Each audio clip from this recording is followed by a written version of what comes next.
In the Great Ginger Celestial Dynasty, within the imperial city, a commanding voice reverberated like a thunderous roar, echoing through every crevice of the royal palace. The Jiang clan, a family of transgressors, I hereby command you to relinquish the throne of the Great Ginger. May you recognize the gravity of your situation. If you willingly surrender the throne, you may yet preserve a legacy. Otherwise, your entire lineage shall be extinguished, with not a remnant left. The figure of Chu Qingfeng, the esteemed leader of the Clear Wind sect, stood imperiously in the sky, his demeanor cold and unyielding. Having successfully led his disciples into the imperial city, he now confronted the Great Ginger Palace. Before him lay a formidable array, a barrier that obstructed his advance. A terrifying surge of energy emanated from the formation, its overwhelming presence causing Chu Qingfeng to hesitate. Inside the palace, the Crown Prince Jiang Yu donned a resplendent golden robe, exuding an air of dignity. Clenching his fists, his eyes aflame with indignation, he declared, "You are utterly ungrateful, wretched ingrates. Our royal family has treated you with kindness. Why do you rebel?" Observing the scene, Chu Qingfeng smirked slyly. "Rebellion? What we pursue is in accordance with the will of heaven. This world would fare far better without the existence of your Jiang clan of transgressors." Though he entered the city alone, his presence represented not merely himself, but the collective will of the Great Ginger Celestial Dynasty's most esteemed 8 great sects. Regardless of how formidable their own foundation had become, even surpassing the Great Ginger royal family, they still felt compelled to heed the will of the Jiang clan, a notion that irked them deeply. Why should the Jiang clan remain exalted merely because their ancestors once achieved something of merit? Simply because they were royalty. Jiang Yu pointed accusingly, continuing his tirade. "Who ended the Dark Age 100,000 years ago? How did you promise our ancestor Jiang Chen?" Chu Qingfeng retorted sharply, "Enough. The truth was known to all, 100,000 years prior, when demonic beasts invaded and malevolent forces ravaged the land. Humanity faced unprecedented despair, their cries falling on deaf ears, their pleas to the earth unheeded. It was only with the emergence of the martial god Jiang Chen, who vanquished the tide of monsters and eradicated the evil, that the Great Ginger Celestial Dynasty was established, creating a sanctuary free from beasts and malevolent spirits. Moreover, when all was said and done, he merely brushed off his sleeves and departed, leaving the world with nothing but the memory of his silhouette, never to be seen again. Allow my Jiang clan to govern the Great Ginger for 1,000,000 years." This was the solitary request left by Jiang Chen, which many sects and martial families had acquiesced to, treating it as a sacred edict to be passed down through the ages. Since then, the Jiang clan's rule over the Great Ginger Celestial Dynasty had become a matter of course. Yet now, after 100,000 years, they dared to break this sacred vow, turning their blades against the descendants of Jiang Chen. "How long have you Jiang transgressors ruled this world? 100,000 years. That debt of gratitude has long been repaid. Furthermore, even without Jiang Chen, there would have been others like Li Chun or Zhou Chen to rise. He saved this world, was it not also for his own salvation?" Chu Qingfeng sneered, his words unambiguous. "You." Jiang Ye's fists bled from his grip, his teeth clenched in fury.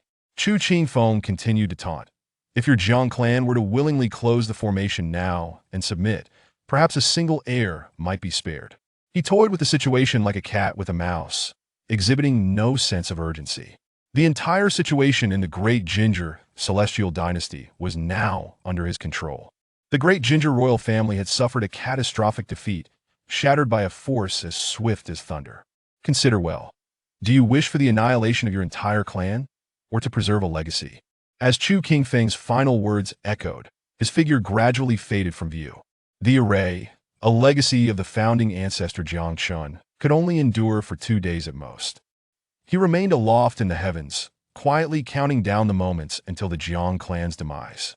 Outside the ancestral hall of the palace, the Jiang clan members returned, their fists clenched tightly as they heard the arrogant proclamations from outside, their eyes nearly ablaze with fury. These 8 great sects are truly intolerable. Seated upon the dragon throne, the current Emperor Jiang Wuhan appeared pale, his aura in disarray. Upon hearing Chu Qingfeng's words, he slammed his palm onto the throne, unleashing a terrifying pressure that swept outward. Ugh! However, the throne shattered under the force, and he let out a muffled groan, collapsing to the ground. The emotional turmoil exacerbated the injuries sustained in the earlier battle. Around him, the onlookers fell to their knees in anguish. Your Majesty. Jiang Yu rushed forward, coincidentally finding Jiang Wuhan sprawled on the ground, exclaiming, "Father!" Jiang Wuhan, gritting his teeth against the pain, lifted his head to ask, What news from the Isle of Penglai?" The forces preparing to strike against the royal family were overwhelming, rendering resistance nearly impossible. Thus, they had no choice but to seek aid from the historically allied top power of the sea, the Isle of Penglai. Upon hearing this, Jiang Ye's expression darkened further. He shook his head. The 8 great sects have reached an agreement to jointly install a puppet ruler, each faction taking power for a century. The Isle of Penglai has also sided with them. Jiang Yu spoke through gritted teeth, his fists clenched tightly, veins bulging in his eyes. As his words fell, the assembly erupted in outrage. What? The Isle of Penglai, historically allied with the royal family, had once followed Zhongchun to quell turmoil and jointly establish the Great Ginger Celestial Dynasty. Now, they had betrayed them. Some Jiang clan members trembled with rage. How utterly ungrateful. The Isle of Penglai has truly brought shame upon their ancestors. In the past, whenever the royal family possessed treasures, they would think to share with Penglai. Now, they stood by in silence, even joining the rebel forces. Many clan members turned ashen, plunging into despair. Your Majesty, what shall we do? Must we truly relinquish the throne? This is the culmination of Jiang Chen's efforts. Voices filled with anger echoed, each person reaching the brink of fury, yet utterly powerless. In an instant, Jiang Wuhan appeared even more despondent. He sighed deeply. You, my son? What are the envoys we dispatched to other realms? Chapter 2. The truth behind the demise of the last ancestor of the Jiang clan. In the ancestral hall, as incense was lit, Jiang Yu's expression was one of bitterness. With even the Penglai sacred island remaining idle, who would dare to offer assistance? Many had not even set foot within the sects before being expelled. Some even met their demise on the spot, sacrificed to appease the 8 great Taoist sects. Sigh. Upon hearing these words, the last flicker of light in Jiang Wuhan's eyes faded. The gathered crowd clenched their fists, filled with impotent rage. When the tree falls, the monkeys scattered. In former times, numerous sects had looked to the Jiang royal family for guidance, reaping substantial benefits. Even when the Qingfeng Taoist sect first declared war on the Jiang clan, they scorned them for betraying ancestral teachings and being ungrateful. Yet, when the 8 great Taoist sects brandished their blades against the royal family, their voices fell silent. Many sects swiftly altered their demeanor, hastily distancing themselves from the royal family, and turned their allegiance toward the 8 great Taoist sects. The urgency among the crowd was palpable when a cold voice pierced through the tension. Father, does the Jiang clan still have an ancestor among us? It was Jiang Wuhan's youngest daughter, Jiang Qingxian.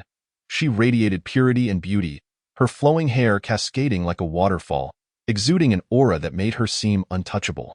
Jiang Qingxian knew little of her family's plight.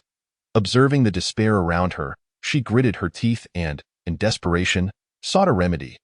The crowd turned to her, but all they could do was shake their heads. They were all too well aware of the circumstances. Jiang Wuhan waved his hand dismissively, his eyes devoid of hope. A millennium ago, rumors spread of movements from foreign tribes seeking to invade the great Jiang. The last remaining ancestor of the Jiang clan, too anxious, secluded himself in meditation, striving to break through from martial emperor to martial god, only to perish beneath the tribulation. The world bore witness. Otherwise, how could the 8 great Taoist sects dare to act? This was all a matter of history, and it was from that moment that the Jiang clan began its rapid decline, leaving him as the sole martial emperor at the initial stage. Any one of the 8 great Taoist sects could easily overpower the Jiang clan, especially now that they had united. However, at that moment, the Crown Prince Jiang Yu's voice grew heavier. Father, the foreign tribes invasion a millennium ago was a deliberate arrangement by the 8 great Taoist sects. This was information he had gleaned from the outside world. Only when the 8 great Taoist sects took action did they dare to reveal the truth of the past. Upon hearing this, the crowd's eyes burned with anger. What? These scoundrels? Jiang Wuhan hesitated, ultimately shaking his head, appearing aged in an instant. External threats are easily guarded against, yet internal strife is unpredictable. The invasion by foreign tribes has always been a paramount concern. Who would use us as a pawn? That would be akin to playing with fire. Clearly, their aim is to force the last ancestor of the Jiang clan into a corner. Outraged curses erupted. The 8 great Taoist sects were so despicable, resorting to all means to annihilate the Jiang royal family 100,000 years ago. It was the presence of the progenitor Jiang Chun that kept the foreign tribes at bay, preventing further incursions. Yet now, to force the last ancestor of the Jiang clan into demise, they even devised methods to assist the foreign tribes' invasion.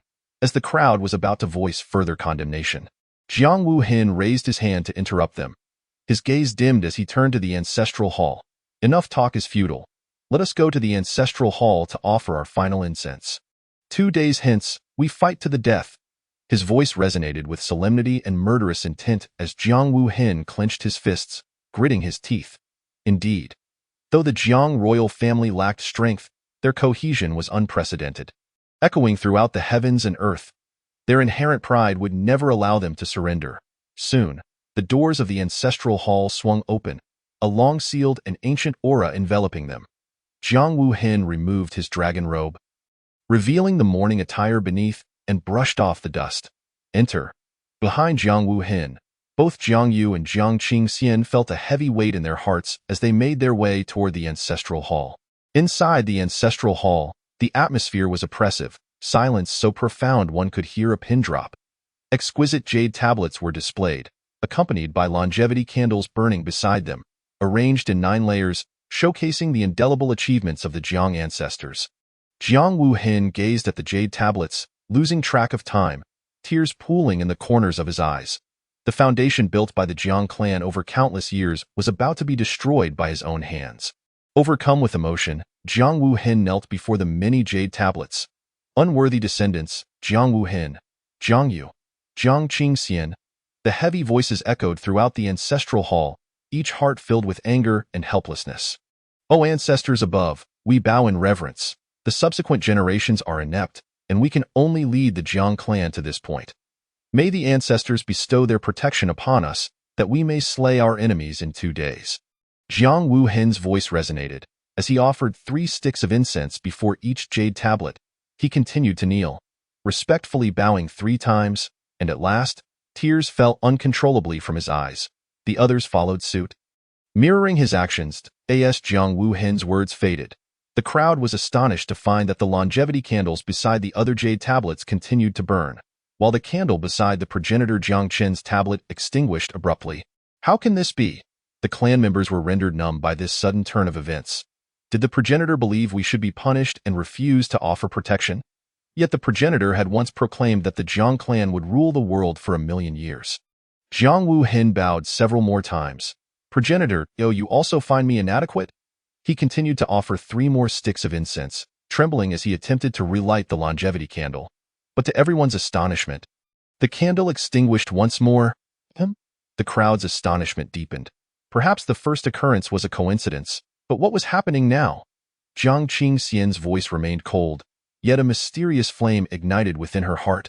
Father, do you think that the progenitor might still be alive? The persistent extinguishing of the longevity candle suggested that perhaps the soul within the jade tablet had not truly perished. Impossible. However, as soon as she spoke, Jiang Wuhin shook his head. Since the progenitor's departure, in these past 100,000 years, the Jiang royal family has witnessed the rise of exceptional talents who ascended to martial god. That was the most glorious era for the great Jiang. Yet their lifespans barely exceeded 20,000 years. Even if the progenitor surpassed them in brilliance, after 100,000 years, surely nothing would remain. He continued, throughout these 100,000 years, countless prodigies have emerged. Not just within our royal family, but also among the top Taoist sects in the outside world, each having produced numerous formidable talents. Some may have brushed against the threshold of martial god, or even truly ascended, yet their lifespans maxed out at 20,000 years. This is also why the 8 great Taoist sects dared to take action, unafraid of Jiang Chen's return. After 100,000 years, Jiang Chen would have long since turned to dust. Chapter 3. Jiang Chen Awakens? Who would volunteer for such a role? The awakening of the ultimate Dark Lord's attributes. Father, allow me to take this on. Observing Jiang Wuhin's futile attempts to offer more incense, Jiang Qingxian stepped forward. Her voice remained cold as she produced a brilliantly radiant piece of white paper from her sleeve. Enveloped in a mysterious aura, the paper appeared extraordinary. Jiang Yu looked on with curiosity. What is this? A few years ago, a master from the Wangsheng temple sold it to me for 5,000 spirit stones, claiming it was left by the progenitor Jiang Qin. Let us use it to compose a blood letter, a means to pay our respects to the progenitor's spirit in heaven and to bring closure to the Jiang clan. Jiang Qingxian spoke slowly. Upon hearing this, the surrounding clan members wore expressions of disbelief. This must be a hoax. Indeed, how could the progenitor have left something behind 100,000 years ago? Some even raised doubts. Regardless, Jiang Qingxian chose not to engage in further debate. Her demeanor remained icy-wide-eyed, and the next moment, she bit her finger, crimson blood spilling forth as she inscribed upon the white paper. The Jiang lineage begins with progenitor Jiang Qin, followed by the sovereigns, the opening sovereign. Today, the 8 great Taoist sects jointly assault the Jiang royal family. The betrayal of Peng Lai renders the extermination of the Jiang clan inevitable. Progenitor, the descendants are inept, yet we possess a fraction of your valor. We shall fight until the very end.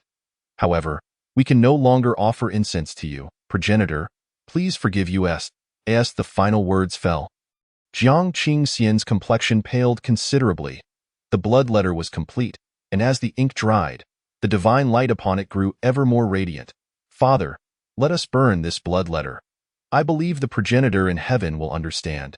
Having completed this, Jiang Qingxian turned to Jiang Wuhin, who, despite forcing a smile, instinctively nodded.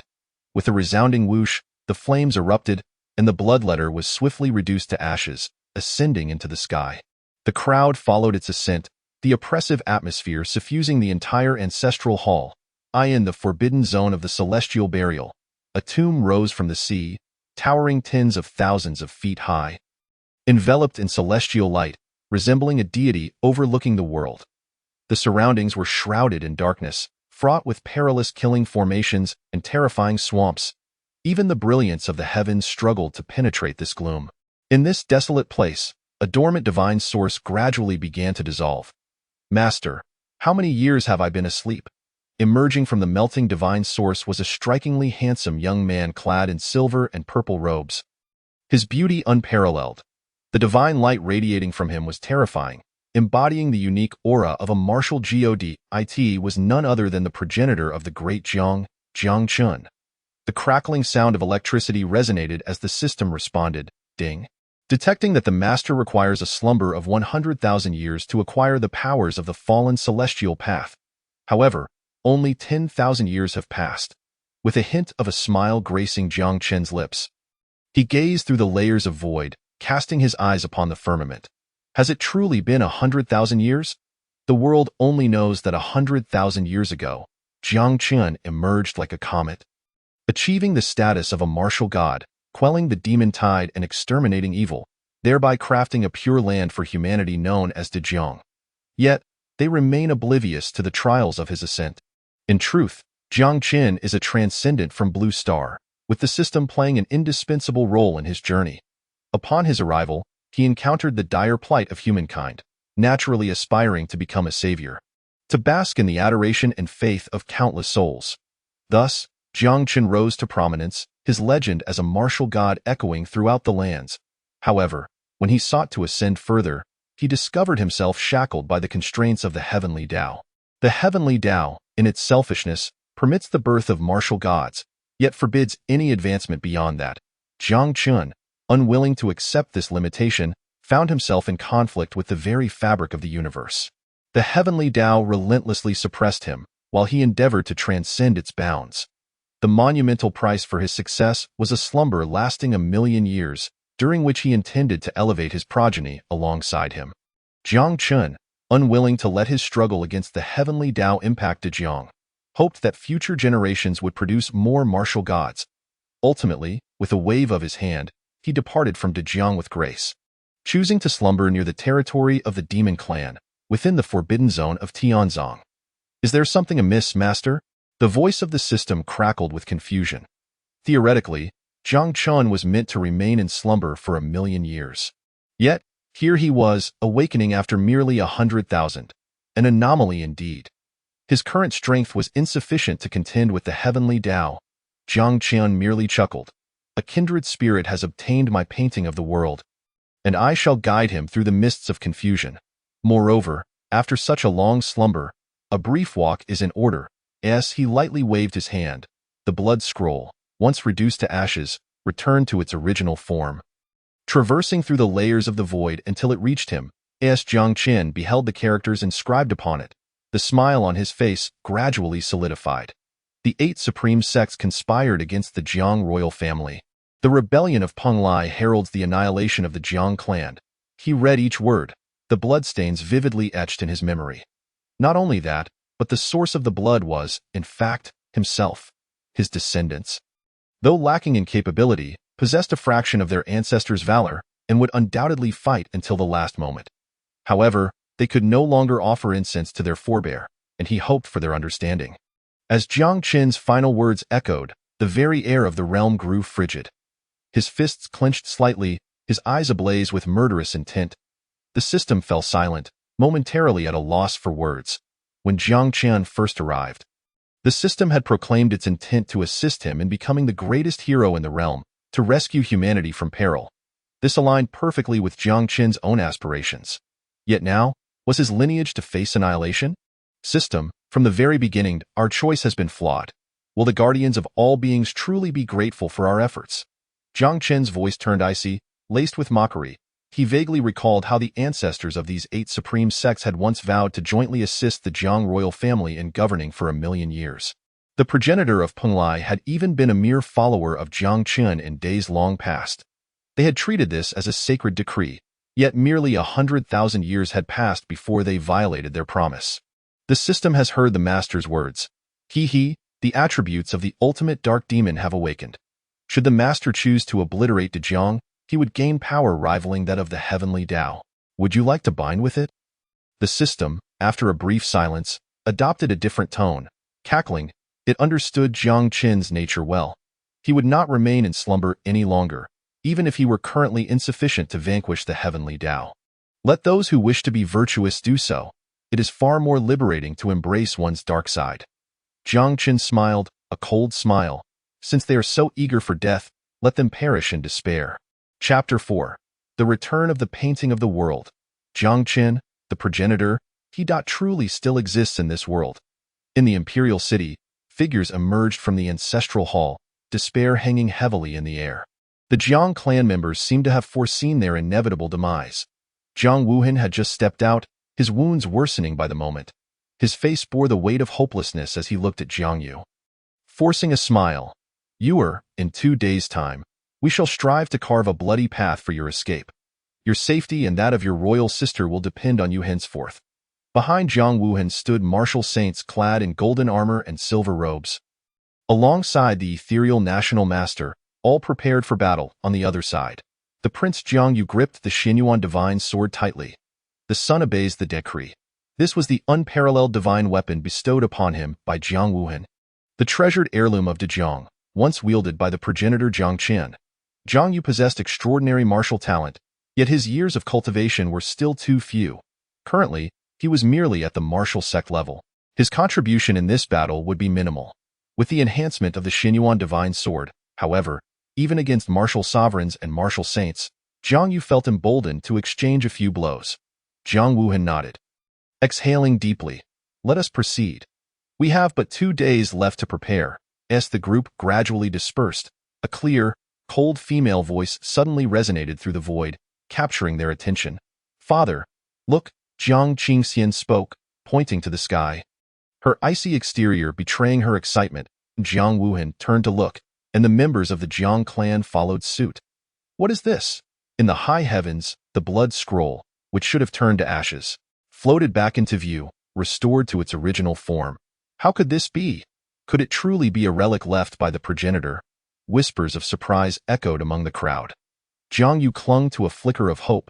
Could it be that the venerable progenitor is still alive? Jiang Wuhan approached with cautious optimism, a glimmer of dawn illuminating his previously despondent face. Is it truly possible for someone to live for 100,000 years?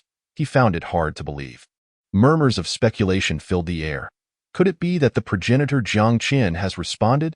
They recalled the longevity candle in the ancestral hall. 100,000 years have passed. Had all the other ancestors perished, leaving only Jiang Qin alive? As the crowd engaged in fervent discussion, the painting of the world landed in Jiang Wuhan's hands. Your Majesty, what do you see? Is the progenitor truly still among us? Voices filled with anticipation, even suppressing their excitement, surrounded him, their eyes shimmering with hope. Jiang Wuhan examined the painting closely. The white paper appeared unchanged from before. He shook his head, despair filling his eyes. This item is extraordinary. Even when turned to ashes, it returns to its original state. It seems truly to be a relic of the venerable one. Jiang Wuhan sighed. That was all there was to ask for whether the progenitor was truly alive. They already held the answer in their hearts, clinging to a mere fantasy. At that moment, Jiang Qingxian, undeterred, took the painting of the world, the bloodstains still vivid. She bit her finger, allowing droplets of crimson blood to fall upon it. As the blood fell, brilliant characters began to reveal themselves, blindingly radiant, making it impossible for the onlookers to open their eyes. They were words inscribed by Jiang Qin himself. Let those who wish to be virtuous do so. It is far more liberating to embrace one's dark side. If the world seeks to slaughter my descendants, then on the day the beasts rampage and the alien races invade, let my name remain unspoken. The characters floated gracefully, capturing the hearts of all present. Jiang Qingxian's voice remained cold, but as she read aloud, her suppressed excitement could no longer be contained. These were words left by Jiang Qin. He was indeed not dead, still living among them. Jiang Qingxian's fervor grew with each word, and the crowd was left in stunned silence. What? The progenitor Jiang Qin is truly still alive. A chorus of astonishment reverberated through the heavens, and the gathered crowd clenched their fists, unable to hide their joy any longer. The ancestors of the Jiang royal family may have perished, but the most brilliant Jiang Qin from 100,000 years ago still lived? Excellent, excellent. Jiang Wuhan was overwhelmed with emotion, tears streaming down his face, laughter mingling with his weeping. With Jiang Qin alive, the Jiang royal family would not face annihilation, and the foundation built over millennia would not crumble on his watch. Jiang Wuhan would not be branded as the eternal sinner of the Jiang clan. With this thought, the once despondent Jiang Wuhan felt a sense of relief wash over him. Yet, where could the venerable progenitor be now? Before long, a clan member inquired, voicing the thoughts of the assembly. Observing the situation, it seemed Jiang Qin was not present in Dezhang's celestial dynasty. Otherwise, he would have emerged to confront the 8 sects and martial clans. Jiang Qingxian shook her head, her brows furrowed. He did not mention it, but we must hold on until his return. Jiang Wuhan nodded in agreement. Indeed, we have 2 days left. When the great formation collapses, we must fight to the death, ensuring that we do not bring shame to the progenitor. His voice was no longer as feeble as before, now filled with unwavering resolve. For now, the Jiang royal family had hope. The day Jiang Qin returns would herald the downfall of the 8 supreme sections. Meanwhile, Chu Qingfeng observed from his vantage point atop the imperial city, the actions of the gathered crowd not escaping his notice. A black-robed elder approached, whispering, "Master, do you think the Jiang clan still has hidden resources?" Such speculation, for no matter how fallen the royal family may be, they have endured for so long. Chu Qingfeng sneered dismissively. What hidden resources could they possibly possess? If they had any true treasures, they would have used them long ago. The current royal family is barely first-rate at best. Even if Jiang Qin had left them something valuable, after 100,000 years, it would have long been depleted. In just 2 days, we shall obliterate them, he continued, a mocking smile upon his face.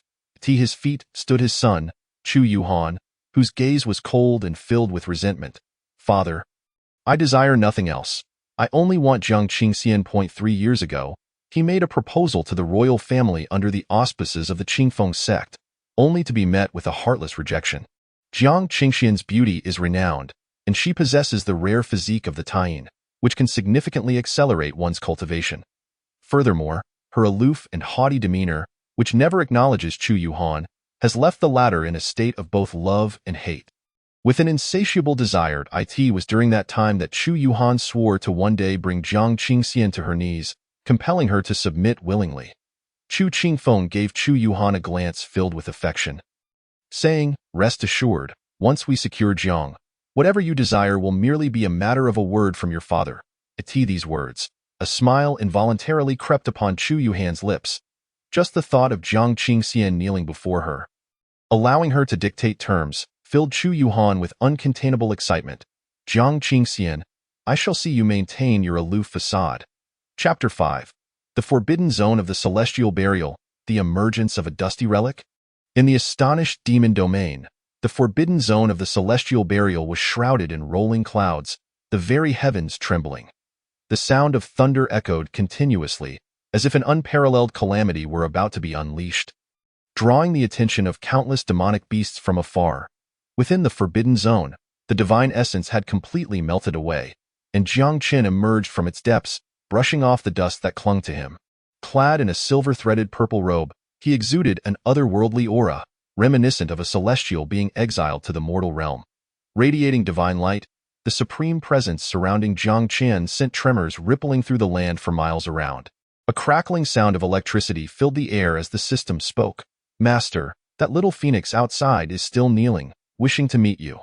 During Jiang Qin's 10,000-year slumber, a 9-colored divine phoenix had arrived in the Forbidden Zone. It was said to be the ancestor of the Ice Phoenix Valley, having reached the pinnacle of the martial emperor realm and yearning for the opportunity to ascend to divinity.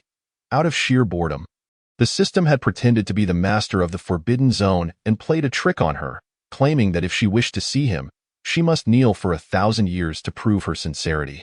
The ancestor of the Ice Phoenix Valley, believing this without question, ultimately found herself kneeling outside for an entire millennium. Jiang Qin's expression remained indifferent as he strode forward, the chill in his gaze unwavering. Meanwhile, in the demon domain's Ice Phoenix Valley, one of its most prestigious factions, an icy world enveloped the surroundings, and the biting cold was palpable. Snowflakes danced through the air as numerous powerful figures gathered to discuss pressing matters. The great Jiang human clan was once again embroiled in internal strife. How should they respond? Empress Shuanghua sat regally at the highest position, her martial emperor aura radiating a terrifying presence, as the leader of the Ice Phoenix Valley. She was among the most formidable beings in the demon domain. The protective barrier Jiang Qin had erected 100,000 years ago still lingered, and later, with the emergence of a martial god from their clan, it had been further reinforced. Beneath Empress Shuanghua, several powerful figures sighed in despair, shaking their heads.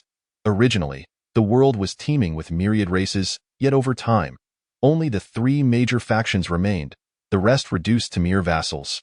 100,000 years ago, the demon clans had allied with the evil beings from another realm, intending to obliterate the weakened human race. However, no one anticipated that amidst chaos, a hero would arise, Jiang Qin, who ascended to divinity through martial prowess, quelling the tide of demons and evil, thereby establishing the great Jiang celestial dynasty, a sanctuary for humankind, making it nearly impossible for the demon clans to encroach upon. This remained an eternal wound for the demon clans. Many powerful figures clenched their fists, their eyes filled with greed.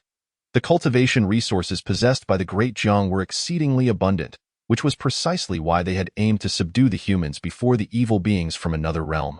Just then, as they debated, a deafening explosion resonated from afar. A terrifying surge of energy erupted, akin to a volcanic eruption, startling the assembled powerful beings. They exchanged bewildered glances, astonished by the situation unfolding before them. Empress Shuanghua's brows furrowed, her eyes betraying her shock.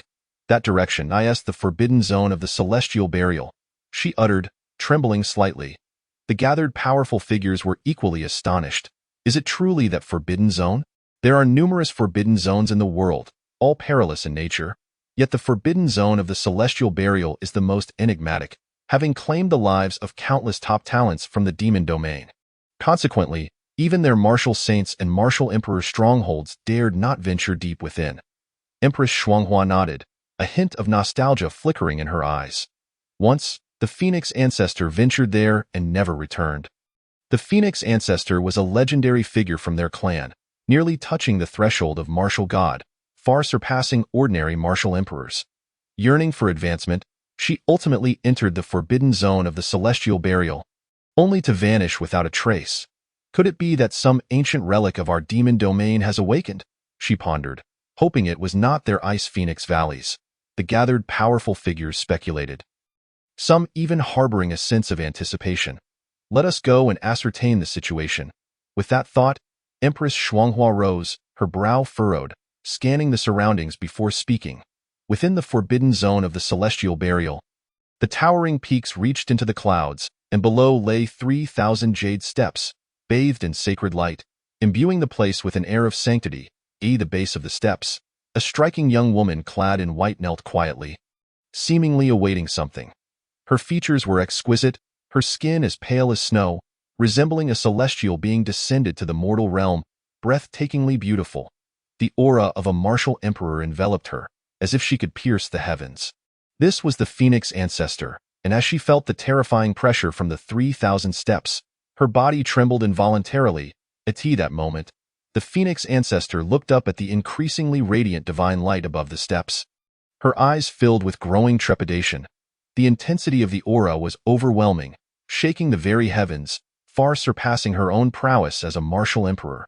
Surely, this must be akin to a martial god, she thought, her fear of the forbidden zone intensifying. Truly, it deserved its reputation as the most mysterious forbidden zone. As the Phoenix ancestor's thoughts raced, distant footsteps echoed through the air. Thud, thud. A young man, exuding an extraordinary presence and clad in a purple robe, strolled leisurely into view atop the 3,000 steps. The moment Jiang Qian appeared, the temperature around him plummeted. The bone-chilling cold sent a shiver down the Phoenix ancestor's spine. Regaining her composure, she cautiously inquired, "Elder, are you the master of this forbidden zone?" Such a terrifying aura could only belong to the master of the forbidden zone. Hearing her words, Jiang Chun merely cast a fleeting glance at her. Unimpressed, before stating coldly, "Command the demon armies to set forth and attack the great Jiang." The Phoenix ancestor was taken aback, exclaiming, "Elder, do you harbor a deep-seated grudge against the great Jiang celestial dynasty? 100,000 years ago, Jiang Chun set up a barrier. Even now, it is not easy for us to breach it. Moreover, we are unaware of the situation with the evil beings from another realm. All of this requires careful deliberation." She shook her head, her eyes filled with confusion. Before she could say more, an overwhelming force enveloped her, rendering her completely immobile. Jiang Qin's mere glance was enough to make her feel as though she had fallen into an icy abyss. "In accordance with your elder's decree," in the next instant, a 9-colored divine phoenix let out a piercing cry, its feathers radiating divine light, compelling the Phoenix ancestor to refrain from uttering another word as she quickly retreated. Simultaneously, outside the forbidden zone of the celestial burial, an unusual attention was drawn. Previously, no living being dared approach, but today, the commotion was extraordinary, naturally attracting numerous powerful figures from the demon clans. The Kuanping clan was among the first to arrive. Their eyes filled with anticipation as they gazed upon the forbidden zone. Such an anomaly could only signify the emergence of an ancient relic.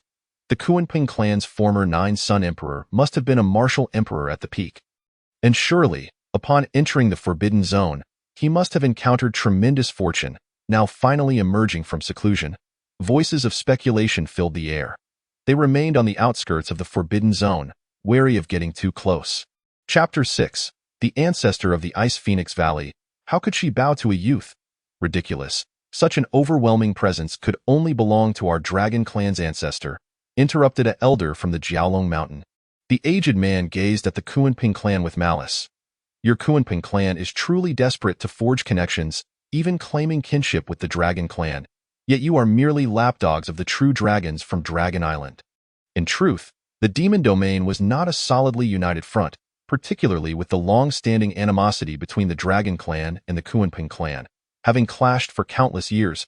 However, they seldom engaged in outright extermination battles. Just as the Kuanping clan would capture the occasional lesser dragon from Jiaolong Mountain, they typically refrained from provoking the true dragons of Dragon Island. At that moment, the sound of a phoenix cry echoed, sharp enough to shatter the skies. From afar, a group of women clad in white approached, their terrifying auras and pure bloodline power evident. Leading them was a frigid beauty, a martial emperor at the initial stage.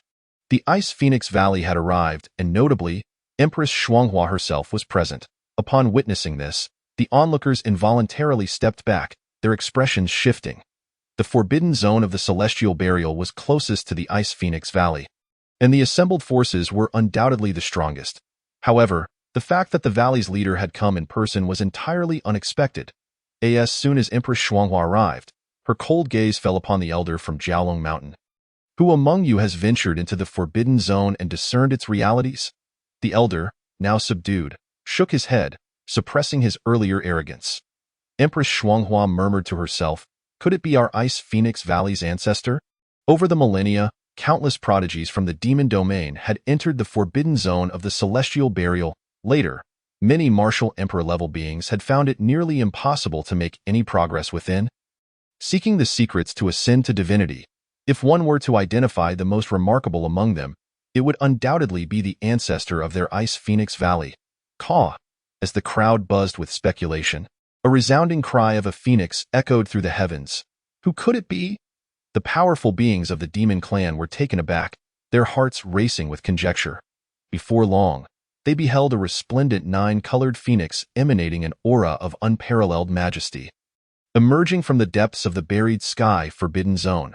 Could this truly be the ancient relic of the Ice Phoenix Valley? There was a palpable shock in the gazes of the onlookers, tinged with envy directed towards the Frosty Empress. The emergence of this ancient artifact from the Ice Phoenix Valley would undoubtedly enhance their prestige, compelling any future factions that dared to challenge them to reconsider their ambitions.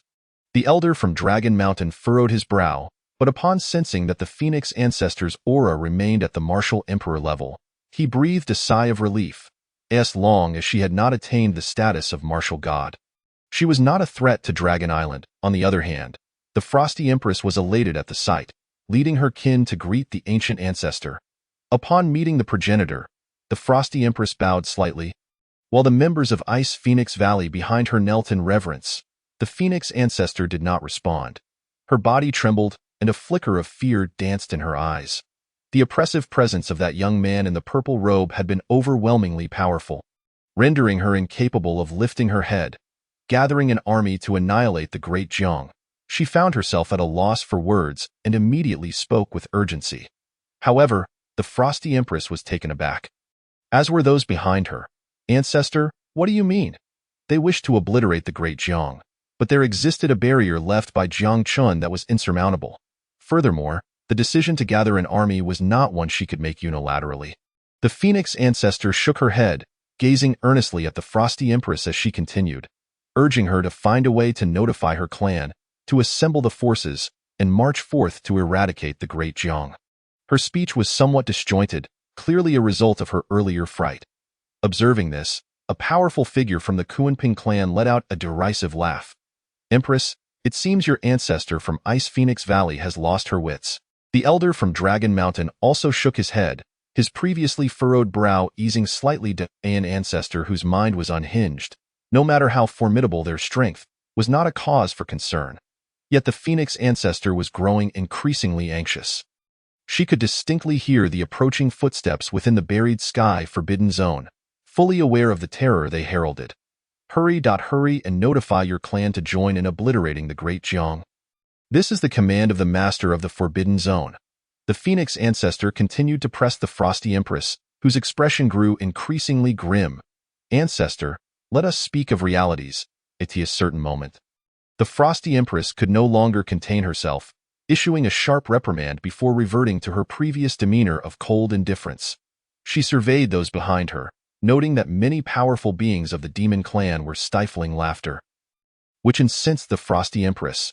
She had anticipated that the emergence of the ancient relic would enhance the prestige of Ice Phoenix Valley, yet it turned out to be a madwoman.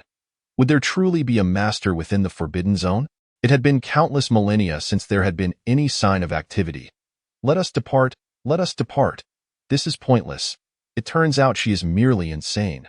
The sounds of derision reverberated through the skies, and the powerful beings of the demon clan, rather than feeling envy, mocked her instead, their words piercing the Frosty Empress's heart like daggers. Who would dare issue a command to annihilate the great Jiang? Furthermore, why should we heed her orders? They shook their heads, both puzzled and somewhat amused. Something is amiss, look at that. However, before their mockery could linger, someone pointed towards the depths of the buried sky forbidden zone, exclaiming in shock, there The gates of the Forbidden Zone had swung wide open, an astonishing radiance bursting forth, dazzling 1,000,000 times more than when the Phoenix ancestor had first appeared. I command you to obliterate the great Jiang. Do you have a problem with that? Within the depths of their gaze, a strikingly handsome young man in a purple robe gradually emerged. Who is he? The numerous powerful beings of the demon clan were engulfed in unprecedented shock, their astonishment reaching new heights.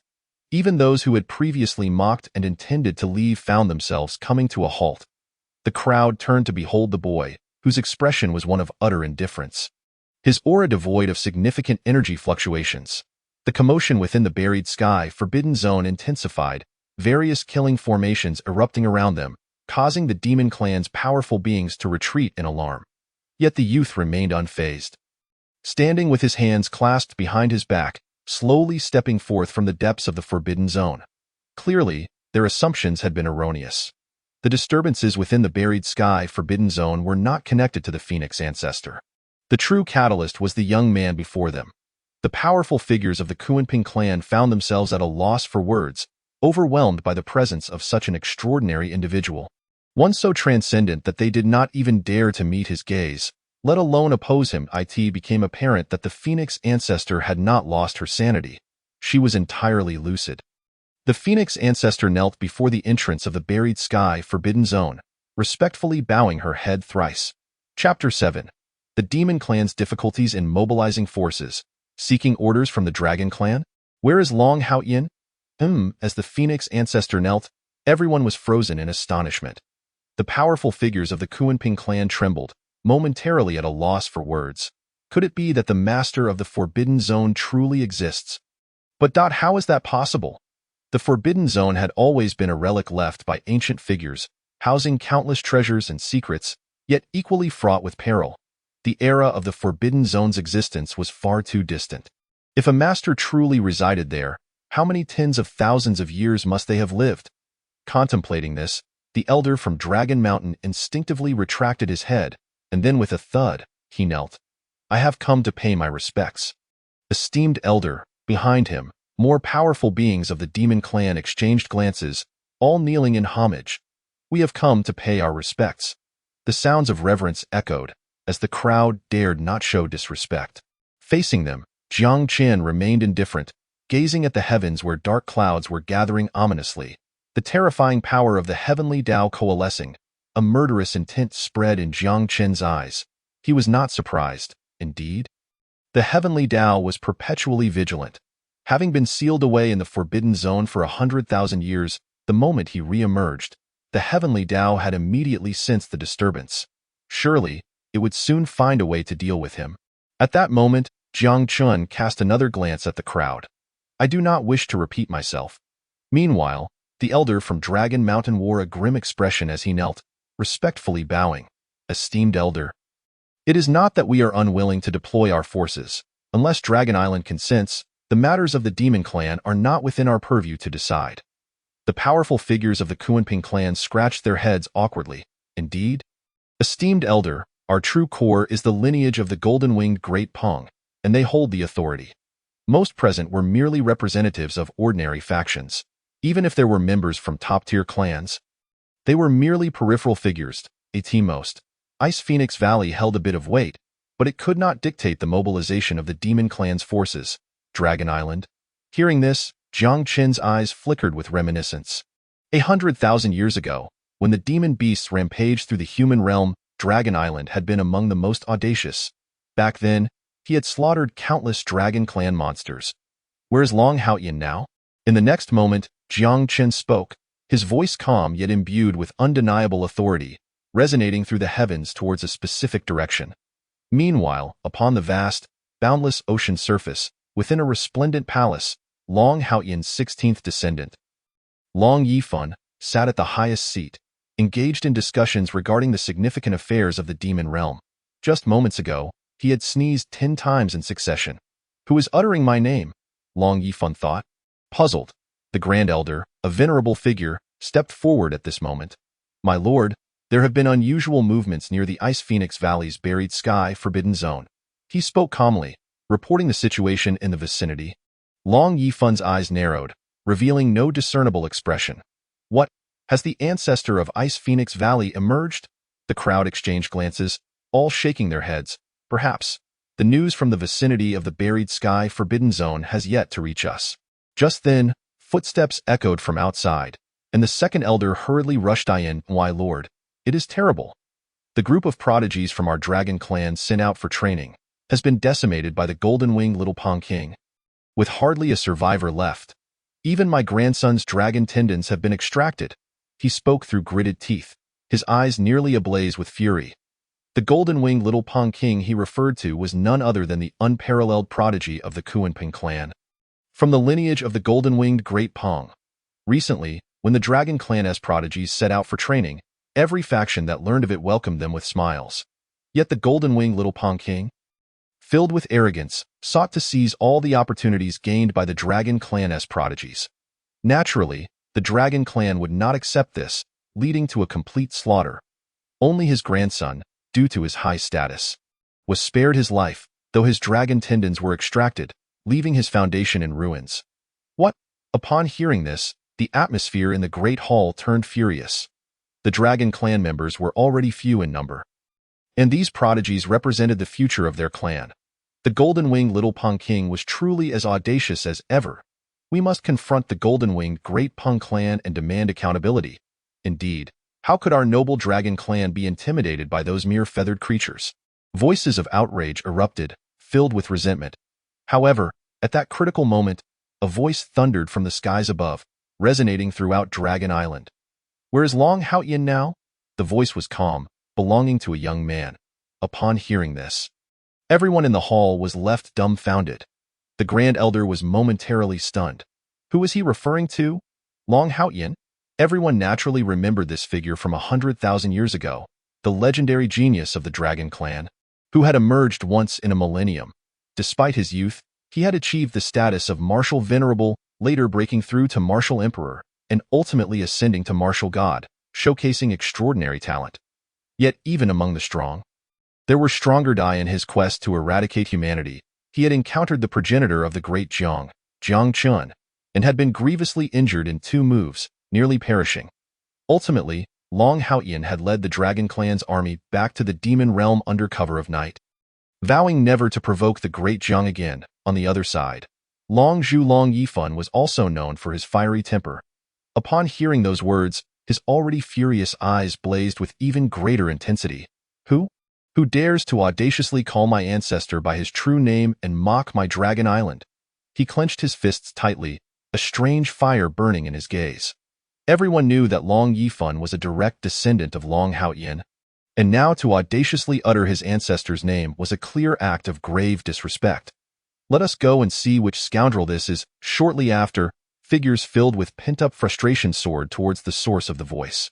Even Long Yifan, stirred by the commotion, resolved to personally teach this audacious individual a lesson.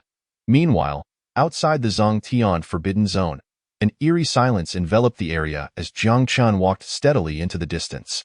The numerous powerful beings of the demon race surrounding him gazed at this celestial-like figure with a mixture of awe and trepidation. An existence emerging from the forbidden zone was indeed terrifying. However, this silence was short-lived, soon shattered by a commanding voice. Halt! From the distant horizon, a golden-winged rock radiating divine light soared forth. Transforming into human form, adorned in golden armor, he descended upon the heavens. His brows furrowed as he scrutinized the Zhongtian forbidden zone. The surrounding powerful beings turned to look, their expressions tinged with surprise. It is the golden-winged Little Rock King. Without exception, none had anticipated that the stir within the forbidden zone would summon his presence. While many of the demon race were still in awe, the golden-winged Little Rock King had already stepped forward, his piercing gaze fixated on Jiang Qin. He arrogantly inquired, "Are you one of the beings from the Zhongtian forbidden zone?" The tone of the Little Rock King was laced with a subtle pride, a reflection of the innate superiority ingrained in his lineage. Jiang Qin remained silent, walking away with an impassive expression, occasionally glancing skyward as if he had not heard the words of the golden-winged Little Rock King. "Speak. What secrets lie within the Zhongtian forbidden zone? Otherwise, today I shall take you captive." As Jiang Qin continued to ignore him, the golden-winged Little Rock King grew increasingly enraged. Clenching his fists, He spoke coldly, his eyes devoid of fear, filled instead with arrogance, and no one dared to defy him. And Jiang Chen was the first. Chapter 8. Little Rock King? Merely a chick, even your ancestors would kneel in submission before me. Just then, a hurried voice rang out as a powerful member of the Kunping clan observed the scene with growing anxiety. They were well aware of the golden-winged Little Rock King's arrogance, bold enough to lash out even at the grandson of the Dragon Clan's second elder. He was truly lawless. There was nothing he would hesitate to do. A beautiful matron from the Kunping clan quickly clasped her hands in a gesture of respect. Little Rock King, this individual is a formidable figure from the Forbidden Zone. Do not act disrespectfully. The Little Rock King, upon hearing this, cast a dismissive glance without even acknowledging her. Does my king require your guidance on how to conduct himself? The matron shrank back, stammering, I dare not to an elder from Jiaolong Mountain. Reveling in the unfolding drama, sneered, the esteemed being from the Forbidden Zone is not someone a lowly wretch like you can offend. Withdraw at once. The Little Rock King shot him a cold glance. A murderous intent swirling around him. Old fool, you seek death? As his words fell, a golden spear radiating divine brilliance shot forth. With a single strike, the powerful aura enveloped the elder from Jiaolong Mountain. Humph, you are but a fool who knows not the heights of heaven or depths of earth. The elder shouted, unleashing his fists, a torrent of divine energy erupting as a colossal palm imprint collided with the Little Rock King's golden spear. Boom! The clash resounded like the shattering of stone, yet the elder from Jiaolong Mountain was sent reeling, blood spewing from his mouth. What? The onlookers were left dumbfounded. The elder, a late-stage martial sovereign, had been unable to withstand a single strike from the early-stage Little Rock King. Is this the terrifying nature of genius?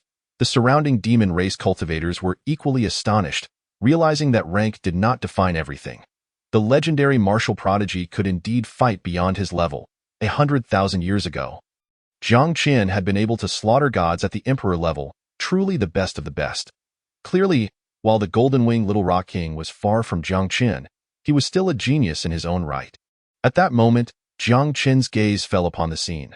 The golden-winged rock, he observed the unfolding drama with a calm demeanor, betraying no hint of emotion. There, the Little Rock King sneered coldly, Boy, do you now understand my might?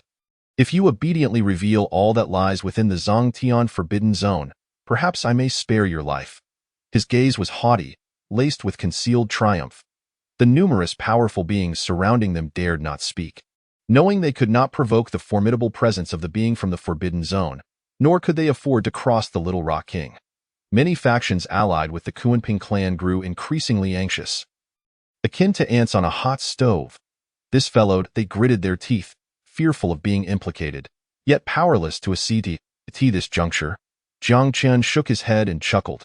Merely a chick, even your ancestors would kneel before me. How dare you act so brazenly? He strolled forward, hands clasped behind his back. Divine light radiated from him, gradually transforming into invisible chains that ensnared the Little Rock King in mere moments, with a mere thought. The king was bound, bloodied and battered. The cries of anguish echoed as the gathered clansmen looked on in shock. No one had anticipated that the usually arrogant Little Rock King would encounter someone so formidable today. They clearly noted that Jiang Chen had not even lifted a finger. It was merely a thought that subdued the Little Rock King. The existence from the Forbidden Zone was truly terrifying. Gasps of astonishment erupted, reverberating through the air. The demon realm had existed for countless millennia, and those who recognized the golden-winged rock's ancestors were undoubtedly ancient figures. The Ice Phoenix Valley's Empress Shuanghua was equally stunned, unable to voice her thoughts. How far has this senior's martial path progressed? The elder from Jiaolong Mountain watched with great satisfaction, yet his brows furrowed slightly, sensing that matters had escalated. With the Little Rock King rendered powerless, the golden-winged rock clan would not let this go lightly. His perceptive instincts told him that the chains wielded invisible divine power, stripping the Little Rock King of his pride and annihilating his foundation. The golden-winged Little Rock King had effectively become a cripple, a fate worse than death. And the golden-winged rock lineage was notoriously protective. They would undoubtedly seek retribution. All these events transpired in the blink of an eye. Even those hiding in the void to protect the Little Rock King had not reacted in time. Stop. At that moment, a cold voice reverberated through the heavens. A black-robed elder emerged, his form radiating layers of divine light. A terrifying presence rising. He was a beginner martial emperor. It was the elder of the Joyo clan. The demon race cultivators around him were taken aback, recognizing him as the ancestor of the Joyo Xianke clan, who was now willing to intervene on behalf of the Little Rock King. His brow furrowed tightly, a mixture of anger and profound fear evident in his eyes. The golden-winged rock lineage placed immense value on the Little Rock King, having paid a significant price to summon him from his hidden sanctuary for protection. This was also a key reason why the Little Rock King dared to act so recklessly. A martial emperor's protection was a rare find throughout the entire demon realm. Now, witnessing the Little Rock King being rendered powerless before his very eyes, he could scarcely fathom the wrath that would befall him and the Joyo Xianke clan. The mere thought sent shivers through the elder of Joyo. Pointing a trembling finger at Jiang Chen, his words caught in his throat. You have caused a grave disaster. If it were merely superficial injuries, perhaps the Golden-Winged Rock clan would overlook it, considering the Forbidden Zone's significance. However, with the foundation of the Little Rock King utterly destroyed, Jiang Chen had obliterated the future of the Golden-Winged Rock lineage. Boom! As expected, the moment the Little Rock King was incapacitated, a thunderous roar ascended to the heavens. In the west, the territory of the Golden-Winged Rock clan erupted in chaos. Impudence. Roars of fury echoed through the skies, as nearly 100 golden-winged rocks took to the air, soaring towards the heavens. This spectacle left the onlookers trembling with fear. The leader of Ice Phoenix Valley, Empress Shuanghua, also wore an expression of utmost gravity. She could clearly sense that many of the figures among them were not weaker than herself, some even surpassing her. Was this the terrifying legacy of the Golden-Winged Rock lineage? Gasps of amazement filled the air. In the demon realm, countless clans existed, yet only the Dragon Clan, Kuanpeng Clan, and a few others had remained resplendent and eternal throughout the ages. Something feels off. Before long, an even more astonishing scene unfolded. The nearly 100 golden-winged rocks did not head towards the Zhongtian Forbidden Zone, but rather towards the sea. Their destination? The elder from Jiaolong Mountain stood frozen in shock. Recognizing the direction, it led straight to Dragon Island. Chapter 9. To kill is one thing, but to strike at the heart is another. Jiang Chen's intentions. How deeply must they loathe the Dragon Clan? Observing this scene, the numerous demon race cultivators twitched at the corners of their mouths, too apathetic to seek the truth. The Golden-Winged Rock lineage had hastily concluded that the Dragon Clan was responsible for the Little Rock King's downfall. Boom! At that moment, a more formidable aura surged forth from the distance. Powerful figures had arrived at the vicinity of the Zhongtian Forbidden Zone, following the source of the noise. Dragon Master Long Yifan, the Grand Elder, and the Second Elder. The crowd turned to behold them, awe painted their expressions.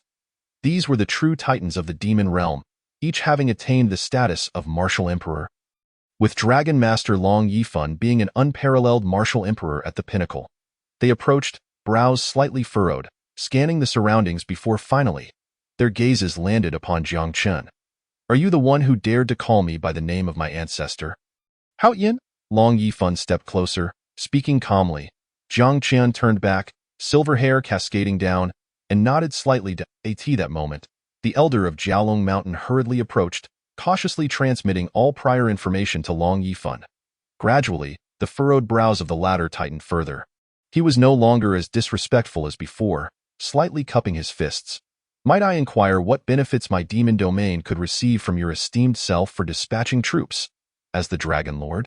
Long Yifan naturally harbored ambitions to devour the human race, yet he was more concerned with maximizing the benefits of this military action.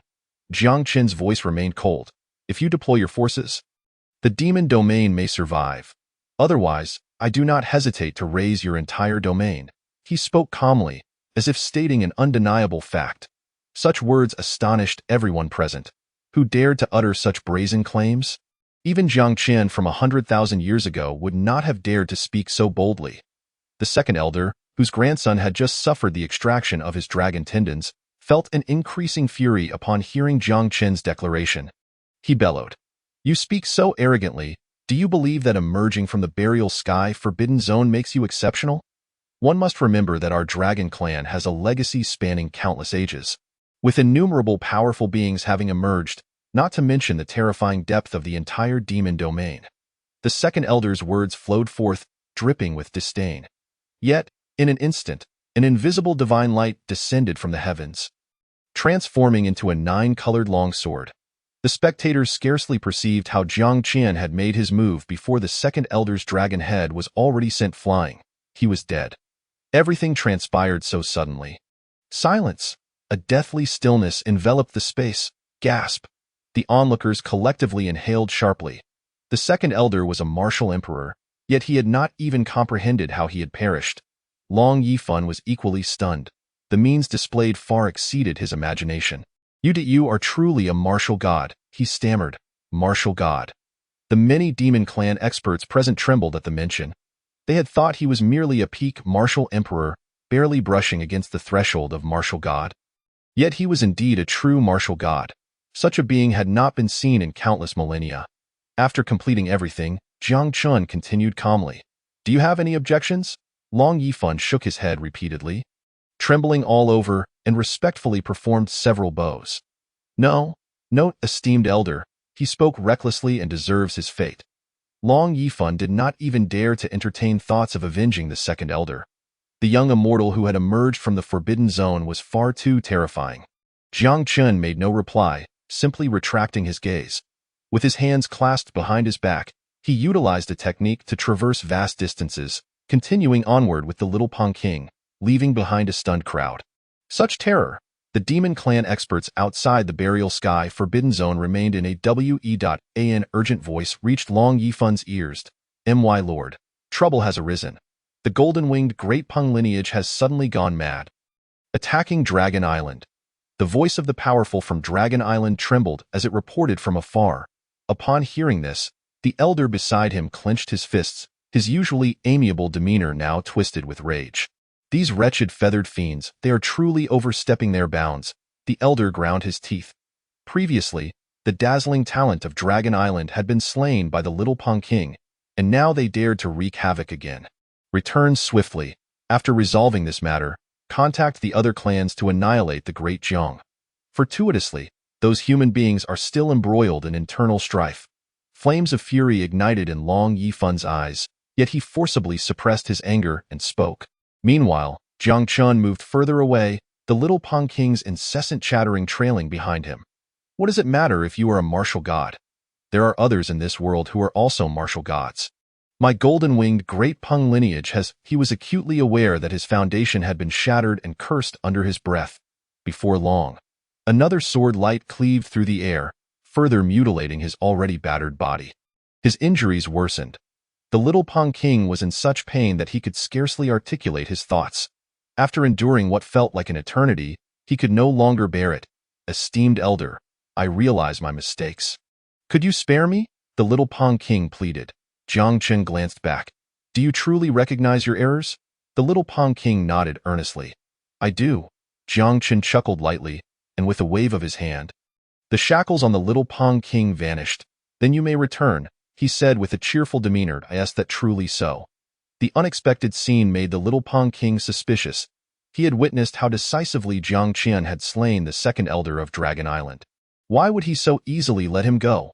Was it perhaps due to his handsome appearance? 3 breaths' time. If you do not depart, you shall remain here forever. Jiang Qian turned back, his silver hair and purple robes billowing. Extending his hand, roar! The little Pong King felt a tightening in his chest and hurriedly made his retreat. At that moment, a sizzling sound of electricity crackled, and the system spoke up. Master, what are you planning? It too was somewhat puzzled. Jiang Qian's temperament was exceedingly ruthless, preferring to mistakenly slay rather than let a single foe escape. Jiang Qian shook his head. System, do you know what is most interesting in this world? System does not know. Jiang Qian smiled. Killing and more so, breaking one's spirit. When the alien races invade and the demon beasts rampage, the world will once again plunge into darkness. Unbeknownst to the 8 great Dao sovereigns, the martial aristocracy will seek out alternatives, only to discover that the true mastermind behind everything is the savior from 100,000 years ago. What expressions will they wear? He spoke with a calmness that belied the gravity of his words. Having declared their doom in despair, Jiang Chun would see it through. However, upon their return, he would no longer be the savior but simply a carefree and unrepentant demon lord. Chapter 10. The Misfortune of the Little Pong King. The old Pong King's apology, Jiang Chun, the ancestor of great Jiang Qian. Meanwhile, within a majestic palace, the little Pong King returned, limping and drenched in blood. The surrounding clan members turned to look. The little Pong King's injuries were grave, still oozing blood. How did this happen? They were perplexed. Soon, an elder approached and bowed to him. Little Pong King, the ancestor has emerged. He has some questions for you. The little Pong King nodded pale-faced. And despite his unsteady steps, he continued deeper into the palace. He had not walked far when, at the far end, an elderly man with white hair and golden armor stood with his hands clasped behind his back. Facing away from him, tears welled in the little Pong King's eyes as he called out, "Grandfather." This was the most powerful Pong King of the golden-winged great Pong lineage, the only martial god ancestor. The old Pong King, he had never left the world, leading other factions to believe he had long perished. The elder turned to approach. Despite his advanced age, the terrifying aura of authority still lingered about him. "Who did this to you?" The old Pong King did not say much, merely checking the wounds with an impassive expression. The little Pong King shook his head slightly, devoid of his earlier arrogance. It was someone who emerged from the burial sky forbidden zone. The old Pong King's gaze pierced into his eyes. Was it a martial god? The latter dared not lie, nodding in acknowledgement, fear written all over his face. The little Pong King clenched his fists. Before his ancestor, he could no longer suppress the frustration boiling within him. "Grandfather, you must avenge me. I may never cultivate again." He gritted his teeth, his eyes brimming with resentment. Slap! Just as he finished speaking, a fiercely powerful palm struck the little Pong King's face.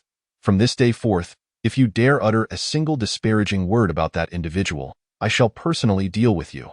The old Pong King huffed coldly, his fury boiling over, and that slap sent the little Pong King trembling. "Grandfather, why is this so?" he protested. "You are also a martial god.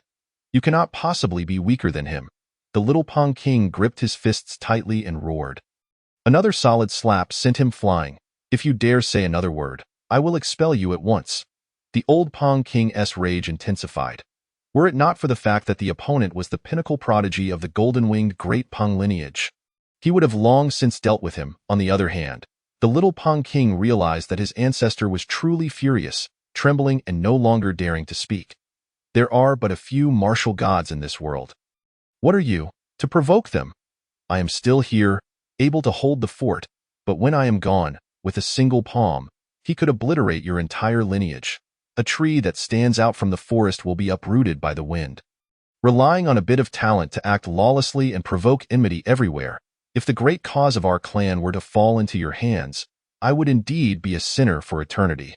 The old Pong King stood with his hands clasped behind his back, his ire escalating as he scolded. The little Pong King watched as his once kind grandfather transformed into a fierce figure, growing increasingly horrified. "From this day forth, if you provoke even a single faction, I will first deal with you."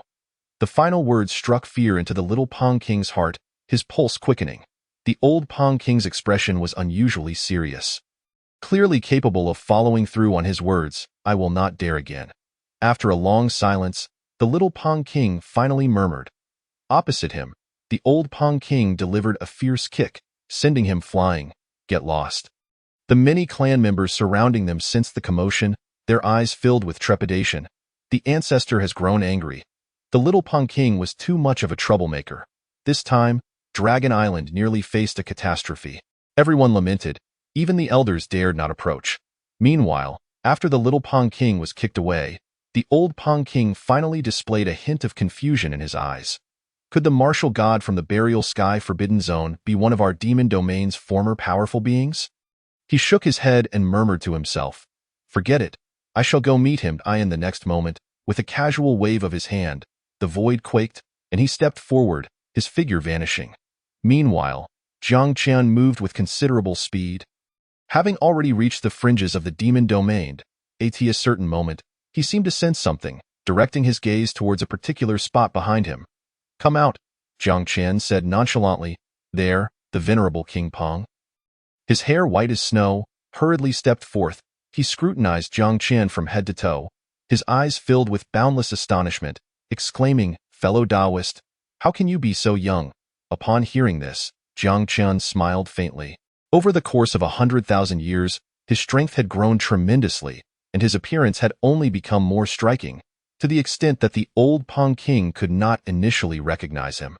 "Thank you, fellow Taoist, for sparing that young one's life. This kindness is beyond words."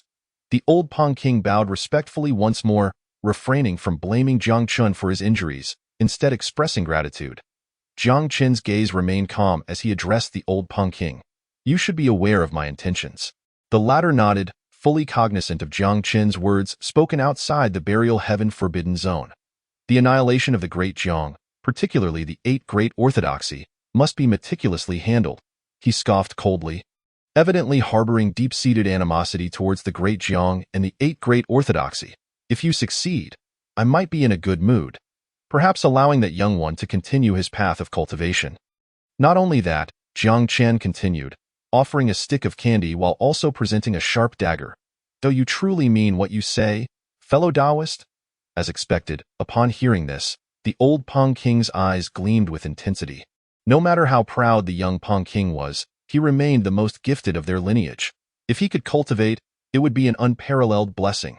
However, with his foundation destroyed, the road to reconstruction and continued cultivation would be exceedingly arduous. The old Peng King collected himself and bowed once more, assuring, "I shall return and educate him properly, ensuring this young one does not act recklessly again." Jiang Chen's silver hair cascaded as he walked away. A distant echo resonated. The old Peng King gazed at the ethereal figure of the youth, silently relieved that he had not heeded the words of that young one to seek vengeance. "Fellow Taoist, may I ask your name?" He hesitated for a long while before voicing his curiosity, unsure which esteemed figure of the demon race stood before him. At that moment, Jiang Chen paused. "Jiang Chen." He turned back, not bothering to conceal his identity, allowing the 2 words to drift softly into the air. "Jiang Chen." "What? Jiang Chen?" The old Peng King, initially taken aback, merely nodded, but soon a realization struck him, leaving him both astonished and somewhat apprehensive. "The progenitor of the great Jiang Chen," he murmured, his eyes filled with extreme shock. This legendary figure from 100,000 years ago had not perished. He had now emerged once more from the burial heaven forbidden zone. Chapter 11. The crisis in the royal palace, to destroy the ancestral hall or not. On the other side, within the great Jiang royal palace, the anxiety in everyone's eyes remained unabated. However, upon learning that Jiang Chen was alive, there was a hint of anticipation among them. They had to hold on until the progenitor returned.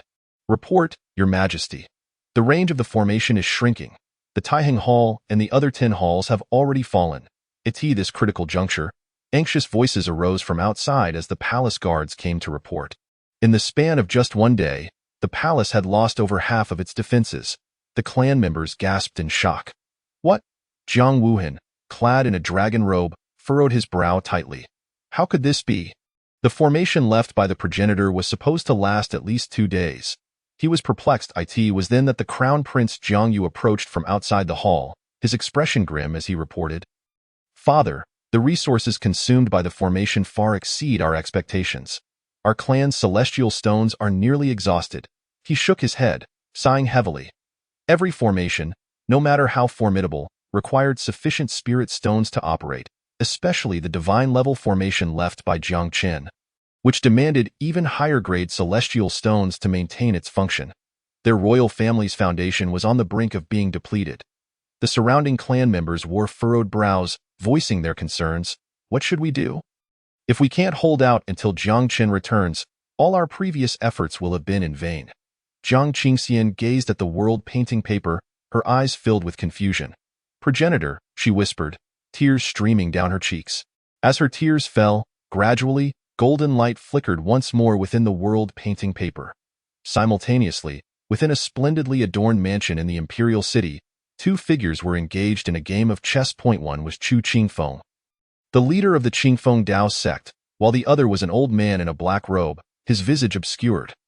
The black-robed elder smiled, saying, "Brother Qingfeng, your strength remains undiminished.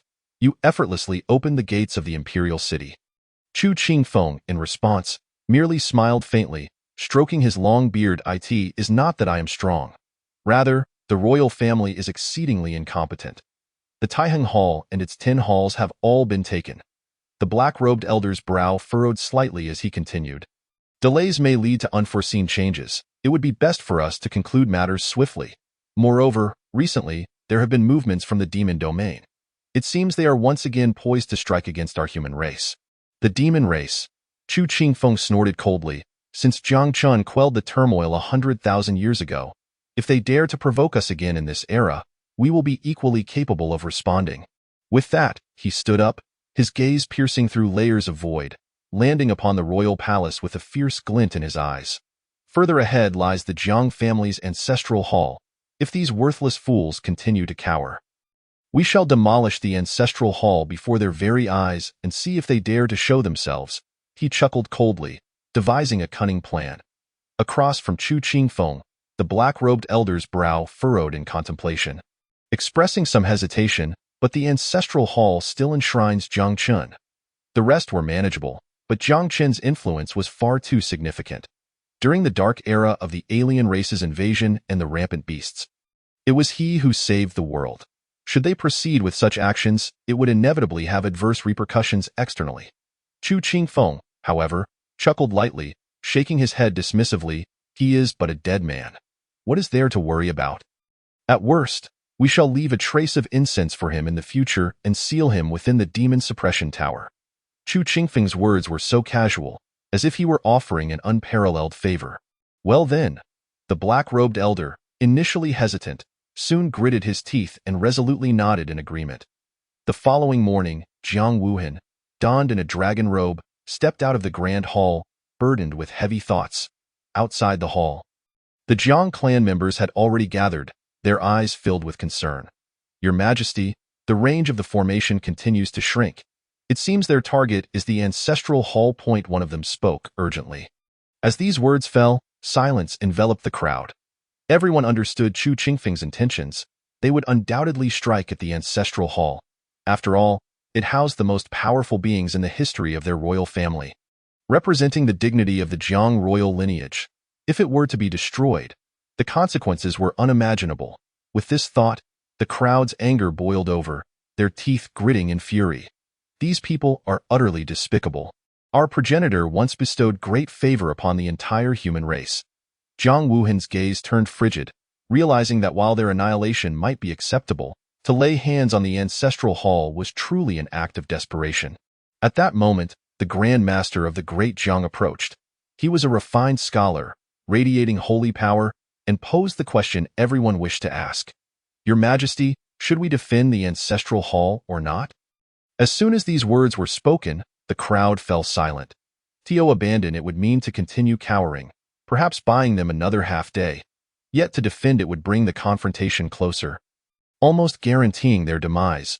Indeed, at that moment, as the question hung in the air, all eyes turned to Jiang Wuhan, awaiting his response.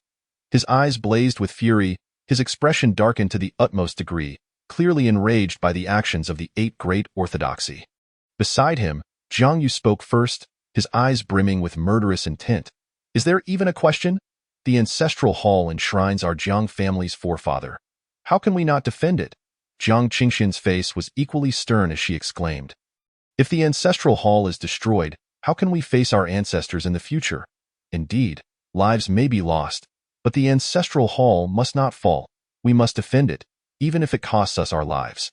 Voices of agreement rang out, with the majority present unwilling to see the ancestral hall fall into the hands of traitors. Yet amidst the crowd, dissenting voices emerged. Is it truly worth sacrificing so many lives for an ancestral hall? This came from an elderly man, thin and dressed in a python robe. Though not particularly powerful, he held a high position in terms of seniority, being Jiang Wuhan's elder brother, Jiang Wuning. He continued eloquently.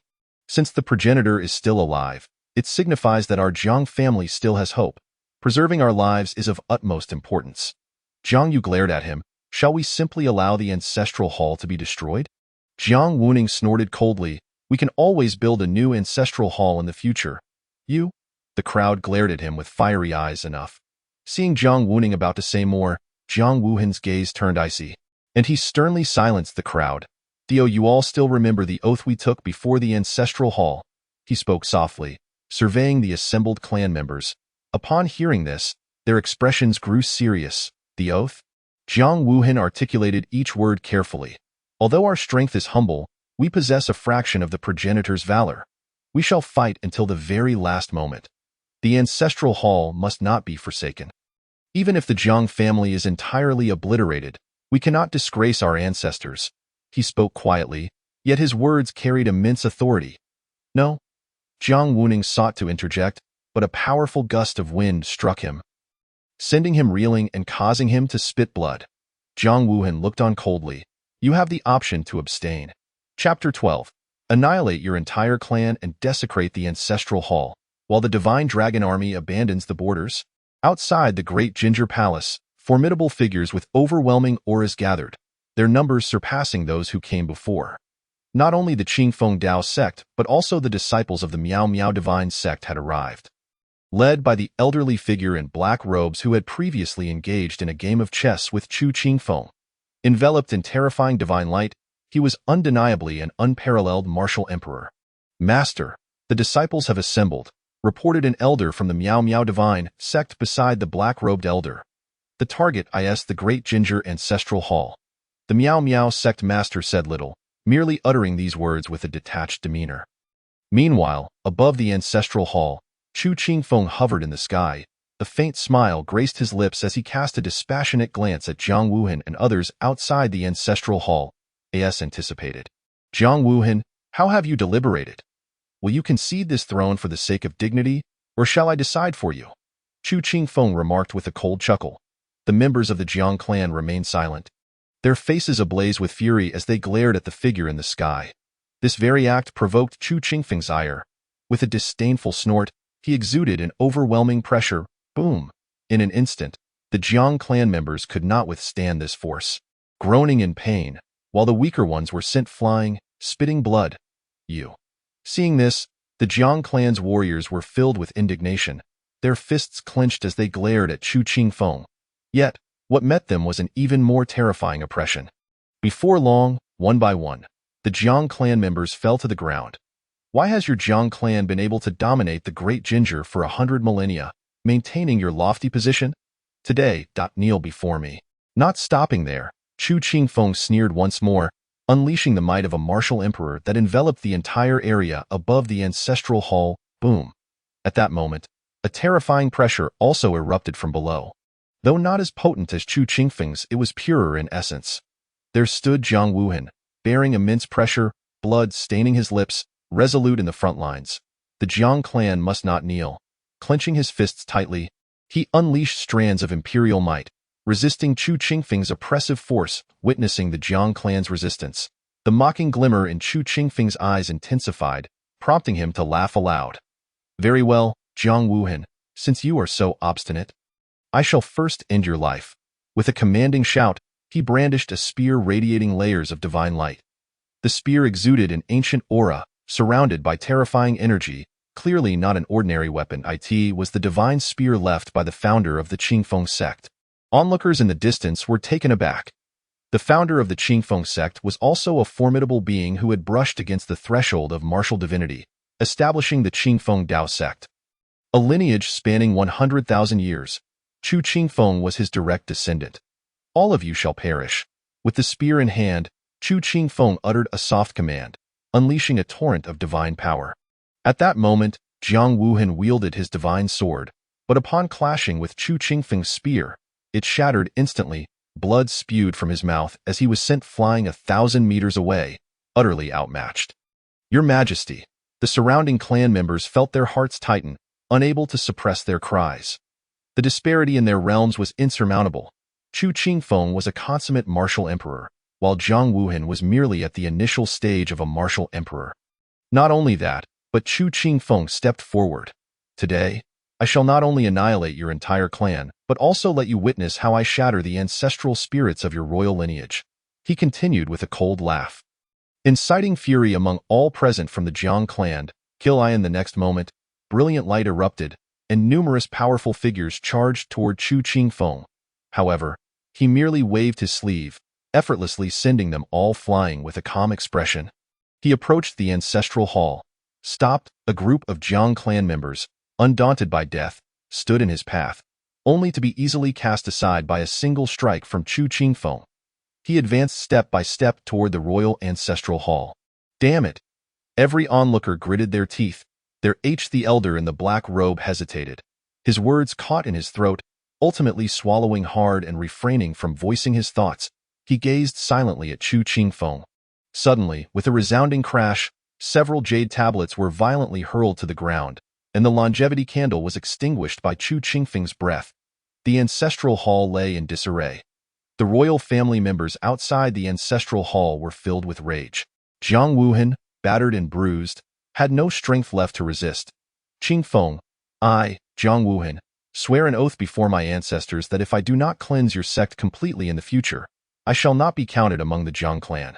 In an instant, he appeared aged beyond his years, yet his eyes burned with hatred as he struggled and cursed wildly.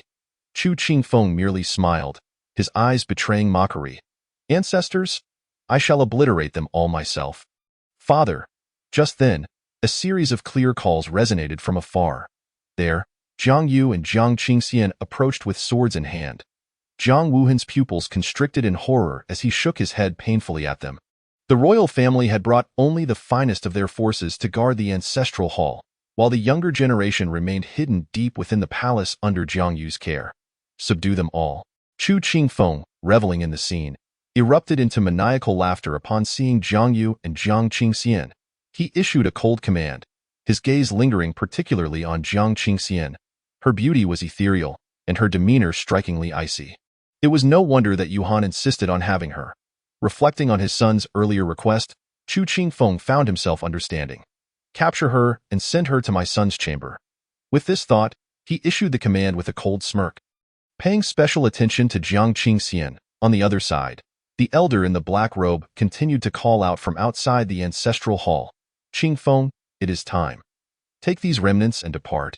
In less than the time it takes to burn half an incense stick, Chu Qingfeng had already shattered the majority of the jade tablets within the ancestral hall, leaving only a few intact at the top. Leave, however, unwilling to concede. Chu Qingfeng sneered, his gaze fixated on the most exquisite jade tablet at the pinnacle. It radiated with divine light, dedicated to the founder of the Jiang clan, Jiang Chun. Let us depart. It is time. The elder in the black robe urged again. Suddenly, to everyone's astonishment, instead of leaving, Chu Qingfeng directly removed the jade tablet honoring Jiang Chen. Although the elder had anticipated this, witnessing it unfold left him speechless, and he could only sigh in despair. With a resounding crash, Chu Qingfeng smashed the jade tablet to the ground. The onlookers gasped in horror, the royal family members' veins bulging with rage, their eyes brimming with blood. The founder, they cried out involuntarily. Even the severely wounded divine dragon army wore expressions of utter coldness. The jade tablet of Jiang Chen lay shattered on the ground. However, a surprising scene soon unfolded. Unlike the other jade tablets that shattered upon impact, Jiang Chen's tablet fell to the ground without a single blemish, its divine light growing ever more radiant. The elder in the black robe was left dumbfounded. Is Jiang Chen manifesting? Chu Qingfeng, however, snorted disdainfully and continued to step on the jade tablet. Humph, trying to put on a show. Jiang Chen, others may revere you, but I shall trample upon you. As he prepared to stomp down, he was suddenly repelled by the erupting divine light, sent flying thousands of meters away. Chu Qingfeng fell to the ground, tasting the dirt. How infuriating! Enraged, he stood up, clenching his fists. At that moment, an even more astonishing spectacle occurred. In the span of just 3 breaths, the heavens over Great Jiang suddenly darkened. The sky was engulfed in endless shadows, dust swirling violently, and all living beings within Great Jiang trembled in fear. What is happening? The elder in the black robe was stunned, and Chu Qingfeng's brow furrowed slightly at the sight. Chapter 14. The boundary barrier shatters. Jiang Chen's spirit in the heavens is enraged.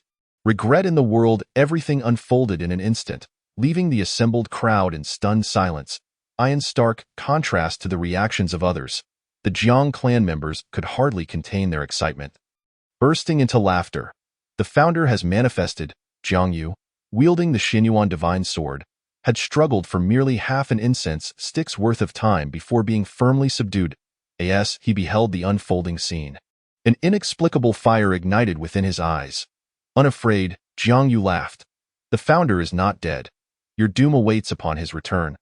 His words were so shocking that, combined with the transformations occurring in Great Jiang, they caused all present to change countenance. Seeing the morale of the troops begin to waver, the elder in the black robe immediately bellowed. Nonsense! Is there anyone in this world who can live for 100,000 years without dying? Indeed, trying to deceive us with such trivial tricks. Chu Qingfeng merely wore a look of surprise, his cold voice cutting through the air as he glanced over, his eyes filled with murderous intent. In the next moment, he lunged forward with his spear, enveloped in terrifying divine light that overshadowed the entire scene. This strike from Chu Qingfeng was a culmination of his strength, aimed directly at Jiang Yu's life. Jiang Wuhan's expression darkened to the extreme as he forced himself to rise, unleashing a terrifying attack with his sword in a desperate attempt to shield Jiang Yu from the spear. However, Jiang Wuhan was sent flying thousands of meters away by the force of the wind, blood mixed with internal organs spilling from his mouth. His aura weakened drastically, and his already injured body suffered even more grievously. "Father, Your Majesty," the surrounding crowd called out, a wave of indescribable emotion washing over them, intensifying their distress. Yet just as Chu Qingfeng was about to strike again, a frantic voice echoed throughout the heavens. From afar, an elder of the Qingfeng sect rushed over at breakneck speed. Upon hearing the elder's words, Chu Qingfeng turned to look, his expression filled with confusion and a foreboding sense of dread. "What is it?" The elder knelt, trembling as he spoke. In that fleeting moment, Chu Qingfeng felt a wave of confusion wash over him, clearly flustered. The golden-winged Great Pong clan forming an alliance with Dragon Island? Among the many top-tier races of the Demon Clan, there exist profound conflicts, which were also a significant reason why humanity managed to survive during the Dark Ages, when Jiangchun had yet to emerge. The most severe of these conflicts undoubtedly lay between the golden-winged Great Pong and the Dragon Clan. And no, they had actually joined forces. The elder, in a state of urgent anxiety, continued, "Moreover, the direction of the golden-winged Great Peng's assault is aimed directly at the foundation of my Qingfeng Taoist sect." At this, Chu Qingfeng's expression darkened entirely. His fists clenched tightly, flames of fury igniting in his eyes. "These bastards, do they truly believe my sect is a sickly cat just because the tiger does not roar?" Chu Qingfeng bellowed in wrath. He gestured decisively, unwilling to waste any more time at the Great Jiang Palace. "Kill them all then." As if struck by a sudden thought, he pointed at the members of the Jiang clan and said coolly. The members of the Qingfeng Taoist sect cast their malevolent gazes upon the group. Indeed, they replied with sinister smiles. Whoosh! In the next instant, beams of light erupted forth as the disciples of the Qingfeng Taoist sect exerted their utmost effort, wielding their blades towards the Jiang clan. There, neither Jiang Yu nor Jiang Wuhan exhibited any trace of fear in their eyes. In fact, they even laughed. Your good days are numbered, however. At the very moment the blades of the Qingfeng Taoist sect descended, an unexpected turn of events unfolded. Chapter 15. The Demon Clan's Invasion, the Evil Saint of the Underworld. A sword strike ends it all. Suddenly, a cascade of divine light erupted around Jiang Qingshan, revealing a seemingly ordinary blood scroll that captivated everyone's attention.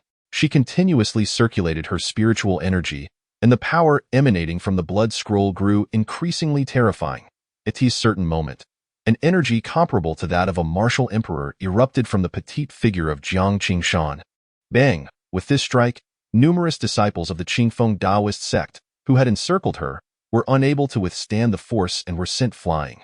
Weaker practitioners were directly obliterated into a mist of blood. What? Many powerful beings gazed in astonishment. Jiang Qingshan herself possessed only the cultivation of a martial venerable, yet she could unleash such terrifying energy with a single blow. This must be a precious artifact left by Jiang Chen. Chu Qingfeng's eyes gleamed with greed. He recognized immediately that the blood scroll was no ordinary item and resolved to seize it in the next moment. Chu Qingfeng reached out, unleashing a terrifying wave of energy that engulfed the entire area.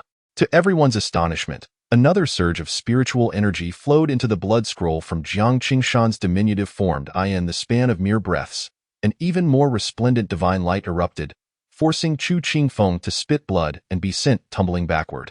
What? Witnessing this scene, even the onlookers were left dumbfounded. Even Chu Qingfeng, a consummate martial emperor, could not subdue her. As the divine light of the blood scroll continued to surge, everyone could clearly see Jiang Qingshan's pale face and disordered breath.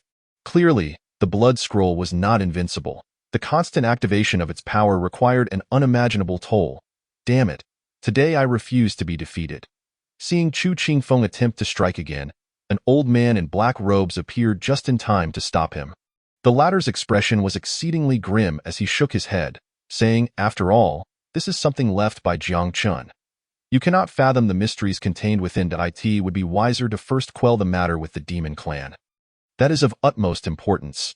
These remnants are merely fish on the chopping block, and we can deal with them later." Upon hearing this, Chu Qingfeng clenched his fists tightly, feeling utterly humiliated today. The royal family had not been exterminated completely, and he had even found himself in such a predicament. Humph! He snorted coldly, leading the disciples of the sect back, his eyes filled with rage. These damned demons, arriving neither too early nor too late, chose to strike just as he was about to annihilate the Jiang royal family. This time, he would ensure that all these demon beasts were slaughtered, devouring their flesh. Flames of fury burned in Chu Qingfeng's eyes, his heart raging with indignation. On the other side, Jiang Chun, clad in a purple robe with silver hair, stood with his hands clasped behind his back, employing a technique that allowed him to traverse the realm with ease. Returning at a swift pace, the crackling sound of electricity filled the air as the system chimed in. "Ding, Master. The Demon Clan has commenced their plan to annihilate the Great Jiang. Current progress, 0.5. Upon reaching 100, the system will upgrade, granting you the power of complete subversion of the heavenly path." Jiang Qian responded nonchalantly, his gaze penetrating through layers of void, landing upon the distance. After passing the realm where the evil clan resided, he would return to Great Jiang. Bang, however, at that moment, the void ahead shifted, revealing three figures of terrifying aura. Clad in gray robes, they exuded an exceptionally conspicuous dark energy, their presence firmly at the peak of martial saint. They were the evil saints of Tianshu, Tianji, and Tianquan. "Are you from the Demon Clan?" The instant the three appeared, their sharp gazes swept over Jiang Qin, marked with evident trepidation. Clearly, they were stunned by Jiang Qin's transcendent aura. Jiang Qin, however, regarded them with indifference, scanning the trio. "Take me to your evil god's abode." The evil clan had always possessed their own nomenclature. The three individuals before him held significant status, being titled evil saints, corresponding to the martial saints of humanity. The evil emperor of the evil clan corresponded to the martial emperor of humanity. As for the so-called evil god, it corresponded to the martial deity of humanity. The Tianji evil saint was an exceptionally alluring woman, adorned with a gray hairpin, exuding a captivating charm. At that moment, she covered her mouth and chuckled coldly. "What manner of being are you, daring to seek an audience with our esteemed evil god?" She spoke boldly, displaying no regard in her eyes. The evil god was the most terrifying existence in the world, while Jiang Qin, at best, was merely a fledgling quasi-emperor, yet dared to act brazenly in their underworld. Just as her words fell, a beam of sword light pierced the heavens, unleashing a terrifying explosion of energy. Jiang Qin had no desire for further trivial conversation. In fact, the other two had not even discerned how Jiang Qin had launched his attack. He showed no mercy. With a single strike, the Tianji evil saint was cleaved in two. Dark blood flowed profusely, shocking the other two. The Tianji evil saint was dead. You killed her. She was the beloved of the soul-devouring evil emperor. The Tianshu evil saint's eyes were filled with terror. The Tianji evil saint was the most renowned lover of the soul-devouring evil emperor in their region. Now, she had been slain by Jiang Chun. How could the soul-devouring evil emperor easily overlook this? Killing her was a simple task. "Can you lead me out of here or not?" On the other side, Jiang Qian merely cast them a flat glance, his words laced with a growing murderous intent. The Tianquan evil saint, a youth with a grim complexion, smiled as he bowed. Lord, this way please." His eyes narrowed slightly as he walked ahead, guiding Jiang Qin. The latter spoke not a word, his purple robe billowing like a celestial being as he advanced deeper into the underworld. Meanwhile, within a simply adorned palace, the door to a secluded chamber was knocked upon. Enter. An ancient voice resonated from within. The figure was robust, exuding an aura of authority without anger. It was the soul-devouring evil emperor. Outside, a beautiful maid stepped inside. "My lord, at the border of the underworld, we discovered a corpse of our evil clan." After a moment of contemplation, she spoke respectfully. The soul-devouring evil emperor's gaze was indifferent. Killed by the demon clan? The maid appeared somewhat perplexed, shaking her head. Uncertain. Lord Tian Quan has temporarily stabilized the situation, but he is no match for that individual, Tian Quan. Upon hearing this, the soul-devouring evil emperor's brows furrowed tightly as he fixed his gaze on the maid. Coldly inquiring, "Who was the deceased?" "Lady Tianji, Bang." The moment the maid uttered these words, the entire chamber was enveloped in an overwhelming aura of darkness. She felt a bone-chilling coldness enveloping her entire being, causing her to tremble uncontrollably. There, the soul-devouring evil emperor slammed his palm onto the ground, shaking the entire chamber. His eyes were ablaze with murderous intent. "No matter who you are, those who dare to lay a hand on me shall only meet death." The soul-devouring evil emperor roared, his terrifying aura causing the maid to faint on the spot. Chapter 16. Jump, jump. Dare you jump? It is not a true jump. Meanwhile, Jiang Qin stepped into the depths of the underworld. Before him, the Tian Shu evil saint and Tian Quan evil saint obediently led the way. Soon, a palace radiating a pitch-black light came into view. Jiang Qin's eyes, devoid of any discernible emotion, scanned the surroundings. "Is this your evil god's residence?" he asked, his tone cool as he surveyed the palace. At that moment, both evil saints visibly tensed, exchanging glances and nodding. It was then that the crackling sound of electricity filled the air as the system chimed in. Ding! Scanning in progress. A presence with the master's bloodline is nearby. The aura of a descendant. Jiang Qian sensed this with slight surprise. He said nothing further and stepped into the palace. Behind him, the two evil saints breathed a sigh of relief. At last, they had managed to rid themselves of this calamity. Tan Shu lightly pressed his chest, feeling relieved at this moment. The instant Tianji evil saint had been slain, he had been rendered speechless. The youth before them was simply too terrifying, defying common logic, undoubtedly a formidable presence even among martial emperors. Tian Quan chuckled coldly, his eyes brimming with mockery. "This person is doomed. The place inside is a forbidden zone for sealing demons. Even a martial emperor would face certain death upon entering." He secretly rejoiced in his own cleverness. However, Tian Shu furrowed his brow and said, "But Lord Shihun did not personally slay him. Could he be displeased and blame us? After all, the one who has perished is none other than the old acquaintance of the Shihun evil emperor. Without personally annihilating Jiang Qin, he surely cannot find contentment." Just then, as their discussion unfolded, a terrifying surge of energy erupted from behind, and a powerful presence approached at an alarming speed. The two turned to see, and simultaneously bowed respectfully. "My lord." They were well aware of the identity of the newcomer. The old lover of the Tianji evil saint, the furious Shihun evil emperor, had arrived. The aura of the Shihun evil emperor was chaotic. His eyes blazed with fury as he scanned the surroundings but found no one he sought. Coldly, he inquired, "Where is that person?" Upon witnessing this, Tian Quan, who had initially relaxed, felt his heart tighten again. He cautiously pointed ahead and said, "He has just entered the forbidden zone of demon sealing." The forbidden zone of demon sealing? At the mention of this, the Shihun evil emperor's expression grew even more ominous. And he roared, "Why could you not delay him for a moment longer? Now that he has stepped into the forbidden zone of demon sealing, how can I exact my revenge or tear him to shreds?" The Shihun evil emperor's vehement words startled many present. In the distance, the members of the evil clan gazed at the furious Shihun evil emperor with bewildered expressions. Why was the evil emperor so enraged? Who had provoked him? Unbeknownst to them, it seemed to be related to Lady Tianji.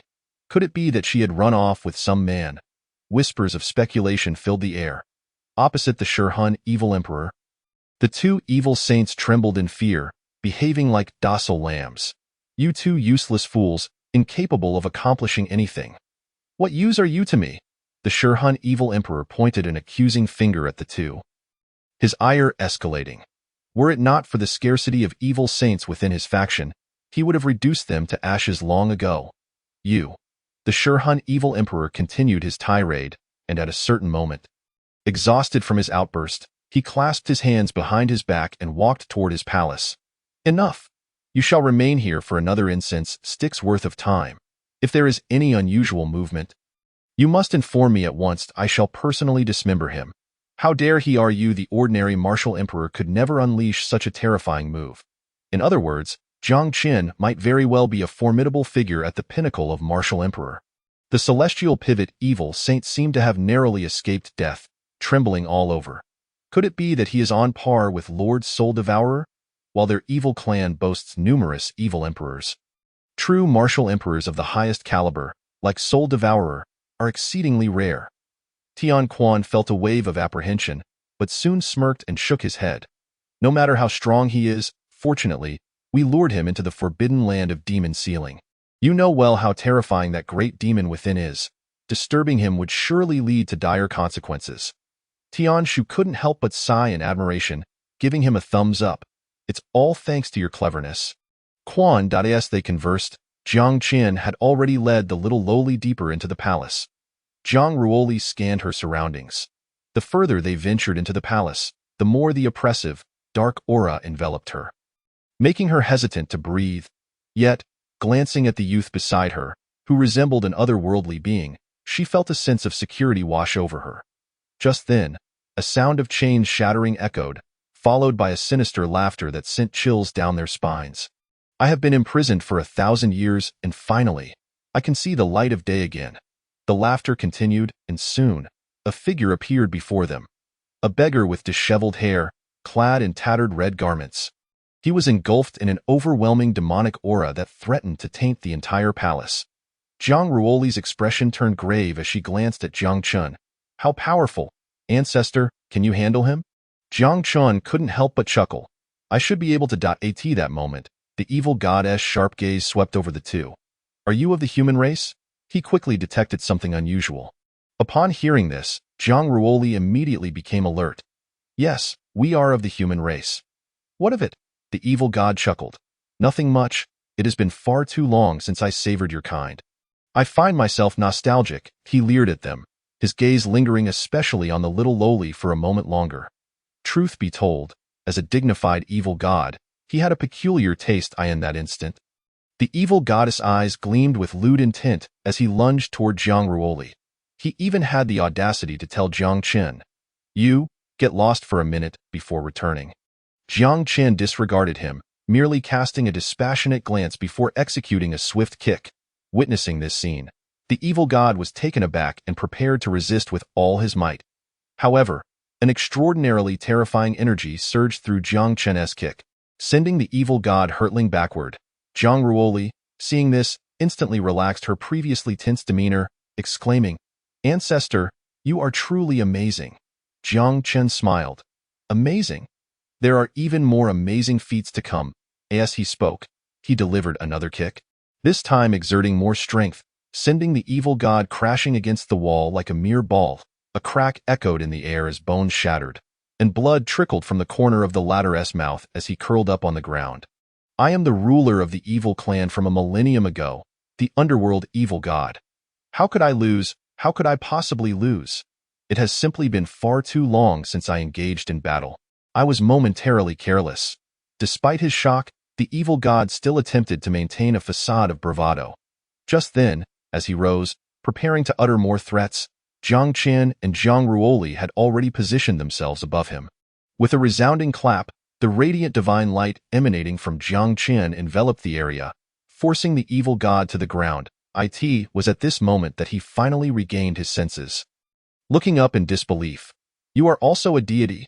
To think that a once mighty evil god, despite being sealed for a millennium and diminished in strength, would be so effortlessly subdued." There could only be one explanation. The opponent was a martial god of the human race, and he was surely superior in realm. Zhang Ruoli, covering her mouth in shock, exclaimed, Ancestor, you are a martial god. Jiang Chun regarded the little lowly with a calm expression and a smile. Indeed. As he spoke, he exerted a slight pressure with his foot. How infuriating. Feeling the increasing force of Jiang Chun's foot, almost crushing his head, the evil god grew indignant. After all, I am a figure of some significance. Could you not show a modicum of respect? With a furious roar, the evil god unleashed an even more terrifying demonic light that seemed poised to devour the heavens and the earth. Yet, Jiang Chun remained unfazed, delivering another kick. The simple motion sent the evil god flying once more, leaving Zhang Ruoli starstruck. Ancestor, you are so incredibly handsome, she exclaimed, repeatedly giving him a thumbs up in admiration. At a certain moment, the evil god could no longer contain himself. Pointing at Jiang Chun, he found himself frightened into silence upon meeting the latter's cold gaze. Who exactly are you? Jiang Chun met his stare, voice icy. In the tomb of the celestial, it is Jiang Chun. The utterance of these words, the evil god was left dumbfounded, and the little lowly behind him froze in place as well. The tomb of the celestial, the evil god mumbled, trembling in fear. Not only the great Jiang, but the demon clan also possessed numerous forbidden zones. However, if one were to speak of the most mysterious and terrifying among them, it would undoubtedly be the tomb of the celestial near the demon clan. Throughout history, few have emerged alive from its depths. Zhang Ruoli was equally stunned, her petite frame trembling. Ancestor, what did you say your name was? Jiang Chun smiled faintly. Jiang Chun. Upon hearing this, Zhang Ruoli's eyes immediately glistened with tears as she hugged Jiang Chun's leg. You are truly my ancestor. Meanwhile, the evil god was so terrified that he crawled on the ground, not daring to lift his head. The great ancestor of the Jiang clan, Jiang Chun, he trembled all over, his eyes filled with disbelief. How could he have ever imagined that the youth before him was the legendary figure from 100,000 years ago? In that moment, Jiang Chun stepped closer, looking down at him. You are called the underworld evil god? You may call me Little Ming, the evil god replied sheepishly, his earlier arrogance vanished. After realizing the true identity of his opponent, he had lost all courage to resist, trembling as he knelt. Jiang Chun furrowed his brow. Who is the current ruler of your clan? The evil goddess expression turned awkward. A millennium ago. It was Little Ming who ruled this realm, but later, an unparalleled prodigy emerged within our clan. While I was in seclusion, he rapidly ascended to the status of evil god and ultimately it suppressed me, imprisoning me in this wretched place. As these were all dark histories, the evil god scratched his head, speaking somewhat uncomfortably. Jiang Chun's gaze remained indifferent. Who is it?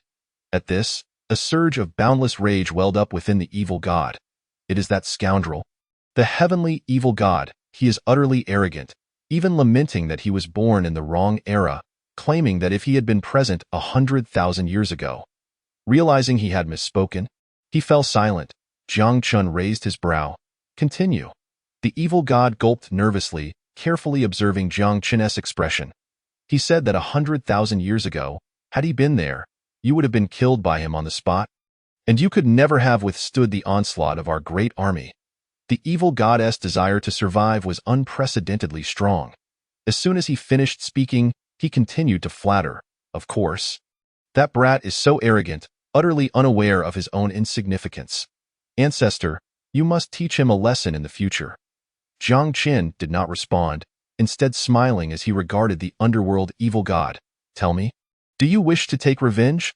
The underworld evil god was momentarily stunned, an overwhelming excitement surging within him, his eyes nearly ablaze with fury.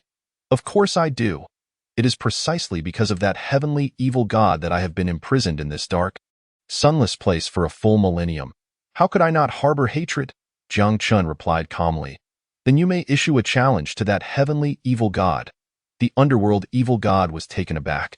Really? He fidgeted with his hands, looking somewhat embarrassed.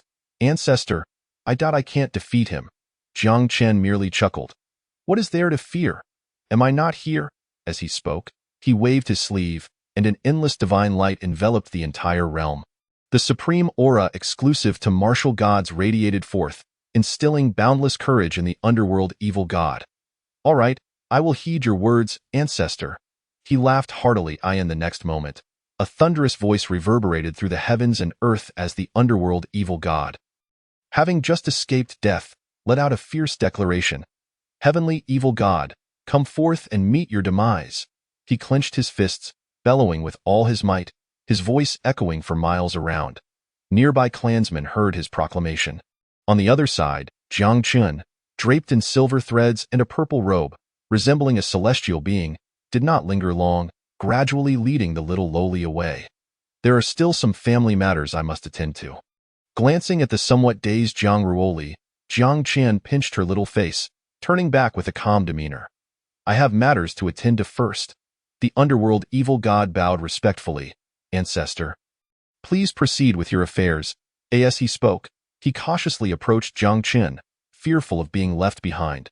However, in merely 3 breaths, Jiang Qian had already vanished with the little lowly.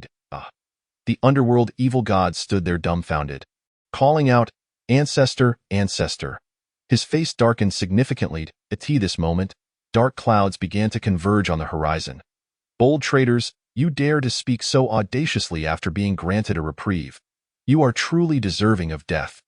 The underworld evil goddess expression soured, and through the dark skies above the forbidden land of demon sealing, he sensed numerous powerful auras converging towards him. The ancestors guide you back to your origins. Meanwhile, Jiang Qian, accompanied by the little girl, has already reached the outskirts of the forbidden zone. Along the way, he inquires, where are your parents? Yet, Jiang Ruoli's eyes brim with tears, and she remains silent. Observing her distress, Jiang Qian halts his steps, gently pats the little girl's head, and furrows his brow, urging her to speak slowly. How did you end up here? This question also lingers in Jiang Qian's mind. As a descendant of the Jiang lineage, she ought to be in Dejiang. How is it that she has fallen into the hands of the evil clan? Jiang Ruoli clenches her tiny fists. Her voice laced with anger. 1,000 years ago, word spread across the world that the barrier you left would shatter, and the evil clan would invade, heralding a return of the dark era. My family's last ancestor secluded himself overnight, vowing to ascend from martial emperor to martial god. My parents, too, received a secret edict from the monarch to investigate the borders. Jiang Qian nods, having gleaned this information from the blood letter sent by Jiang Qingxian. His brows knit tighter, and then, Jiang Ruoli's grip tightens with fury concealed beneath her delicate exterior. The barrier indeed bore cracks. My parents tried every means to mend it, but just as they were about to complete the final step, they were ambushed from within. Both were gravely injured, forcibly cast out of Dejiang's borders, and left to wander. Poor mother, she was pregnant at the time. Her voice trembles with sorrow. These events belong to the past. Had her parents not been discreet yet formidable, they would have perished long ago. On the other side, upon hearing her words, Jiang Qian's expression darkens to a steely resolve. Who did this? The 8 great orthodoxies. Particularly, the Qingfeng Dao sect. Jiang Ruoli's fists tremble with rage. It was them. They sought to create the illusion of an invasion by the evil clan. Jiang Qian's lips curl into a cold smile. So it is them again. The 8 great orthodoxies will stop at nothing to obliterate my descendants. Ancestor, I have stolen the jade rui of the soul-devouring old ghost. He will surely seek out my parents for trouble. Jiang Ruoli's face flushes crimson as she brandishes the jade rui emanating a demonic glow. Very well, Jiang Qian nods, casting a calm glance. With a swift motion of his sleeve, the jade rui, which had been glowing ominously, shatters into dust upon the ground. In its place, a brand new jade rui, radiating a divine light, materializes in Jiang Ruoli's hands. What is this? Jiang Ruoli gazes at the divine jade rui in astonishment, noting that its color and embedded energy far surpass those of the previous one. Clearly, this is a treasure of imperial caliber, a life-saving talisman. Your ancestor has bestowed upon you a relic, while that piece of scrap is unworthy of your hands. He gently ruffles the little girl's hair and sighs. Jiang Ruoli hesitates before speaking. That jade rui is a crucial pass for leaving the evil clan and returning to Dejiang. This was the reason I risked everything to steal the soul-devouring evil emperor's jade rui. I wanted to bring my parents home. Jiang Qian chuckles. What need have you for a pass? If you wish to return, your ancestor will lead you back with force. As for the 8 great orthodoxies and the Qingfeng Dao sect, since they desire the return of the evil clan, then your ancestor shall fulfill their dark era dream. Moreover, Jiang Chun continues to smile, but a bone-chilling aura emanates from him, palpable even to Jiang Ruoli. She whispers, her heart racing with excitement, "Ancestor."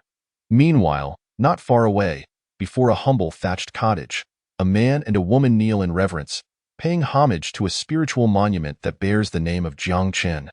The man, clad in dark robes, is named Jiang Haoran, appearing to be in his 30s, with a 3-foot-long sword at his side, exuding an extraordinary presence. Ancestral master, the 8 great orthodoxies have rebelled, and the royal family is in peril. Though Haoran is powerless, I shall do my utmost, he prays, lighting 3 incense sticks and bowing deeply. Beside Jiang Haoran is a dignified and graceful woman named Mei Xian, his partner for over a millennium. A formidable martial saint, at this moment, her brow furrows as she senses an ominous premonition. Husband, what if Ruoli has gone missing? Jiang Haoran, having just completed his offerings, frowns. What? Rising to his feet, a fierce aura emanates from him, causing the very heavens to tremble. Jiang Haoran keenly scans the surroundings and, indeed, detects no trace of Jiang Ruoli. Mei Xian's expression tightens with concern. Do you think Ruoli could have been captured? Upon hearing this, Jiang Haoran's face darkens. They had just prepared to escape the evil clan and return to Dejiang, only to encounter such a calamity. Just then, a deafening voice reverberates from above, the voice of the heavenly pivot evil saint. Jiang Haoran and wife come forth to meet your demise. Before them, a massive horde of evil clan soldiers encircled the thatched cottage like a dark cloud, evidently sent by the soul-devouring evil emperor. Jiang Haoran watches the scene unfold, his expression shifting slightly. Could it be that our plans have been exposed? He had always acted discreetly, never revealing his true identity, and with his martial emperor-level cultivation. Even the evil clan had never suspected him. Now, could it be that his cover has been blown? In that moment, a blinding sword light streaks across the sky as Mei Xian brandishes her ice snow divine sword. In an instant, a chilling aura envelopes the entire area. She raises her sword, her martial saint-level aura surging forth. Engage. On the other side, the heavenly pivot and heavenly authority evil saints, rather than feeling intimidated, merely scoffed. In the next moment, one wields a spear while the other brandishes a blade. Together, their terrifying power obliterates the very fabric of space. As they advance, the clash of 3 figures ensues, illuminating the night sky with brilliant flashes. At one moment, Mei Xian falters, blood spilling from her lips as she is sent reeling backward, her expression gravely serious. The combined strength of the 2 evil saints equals her own, and faced with their alliance, she finds herself at a disadvantage. Beside Mei Xian, Jiang Haoran remains passive throughout. Nearby, a far more formidable figure observes quietly. With his 3-foot sword unsheathed, Jiang Haoran, despite the fury boiling within, must compose himself and focus on the looming presence in the void. There, a familiar figure emerges, a robust man with hands clasped behind his back, exuding an air of superiority. It is the soul-devouring evil emperor. Upon catching sight of Jiang Haoran, he smirks nonchalantly. Jiang Haoran. Long time no see. Jiang Haoran retorts coldly, don't come here with your false pleasantries. I will slay you. As his words fall, he unleashes a sword strike, a terrifying momentum soaring toward the heavens, aimed directly at the soul-devouring evil emperor. Begone! The soul-devouring evil emperor's expression darkens, unable to suppress a curse as he raises his hand, an overwhelming aura emanating from him. Bang! As the 2 martial emperor forces collide, it is akin to a volcanic eruption, sending shockwaves that shake the very void. Countless evil clan warriors watch, wondering who will emerge victorious. The heavenly pivot evil saint scoffs at the notion, it must be Lord Soul Devourer. Indeed, as the violent shockwaves subside, Jiang Haoran finds himself spitting blood, hurled backward.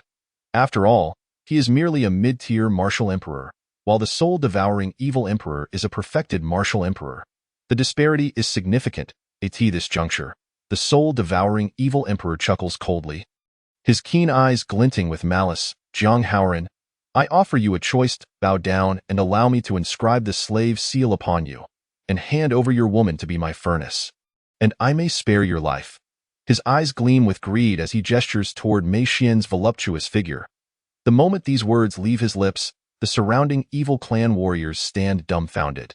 Lord Soul Devourer, is this truly the path you wish to tread? A knowledgeable individual whispers, indeed. I heard that the Tianji lady had a partner before, but was forcibly taken by Lord Soul Devourer. As they exchange murmurs, they recount past events, their voices kept low. Suddenly, several members of the sinister clan displayed a glint of excitement in their eyes. Lord Soul Devourer had already mentioned that his wife possessed a modicum of beauty. Meanwhile, Jiang Haoran wore a frosty expression. You must be dreaming. With just 3 words, he rendered his opponent's face ashen. Not far away, injured Mei Xian spat at the Soul Devourer. Do you think you are worthy? Yet, the Soul Devourer calmly wiped the saliva from his face, gazing intently at Mei Xian, a slight smirk gracing his lips. Quite interesting. I rather like it. As his voice faded, he slowly approached. Instinctively, Mei Xian wanted to retreat. But the oppressive aura surrounding the emperor rendered her immobile, even as a peak martial saint. The Soul Devourer sneered coldly. Run? Can you even run? The sound of approaching footsteps grew louder, and at that moment, Jiang Haoran stood up once more. He unsheathed his 3-foot-long sword, and then he deliberately sliced his fingertip, letting crimson droplets of blood fall upon it. Instantly, a powerful and familiar aura emanated from the blood, the momentum of the sword intensifying to tenfold its previous terror. The Soul Devourer sensed the change, his complexion shifting dramatically as he clenched his fist. You truly are adept at masquerading. You are the descendant of Jiang Qin. This aura made him tremble involuntarily. It was the bloodline of the legendary figure from 100,000 years ago. At this point, the Soul Devourer understood that the individual before him was not a member of the sinister clan at all.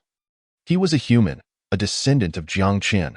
The instant the oppressive aura dissipated, Mei Xian too managed to stand, ready for battle once more. However, the opposing heavenly pivot and heavenly authority, the evil saints, found themselves in a predicament. They couldn't afford to injure her. Their strikes became cautious, fearful of harming Mei Xian and ruining Lord Soul Devourer's plans. In that moment, they found themselves at a disadvantage. As the sword was raised, it was then that Jiang Haoran's voice resonated through the heavens and the earth. At this moment, he no longer concealed his power. The 3-foot-long sword erupted with an unprecedented divine radiance, its terrifying aura leaving those around him in a stupor. Jiang Haoran activated his bloodline, a very ancient method that could temporarily enhance one's strength, contingent upon having a formidable ancestor. He hoped to buy some time. Jiang Haoran was acutely aware of his own capabilities. Even with the activation of his bloodline, he could only contend with a peak martial emperor. As for the Soul Devourer, a perfected martial emperor, he was far from being a match, but at this juncture, one must take risks. With a swift swing, Jiang Haoran unleashed a sword strike, and as he shouted, a horrifying light ravaged the entire realm. Opposite him, the Soul Devourer felt the terrifying energy approaching, his expression transforming from disdain to shock and fear. Whoosh! Then, an even more astonishing scene unfolded. No one expected that Jiang Haoran's 3-foot sword strike would sever the Soul Devourer's arm cleanly. Thud! Not only that, the monstrous energy wreaked havoc, causing the Soul Devourer to howl in agony. His cries echoed as he lay on the ground, his eyes blazing with fury directed at Jiang Haoran. If rage could kill, he would have annihilated Jiang Haoran countless times by now. The surrounding sinister clan experts were equally stunned. How could this be?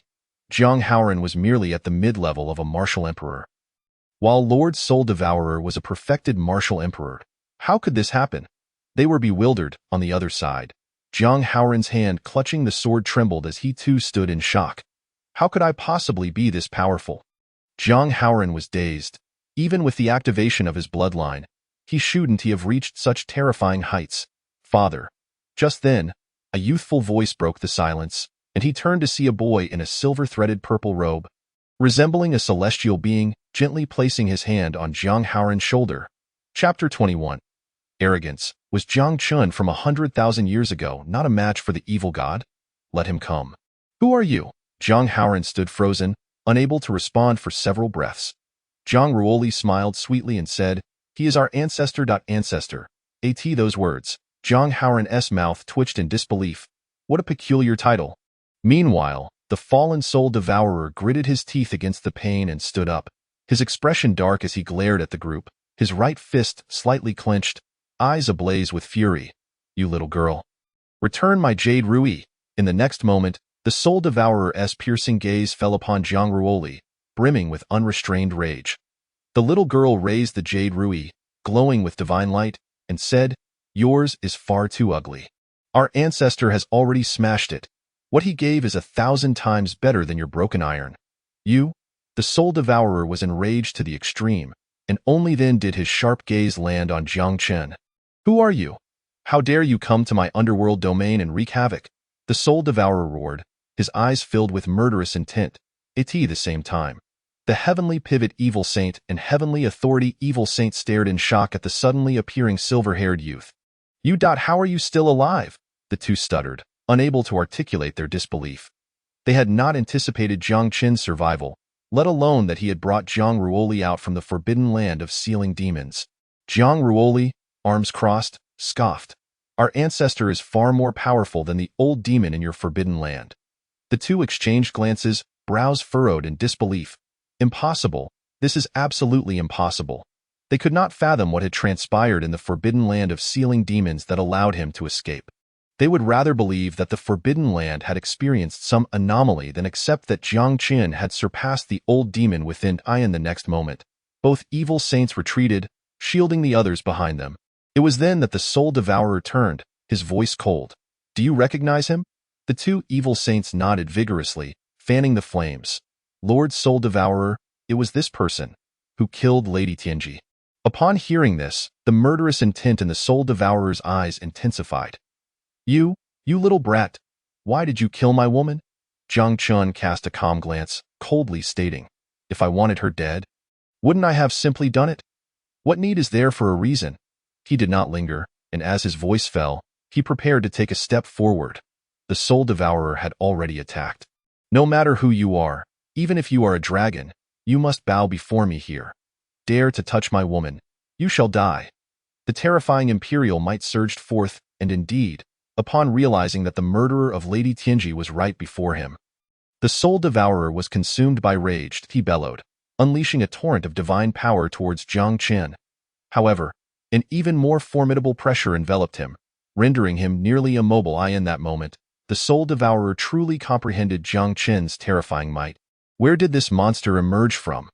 The oppressive force was so overwhelming that it stifled even the magic within him from operating, leaving the soul devourer in a state of shock.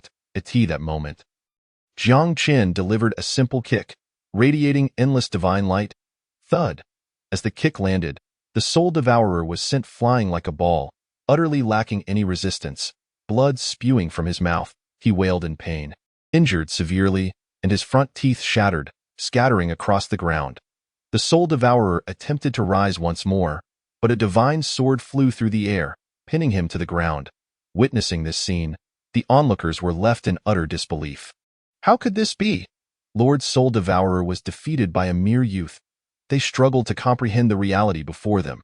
Some shook their heads in astonishment. Not just defeated, but utterly annihilated. This was the most terrifying aspect.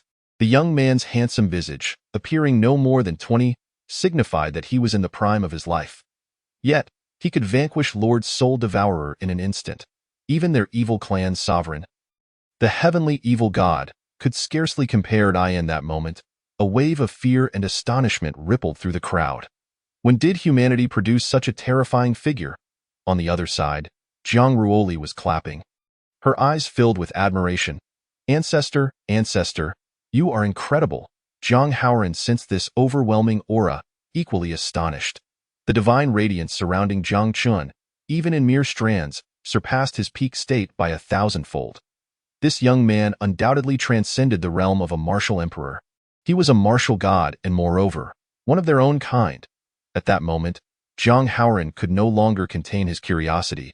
He turned to ask, "Ruoli, where did you encounter such an extraordinary ancestor?" The little girl, brimming with pride, replied, "In the forbidden land of sealing demons, our ancestor not only rescued me but nearly kicked the old demon inside into submission." The old demon in the forbidden land. Jiang Haoran was completely taken aback, while Mei Xian, holding the ice and snow divine sword, stood equally speechless. The old demon inside.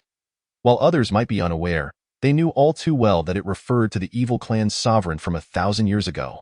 The underworld evil godity that time. The evil clan was embroiled in internal strife, unable to attend to other matters, which allowed them to infiltrate and live covertly for a millennium. Tio easily overpower the underworld evil god with a mere kick. How terrifying must his strength be? Meanwhile, pinned to the ground by the divine sword, the soul devourer continued to roar. Let me go! Let me go! Don't think you are remarkable just because you possess some skills.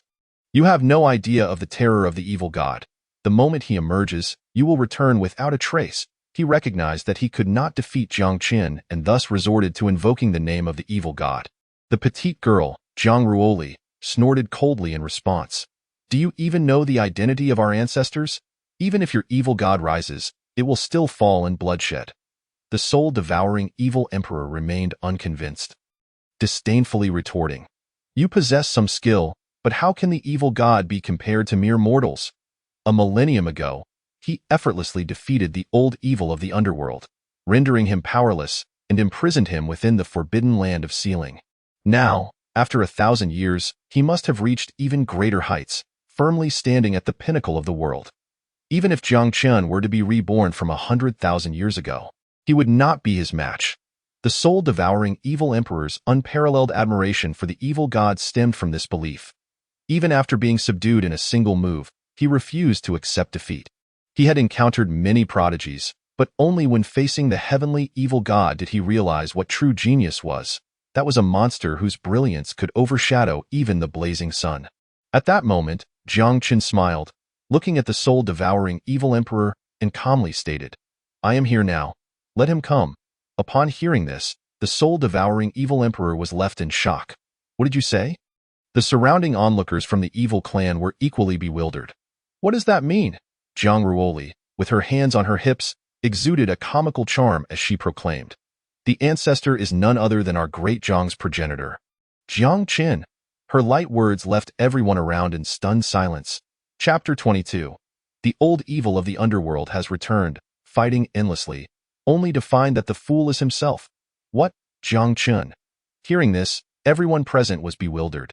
Jiang Qin, who does not know of him? Even after 100,000 years, his name still reverberated like thunder above the demon and alien races. Jiang Haoran dropped his 3-foot azure blade, trembling with excitement, his eyes reddening as he exclaimed, Ancestor, is it truly you? You are still among the living. At this moment, he finally understood why this powerful figure would help Ruoli and come to their rescue. Their great Jiang indeed had no elder, but the one and only, most terrifying Jiang Qin was still alive. Many from the evil clan, upon hearing those 2 words, trembled uncontrollably, gripped by a fear that resonated deep within their blood. Jiang Qin had once ended the dark era, bringing countless nightmares to their forebears. The soul-devouring evil emperor trembled, unsure if it was from pain or fear. His eyes were filled with disbelief. How can you still be alive? This is impossible. Even if you truly are Jiang Qin, it cannot be. The soul-devouring evil emperor wanted to say more, but suddenly, the sword in his hand erupted with a dazzling brilliance. In the next moment, the sword cleaved through, separating his head from his body, his life force fading rapidly. The soul-devouring evil emperor was silenced. Jiang Qin calmly clapped his hands, and with another swing of his sword, the nearby onlookers from the evil clan burst into a mist of blood. Tian Shu and Tian Quan, sensing the dire situation, transformed into streaks of light and fled deeper into the underworld. Run! Hurry and report to the evil god. They were terrified to the core, never expecting that the youth was the legendary Jiang Qin from 100,000 years ago. Unless the heavenly evil god intervened personally, who could contend with him? Just then, a beam of sword light descended, radiating endless divine brilliance, and the 2 were ultimately unable to escape, becoming souls beneath Jiang Qin's blade. Boom! At that moment, within the forbidden land of sealing, a similarly terrifying aura erupted, sweeping across millions of miles. Various dazzling martial techniques ignited, illuminating the previously dim sky above the forbidden land. The strength of the residual waves had nearly reached this place. Jiang Haoran rose to his feet, sensing the astonishing momentum from that direction, and tightened his grip on the 3-foot azure blade. What lies there? The petite girl sweetly smiled. It's the old demon from within the Forbidden Land, just released by the ancestor, and already clamoring to duel with the heavenly evil genocide. Seems the evil clan is in for great chaos. Jiang Chun looked on at this scene with little surprise. Stepping towards that direction. Let us go. Once this is settled, ancestor, I will take you all home. Jiang Chun glanced back, and though he usually remained calm, an unusual emotion flickered in his eyes as he spoke. The petite girl immediately chased after him, carefully stowing away her jade ruby, clutching Jiang Chun's leg, and sweetly smiled. All right, home. Zhang Haoran and Mei Xian exchanged glances, both smiling as they wielded their swords and followed suit. In the forbidden land of Sealing, the underworld evil god, clad in tattered red robes, had just emerged from the confinement, his disheveled hair giving him the appearance of a madman gazing at the sky. Numerous powerful figures from the evil clan gathered, eager to apprehend him. Seeing familiar faces, he couldn't help but feel a bittersweet pang. Many among them had once been his subordinates a millennium ago. Yet now they donned different faces and sought to confront him. The underworld evil god couldn't help but roar in fury. Do you truly not recognize this seat? Upon hearing this, the crowd was momentarily stunned, yet dared not speak. The genius of the heavenly evil god was simply too monstrous. His speed to ascend to godhood, throughout history, could not be rivaled by anyone save for Jiang Chen from 100,000 years ago. Naturally, they wished to follow the underworld evil god, but their lives were far more precious. Old evil of the underworld, cease your banter. I have arrived. Show me the extent of your power, as the underworld evil god continued his fury-laden shout. A calm voice suddenly resonated from the heavens. Wherever the gaze fell, the voice echoed through the cosmos, and before the figure had even arrived, a palm-sized glow, towering millions of feet high, was already hurtling towards him. At this moment, the underworld evil god realized that the so-called most monstrous martial talent of their clan, the heavenly evil god, had arrived. Instantly, the underworld evil god steeled himself, clenching his fists as a torrent of demonic energy surged through the void. When the evil god raged, what terror ensued? The underworld evil god dared not be careless, unleashing all his might to collide with the heavenly palm, boom, like the shattering of the heavens, amidst the intertwining black divine brilliance. The underworld evil god felt an unprecedented anxiety. To his astonishment, the heavenly palm merely forced him back 3 miles, leaving him unscathed. The underworld evil god was taken aback. A millennium ago, the opponent could have easily defeated him. Yet now it appeared that after 1,000 years, the heavenly evil god's cultivation had regressed. Thud. Just then, footsteps approached. Not far away, a youth clad in a crimson gold robe, with a gaze that bore the weight of the ages, walked forth. Unlike the usual members of the evil clan, his eyes sparkled like stars, and he was strikingly handsome, as if he had stepped out from a myth. The crowd around him stared in awe. Dumbfounded, someone couldn't help but exclaim, "The heavenly evil god is so handsome!" Both being evil gods, the underworld evil god appeared as though he had just emerged from the earth, while the heavenly evil god was a suave and elegant young man. As a result, even before their confrontation, the onlookers had already formed judgments on who would win. The underworld evil god, at this moment, cast a displeased glance at the other, finally seeing the heavenly evil god. He could no longer contain the fury within. "You scoundrel! Today, I shall surely slay you." It was this very person who had imprisoned him for a millennium. Otherwise, how could a dignified evil god have fallen to such depths? Meanwhile, the heavenly evil god remained unperturbed. He never once looked the underworld evil god in the eye. Instead, he sneered. "You have only yourself to blame for your lack of skill." Upon hearing this, the underworld evil god clenched his fists, utterly enraged. "I will slay you." In the next moment, a divine domain enveloped them, and he unleashed his most forceful attack against the youth before him. The heavenly evil god also threw a punch. A powerful aura unique to divinity radiating outward, in an instant. Terrifying light intertwined with the heavens and earth. The shockwaves from the fierce clash sending many powerful figures retreating. They were still battling. And for a moment, it was an even match. This doesn't seem right. At one point, a strong man from the evil clan could not help but voice his doubts. A millennium ago, the heavenly evil god could easily crush the old evil of the underworld. Yet now, 1,000 years later, why did it seem like only a slight edge remained? Just then, the underworld evil god grew bolder with each passing moment, unable to suppress his laughter. After 1,000 years of cultivation, you, a worthless fool, are still no match for me. Another punch fell, and the heavenly evil god remained unmoved, while the underworld evil god was sent flying 1,000 steps back. Nevertheless, he did not appear fearful. Instead, he responded with mockery. The heavenly evil god maintained his cold smile, raising his hand as an even stronger aura erupted, enveloping the old evil of the underworld. Throughout the encounter, no one noticed that his figure had briefly flickered. The underworld evil god continued to laugh. I thought you were a true martial genius. It seems you must have taken some shortcut, and the cost was not small, was it? Boom. Another strike landed, and the heavenly evil god remained unmoved, his gaze shifting to a certain location, as if sensing something, his expression suddenly growing grave. Then, to everyone's astonishment, the heavenly evil god turned and began to retreat. The underworld evil god burst into laughter, thinking the other had succumbed to fear. He snorted disdainfully, reveling in his triumph. You little heavenly evil god dare oppose me, whoosh. Just then, a radiant beam of sword light streaked across the sky, cleaving the heavenly evil god into nothingness, leaving no trace behind. Not far away, Jiang Qian, adorned in silver hair and a purple robe, appeared. He gazed at the grinning underworld evil god with indifference. Just an avatar. You still so pleased without even having fought? Avatar. Upon hearing this, the smile on the underworld evil god's face gradually froze. It turns out, after all this time, he was the fool. Chapter 23. The demon army is descending? A pack of beasts, do they truly think they can turn the tides? Ancestor, your timely arrival is most fortuitous. With this thought, the underworld evil god felt a flush of embarrassment, his heart still pounding. The heavenly evil god was indeed terrifying. After a millennium, he could not even contend with his avatar, let alone his true form. Tio clung tightly to the thigh of the progenitor. Upon this thought, the dark evil god cast a flattering gaze towards Jiang Qian.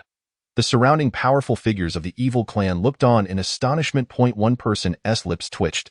Even if it is the avatar of the evil god, it should not be so easily defeated in one move. This was their greatest surprise. After all, that was an existence that had fought fiercely with the old evil for half a day, yet was now vanquished by Jiang Qian in a single strike. Meanwhile, at the borders of the Great Jiang, dust swirled as terrifying beasts breached the frontier, stepping into the territory of the Great Jiang. The army of demons surged forth, and the once occupied celestial stone spirit mines by the 8 great doctrines fell into their hands in an instant. Countless strong individuals from the Great Jiang were summoned. Rushing towards the borders, they sought to slay the demons. The era of rampant beasts could not be allowed to dawn. The elder of the Qingfeng Dao sect, resolute and swift, led his disciples, being the first to arrive and establish a stronghold at the border. Even Jiang Qian from 100,000 years ago could end the Dark Era. In this age, I shall ensure that the Dark Era has no opportunity to manifest. He snorted coldly. Unlike some whose psychological defenses had already crumbled, the elder of the Qingfeng Dao sect spoke with confidence regarding the 8 great doctrines. Before long, Mo Qian radiating fierce divine light arrived, bearing a crystal palanquin. In an instant, terrifying brilliance intertwined with the heavens and the earth. Seated in the crystal palanquin was a person clad in opulence, a perfected martial saint from the Miao Miao divine sect, Mo Yuan. He served as the vanguard in the demon-slaying expedition. The demon clan sought to invade, and the 8 great doctrines could not afford to be careless. They immediately implemented countermeasures. Mo Yuan stood above the firmament, his cold voice resonating. The era of Jiang Qian has already passed. What does it matter how strong he was? Can he still assist you now? The shattering of the border barrier is a clear omen. Jiang Qian is not invincible. His means, at most, can only last for 100,000 years. Yet he expects his useless descendants to govern the world for 1,000,000 years. Ha ha, he continued, the sarcasm in his words unmistakable, at present. Many places in the world were whispering that it was the rebellion of the 8 great doctrines that provoked Jiang Qian's wrath in the heavens. Thus, the immediate task for the 8 great doctrines was to suppress this voice. Numerous nearby humans exchanged glances, Unsure of the truth, one individual's eyes turned red. Perhaps it was intuition, but he faintly sensed that the dark era was approaching. He shouted, "If that is truly the case, then why was there peace for the past 100,000 years? The Jiang clan is on the brink of destruction, and the barrier of the great Jiang has shattered." As soon as these words fell, those nearby nodded in agreement, looking up at the sky.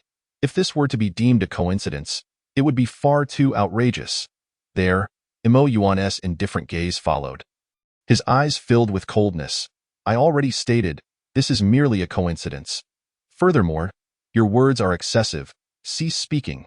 As his voice fell, a terrifying light streaked across the sky, directly descending upon the source of the sound.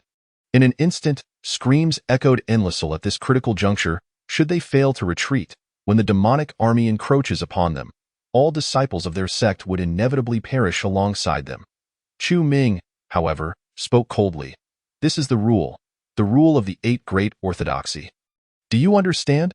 Upon hearing this, the crowd fell silent. With the royal family on the brink of annihilation, the 8 Great Orthodoxy was the sovereign authority of the Great Jiang. Who could dare defy their will?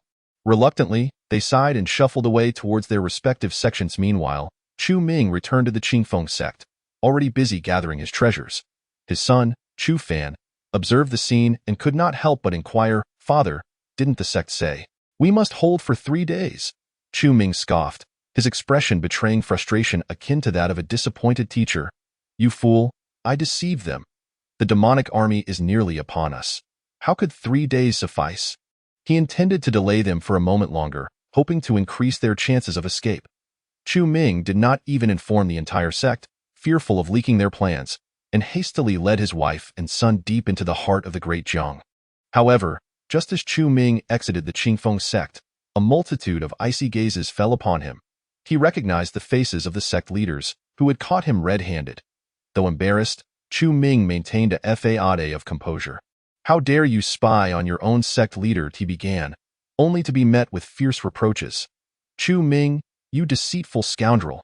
As their fury erupted, an overwhelming divine light enveloped him, having lured them into a trap. He now faced the wrath of the leaders, who could no longer restrain themselves. They struck in unison, unleashing a terrifying holy light that engulfed Chu Ming in an instant. Beside him, Chu Fan cast a glance at the vast array of treasures he bore. Trembling with fear, "Father, save me, please." The once amiable sect leaders now bore expressions of murderous intent. Meanwhile, Chu Ming found himself in dire straits, helplessly watching as his son was struck down before his eyes. "Fanner!" he bellowed in anguish, attempting to resist, but was quickly met with a vicious blow that sent him reeling, spitting blood. That moment, heavy footsteps resonated throughout the land, causing the sect leaders to tremble in fear. They turned to see the demonic army, a dark tide approaching their city. How terrifying! The oppressive aura from afar stifled their will to resist. Was this the sensation felt by their ancestors 100,000 years ago? As the shadows of history loomed, they stood frozen in place. The dark age of 100,000 years prior was far more dreadful. Not only were demonic beasts ravaging the world, but malevolent factions slaughtered them at will. This was merely the vanguard of the demonic army. A beautiful matron from the Xianfeng pavilion sensed the ominous energy and trembled uncontrollably. Within the vanguard, there were martial emperors stationed. What horrors lay beyond? They dimly perceived more demonic beasts crossing the borders of the Great Jiang, instilling even greater dread within them. Many smaller factions around them quivered, nearly brought to tears. Why must the barrier left by our ancestor Jiang Qin shatter? Someone turned, trembling as they responded, "If your descendants are slaughtered, will you still defend this realm?" With those words, silence fell over the crowd.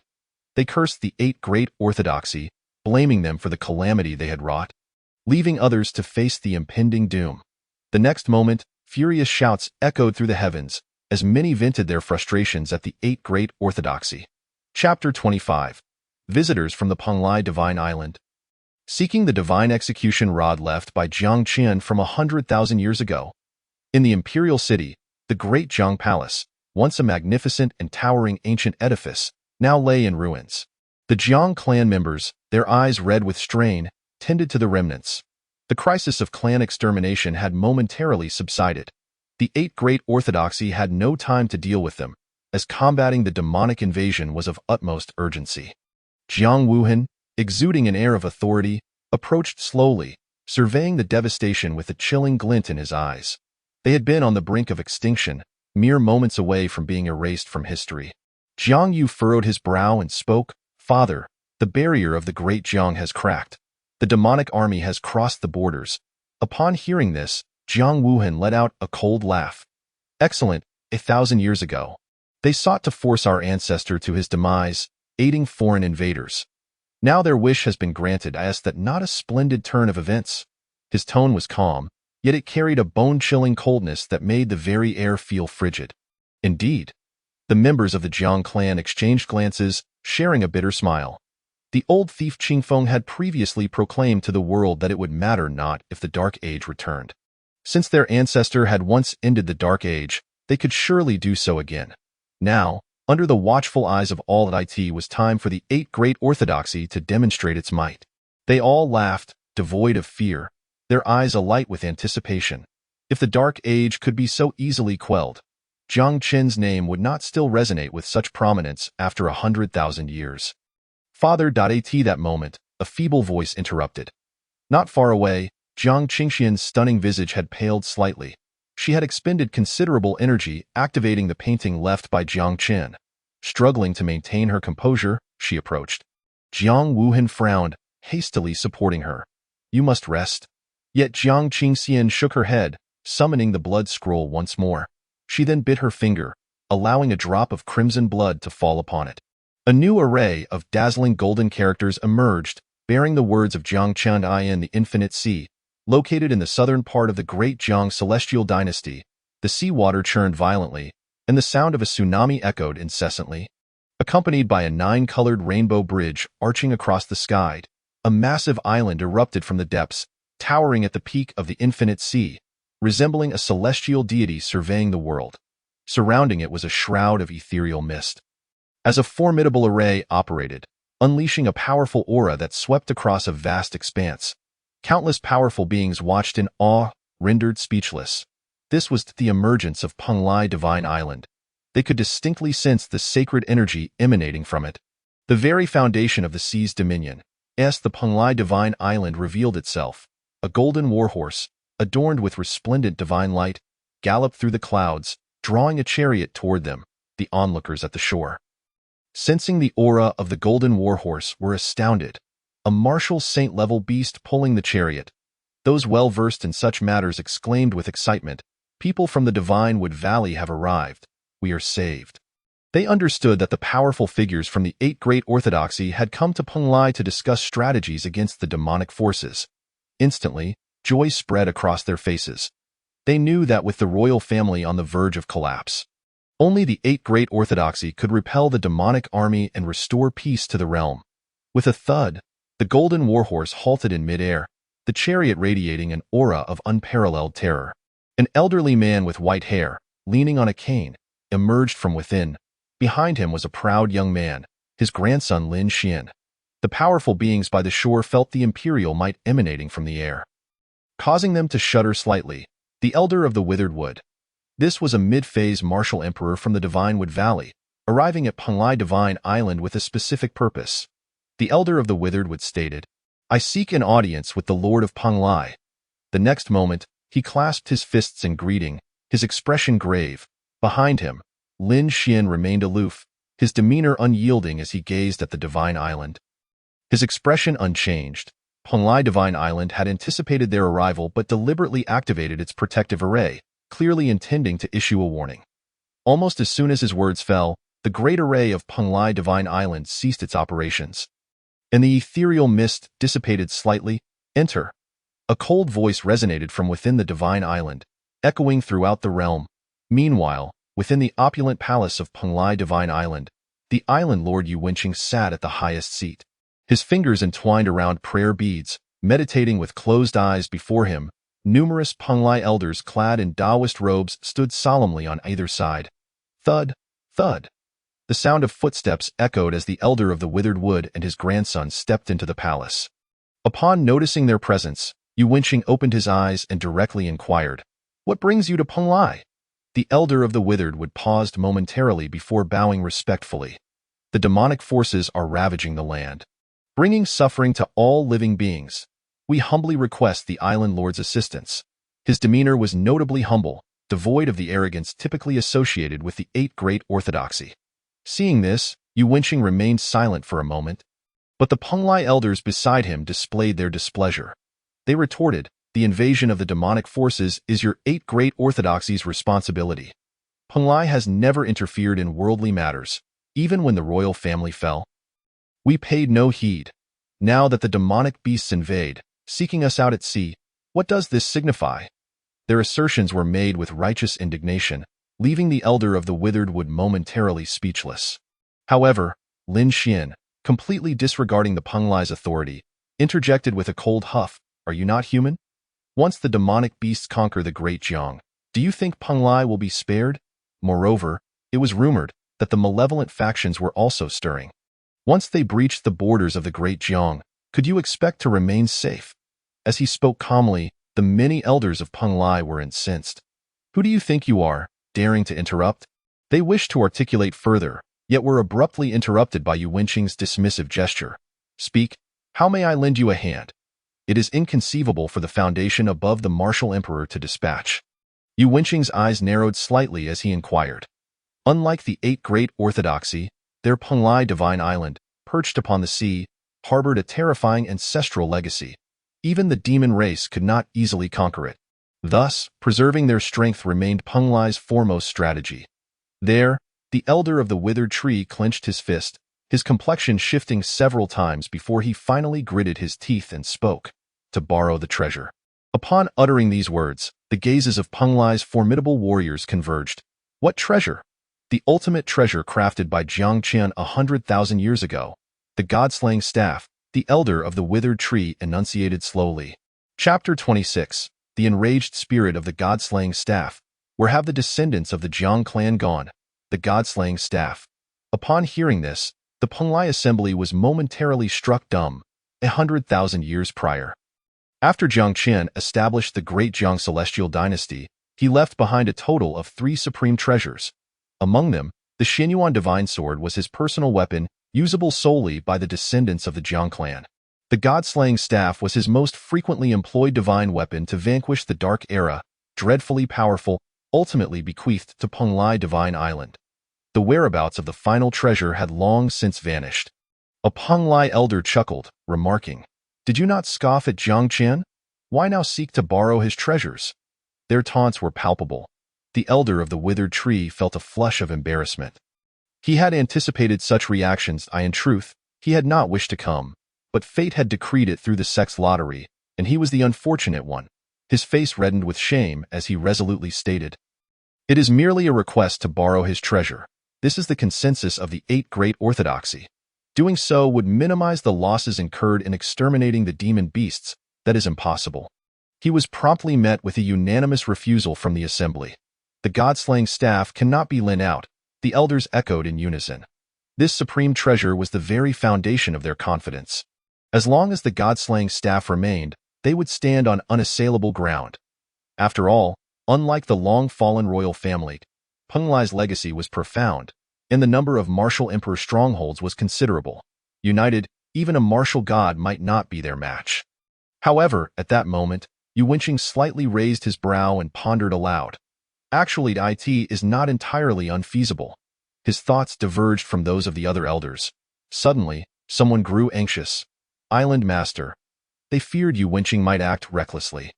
Yet, Yu Wenqing waved his hand, calmly asserting, "The god-slaying staff possesses a spirit. It has resided in Penglai for 100,000 years. Even if it were to stray far, it would return of its own accord." This was no secret. Divine weapons inherently possessed spirits that recognized their masters and could not be easily seized. Especially the god-slaying staff, which had belonged exclusively to Penglai for a century, on the other side. The elder of the withered tree was no fool. He understood that Yu Wenqing's statement must come with conditions, and he nodded. "What requirements does Penglai have?" Why, Yu Wenqing extended his hand, smiling faintly. "Once the demon race retreats, let Penglai be honored above all. Henceforth, the descendants of the Yuan family shall govern the Great Jiang," he declared boldly. Originally, the 8 Great Orthodoxy took turns ruling the world, but the invasion of the demon race had afforded Penglai a prime opportunity to seize unilateral power. Agreed, the elder of the withered tree gritted his teeth, accepting the terms.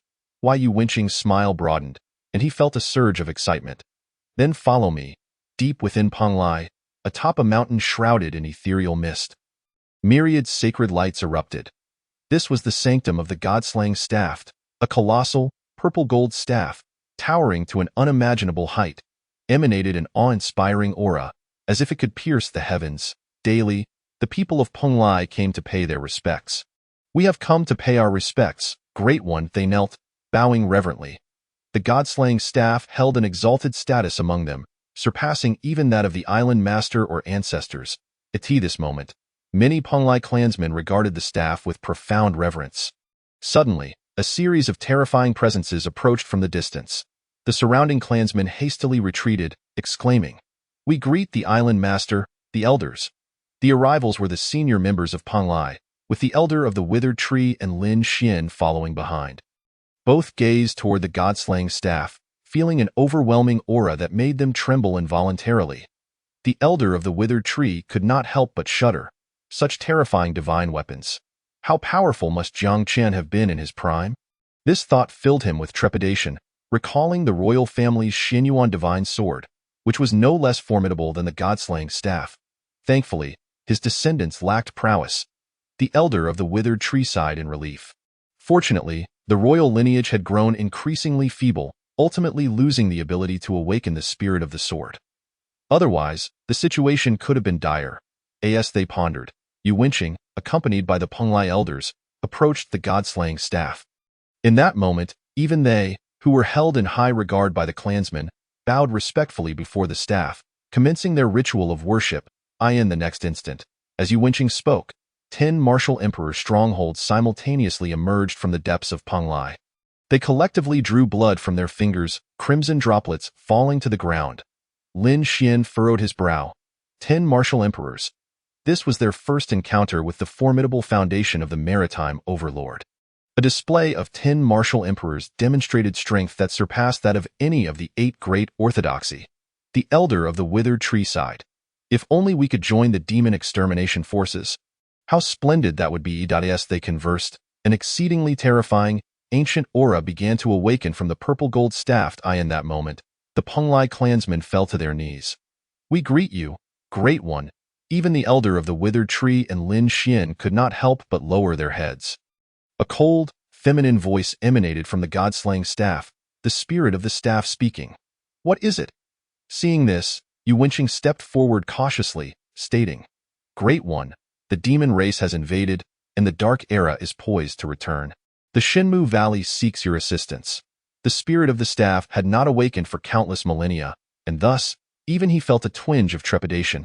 Upon hearing this, the elder of the withered tree managed a faint smile, nodding in agreement. Yet, the spirit of the staff coldly retorted, the demon race invades, and the descendants of the Jiang clan do not come forth. What can an inconsequential Shenmu Valley do? As soon as the words fell, before the elder of the withered tree could respond, Lin Xian could no longer contain himself, shouting, Who are you calling inconsequential? But before he could finish, a radiant palm struck forth. Impudence! How dare you disrespect the Great One? A Penglai elder showed no mercy, delivering a fierce slap that sent him flying. Grandfather. Lin Xian was furious, glancing at the elder of the withered tree, who shook his head slightly. Opposite the god-slaying staff, Yuwenqing was at a loss for words, unable to speak. He dared not deceive the spirit of the staff, yet he found the truth equally daunting. It was at that moment that the spirit's voice grew increasingly frigid. Sensing the abnormality, it chided. Where are the descendants of the Jiang clan? Inform me. A Penglai elder attempted to smooth things over. The descendants of the Jiang clan. They are in the royal palace. However, no sooner had he spoken than a terrifying light intertwined. The god-slaying staff trembled slightly, and in an instant, the elder was reduced to ashes. If you do not speak the truth, I shall not be merciful. The spirit's aura grew increasingly chaotic, its cold voice sending shivers down Yuwenqing's spine. Chapter 27. Penglai Island has been subdued. Do not trouble me further, the trembling island master, as the spirit of the staff grew more enraged. Ultimately, Yu Wenqing clenched his fists and, with a resolute bite of his teeth, declared, "The descendants of the Jiang clan have long since fallen, nearly extinguished. Now, as the demon beasts wreak havoc, all of Great Jiang must rely on the Shenmu Valley and the Eight Great Orthodoxy." What? The spirit of the staff was momentarily taken aback, and then its tone turned even colder as it continued to inquire. "Why have they fallen, Edis?" Yu Wenqing found himself at a loss for words. He glanced at the elder of the withered tree and Lin Xian nearby, as expected. Both were already pale with fear. They had not anticipated that their visit to Penglai would necessitate awakening the spirit of the god-slaying staff, nor that the spirit would demand the truth. Why Yu Wenqing's mind raced, ultimately unsure of how to begin. Should he directly state it was the fault of the Eight Great Orthodoxy? Boom! The atmosphere fell silent in that moment, each person's complexion paling to an extreme. Just then, the layers of seals surrounding the god-slaying staff began to dissolve. "Great One, please don't." At this instant, all the Penglai clansmen changed countenance. Those seals were left by Jiang Chen and were a crucial reason the god-slaying staff acknowledged Penglai Divine Island as its master. If they were to melt away, it would signify the god-slaying staff becoming a masterless divine weapon. At that point, even Penglai Divine Island would be unable to unleash the full power of the god-slaying staff. The spirit's aura grew increasingly turbulent as it coldly demanded, "Will you speak or not?" On the other side, Yu Wenqing clenched his fists tightly, ultimately exhaling a long sigh, revealing the truth. The Qingfeng Dao sect. It was the Eight Great Orthodoxy that caused this boom. The moment his words fell, an unimaginable surge of energy erupted from the god-slaying staff, instantly sending numerous Penglai elders flying, spitting blood. The spirit of the staff bellowed, "Now that you know it was that band of traitors who caused it, why not go and eradicate them, and still dare to invite me to assist you? Do you wish to rebel as well?" Her voice, tempestuous and resonant, reverberated throughout the ethereal Isle of Penglai, even stirring the depths of its sacred heart. In an instant, several formidable presences began to awaken, signaling the resurgence of the ancestral spirits of Penglai. Meanwhile, Yu Wenqing trembled in fear, paralyzed with dread, and "Oh, I dare not," he stammered as he knelt upon the ground, shaking uncontrollably in the presence of the divine spirit. The very essence of his being quaked at the thought of provoking the spirit further, fearing that a momentary lapse could reduce him to mere ashes. "Is there truly no one left in Penglai? Have you allowed a fool to ascend as island master?" The spirit mocked, its disdain palpable. "The Jiang lineage has fallen, facing a potential annihilation. Are you all utterly incompetent? Have you merely remained here, passive and idle? Do you not know to summon me for assistance?" Upon hearing Yu Wenqing's words, the divine spirit's voice turned icy, its ire swiftly directed at the island master. Yu Wenqing's lips twitched in response, and he noticed the discontented gazes of the Penglai elders surrounding him, their expressions rife with resentment. "I told you I would not lend it. You insisted, and now look at the consequences." A beautiful matron, trembling with rage, glared at Yu Wenqing, her eyes reddened with unshed tears as she longed to exact vengeance upon him. The elder of Penglai, recently obliterated, was her husband. Had Yu Wenqing not been so insistent on borrowing the divine weapon to vanquish the spirit, rousing its wrath, would such calamity have ensued? Boom! At that moment, a thunderous explosion echoed from the depths of Penglai, escalating the turmoil and drawing the attention of the ancestral spirits. A stout old man clad in gray emerged from the chaos. The fourth ancestor of Penglai, Yu Wenqing. Recently awakened, he regarded the scene with grave concern. Next, he halted, forcing a semblance of a smile upon his face. "My lord, please temper your wrath. The younger generation simply lacks understanding and has inadvertently drawn your ire." In truth, it was the first time he had witnessed the divine spirit so enraged. The spirit, however, merely scoffed, "Little Xuanzi, you ought to inquire what your foolish descendants have done. Henceforth, I shall sever ties with you all. Should your isle be laid to waste, do not trouble me again." Moreover, it continued, delivering a shocking proclamation that left everyone astounded. "No, my lord." The elders of Penglai immediately fell to their knees, bowing repeatedly, eyes brimming with desperation. Even Yu Wenqing felt the urgency, clenching his fists. "My lord, this cannot be. It cannot be." Yu Wenqing voiced his urgency, sensing that the divine spirit was not jesting. The reason the eight great orthodoxy respected Peng Lai was due to the divine weapon left behind by Jiang Qian 100,000 years ago. It possessed unfathomable power. Even if the martial deity were to arrive, they would not stand a chance. Should the divine spirit withhold its aid, the pressure they faced from the outside world would diminish significantly. "My lord, there must be some misunderstanding," Yuan Xian attempted to elaborate. The spirit unleashed a wave of terrifying energy, sending the gathered crowd reeling, blood spattering from their mouths. Many elders of Peng Lai sustained severe injuries. Their ribs cracked under the force. The island master, Yuan Qing, was paralyzed by fear, muttering incessantly, "How could this be? How could this happen?" He had never anticipated that events would unfold in such a manner. Yuan Xian cautiously approached, attempting to placate the spirit. "My lord, be gone." The only response was a frigid voice, the divine spirit's admonition echoing chillingly. Soon after, the radiance surrounding the weapon began to wane, and its essence dissipated. My lord," 10 esteemed martial emperors of Peng Lai resorted to their rituals, striving to awaken the spirit once more. Yet, what they summoned was an even more fearsome divine light that plunged Peng Lai Isle into chaos, causing it to sink halfway. "Should you dare to disturb me again, I shall not hesitate to measure the depths of your Peng Lai's foundations against my own." The divine spirit's wrathful voice resonated, even more incensed than before. "My lord." The crowd was genuinely alarmed, some elders weeping profusely, refusing to rise from their supplications. Simultaneously, Yuan Qing felt the weight of embarrassment as he scanned the surroundings, only to find the furious glares of all present fixed upon him. In that moment, his status as island master held no sway. He had thoroughly incurred the wrath of the assembly.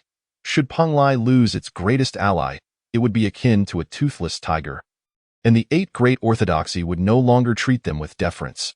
The fourth ancestor, Yuan Xian, who had just awakened, regarded him with a cold, piercing gaze, icily declaring, "You wretched creature, speak the truth without reservation. Should you utter a single falsehood, I shall personally end you." His voice bore no trace of emotion, yet Yuan Qing could distinctly sense the murderous intent hanging in the AI art. It was clear that this fourth ancestor was fully capable of carrying out his threat. Trembling, Yuan Qing felt his heart race, and in his panic, the prayer beads he held clattered to the ground, scattering across the floor. It is as follows. Yuan Qing dared not conceal to Senior, "This is a misunderstanding. We hold great admiration for the ancestor Jiang Chun, as well I am not well versed in the details and am merely acting upon the orders given above." "Why," Yuan Xuan replied coldly, "if you are merely following orders, then may I command you to die." Naturally, he would never allow the two to return. Otherwise, if news of the discord between Peng Lai and the extermination of the divine sorcerer were to spread back, the eight great Taoists would undoubtedly become more arrogant. Before the old man of the withered tree could speak, Lin Xian, beside him, was infuriated. He immediately stood up and shouted, "Do not bully us too much. Although Peng Lai possesses some strength, my divine Wood Valley is not to be trifled with. Should you continue to overreach, we of the eight great Taoists will surely confront you." Lin Xian held his head high, striking a pose that he deemed impressive, hoping to intimidate the crowd with the reputation of the eight great Taoists. As soon as he finished speaking, the expression on his grandfather, the old man of the withered tree, darkened to an extreme. The many elders of Peng Lai nearby were also glaring with fury, questioning the audacity of this young fool. An elder from Peng Lai cursed loudly and unleashed a fierce palm strike. "Quick, dodge!" The old man of the withered tree, seeing this, was filled with anxiety. Just as he was about to intervene to save Lin Xian, he found himself immobilized by the pressure of the fourth ancestor Yuan Xuan. Bang! Ultimately, the old man of the withered tree could only watch helplessly as his grandson was struck down on the spot. "Shinner!" He cried out in despair, only to be met with a blinding flash of sword light. "How dare these insignificant creatures rebel? All of you shall perish!" Yuan Xuan exclaimed coldly, swiftly brandishing the azure sword in his hand. The blade swept through, and the old man of the withered tree was also cleaved in two. Devoid of life, the surrounding elders of Peng Lai were stricken with terror, all kneeling in unison. "Ancestor, what shall we do next?" Without the protection of the divine sorcerer, Should the monstrous beasts truly occupy the Great Jiang and turn their full attention to us in Penglai? How shall we respond? In that moment, panic finally gripped them. Chapter 29. Unable to defeat the monster clan, shall we return to bully the descendants of the Jiang clan? Penglai will not stand for it. Upon hearing this, Yu Wenxuan was filled with rage, bellowing, "Now you realize your mistake. Where was this realization before? What are you all hesitating for? Immediately proceed to the royal city and kneel outside the palace to beg for forgiveness." Yu Wenxuan continued angrily as soon as he spoke. The Penglai clansmen were left dumbfounded. To the royal city. Kneel to beg for forgiveness? Their eyes were filled with incredulity, and no matter the circumstances, they were still viewed as lofty figures from Penglai in the eyes of the world. Moreover, many were elders or protectors of significant status. To kneel outside the palace was to cast aside all dignity. Soon, an elder clenched his fists, gritting his teeth as he attempted to refuse. Ancestor. Regardless of the situation, the Jiang clan has already fallen. Need not be so humble, however. Before he could finish, a fierce palm strike descended, transforming him into a grotesque sight, his teeth scattered across the ground. Yu Wenxuan showed no mercy. The residual force of the strike sent him flying from Penglai Divine Island, plunging into the depths of the sea. Whoever dares to speak further will be personally eradicated from Penglai by me. Not only that, he continued to berate, his cold gaze sweeping across all present. In an instant, the Penglai clansmen fell silent, not a single voice daring to oppose. Even the island master of Penglai, Yu Wenxing, knelt on the ground, his back covered in whip marks, lowering his head in fear. After completing all this, Yu Wenxuan took a deep breath. He faced the direction of the divine sorcerer, cupping his hands respectfully. "Esteemed one, the actions of the younger generation were erroneous. I have already disciplined them. I wonder if your anger has subsided." Unlike his earlier fury, Yu Wenxuan was now exceedingly cautious. The divine sorcerer remained unresponsive. Its aura dimmed. The spirit of the sorcerer fell into a deep slumber once more, disinterested in the external world. Yu Wenxuan wished to say more, but ultimately shook his head. At that moment, this plump elder was beset by a myriad of emotions. Anger, guilt, and, most prominently, regret. If only he had awakened sooner. If only he had not chosen the foolish Yu Wenxing as island master. If only. But alas, there were no ifs. Just then, at this critical juncture, another Penglai disciple arrived to report news. Yu Wenxuan turned his gaze, his eyes icy as he commanded, "Speak." The borders of Great Jiang have completely fallen. The defenses of the 8 great Taoists have crumbled. However, they have not sent more troops. Instead, they have dispatched people to the royal city. The disciple replied blandly, instantly capturing the attention of all present. An elder could not contain himself, exclaiming, "These scoundrels! Even at this critical juncture, they still wish to target the royal family?" The disciple paused before continuing. "They have also invited us from Penglai to join them." Upon hearing this, the others were both furious and incredulous. Yu Wenxuan sneered, unable to contend with the monster clan. They seek to vent their frustrations on the Jiang clan? The Penglai elders present echoed his sentiments, their anger palpable. These rascals! The monster clan has invaded Great Jiang, yet they still think of exterminating the descendants of the Jiang clan? Several previously hesitant elders stepped forward, cupping their fists. "Ancestor, let us go together. This is a good opportunity to show goodwill to the royal family." The eldest elder, a man with white hair and a youthful face, sighed. "Indeed, perhaps if we perform well, the divine sorcerer might look favorably upon us once more." At this moment, the sentiment among the crowd shifted. After all, no one had anticipated that the spirit of the sorcerer had such deep-seated attachments. Even after 100,000 years, it remained fixated on its last master, Jiang Chun, to the extent that it cared so deeply for his descendants. Yet, differing voices began to emerge, with one elder indignantly proclaiming, "After serving the divine sorcerer for 100,000 years, do we not measure up to a long-deceased individual?" He clenched his fists, his voice barely audible, as expected. Another catastrophic force surged forth, striking him down into the depths of the sea. Yu Wenxuan's strike was too swift, too forceful, leaving no splash in its wake. He calmly dusted off his hands, his gaze coldly sweeping over the crowd, the anger that had barely subsided flaring up once more. Should anyone dare to speak ill of the ancestor Jiang Chen again, they shall find themselves opposing me, and shall show no mercy. Yu Wenxuan continued to roar, his terrifying aura causing the entirety of Peng Lai to tremble. His gaze shifted to Yu Wenqing. From this day forth, Yu Wenqing shall no longer serve as the island master of Peng Lai. Take this sinner away, and leave him to the royal family to deal with. Yu Wenxuan's voice brimmed with murderous intent, yet he held himself back. The immediate priority was to find a way for the royal family to accept them once more. This was indeed a fortuitous opportunity. The crowd responded in unison. Yes, on the other side, within the resplendent main hall of the great Jiang Imperial Palace, figures of considerable strength rushed in anxiously, all members of the Jiang clan. Your Majesty. They were all in a state of urgency, bowing towards the dragon throne where Jiang Wuhan sat, appearing somewhat fatigued. He opened his eyes, meeting the gazes of those present. What is the matter? The expressions of the crowd were filled with indignation as they continued. The monster clan is formidable. The 8 great Taoists are no match, and now they are coming for us. Jiang Wuhan, upon hearing this, merely chuckled coldly. Those cowardly curs who bully the weak return again. This time, I shall ensure they leave with nothing. His cold laughter and the words he uttered left the others momentarily stunned. Your Majesty, do you have a plan? Many clan members clenched their fists, watching Jiang Wuhan's confidence transform their initial frustration into excitement. For nearly 1,000 years, the Jiang royal family had endured countless humiliations. Especially recently, they had faced the utmost indignity.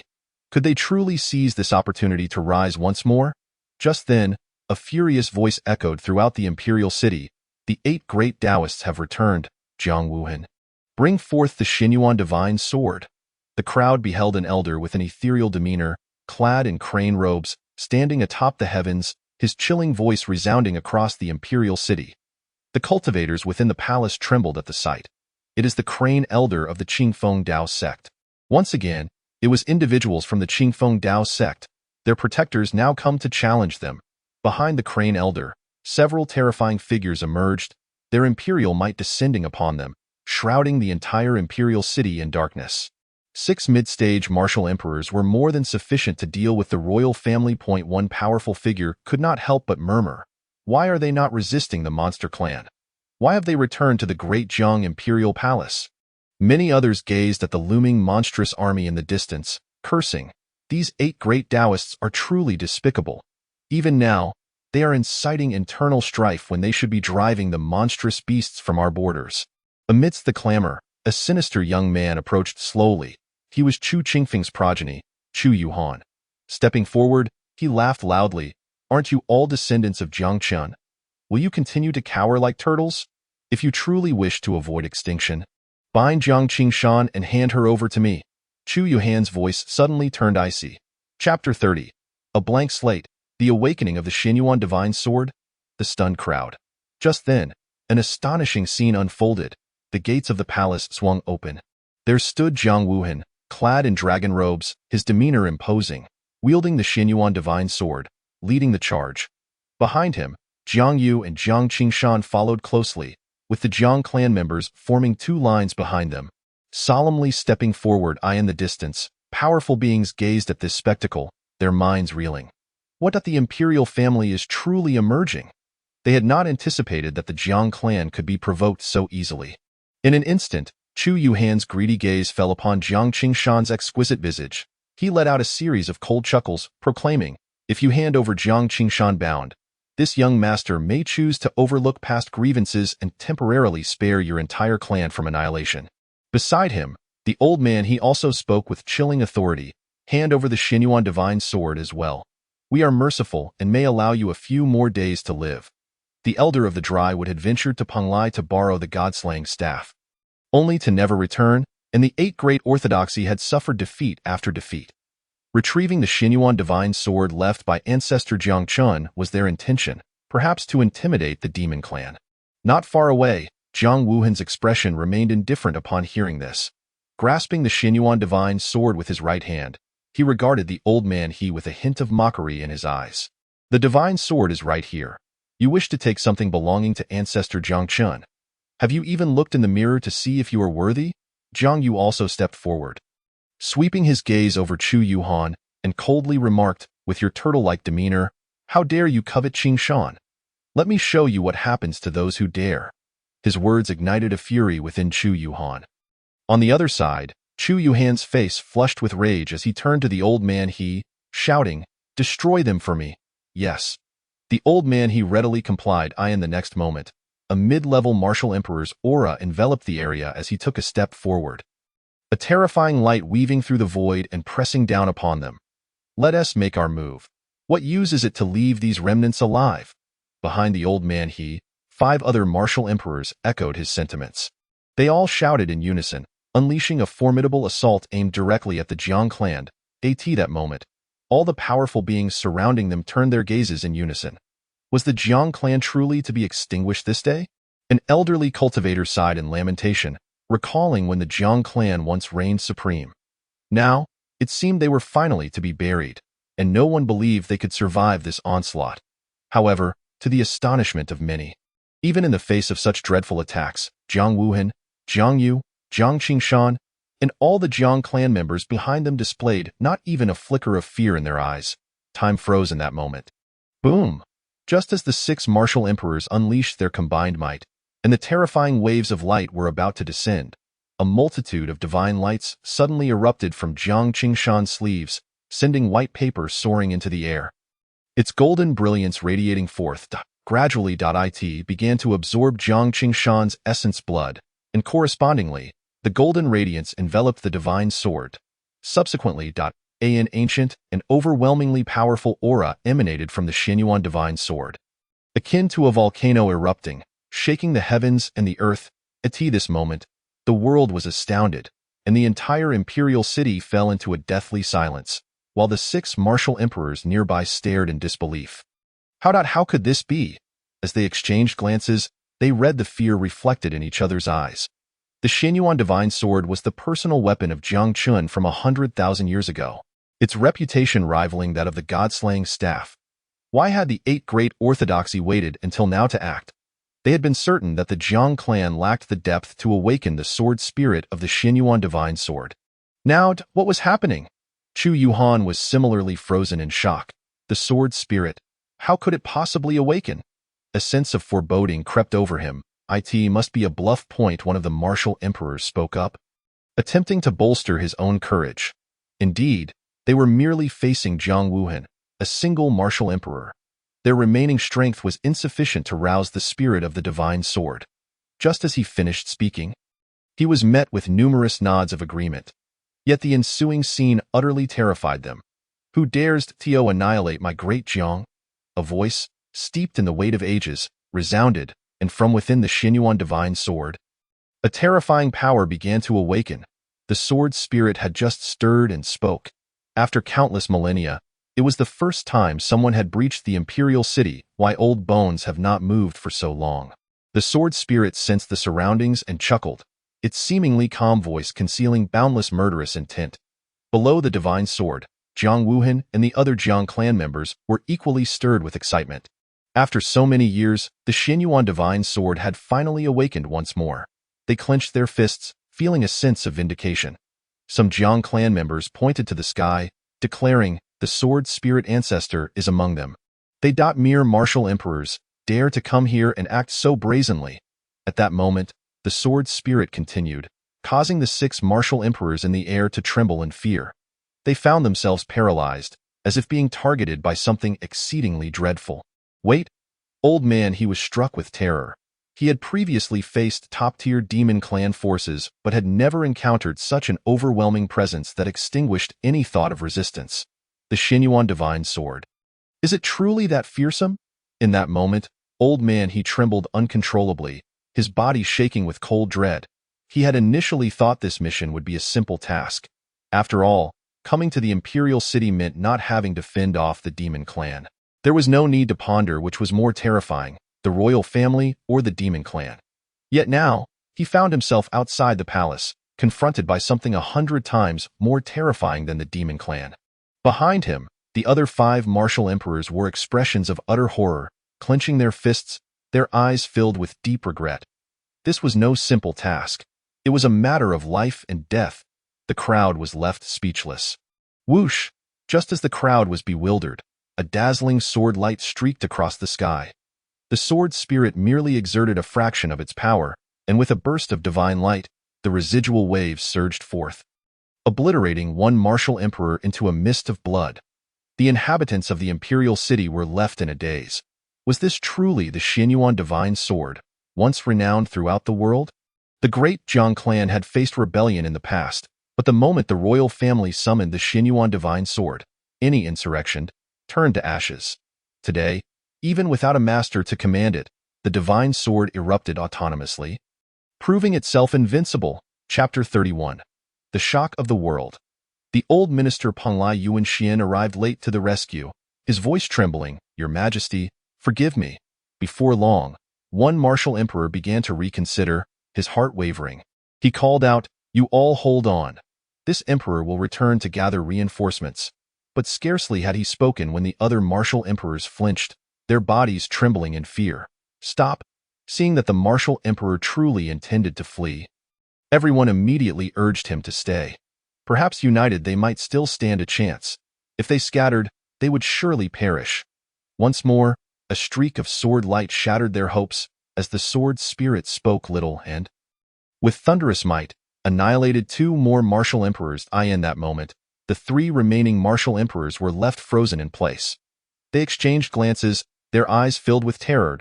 At this moment, they finally comprehended the true horror of Jiang Qin from 100,000 years ago. Even a mere sword was sufficient to effortlessly crush them.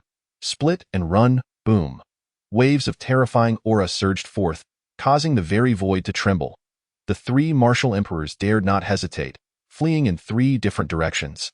The old man he from the Qingfeng Dao sect ran even faster, his figure leaving a trail of afterimages as he fled, leaving even Chu Yuhan behind. The latter, upon witnessing this, turned crimson with rage.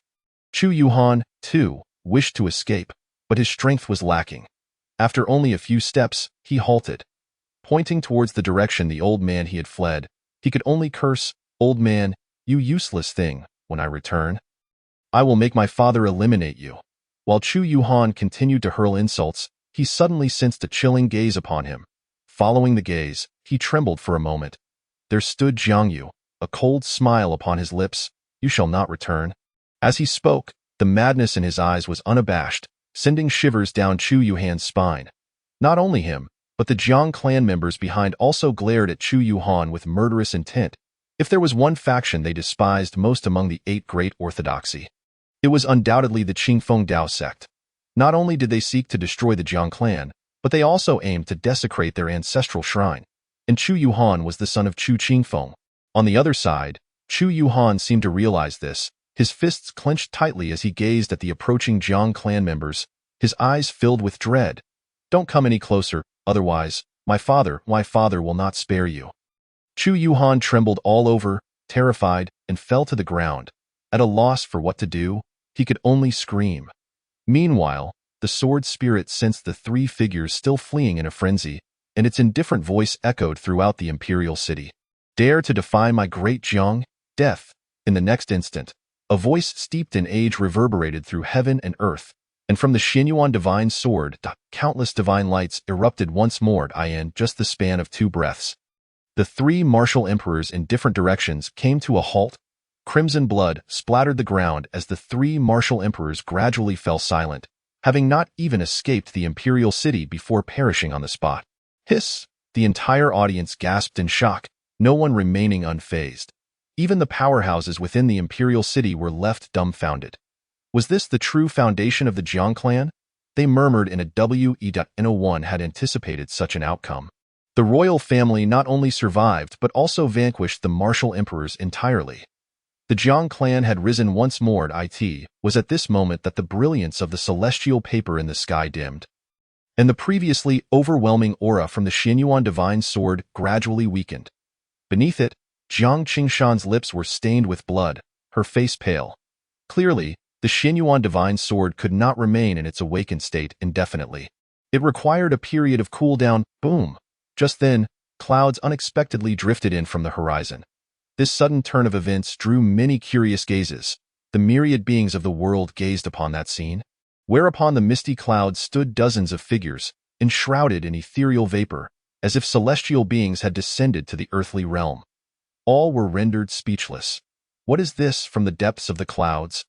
They sensed an overwhelming aura of power, impossible to withstand, even more formidable than the earlier emissaries sent by the 8 great Orthodox sects. It must be visitors from Penglai. Before long, those well-versed in the ways of the world recognized the arrivals. Exclaiming in shock, is Penglai also plotting rebellion? Historically, Penglai seldom involved itself in worldly affairs and had ostensibly obeyed the imperial family.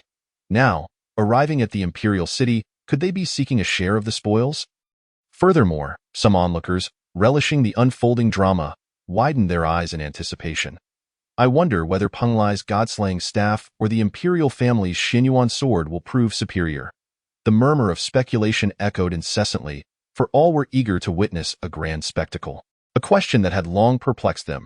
The 2 divine weapons left behind by Jiang Qin 100,000 years ago. The Xinyuan sword bore witness to Jiang Qin's ascendance, ultimately achieving godhood in martial arts, founding the great Jiang and creating a sanctuary for humanity. The god-slaying staff, on the other hand, accompanied Jiang Qin in vanquishing the Dark Age, its power deemed limitless, even claimed to be capable of exterminating martial gods. If they were indeed to clash now, which would prevail? Thus, beneath a multitude of excited and fervent gazes, the cloud finally reached above the imperial palace. The dozens of elders from Penglai sighed in unison and stepped forward. Halting outside the palace, all the powerful spectators were left in a state of bewilderment. How many martial emperors must this be? They could distinctly sense that the 10 figures at the forefront exuded an imperial might. In other words, these were martial emperors. Leading the way was the 4th ancestor, Yuan Xian, who merely stood there, causing the surrounding void to shatter continuously. An aura of terror enveloped the entire realm, with Yuan Xian's oppressive presence far surpassing that of ordinary martial emperors. Behind them, many Penglai elders were of at least the martial saint caliber. This profound foundation utterly astounded the crowd. Some bystanders couldn't help but exclaim, "Penglai is resolutely intent on exterminating the imperial family." The nearby powerful individuals also shook their heads. Indeed, reflecting on 100,000 years ago, the ancestors of Penglai were but followers of Jiang Qin, and now, the tables have turned. The imperial family has continued its decline. While Penglai flourishes unabated, it seems today the imperial family cannot escape its fate. Without exception, the crowd expressed such sentiments. To speak truthfully, they reminisced about the era when the imperial family ruled the great Jiang. For regardless of circumstances, life was at least tranquil now, with the 8 great Orthodox sects just beginning their rebellion. The world has descended into chaos, and the demon race has seized the opportunity, wreaking havoc upon the great Jiang and its people. On the other side, Jiang Wuhan maintained a cold demeanor devoid of emotion. Having sensed that aura as well, he gazed into the sky, coldly stating, "Words are futile, let us take action." With this pronouncement, Jiang Wuhan tightened his grip on the Xinyuan sword. Then, an astonishing scene unfolded. The foremost figure, Yuan Xian, unexpectedly prostrated himself. "My lord, it is I, Yuan Xian of Penglai, who has arrived late to offer my apologies." His eyes were red with emotion as he bowed deeply, his voice resonating throughout the imperial city. Chapter 32. Drawing the line, Penglai's unspoken sorrow, weeping up, "My lord, it is I, Yuan Xian of Penglai, who has arrived late to offer my apologies." Upon hearing this, the Jiang clan was left dumbfounded, as were the onlookers. A powerful individual stood frozen in disbelief. Is Penglai not here to annihilate the imperial family? The surrounding crowd shook their heads in confusion. At that moment, Jiang Yu stepped forward, his voice cold. "What exactly do you intend to do? You ignored us when we sought aid, and now you come to create a scene." On the other side, Yuan Xian lifted his gaze, his weathered eyes filled with remorse. "My lord, we have heard of the 8 great Orthodox sects plotting treachery against you, and thus came to offer our assistance." Upon hearing this, Jiang Wuhan laughed, as did the Jiang clan, and even the surrounding powerful individuals joined in mirth. Jiang Wuhan shook his head, his laughter tinged with disdain. A cat weeping for a mouse in false compassion. Who do you think you are fooling? If you truly possess such intent, where were you earlier? Now that you have learned of the awakening of the sword spirit ancestor, you change your tune. Not only him, but the onlookers found amusement in his words. So Peng Lai is merely a performer. The news of the sword spirit's awakening spread swiftly, reaching Peng Lai in no time. Voices of speculation erupted. Clearly, the crowd linked Peng Lai's sudden overture to the awakening of the Xinyuan sword. Upon hearing this, the Peng Lai elders behind Yuan Xian grew anxious, urgently interjecting. It is not as you think, enough. Before they could finish, they were interrupted. Jiang Qinxian stepped forward, a hint of a smile breaking through her cold-visaged. It was a mockery. The sword spirit ancestor has awakened, and the great Zhang's founder, Jiang Qin, is not dead. He still exists in this world. Thus, you are filled with fear, she continued, leaving those present utterly astonished. They had no intention of concealing the news of Jiang Qin's existence, nor did they care whether the world believed it. As her words fell, the eyes of the crowd were filled with disbelief. 100,000 years? How could anyone live for 100,000 years? Jiang Qin, the founder, is still alive. On the other side, Yuan Xian's pupils widened in shock. Previously filled with self-reproach and guilt, he now felt a profound terror. If Jiang Qin were to learn that Peng Lai had stood idly by, the consequences were too horrifying to contemplate. At this thought, Yuan Xian couldn't help but shudder, exclaiming, "Previously, it was all the foolishness of Yuan Qing that led to this mess. I was unaware it is my fault alone. I beg your majesty to forgive me." Yuan Xian prostrated himself once more, repeatedly knocking his head against the ground, not utilizing divine power for protection, causing blood to soon seep from his forehead. Jiang Yu, clad in golden armor, watched this scene without a trace of sympathy in his eyes. He bellowed, "Enough! Depart! Do not feign concern to disgust us. If you were unaware, what about them? Did they also follow you into slumber in the ancestral land?" He spoke directly, leaving the Peng Lai individuals speechless. "If you truly feared the founder, you should have acted decisively and joined the 8 great orthodox sects to annihilate us all, leaving no evidence. The founder might have regarded you with a semblance of respect. Now, you come with this farce of offering aid, hoping to evoke sympathy from whom?" Jiang Yu grew increasingly incensed, his words leaving the Peng Lai crowd at a loss for how to respond. Yuan Xian was left with unutterable grievances. Feeling utterly stifled, Peng Lai had indeed come to plead for forgiveness from the imperial family, and it had nothing to do with the awakening of the Xinyuan sword. Yet all of this was too coincidental. Peng Lai was truly left with unspoken sorrows. The surrounding onlookers erupted in derisive laughter. A powerful individual could not help but remark, "So Peng Lai is a coward, fearing the strong and bullying the weak?" Now that they know the sword spirit ancestor has revived and the imperial family has regained its might, they come to ingratiate themselves. Indeed, a fair-weather friend does not change allegiance so swiftly. The sound of ridicule filled the air, and Peng Lai not only gained nothing but became the subject of mockery. The once formidable Peng Lai elders were left feeling utterly humiliated, possessing immense power yet unable to express it. Yuan Xian had several times attempted to speak, ultimately falling silent. Meanwhile, Zhang Wuhan tightened his grip on the Xinyuan sword, coldly stating, "Yuan Xian, you may leave. The bonds between my imperial family and your Peng Lai have been severed. Henceforth, mind your own affairs." With this, Jiang Wuhan waved his hand, casting one last glance at Yuan Xian before leading the Jiang clan back toward the palace. Chu Yuhan, pierced by chains through her bones, was now drenched in blood, crying out in pain, "Let me go! My father will not spare you. My father will not spare you."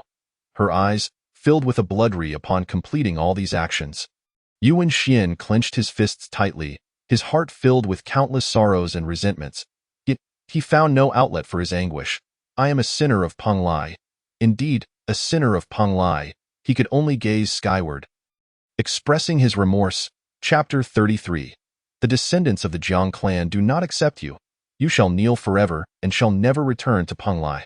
With that, Yuan Xian, in a fit of rage, spat out a mouthful of old blood. The many elders from Peng Lai, witnessing this, could no longer remain prostrated. They were alarmed and hurriedly surrounded him. "Ancient One," Yuan Xian managed a ghastly smile, his eyes already devoid of light. He swept a glance over the Peng Lai crowd behind him and rebuked, "Why are you surrounding me? Kneel here before the palace, until the royal family accepts us back into Peng Lai." As he continued to speak, He rendered all present utterly stunned. One elder trembled, stuttering, "Ancient One, what if they never accept us?" At the utterance of these words, various peculiar gazes fell upon him, mixed with confusion and trepidation.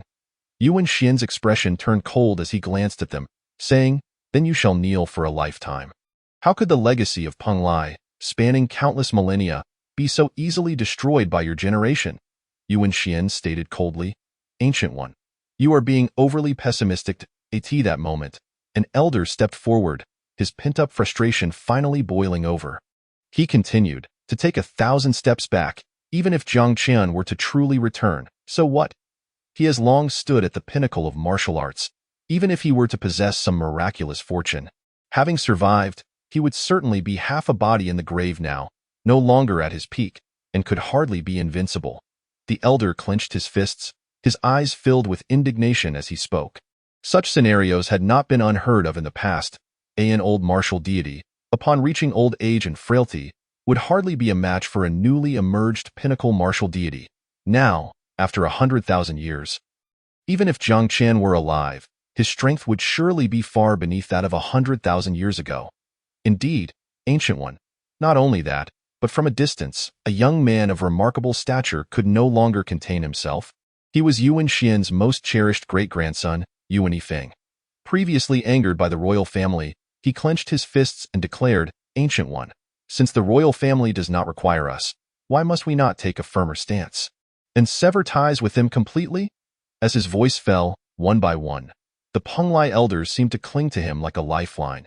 Indeed, the Lord of the extermination of gods must have a heart of gold beneath that fierce exterior. "We, Peng Lai, have served her for 100,000 years. If we truly faced the crisis of annihilation, she would not stand idly by." The crowd echoed in agreement. Clearly, they still harbored defiance against the royal family. At that moment, Yuan Xian raised his head to the heavens, a mocking smile gracing his lips as he asked the crowd, "Do you know the origins of the Lord of the extermination of gods?" Upon hearing this, the Peng Lai crowd fell into a brief stupor. Is it not similar to the Xinyuan divine sword, passed down from the ancient era, and then falling into Jiang Qian's hands 100,000 years ago? Yuan Xian shook his head, sneering repeatedly, and pronounced each word with emphasis. "That was forged by the esteemed Jiang Qian himself." What? At that moment, the Peng Lai elders were completely taken aback. Throughout history, who dared to ensure the extermination of the supreme martial deity? Only Jiang Qian could. Yuan Xian continued, leaving the Peng Lai elders utterly dumbfounded. In that instant, they understood why the spirit of the extermination of gods favored Jiang Qian's descendants so greatly. Because Jiang Qian was not only her previous master, but also the one who bestowed life upon her. Yuan Xian continued to assert, moreover, even if he is not at his peak, do you think Jiang Qian would be unable to completely annihilate Peng Lai? Do you believe, with a single word from him, the Lord of the extermination of gods would hesitate to turn Peng Lai upside down? Yuan Xian spoke once more, sending shivers down the spines of the crowd. On the other side, Yuan Yifeng was already at a loss. "Then, what should we do?" The numerous Peng Lai elders exchanged anxious glances, reading the same worry in each other's eyes. "Ancient One, what should we do?" At this moment, they finally felt urgency. Whether it was the demon beasts seizing control of Great Jiang or Jiang Qian's return, they were facing a dead end. In this instant, the Peng Lai crowd finally grasped the severity of the situation. Hearing wave after wave of fearful voices around them, Yuan Xian trembled with rage. He sneered, "Heaven's calamity may be forgiven, but self-inflicted calamity cannot be lived through. Now that you know your errors, what use is it? The seeds you have sown, figure out your own solutions." Yuan Xian's gaze turned cold, especially toward the several elders who had previously attempted to incite trouble. Instantly, they were frightened into shaking. He did not hesitate, delivering another harsh slap, shattering the kneecaps of several elders, blood staining the ground as they fell to their knees before the palace. "Kneel here before the palace. If the royal family does not accept you, you shall never rise and never return to Peng Lai." Moreover, Yuan Xian's cold and chilling voice reverberated throughout the heavens and earth. As he furiously walked away, leaving the Peng Lai crowd behind. In that moment, the many onlookers from all directions were left speechless. Peng Lai was indeed serious, and no one could have anticipated such a scene. Dozens of Peng Lai elders knelt outside the palace.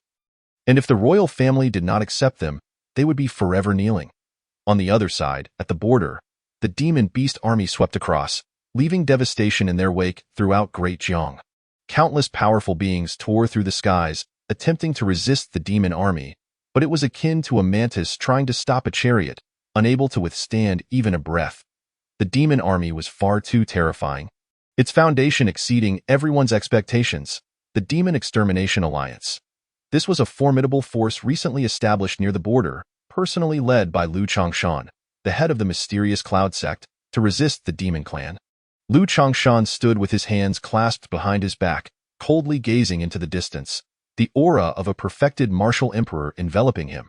He was the same black-clad elder who had accompanied Chu Qingfeng in smashing the ancestral hall within the palace. Behind Lu Changshan, many cultivators had gathered, fleeing from nearby. Fear was evident in each of their eyes. The invasion of the demon clan was too horrific.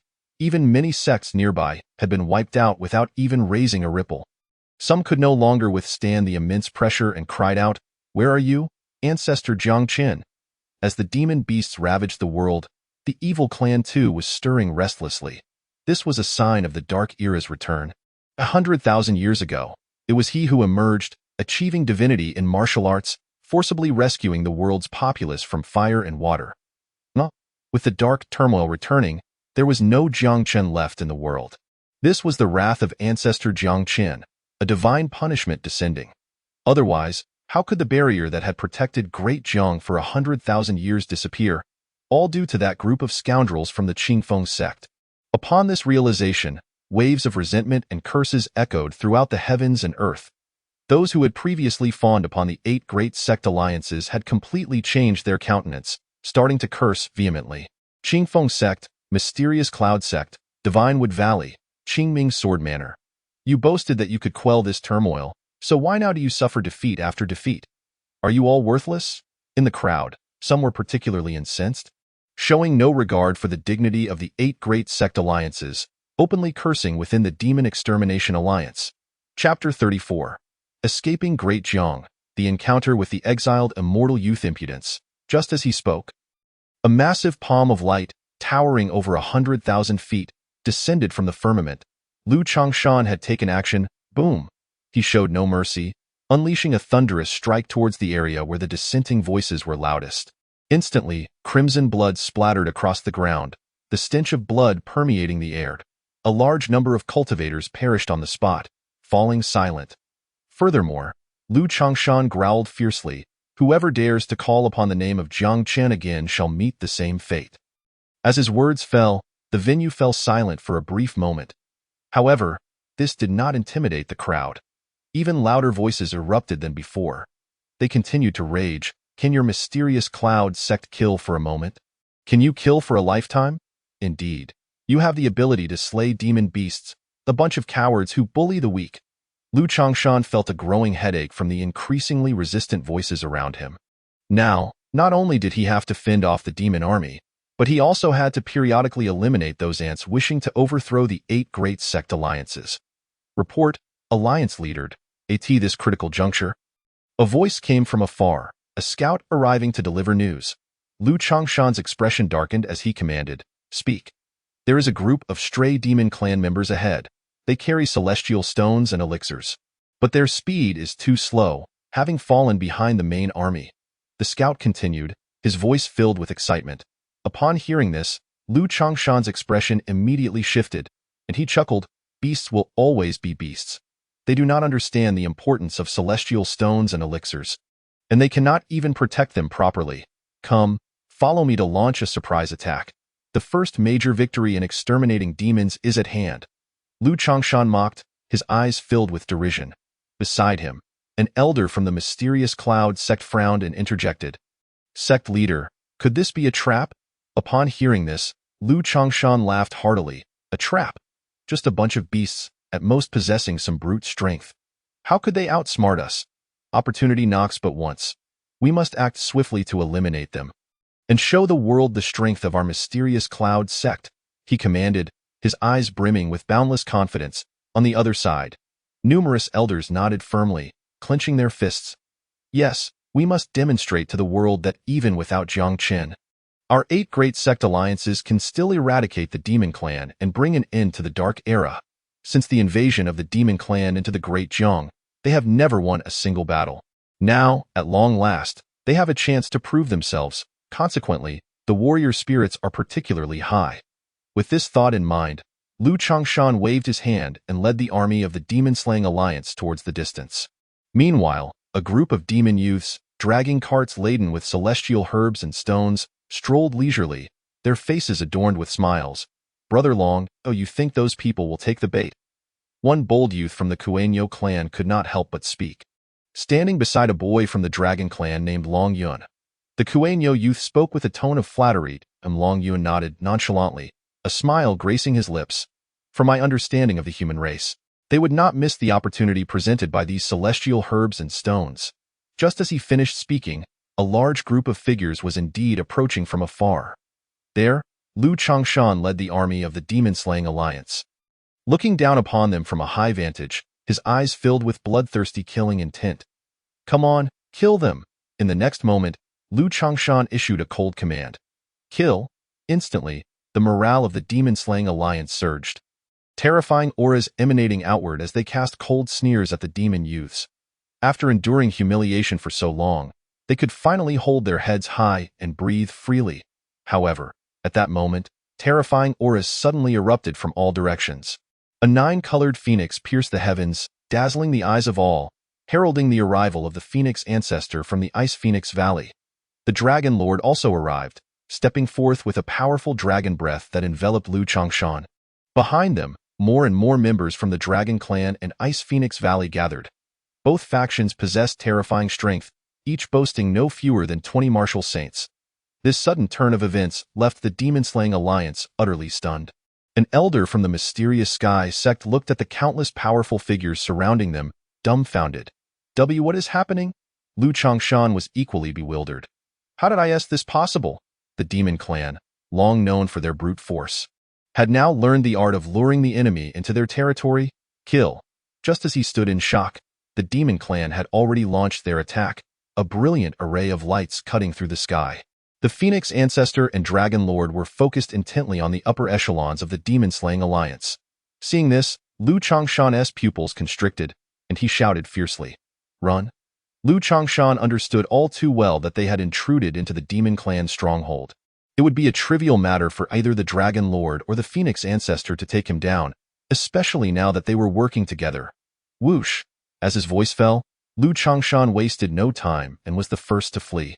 The Dragon Lord took a step forward, directly blocking his path. "Get out of my way!" Lu Changshan roared, launching a fierce punch, a divine light rippling from his fist, carrying the force of countless divine powers. Opposite him, the Dragon Lord merely sneered, lifting his palm effortlessly to absorb the blow. "As your strength, so limited." Not only that, but as the Dragon Lord extended his fist, he struck Lu Changshan, sending him flying back. Bloodied. This scene sent shivers down the spines of the demon-slaying alliance. "Why is this happening?" they murmured, fear evident in their eyes. Despite being at the same level of martial emperor, why was the leader of the mysterious sky sect unable to withstand even a single strike from the Dragon Lord and was instead grievously wounded? At that moment, the Dragon Lord spoke again. "In all the ancient times of the Great Jiang, the only one I have ever admired is Jiang Qian, as for the 8 great sects. Hot out a pack of useless fools." He delivered a scathing evaluation of the 8 great sects. The words enraged the demon-slaying alliance, yet one by one, the powerful members fell swiftly like straw in that moment. The Dragon Lord waved his hand. "Kill them all, just a bunch of worthless trash." On the other side, witnessing this scene, Lu Changshan activated a time-space token. Instantly, the void around him shattered. "Dragon Clan, Ice Phoenix Valley, just wait. This emperor will make you regret this. I will ensure you regret it in the future." Lu Changshan continued to shout in fury, his speed suddenly reaching its peak as he fled in one direction. Behind him, the members of the demon-slaying alliance watched in confusion. The alliance leader has run away? Many among them still believed Lu Changshan was preparing a grand move, their expressions twisting in disbelief. Sometime later, as Lu Changshan fled, he suddenly slowed down out of the Great Jiang and into the territory of the evil clan. He surveyed his unfamiliar surroundings, finally able to catch his breath. Boom, boom. Just then, footsteps echoed from behind. Unable to resist, Lu Changshan turned to look. There, a youth clad in a silver-threaded purple robe, resembling a celestial being, approached slowly, accompanied by a playful and adorable little girl. Why you are it this moment? Lu Changshan was engulfed in unprecedented shock. Chapter 35. The dramatic Lu Changshan, Jiang Chun has returned. Quick, go save the world. The ancestor's surname is Jiang, with a single name. At that instant, the little girl coldly spoke. Surname Jiang, single name Chun. Hearing this, Lu Changshan was left dumbfounded, disbelief etched on his face as he trembled. Jiang Qin, how could you still be alive? The Jiang clan had not lied. Jiang Chun was indeed still among the living? With this thought, Lu Changshan's eyes darted, and he immediately changed his demeanor. He took a deep breath, his eyes reddening, tears streaming down his face uncontrollably. Lu Changshan leaned closer, eager to cling to Jiang Qin's leg. Ancestor. Ever since you departed, the great Jiang has known no peace. Now the royal family is in decline, and the borders of the great Jiang have crumbled. The other 7 great sects are embroiled in internal strife. While only my mysterious Sky sect has endeavored to slay demons, ultimately outnumbered and overwhelmed. Ancestor, since you have returned, please hurry and save the great Jiang. Lu Changshan wept and lamented, disparaging the other 7 sects while elevating the mysterious Sky sect. Causing the little girl to twitch her lips, she coldly retorted, Old fool, do you not know why my Jiang clan has fallen? 1,000 years ago, among those who conspired against her parents was the mysterious Sky sect. Jiang Ruoli naturally remembered this. Lu Changshan, however, feigned innocence as he looked at her. The 7 families of the Qingfeng Daoist sect have committed heinous acts. I too am a victim. They continued to suppress my sect. He continued, boom. However, at that critical moment, 2 furious shouts rang out nearby. Old thief, prepare to die. A man and a woman, namely Zhang Haoran and Mei Xian, had arrived. Upon seeing Lu Changshan, the smile that had previously graced Zhang Haoran's face vanished completely, while Mei Xian's expression turned as frigid as ancient ice. Zhang Haoran's eyes blazed with rage as he rushed forward, shouting, Old thief, it has been 1,000 years. I have remembered this grudge against you for 1,000 years. He brandished his sword, aiming it directly at Lu Changshan. 1,000 years ago, Lu Changshan had been the primary culprit in driving their couple out of the great Zhang's borders and into the territory of the evil clan. Zhang Haoran, it's you. On the other side. Seeing this, Lu Changshan's expression changed drastically. He intended to retaliate, but suddenly found himself devoid of the power to resist, merely from a cold glance cast by Jiang Chen. Thud! Lu Changshan collapsed to the ground, crushed by the oppressive aura emanating from Jiang Chen, and was struck by Zhang Haoran's sword, blood splattering across the ground. Jiang Chen looked on coldly. Lu Mubing's descendant? You share his vile nature, most fond of committing despicable deeds. As he spoke, Lu Changshan felt an overwhelming sense of humiliation. Lu Mubing was the founder of the mysterious Sky sect, and now that his master had been insulted, he dared not utter a word. At that moment, Zhang Haoran unleashed 2 more fierce sword strikes, blood spraying everywhere as the injuries on Lu Changshan multiplied. Already in a weakened state, with Jiang Chen watching closely, he did not dare unleash his full strength. As a result, this martial emperor, at the pinnacle of his power, was thoroughly suppressed by Zhang Haoran, who was only at the mid-level of the martial emperor realm. At a certain moment, Zhang Haoran delivered a devastating sword strike, unleashing a terrifying light that obliterated him. Whoosh! At that instant, a primordial spirit erupted from Lu Changshan's corpse, the surrounding void trembling in his final moments. He once again activated the earlier time-space token. The void surrounding Lu Changshan shattered as he attempted to use the time-space token to escape with his spirit. Yet, this was ultimately a vain hope. For not far away, Jiang Chen merely waved his sleeve, and the previously shattered void restored itself to no. At this moment, Lu Changshan's primordial spirit was enveloped in absolute despair. Jiang Chen coldly imprisoned his spirit within a dark lantern. Lu Changshan, I will make you personally experience what it means for a sect to be annihilated. The mysterious Sky sect and the 8 great sects, those who violated their oaths, deserve death, and the entire great Jiang deserves to perish. He spoke with a chilling indifference, his killing intent permeating the entire void. Lu Changshan's primordial spirit remained unwilling. He roared. One must bear the consequences of their actions. I may deserve to die. But the countless disciples of the mysterious sky sect are innocent, as are all the beings of the world. Lu Changshan finally grasped the situation. Jiang Chen had indeed returned, but the current Jiang Chen was no longer the savior of 100,000 years ago. He had come to bring about the destruction of the great Jiang. This would undoubtedly add to the woes of a great Jiang already in dire straits. Jiang Chen, however, smiled, his fist clenched tightly, calmly stating, "Innocent? How many innocent descendants of my Jiang clan have perished at your hands?" As these words fell, Lu Changshan fell silent. During the rebellion of the 8 great sects, the Jiang clan, aside from the few remaining in the royal palace, had already been nearly exterminated. Among the numerous innocent souls, so many have suffered unprecedented persecution simply because they bear the surname Jiang, merely because they are descendants of Jiang Qin. Even to this day, their remains lie unburied. In this moment, Lu Changshan felt a surge of fear. His primordial spirit continued to plead, "We acknowledge our mistakes. We truly understand our errors. Ancestor, please do not hold our transgressions against us. Since you have returned to the world, go and rescue the clansmen of the great Jiang." Lu Changshan implored desperately. "They are truly no match for the demon race.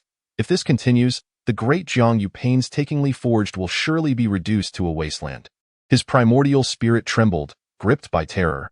The killing intent emanating from Jiang Qin enveloped the entire realm, instilling dread within a radius of millions. It was evident that the Jiang Qin of 100,000 years ago was irrevocably gone. Jiang Qin let out a cold laugh, flames igniting fiercely, illuminating the surroundings, leaving only the anguished cries of Lu Changshan's primordial spirit echoing in the air. "I shall make you experience what true despair is." A gentle breeze swept by, silver strands cascading over his shoulders as Jiang Chun continued his journey towards the great Jiang, with the little girl closely trailing behind. Jiang Haoran and Mei Xian exchanged glances, their eyes reflecting both indignation and a feeling of vindication. Finally, vengeance is within reach. Jiang Haoran clenched his fists and followed closely. "Ancestor, the demon realm is in turmoil. The malevolent deity's whereabouts are unpredictable. And now the old demon has once again unified the demon race. A battle is urgently needed to prove oneself." He pondered the possibility of invading the great Jiang. Yet, what is the ancestor's stance on this? It was at this moment that Jiang Haoran could no longer contain his curiosity. In the past, even 1,000 dares would not have led the malevolent deity to act so recklessly. But now, circumstances are different. 100,000 years ago, Jiang Chun saved the great Jiang from peril, yet now, 100,000 years later, his kin are left with so few survivors, with merely dozens remaining in the royal palace. This scene is unbearable, even for their demon race. Upon hearing these words, Jiang Chen paused. He smiled as he bent down to gaze at the petite Jiang Ruoli, pinching her cheek. "My descendant, do you harbor hatred for the 8 great traditions?"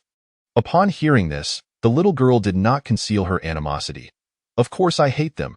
Because of them, Ruoli cannot return home. In the demon realm, one must act with utmost discretion, for attracting attention could lead to perilous consequences." Jiang Ruoli's fists were clenched tightly. Her martial talent was extraordinary, yet within the demon realm, she was forced to live as a mere commoner, for drawing attention could spell her doom. Jiang Chen smiled, a chilling demeanor gracing his features. "Very well, then, my descendant. Let the darkness of 100,000 years ago rise once more." Chapter 36. The bitter sweetness of Qingming's sword maner's master. The ancestor aims to ascend to divinity? No, the ancestor was struck by lightning. Qingyun City, a renowned metropolis of the great Jiang celestial dynasty, is under the jurisdiction of the Qingming sword manor. Yet now, it is engulfed in a state of panic. The inhabitants of nearby towns have fled, and countless cultivators are converging upon Qingyun City. The demon beasts are ravaging the world once more, and they find themselves powerless to resist, seeking refuge at the Qingming sword manor. However, the guards at the city gates barked an order, halting them.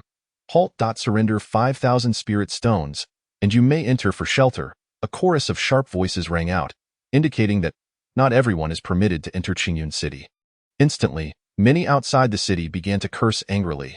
"You Qingming sword manor have provoked Jiang Qin's spirit in the heavens. Otherwise, how could the barrier have shattered and the demon beasts run rampant?" This is the calamity you brought upon yourselves. Why should you not shelter us? Indeed, if you have the capability, go out and fend off the demon race." A torrent of furious glares fell upon them, each individual seething with indignation. 5,000 spirit stones are a price only those at the martial king level could afford. Yet most of them are merely martial masters or even lesser warriors. Is this not a blatant invitation for them to perish? All the while, no one noticed the striking figure hovering high above. He was Xiao Tianyun, the master of Qingming's sword manor, clad in a flowing robe, bearing the dual swords of purple and green upon his back.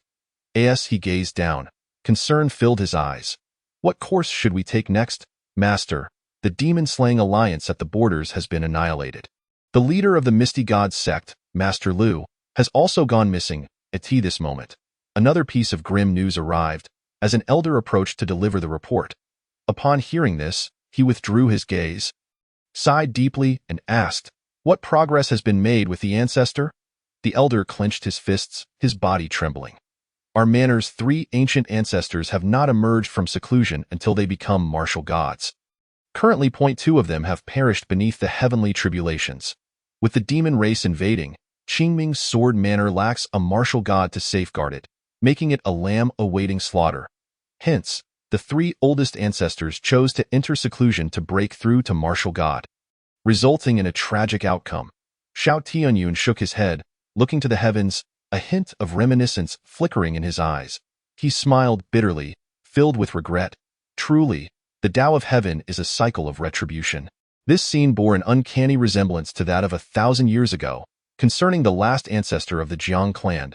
A millennium prior, the Jiang clan's ancestor, hailed as the most monstrous martial talent of 10,000 years, achieved the martial emperor status in just 300 years. If all had gone according to plan, he would have undoubtedly reached martial god, yet he fell victim to the machinations of the 8 great traditions, who manipulated the facade of the demon race's invasion, forcing him to perish beneath the heavenly tribulations. "Master, it is dire. It is dire." Before long, another elder hurriedly arrived. Xiao Tianyun furrowed his brows and turned to inquire, "Is the demon army advancing?"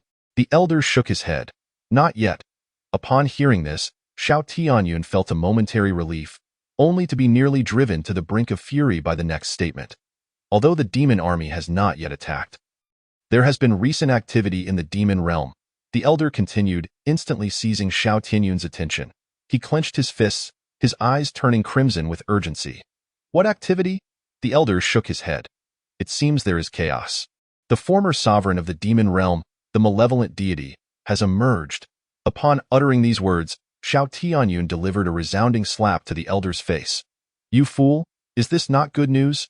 Why do you come to frighten this master? What are your intentions?"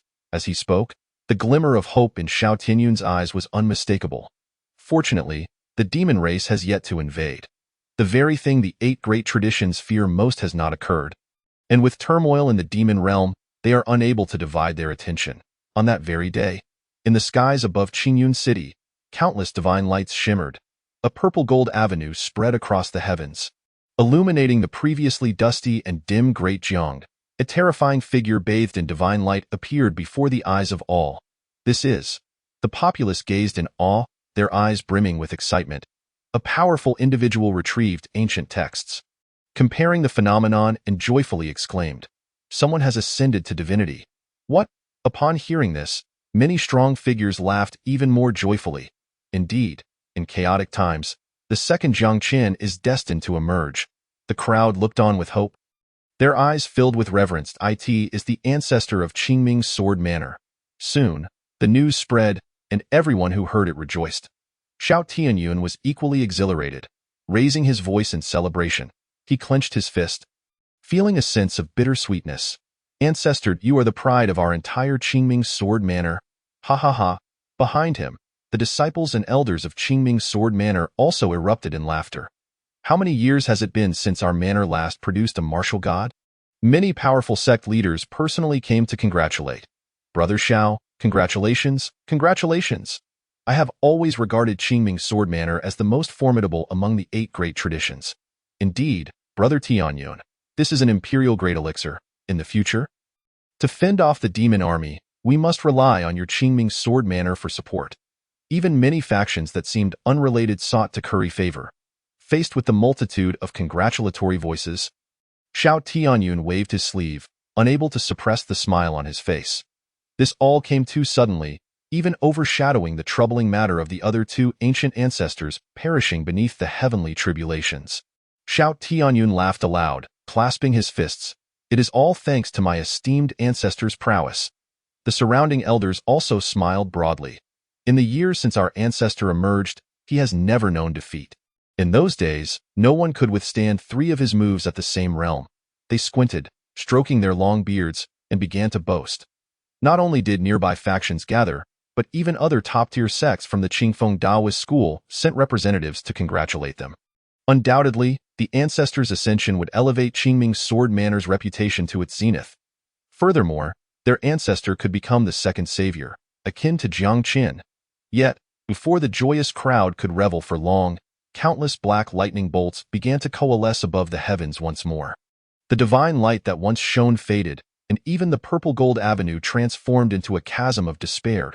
At that moment, it felt as though the end of the world had arrived. Everyone was left dumbfounded. Everything had unfolded so abruptly. They had initially believed the ancestor of Qingming's sword manor was on the verge of becoming a deity, but now, what is happening? Boom. Just as the crowd was bewildered, the lightning converged, and suddenly waves of earth-shattering black thunder crashed down upon Qingming's sword manor. At this moment, all the elders and disciples were rendered speechless. One disciple asked, "Did the ancestor truly ascend to divinity?" Someone beside him replied, "No, the ancestor has been struck by lightning." Chapter 37. The despairing ancestor. Have I ruined the edict that has protected the great Jiang for 10,000 years? On the other side, the world is equally fraught with tension, countless peculiar gazes cast upon it. Heaven help us, the ancestor must ascend. They were all praying. Thunder rumbled ominously. A cacophony of terrifying black lightning surged toward the skies above Qingyun City. There, the elder, once bathed in divine light, now bore a darkened brow, his entire being trembling with tension. "I shall ascend to divinity," the ancient Qingming roared, bolstering his courage, as an overwhelming imperial might enveloped him. Today, he must become a god. As he spoke, he extended his hand to retaliate. He sought to tread a path toward his divine ascension. Yet what awaited him was an unfathomable abyss. Boom. Soon, with the cataclysmic black lightning crashing down, a pained scream echoed across the heavens. The aura of the ancient Qingming grew weaker by the moment. "I am loath to accept this," he bellowed towards the sky, and beneath the tribulation, the ancient Qingming unleashed his final surge. Yet his form was already charred and blackened in a blurred haze. He soared to the highest heights, where he beheld a dusty, dim edict hovering above him. Jiang Chen. He recognized those two characters, a monumental decree left by Jiang Qian in days of yore. "Begone!" In the next instant, the ancient Qingming roared, launching a fierce strike toward the edict. Bang! The edict, already lacking brilliance, shattered further under his blow, its already scant energy dissipating entirely. In that moment, the ancient Qingming smiled. Gazing at the firmament, finally glimpsing the dawn, a smirk graced his lips. "Indeed, Jiang Qian, you wish to obstruct my path to divinity." How laughable that he burst into laughter, his eyes brimming with pride. Rumble. Yet, at that very moment, as the edict vanished, a cataclysmic tribulation, 1,000 times more fearsome than before, descended upon him without hindrance, enveloping his entire being. The ancient Qingming stood frozen in place. He looked up, and the skies above Dajiang grew increasingly dim. As dusk fell and dust swirled, the world felt oppressively heavy. Had this edict guarded us for 100,000 years? The ancient Qingming's heart sank with each passing moment, as he murmured to himself. It was only at this moment that he truly understood the purpose behind Jiang Qin's edict from 100,000 years ago. It was not to obstruct the path of future generations to divinity. Rather, it was to pave the way for the descendants of Dajiang to achieve martial godhood, shielding them from the brunt of the tribulation. For 100,000 years, it had been Jiang Qin's edict that had absorbed the majority of the tribulation's might. The ancient Qingming clenched his fists, his eyes glistening, filled with disbelief. At this moment, the ancient Qingming finally comprehended why. Over the past 100,000 years, the number of martial gods born in Dajiang had more than doubled compared to 100,000 years ago. It was not due to their exceptional talents. The true reason lay in Jiang Qin's edict from 100,000 years prior, which had mitigated nearly half of the tribulation's threat. What have I just done? Realizing this, the ancient Qingming could no longer restrain his emotions, his voice laden with regret. The edict, already dim and depleted of energy, had been obliterated by his own hand. From this moment forth, if future generations wished to achieve divinity, it would be even more difficult.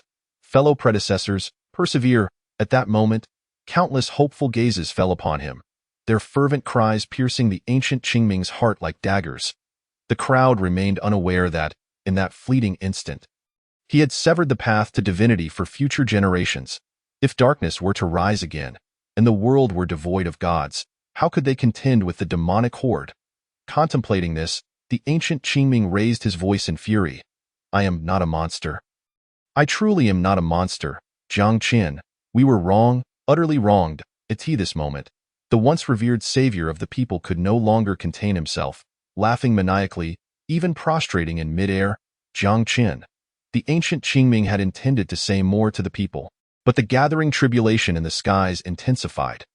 The thunder resounded continuously, millions of thick, dragon-like black lightning bolts converged and crashed down, their explosive sounds echoing relentlessly. As the tempest raged, he was swept away, turning to ashes, dissipating into the void. At this moment, the world fell silent. The previously exuberant crowd found their smiles frozen upon their faces. Where is our savior, the martial god? They lamented, unwilling to accept this grim reality. Xiao Tianyun's expression hardened, fists clenched. He gazed in disbelief at the unfolding scene. Where is the elder? Behind Xiao Tianyun, numerous elders trembled, some in anger, others in fear. The elder has perished? As they exchanged glances, they perceived the deep-seated dread within one another.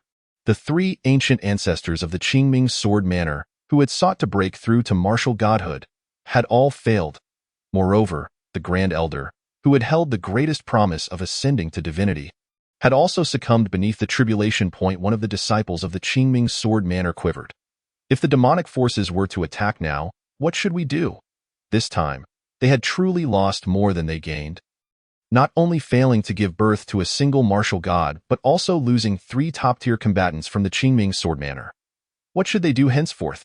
Meanwhile, powerful onlookers from all directions sighed in despair. Confusion returned to their eyes. Will there be no martial god born in this era? The initial excitement of the crowd evaporated, replaced by deep concern.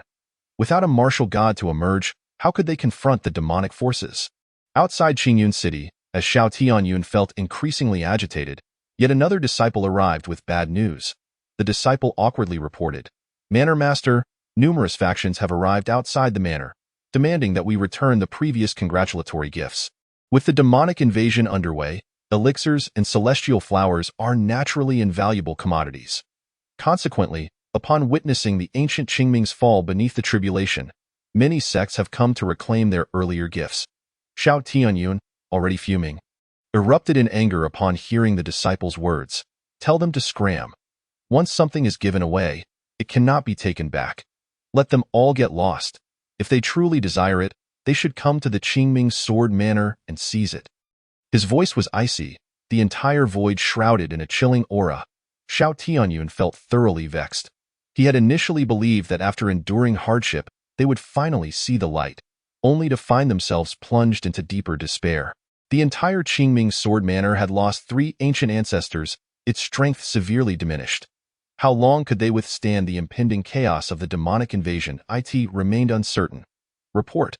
Manor Master, news has arrived from the evil clan. Just as this was unfolding, an elder who had previously reported on the evil clan's activities approached. Chapter 38. The evil clan strikes again. Do they not fear Jiang Qin's divine retribution, that he might annihilate them all? Xiao Tianyun waved his hand, his face etched with impatience. I am aware of the evil clan's internal strife. Do not disturb me unless it is urgent. Just as he was about to slap the elder reacted even faster, calling out to Xiao Tianyun. No, Manor Master, it's not that. The internal strife of the evil clan has ended. Now it is. The elder stammered. Upon hearing this, Xiao Tianyun's movements halted for a moment. His gaze cold as he scolded. "Stop stammering, just spit it out, or I shall deal with you." Xiao Tianyun was truly infuriated today. Not far away, the elder trembled in fear, his entire body shaking as he looked up at Xiao Tianyun. The underworld has once again been unified by the evil god. Their demonic forces are advancing without pause, heading straight for Dajiang. The elder quivered as he spoke. "What?" As the words fell, Xiao Tianyun stood frozen, momentarily dazed, even letting his sword drop to the ground. The evil clan. How could they have unified so swiftly? How could this happen? Is that evil god utterly useless? Xiao Tianyun murmured, disbelief etched upon his face. Never before had he harbored such hatred for the evil god. One clan of demons had already caused the 8 great orthodoxies considerable strife, and now with the underworld's demons joining the fray, how could they possibly fight back? The elder's heart ached, gazing at Xiao Tianyun. "Manor Master, what should we do? Please offer a solution.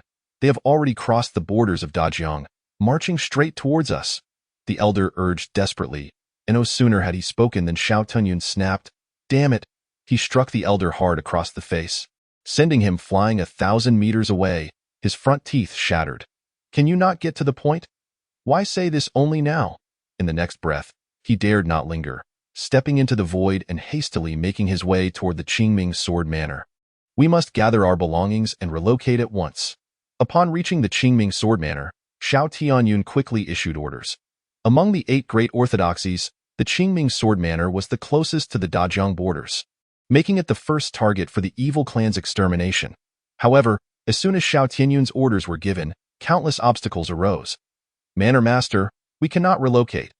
The Sword Manor was chosen by our ancestors as the optimal location 100,000 years ago. With its picturesque scenery and abundant cultivation resources, the disciples within the manor protested vehemently, as they had hidden many treasures, which could not be easily taken away. Indeed, Manor Master, relocating the sect must not be done hastily. We must deliberate on this matter one by one." The most senior elders stepped forward, attempting to thwart the plan for the sect's relocation. In response, Xiao Tianyun coldly replied, "The evil clan has crossed the borders of Dajiang and is advancing upon us." "What?" As these words fell, the crowd stood in stunned silence. The sovereign's wisdom is truly unparalleled. "We must hasten to relocate and seek assistance from other sections." The elders, who once harbored thoughts of leveraging their seniority, have now donned a different countenance, eager to abandon the sect at a moment's notice. They are paralyzed with fear, scarcely taking the time to gather their belongings before fleeing in haste, a gaggle of useless individuals. Xiao Tianyun, observing this chaos, felt a surge of anxiety, yet dared not linger in the distance. He could already discern a mass of ominous black clouds. Thud, thud. The thunderous sound of footsteps reverberated across the heavens, unleashing an overwhelming energy that left the entire Qingyun city in shock. The army of the evil clan had arrived, more terrifying than the demon tribe. "We must flee. We must flee." Xiao Tianyun gritted his teeth, his eyes filled with despair. The dark turmoil from 100,000 years ago had truly returned, and not only were the demon beasts wreaking havoc, even the forces of the Nether Realm were commencing their invasion. The great Jiang is on the brink of total ruin. "Oh heavens, can you grant us a path to survival?" A chorus of pleading voices echoed across the sky, not just from Xiao Tianyun, but from all present. Gazing upwards with a flicker of hope in their eyes, they yearned for this moment, for a peerless powerhouse to emerge and quell the tide of demons, annihilate the evil, and restore peace to the world, much like Jiang Qin did 100,000 years ago. Yet now, in this resurgence of dark turmoil, Jiang Qin was no longer among them. As the wails of despair filled the air, a sense of hopelessness enveloped the great Jiang. Many who had once harmed Jiang Qin's descendants now recalled him with regret. They lamented their actions, swearing to the heavens, "We should not have slaughtered his descendants. We were wrong," regardless of whether this invoked Jiang Qin's wrath. At this moment, countless souls wept, awakening to their folly. Meanwhile, disciples of the Qingming Sword Manor had scarcely taken a few steps when a sinister laughter echoed from ahead. There, an overwhelming demonic aura surged towards the heavens. As powerful figures emerged, the army of the evil clan was indeed terrifying, with numerous formidable beings at the saint level. Leading them were 5 formidable evil emperors. The foremost among them, known as Yi Yorua, appeared strikingly elegant. With a mere lift of her gaze, a smile transformed her into a figure surrounded by illusory realms. Countless disciples of the Qingming sword manner, oblivious to the gravity of the situation, continued their frantic dash deeper into the great Jiang. Yet soon, they vanished silently into the illusions, their presence extinguished. Such methods were truly chilling. The lord of the manor. Many powerful beings witnessed this horrifying scene. Trembling in fear, their gazes shifting towards Xiao Tianyun. Xiao Tianyun, too, wore a grim expression as he surveyed the unfolding chaos. They were still dawdling, failing to escape. All because of that wretched being. He clenched his fists. Cursing inwardly, if thoughts could kill, the elder who had just reported to him would have perished 1,000 times over. With no other recourse, Xiao Tianyun stepped forward, his perfected martial emperor aura radiating outward. Standing firm against the 5 evil emperors not far away. Yet, in terms of momentum, he was ultimately at a disadvantage. On the side of the Qingming sword manor, only Xiao Tianyun and 1 elder remained. Whereas the evil clan boasted 5 beings of equal caliber, Xiao Tianyun spoke coldly. You evil clan, returning with your army, do you not fear that Jiang Qian might manifest in the heavens and annihilate you all? He had no other options. In this critical moment, he invoked the name of Jiang Qian from 100,000 years ago, hoping to intimidate his adversaries. Yet Yi Yorua merely scoffed. You slaughtered his descendants, and now you expect him to protect you. Are the people of the 8 great sects all as foolish as you? Chapter 39. The repentant multitude, petals fall, the flying divine sword, the peach blossom sword emperor. Furthermore, Yi Yorua continued with a chilling tone. Had you not hunted down his descendants, the barriers of the great Jiang would not have crumbled so swiftly, would not sow discord here. Before she could finish, she was interrupted by a sharp rebuke from Xiao Tianyun, who feared for the morale of his troops.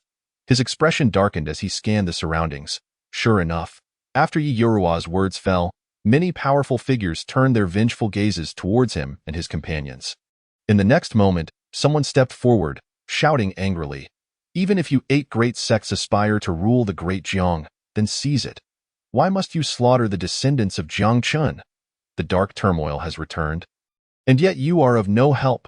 Indeed, had it not been for your excessive bloodshed, would there have been such retribution? We would not be facing annihilation alongside you. A chorus of furious voices reverberated through the heavens, as those present, who had initially contemplated a united front, were now ignited by an unquenchable rage. They were all innocent, caught in the crossfire. Realizing this, their expressions turned resentful, and they began to denounce the disciples of the Qingming sword manor. Silence, all of you. It was at this moment that Xiao Tianyun unleashed a roar, his perfected martial emperor aura exploding forth, sweeping across the vast void, instilling fear in all. Are you all fools? Can you not see she is sowing discord? Moreover, the plan to capture and annihilate Jiang Qin's descendants could not have proceeded so swiftly without your informing them. Xiao Tianyun clenched his fists, and with a gentle intonation, a long sword radiating divine light emerged brilliantly. At this moment, a chilling wind swept through. As he grasped the sword, his aura rapidly ascending. With just a few simple words, Xiao Tianyun rendered the assembly speechless. Their involvement in the extermination of Jiang Qin's descendants was undeniable. Opposite him, Yi Yorua coldly replied, So discord? You fools among the 8 great sects, are you even worthy? She sneered dismissively, and without further ado, as her words fell, she stepped lightly forward, unleashing a torrent of demonic light. The illusions surrounding Yi Yorua multiplied, and she was now actively engaging in the span of mere moments. She extended her hand, her terrifying illusions sweeping farther afield. At that moment, Xiao Tianyun roared, his sword erupting with dazzling brilliance. Do not blame the heavens and the earth. Jiang Qian is already dead. Speaking further is futile. He cannot return to save you. We must charge forth, he commanded, and with that, he launched himself at Yi Yorua. Beside Xiao Tianyun, the last remaining elder of the Qingming sword manor surged forth with overwhelming divine might. Boom! The earth-shattering sound of their clash resonated across the realms as the battle among several supreme beings unfolded with harrowing intensity. Even the residual shockwaves rippled through the void, causing it to shimmer. Soon, the powerful waves of fiery light erupted, accompanied by a chilling scream echoing out, in terms of numbers, the evil clan held a crushing advantage. The last remaining elder of the Qingming Sword Manor was utterly outmatched, reduced to ashes on the spot. On the other side, Xiao Tianyun was likewise not faring well. He was battered and wounded.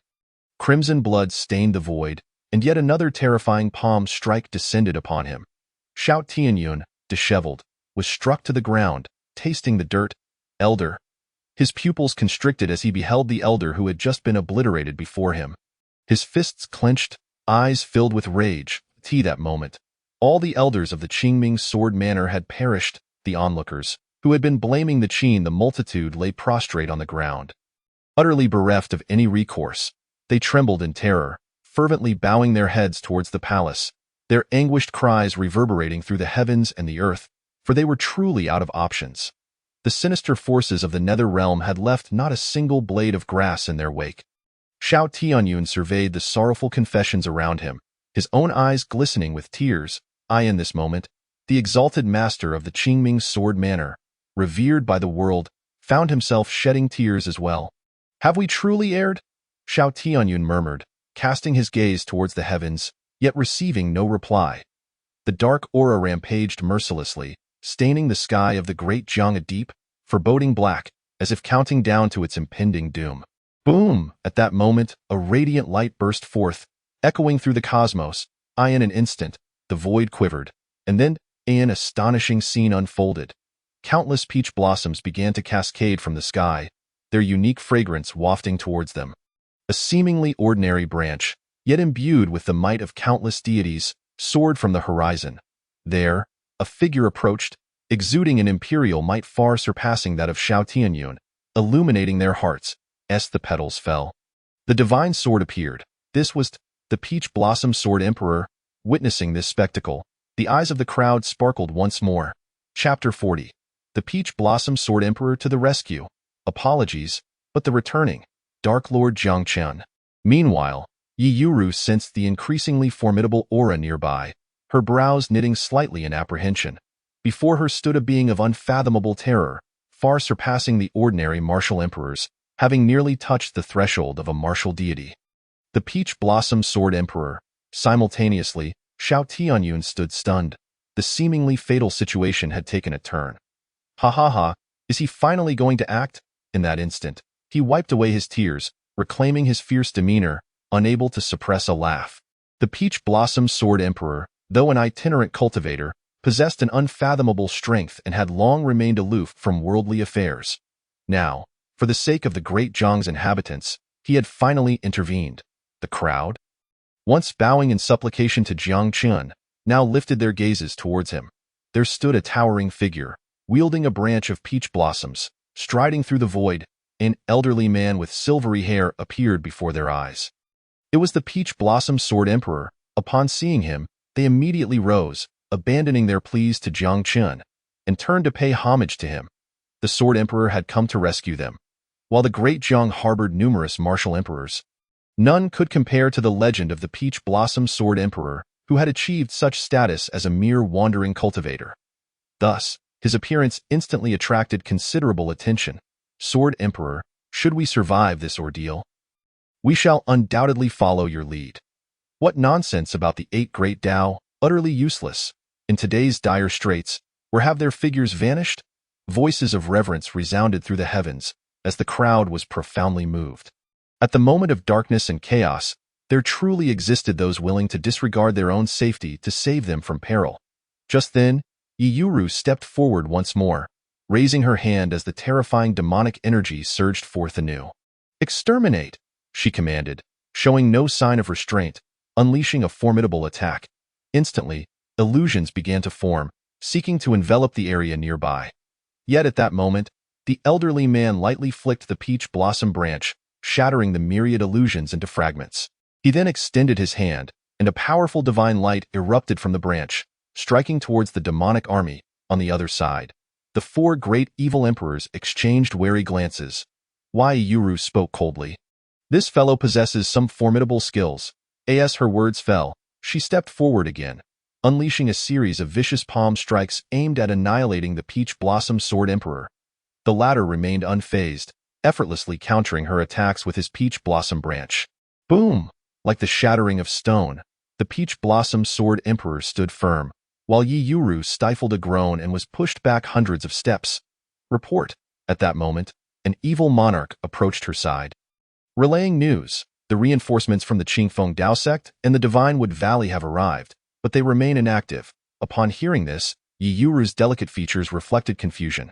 What do you mean by remaining inactive? An ally from the evil faction replied, they likely wish to conserve their strength in this dark era. Any major faction in the Great Jiang faced the risk of annihilation, and thus, one wished to be the first to expose themselves. Yi Yuru shook her head, a cold laugh escaping her lips. These fools. At this critical juncture, the 8 Great Dao were still embroiled in intrigue, each vying for more influence in the Great Jiang. The fact that the 8 Great Dao had endured to this day was truly thanks to Jiang Chen. Yi Yuru could not help but lament it was indeed the barrier left by Jiang Chen 10,000 years ago that had allowed them to cling to life for another 10 millennia. An evil faction member glanced over, asking, should we withdraw our forces? The Qingming Sword Manor has not yet been completely annihilated. An evil emperor beside him furrowed his brow and advised softly, Your Majesty. The Qingming Sword Manor is already a shell of its former self. Let us first regroup with the other 5 armies. On the other side, praises echoed across the heavens as the surviving strongmen laughed uproariously upon witnessing the retreat of the evil faction. The Sword Emperor is magnificent. Jiang Chen has become a relic of the past. Our savior now is the Peach Blossom Sword Emperor. At this moment, they seemed to glimpse a glimmer of hope for the future. 10,000 years ago, when Jiang Chen first emerged, a similar scene had unfolded. He too had achieved remarkable feats, and moreover, he had been even more terrifying.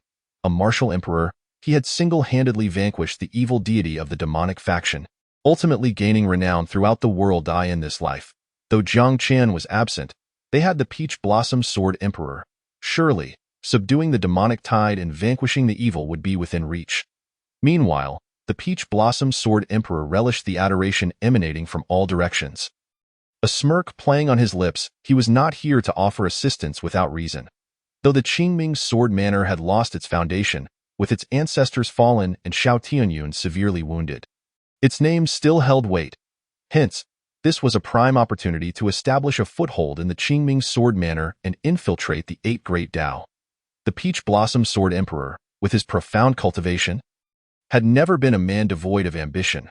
Rather, his aspirations were immense. In this chaotic world, he would strive with all his might akin to Jiang Chen 10,000 years ago, to forge a new sanctuary, becoming the new savior of a new era. With this thought, he let out a cold laugh and strode towards the borders of the Great Jiang. As long as I, the Peach Blossom Sword Emperor, exist, the petty evil faction shall not run rampant here. The Peach Blossom Sword Emperor chose to step into the small base of the evil faction to assert his dominance. He acted without mercy, directly slaying a batch of insignificant foes. Afterward, he intended to retreat. Boom! However, at that moment, footsteps approached from behind. The Peach Blossom Sword Emperor halted, glancing back to see 2 figures advancing. One was a youth in a purple robe with silvery hair, exuding a celestial beauty, standing with hands clasped behind his back, accompanied by a little girl. Dust swirled around them, yet failed to touch them. The Peach Blossom Sword Emperor regarded the two with astonishment. He uttered a soft exclamation, filled with intrigue. The youth emitted no significant energy fluctuations, heightening his vigilance. There were only 2 possibilities. Either the individual was an ordinary person, or the youth's strength was so formidable that he could not discern it. The Great Jiang could not possibly harbor such a young martial deity. Yet, if he were merely a mortal, how could he arrive here unscathed? The Peach Blossom Sword Emperor was perplexed. With this thought, he furrowed his brow and inquired, Who are you? There, the youth halted his steps. Chapter 41. The Peach Blossom Sword Emperor's incomprehensible words. Will the dark chaos come to an end, and will revenge be exacted? The future generations have fallen so far that even an ordinary martial emperor can be regarded as a savior, Jiang Chen stated calmly. This statement incensed the Peach Blossom Sword Emperor, his face flushing with rage. For thousands of years, no one had dared to mock him so brazenly. What of the martial emperor? In a world devoid of gods, the martial emperor stood as the pinnacle of humanity. Moreover, the peach blossom sword emperor. Among the current martial emperors, he was undoubtedly among the elite. The young man dared to call him ordinary. This was the deepest humiliation. Truly, it was a tolerable insult for an uncle but intolerable for an aunt. Such a young lad, with lofty aspirations, thought himself exceptional due to a modicum of talent, unaware of his own limitations. You have yet to attain the status of a martial emperor. Seeing me is akin to a frog at the bottom of a well gazing at the bright moon. When you eventually become an emperor, you shall comprehend the absurdity of your prior words. The peach blossom sword emperor stroked his long beard, slightly raising the peach blossom branch, snorting disdainfully, his gaze surveying the world. Jiang Chen remained calm throughout, while the little girl beside him could not help but chuckle derisively, looking at the peach blossom sword emperor as if he were a fool. "Do you know who our ancestors are?" As she spoke, she drew the haughty gaze of the peach blossom sword emperor. "Whoever you are, this is my era to shine. I shall surely quell the chaos in this world." The peach blossom sword emperor had become entranced by his own fantasies. Raising his head, Jiang Chen waved his hand, uninterested in further banter. He directly broached the subject, speaking coldly. "How many descendants of the Jiang clan still survive, and where are they located?" The Jiang clan. Meanwhile, the peach blossom sword emperor burst into hearty laughter upon hearing this, shaking his head. His eyes filled with disdain as a terrifying imperial might envelop the entire realm, a group of inept individuals. No more than 100, huddled within the palace. Not long ago, I, the emperor, had just executed 5 of them, the Taohua sword emperor scoffed. Recently, descendants of the Jiang clan sought refuge with him to escape calamity. However, the Taohua sword emperor, fearing trouble from the 8 great Taoist traditions, slaughtered them all, and not only that, he subjected them to severe torment before their demise. They were highborn royal descendants, scions of Jiang Chen. One cannot fathom the satisfaction I felt at the moment I struck. The Taohua sword emperor, a solitary cultivator accustomed to solitude, had much to express. He spoke at length, oblivious to the chilling aura that enveloped the boundless void as his words fell. Jiang Chen's eyes glinted with murderous intent as he regarded the Taohua sword emperor with a gaze as cold as death. "What do you want?" At that moment, the Taohua sword emperor felt an unexpected tremor within his heart. Under Jiang Chen's scrutiny, he felt as if he were being stared at by a corpse, which destabilized his resolve. Whoosh! It was at this instant that a silver streak sliced through the heavens, and Jiang Chen merely executed a single strike. With but one sword, he shattered the Taohua sword emperor's proud peach blossom branch, and the residual energy of the sword severed the Taohua sword emperor's arms cleanly. Ah! A scream akin to that of a slaughtered pig echoed through the void, as the Taohua sword emperor collapsed in agony, blood staining the ground beneath him. He gazed at his 2 severed arms. Fear etched across his features. Throughout the encounter, the Taohua sword emperor had not even discerned how his opponent had made his move. Such a terrifying sword. You are a martial deity. You are a martial deity. At that moment, the Taohua sword emperor trembled uncontrollably. He was no fool. The aura emanating from the youth before him was overwhelmingly terrifying, far beyond his capacity to contend with. This was a martial deity. My Jiang clan actually has a martial deity. My Jiang clan actually possesses a martial deity. As the Taohua sword emperor trembled, his complexion shifted violently. In the next moment, his gaze flared with an almost fiery intensity.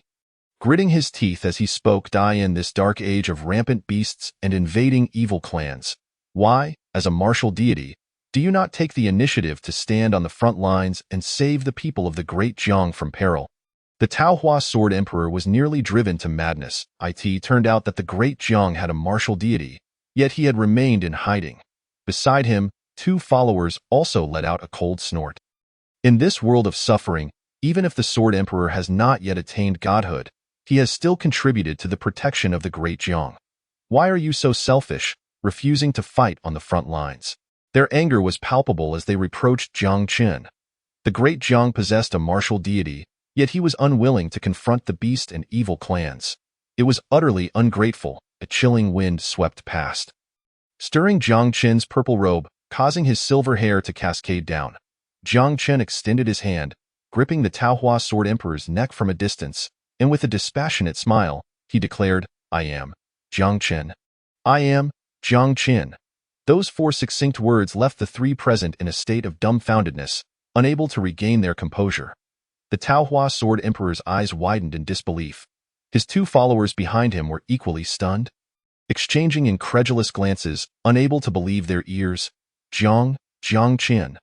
The two trembled, fear gripping their hearts. At this moment, the little girl took a step forward, indignantly exclaiming, "You caused my parents to fall into the clutches of the evil clan 1,000 years ago, making them suffer immensely. Had it not been for our ancestors' arrival, we would have never returned. You slaughtered so many of my Jiang clan, leaving their bones unburied, and now you want our ancestors to deal with the beasts and evil clans? What face do you have to ask for that?" Jiang Ruoli was incensed, her words silencing the two followers completely. The two who had previously spoken arrogantly now knelt on the ground, their eyes filled with unbearable humiliation. They could blame anyone for not protecting the great Jiang, but they could no longer blame Jiang Qin. For what they had done was truly beyond the pale. "We were also misled by the 8 great Taoist traditions. We now realize our mistakes." One of them trembled as he attempted to speak, fear evident in his demeanor. From the murderous aura surrounding Jiang Qin, it was clear he had returned for vengeance. Jiang Ruoli's anger turned to bitter laughter, her eyes reddening with unshed tears as she clenched her fists, saying, "Now you realize your mistakes? Is it because you know you are about to die?" Jiang Qin, it was at this moment that the Taohua Sword Emperor struggled to voice his thoughts. His complexion was grim, his body shaking as he looked at Jiang Qin. "The beasts ravage, the demons invade. We'd have been waiting for you." He feigned calmness as he spoke. Whoosh! At that moment, another silver light flashed, and Jiang Qin's sword returned to its sheath. "Ah!" A cry of agony reverberated through the heavens as he severed the Taohua Sword Emperor's legs with a single stroke. The pain caused him to grimace. "Today, in your presence, I shall slay your progeny. Once you have quelled the dark turmoil, you may seek me for vengeance." "How does that sound?" Jiang Qin regarded him coldly, his gaze sending shivers down the Taohua Sword Emperor's spine. Chapter 42. Regret? The Sword Emperor, unable to close his eyes in death, wondered if another Jiang Qin could ever exist in this world. The Taohua Sword Emperor realized how absurd his previous words were. Rendered speechless, "I have no descendants." After a moment's hesitation, he finally admitted, still struggling, thump. At that moment, Jiang Qin waved his hand, gesturing to Jiang Haoran and his wife nearby. "Go to the peach blossom forest," Jiang Qin commanded, intent on slaying both bodies and hearts. The couple nodded in compliance and made their way towards the peach blossom forest. Petals fell like fragments of a celestial realm, for this was the abode of the Taohua Sword Emperor. Shortly after, terrifying waves of energy rippled through the air. Jiang Haoran and his wife were formidable beings, and the battle's residual energy lasted merely 2 seconds before they returned with a small golden sparrow. "Caw!" The little golden sparrow, a being of martial sovereign caliber, screeched furiously, eyes ablaze with rage. The Taohua Sword Emperor's pupils constricted. Xiao Han, alone and isolated, this little golden sparrow was his sole companion. To the Taohua Sword Emperor, Xiao Han was not a mere pet but akin to family. "Release her." With that thought, the Taohua Sword Emperor glared in anger. Jiang Qin smiled indifferently, tightening his grip on the little golden sparrow. "Caw!" In an instant, the little golden sparrow let out a pained cry as her wings were shattered. Jiang Qin released her, and she fell to the ground, struggling to move as blood soaked the earth beneath her. Xiao Han, the Taohua Sword Emperor, his limbs severed, could only repeatedly bow his head, pleading, "Ancestor, I beg of you, spare her. She is innocent." Not far away, Jiang Ruoli clenched her fists at his words. "Innocent? How many innocent souls from my Jiang clan perished at your hands?" Her heart swelled with anger. These were the very words the Taohua Sword Emperor had uttered, and countless lives from her clan had been lost due to his actions. Had the Taohua Sword Emperor not been disarmed, he would have undoubtedly struck himself across the face for his own foolishness. "Ancestor, I accept responsibility for my actions alone. Please spare her. I will bear all the sins myself." The Taohua Sword Emperor continued to bow profusely, regret flooding his heart. Why had he previously sought to slaughter the descendants of Jiang Qin? Why had he acted on behalf of the Qingming sword sect? And why had he provoked Jiang Chun at the borders of the Great Jiang? I am such a fool. As these thoughts consumed him, the Taohua Sword Emperor couldn't help but berate himself. He was indeed a fool, meddling in affairs that led to his own doom and that of Xiao Han. Jiang Qin merely cast a cold glance in his direction. This sin is one you cannot bear, he stated calmly. As the words fell, Jiang Qin's right hand clenched tightly, and the little golden sparrow exploded into a mist of blood. Her life force extinguished. Xiao Han. Meanwhile, the Taohua Sword Emperor watched this scene, his heart torn apart by anguish. As the little golden sparrow burst, blood splattered all over him. He couldn't help but scream, his eyes devoid of light. It was I who harmed you. I harmed you. With the loss of his dear companion, the Taohua Sword Emperor's mind began to unravel, and he laughed uncontrollably, tears streaming down his face. If only he had truly turned a blind eye to worldly matters. Gazing at the sunset over the royal grounds, the Taohua Sword Emperor felt a pang of regret, wishing he had not offended the 8 great Taoist traditions, for perhaps he could have progressed further. This was the greatest regret of his life. I was wrong. I was terribly wrong. He continued to laugh amidst the rising dust, burying the once mighty Sword Emperor deep within the earth. His lifeblood began to dry up. I should not have slaughtered the descendants of Jiang Qin. I should not have slaughtered Jiang Qin's descendants. My Xiao Han. At a certain moment, the Taohua Sword Emperor's life force faded, his voice growing weaker. He fell, consumed by boundless regret, unable to close his eyes in death. Meanwhile, Jiang Chun led the little girl away towards the distance. Above the Great Jiang, dust swirled as the sun dipped below the horizon, painting a scene reminiscent of the apocalypse. At that moment, Jiang Ruoli seemed to sense something amiss. She pointed skyward, puzzled. Ancestor, look at the sky. What is that? The energy gathering in the heavens grew increasingly potent, and the aura converged upon them. Jiang Qin gently caressed her cheek, smiling as he offered no further explanation. His gaze pierced through the layers of void, locking eyes with the heavenly Tao, and he smiled, saying, "It's nothing."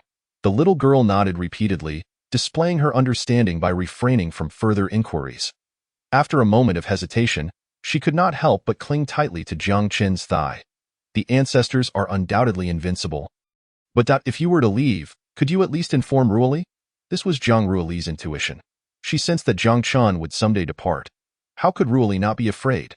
This felt like a dream. Once the ancestor leaves, the dream will awaken. The little girl tightly grasped the corner of Jiang Qin's garment, her eyes glistening with unshed tears. Jiang Qin smiled, gently pinching her cheek. All right. The two figures gradually receded into the distance. Meanwhile, above the Great Jiang, an endless darkness enveloped the realm, casting a pall of oppression over all. Xiao Tianyun, disheveled and covered in dirt, had miraculously survived but had lost an arm and suffered considerable internal injuries. He fled deep into the Great Jiang, his expression grim as he glanced back, feeling somewhat dazed. Once, the disciples of the Qingming Sword Manor and Qingyun City, who had fled alongside him, numbered in the millions. Yet now only a mere 100 remained. Countless lives had been extinguished along the way. Xiao Tianyun murmured, "Is the evil clan truly so terrifying?" Once upon a time, he believed that the ancient texts exaggerated the horrors of the dark turmoil, thinking it was merely a ploy by the royal family to elevate their revered ancestor, Jiang Chun, in the eyes of the world. Thus, he had always scoffed at the dread of the dark era 100,000 years ago, convinced he could withstand it, until this moment, when a single evil emperor's intervention shattered his illusions. The despair of 100,000 years prior was no jest. In this era, could there still be a Jiang Chen? If not, would there be a martial god to emerge? Despair had fully engulfed Xiao Tianyun's eyes. The combined survivors of the Qingming Sword Manor and Qingyun City barely totaled 100, with his own disciples reduced to mere dozens. This was merely a detachment of the evil clan, yet it had driven them into such dire straits. How would they contend with the full might of the evil army behind Xiao Tianyun? An elder clad in tattered robes urged, "Lord Manor Master, let it go. Surviving is paramount. After all, aren't there still unparalleled powerhouses like the Peach Blossom Sword Emperor?" Indeed, the Peach Blossom Sword Emperor alone intimidated 5 major evil emperors. A legendary feat that promised a bright future. Accolades of admiration echoed. acknowledging that their survival was largely due to the Peach Blossom Sword Emperor's intervention. However, just as they began to feel a glimmer of hope, another piece of grim news arrived. Xiao Tianyun furrowed his brow, directing his gaze to the newcomer. What has transpired?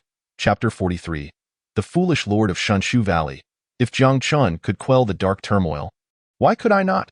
In the distance, a panicked disciple rushed in, breathlessly exclaiming, Lord Manor Master, the Sword Emperor has fallen. What? The words barely left his lips before shock immobilized everyone present. Some trembled in fear, tears streaming down their faces. With the strength of the Peach Blossom Sword Emperor, who could have silenced him so stealthily? Indeed, the Sword Emperor had been a martial emperor for a millennium. Could it be that the evil gods had intervened? They had previously hailed him as their savior, yet he had not survived even 3 seconds, sending their hearts into a spiral of despair. They speculated, as an atmosphere of hopelessness engulfed the vast expanse, if even he had perished. Xiao Tianyun muttered, his eyes filled with trepidation.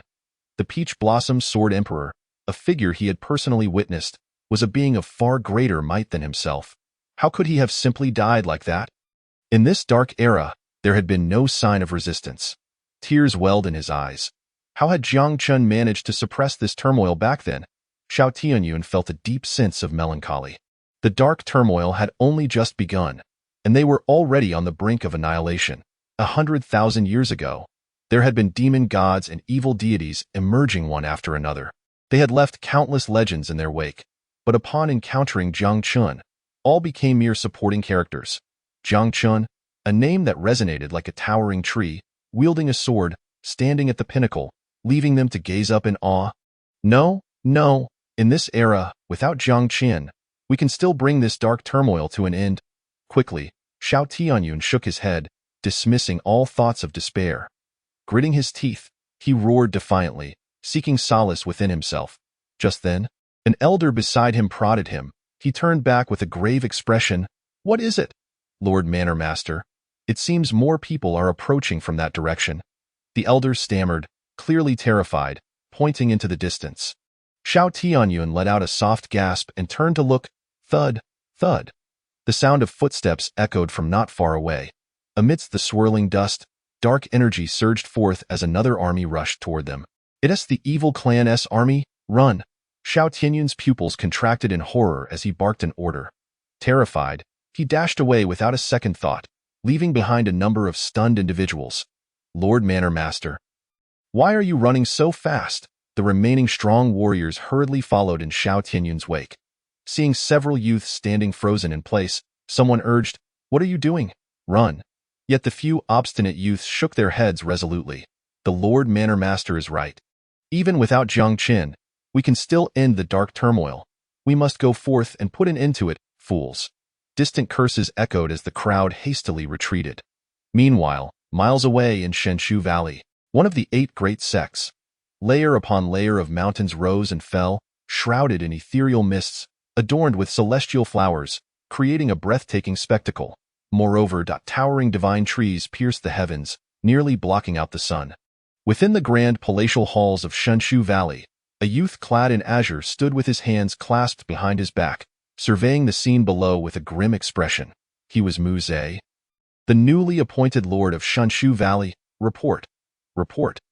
Urgent messages poured in from outside the palace doors, filling the air with a stifling tension. Lord, the beast horde is drawing near to our Shunshu Valley. We must flee. Some elders, stroking their long beards, were in a frantic state. Unlike the elders of the Qingming Sword Manor, who had been persuasive, these elders desperately implored the Lord to relocate the entire valley. Yet, their lord was as stubborn as a mule, refusing to budge. This was a place chosen by their ancestors, with clear waters and rich resources. How could they simply abandon it? Furthermore, the foundation of Shunshu Valley was beyond the comparison of ordinary sections. If they retreated now, how would the world perceive Shunshu Valley, and how would they regard the 8 great sects? Mu Zhe bellowed, firmly rejecting all requests for relocation. An elder, unwilling to relent, continued to plead. The Qingming Sword Manor was merely a step late in relocating. And now they are nearly extinguished, Mu Zhe scoffed. That is because they are too weak. The elders fell momentarily silent, at a loss for words, nearly driven to the brink of frustration. Unlike the Qingming sword manor situation, where the entire sect sought relocation, their lord remained obstinately resolute. Lord, the forces of the Ice Phoenix Valley and the Kuanping clan have already arrived. Just then, another message arrived, shattering any remaining hopes of escape. The beast horde was upon them. At this juncture, it was too late to flee to the foremost position. Mu Ze coldly surveyed the crowd. Anyone who dares to speak of retreat will face my wrath first. What was there to fear from those beasts outside? This was an excellent opportunity for Shanshu Valley to make a name for itself. The elders below were momentarily silenced, captivated by his words, unsure of how to respond. What was there to fear about the dark turmoil? If Jiang Chun could quell it 100,000 years ago, why could Mu Ze not do the same today? Mu Ze continued to scoff, his eyes shining with determination. Lord. The elders below could only watch helplessly, filled with anxiety, yet dared not voice their concerns. Mu Ze, endowed with exceptional talent, had still spent too little time in cultivation, resulting in his impatient and arrogant nature. Ultimately, the Grand Elder sighed deeply. Lord, it is best to exercise caution. If things truly go awry, let the ancestors lead us on a blood-soaked path to safety. The 5 sealed ancestors deep within Shanshu Valley looked favorably upon Mu Ze, compelling the elders to unconditionally heed his commands. This was why they dared not defy him. On the other side, Mu Ze raised a fist, completely ignoring the Grand Elder. Let us go forth and see what tricks the Beast clan possesses that can force those weaklings to retreat. He held his head high, his proud voice resonating throughout Shanshu Valley. With that, Mu Ze stepped forward. Behind him, many elders exchanged glances, each revealing a hint of concern in their eyes. The Grand Elder sighed once more, sensing an ominous foreboding enveloping his heart. This was an ill omen. Meanwhile, beneath Shanshu Valley, the Frost Flower Empress of the Ice Phoenix Valley stood resolutely in the rear. She quietly observed the ethereal Shanshu Valley before her, a hint of envy flickering in her gaze. Everyone says that the Great Jiang is the most resource-rich, and it appears to be true. Despite the short time since their invasion, the treasures they had plundered far exceeded those from their own demon domain, a thought unimaginable to the demon clan. Not far away, a middle-aged man clad in golden armor stood tall, an aura of terrifying imperial power enveloping him. He was Jin Haoyue, the clan leader of the Golden Wing Dapeng. His gaze was sharp, penetrating through layers of void. As he gazed longingly at Shanshu Valley, that moment, a resounding roar echoed throughout the realm, originating from the Divine Wood Valley. Your grandfather Mu Ze has arrived. There, Mu Ze, clad in a green robe, had already captured the attention of numerous demons. You bunch of useless fools, seeking to extinguish my Divine Wood Valley. Have you not considered whether your lives are substantial enough to challenge us?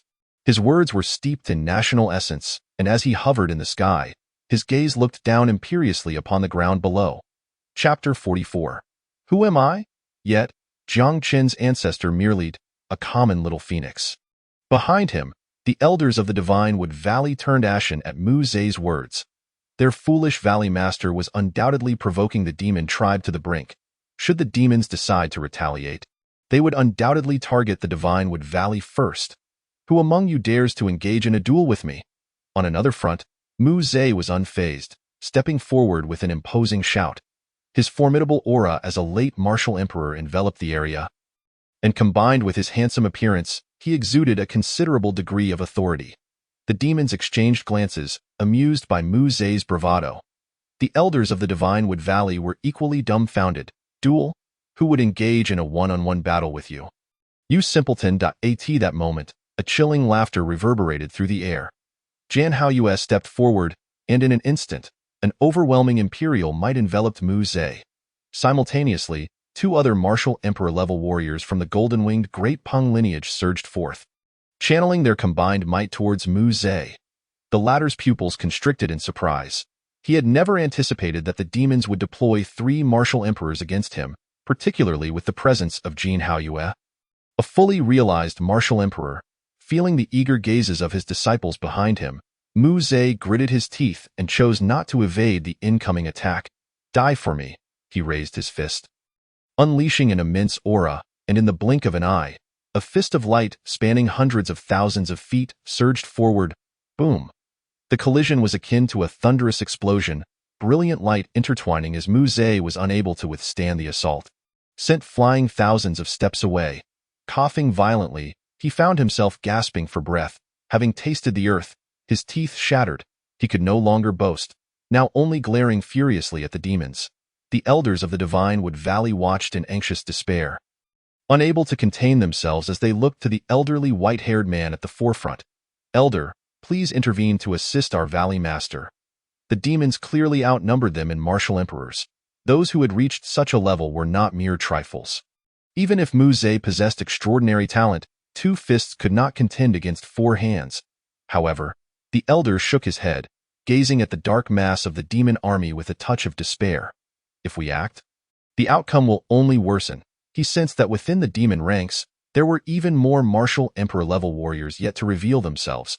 Should he take action, the ensuing attack would undoubtedly be far more terrifying. At that moment, Jin Haoyue stepped forth, casting a terrifying light that engulfed the entire Divine Wood Valley. "Is this all the capacity of your 8 great orthodoxies?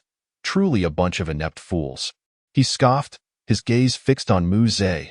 The latter clenched his fists, his eyes ablaze with fury, and shouted, "Dare you engage in a life-and-death battle with me?" As his words fell, the world fell into silence. Countless eyes turned toward Mu Ze, their lips twitching.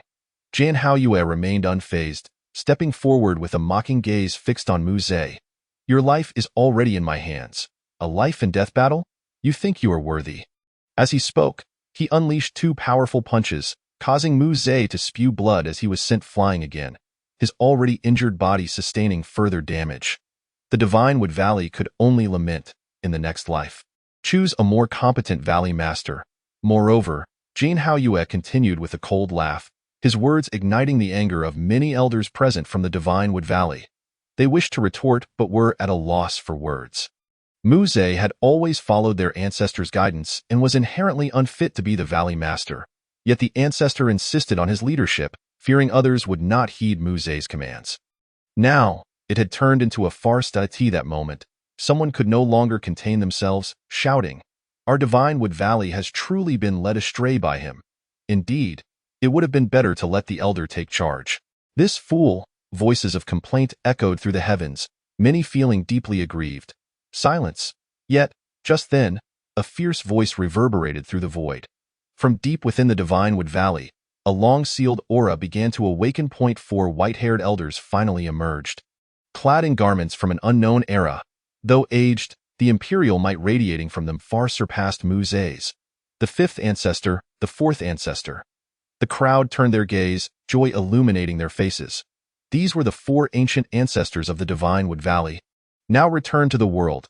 Yet, the elder furrowed his brow, perplexed. Where is the great ancestor? The most formidable figure among them, the great ancestor, had yet to emerge, causing unease within him. There, the 4th ancestor cast a casual glance. The great ancestor is in closed-door cultivation. Seeking to comprehend the path to divinity. In the present age, many sought to achieve divinity, including the great ancestor of the Qingming sword sect and the great ancestor of the Divine Wood Valley.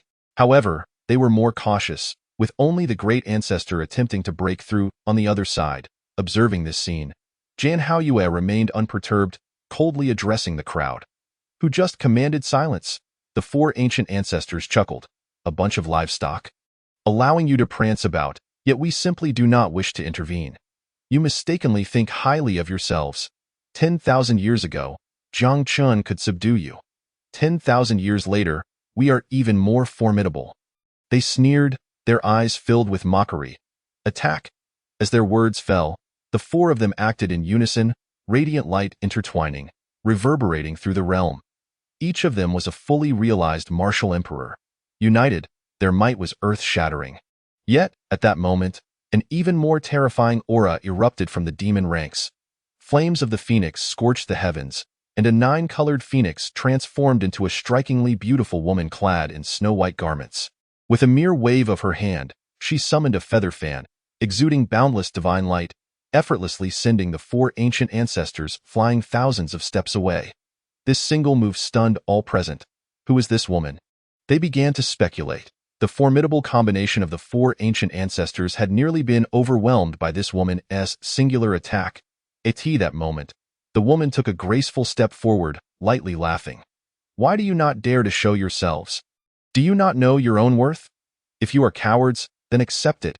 Hearing this, the ancient ancestors' faces flushed with indignation, and the fourth ancestor coldly huffed. Who are you, exactly? The other three ancient ancestors also regarded her with solemn expressions. The striking young woman in snow-white attire shook her head, speaking calmly. I am merely a common little phoenix under the tutelage of Jiang Chen. This declaration left the crowd dumbfounded. A common little phoenix under Jiang Chen?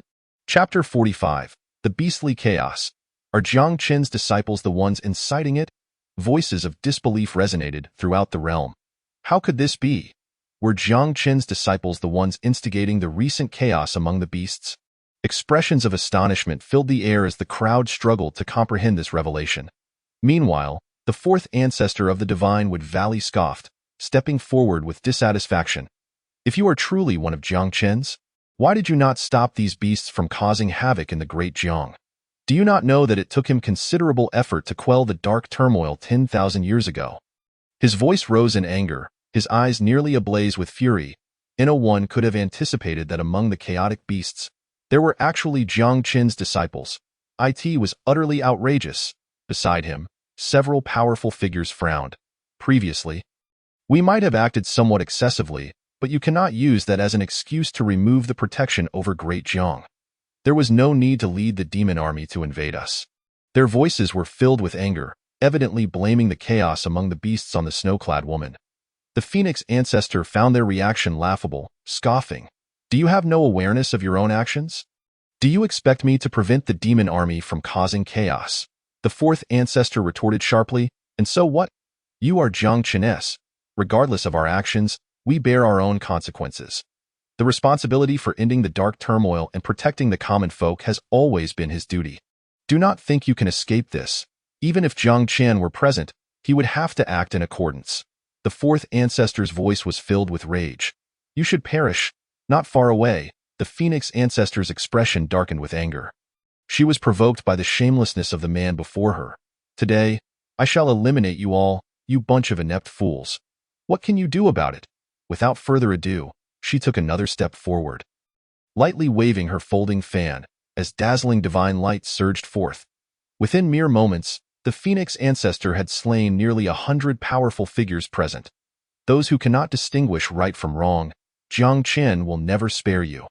A chorus of curses erupted, and the crowd trembled in fear, only daring to murmur. What he will not spare is you.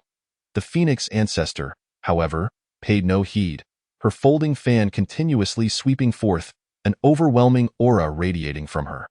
In an instant, the ground was littered with corpses, the crimson blood staining the earth. The four venerable ancestors gazed with blood-red eyes, for the lifeless bodies strewn before them were none other than the disciples of their revered Shenshu Valley. They immediately advanced, shouting in unison, "You scoundrel, cease your actions!"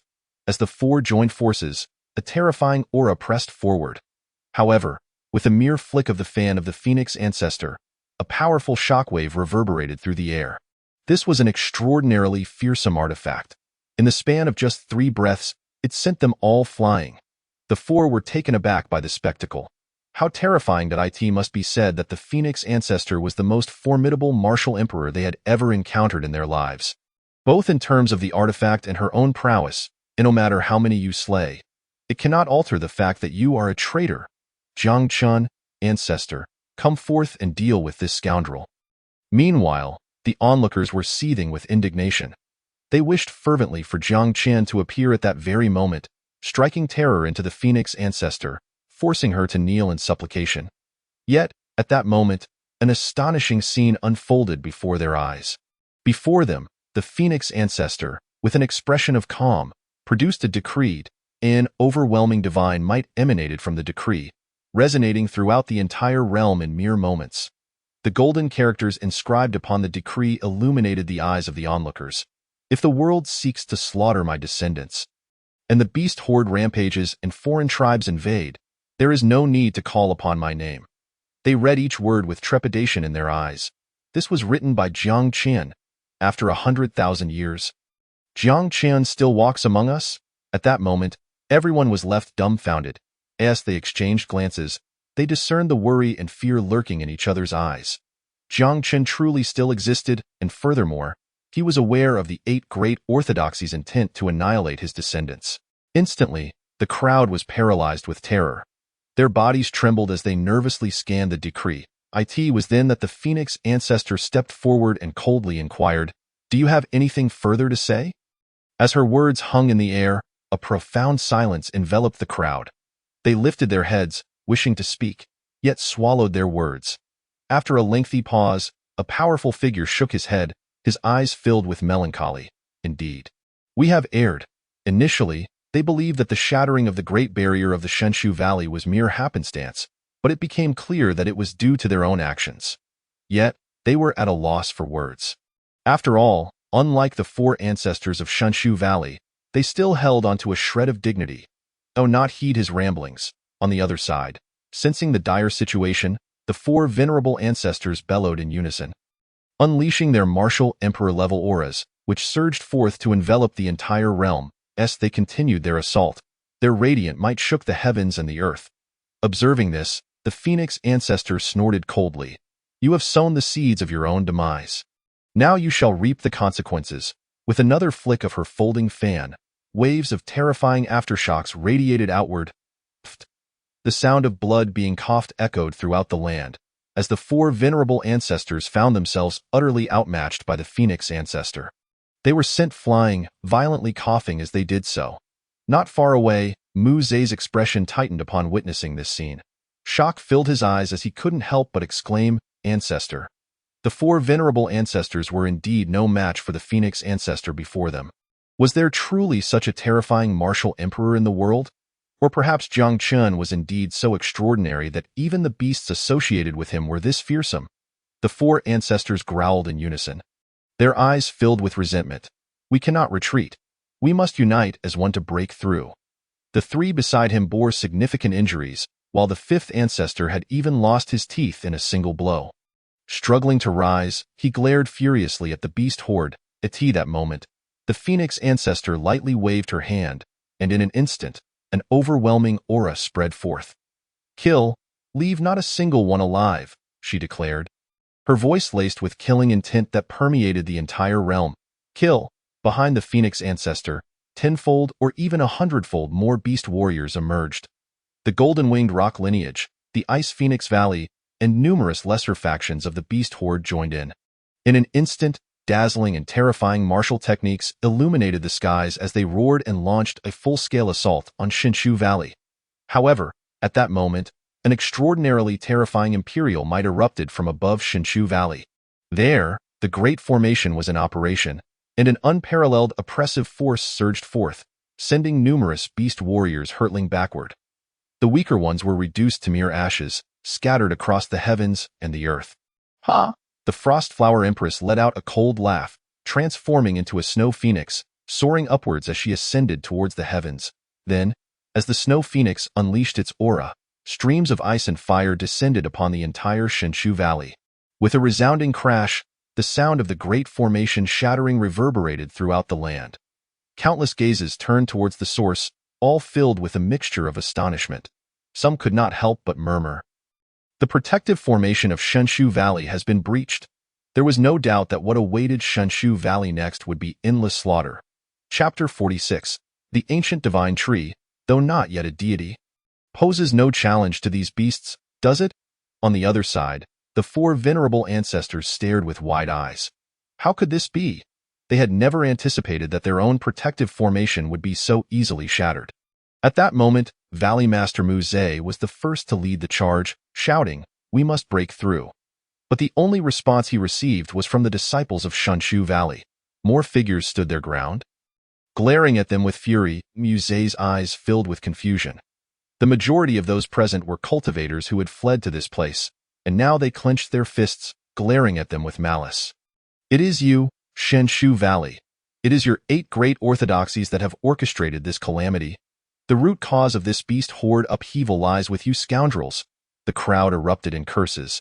Just moments ago, the truth had been laid bare. revealing that the true cause of this turmoil was the annihilation of Jiang Qin's descendants by the 8 great orthodoxies. They could no longer conceal it from everyone.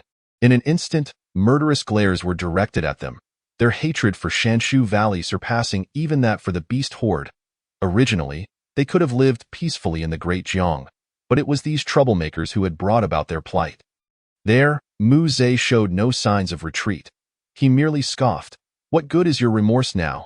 It is too late. If we do not carve a path out, we shall await our demise." He firmly believed that the crowd would not dare to act against Shanshu Valley. And he threatened them directly. "You." Upon hearing this, a powerful figure glared at him, gritting his teeth in fury.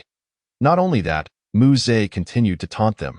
"When we acted against the royal family in the past, where were you then? Just a bunch of opportunists, thinking yourselves to be something special."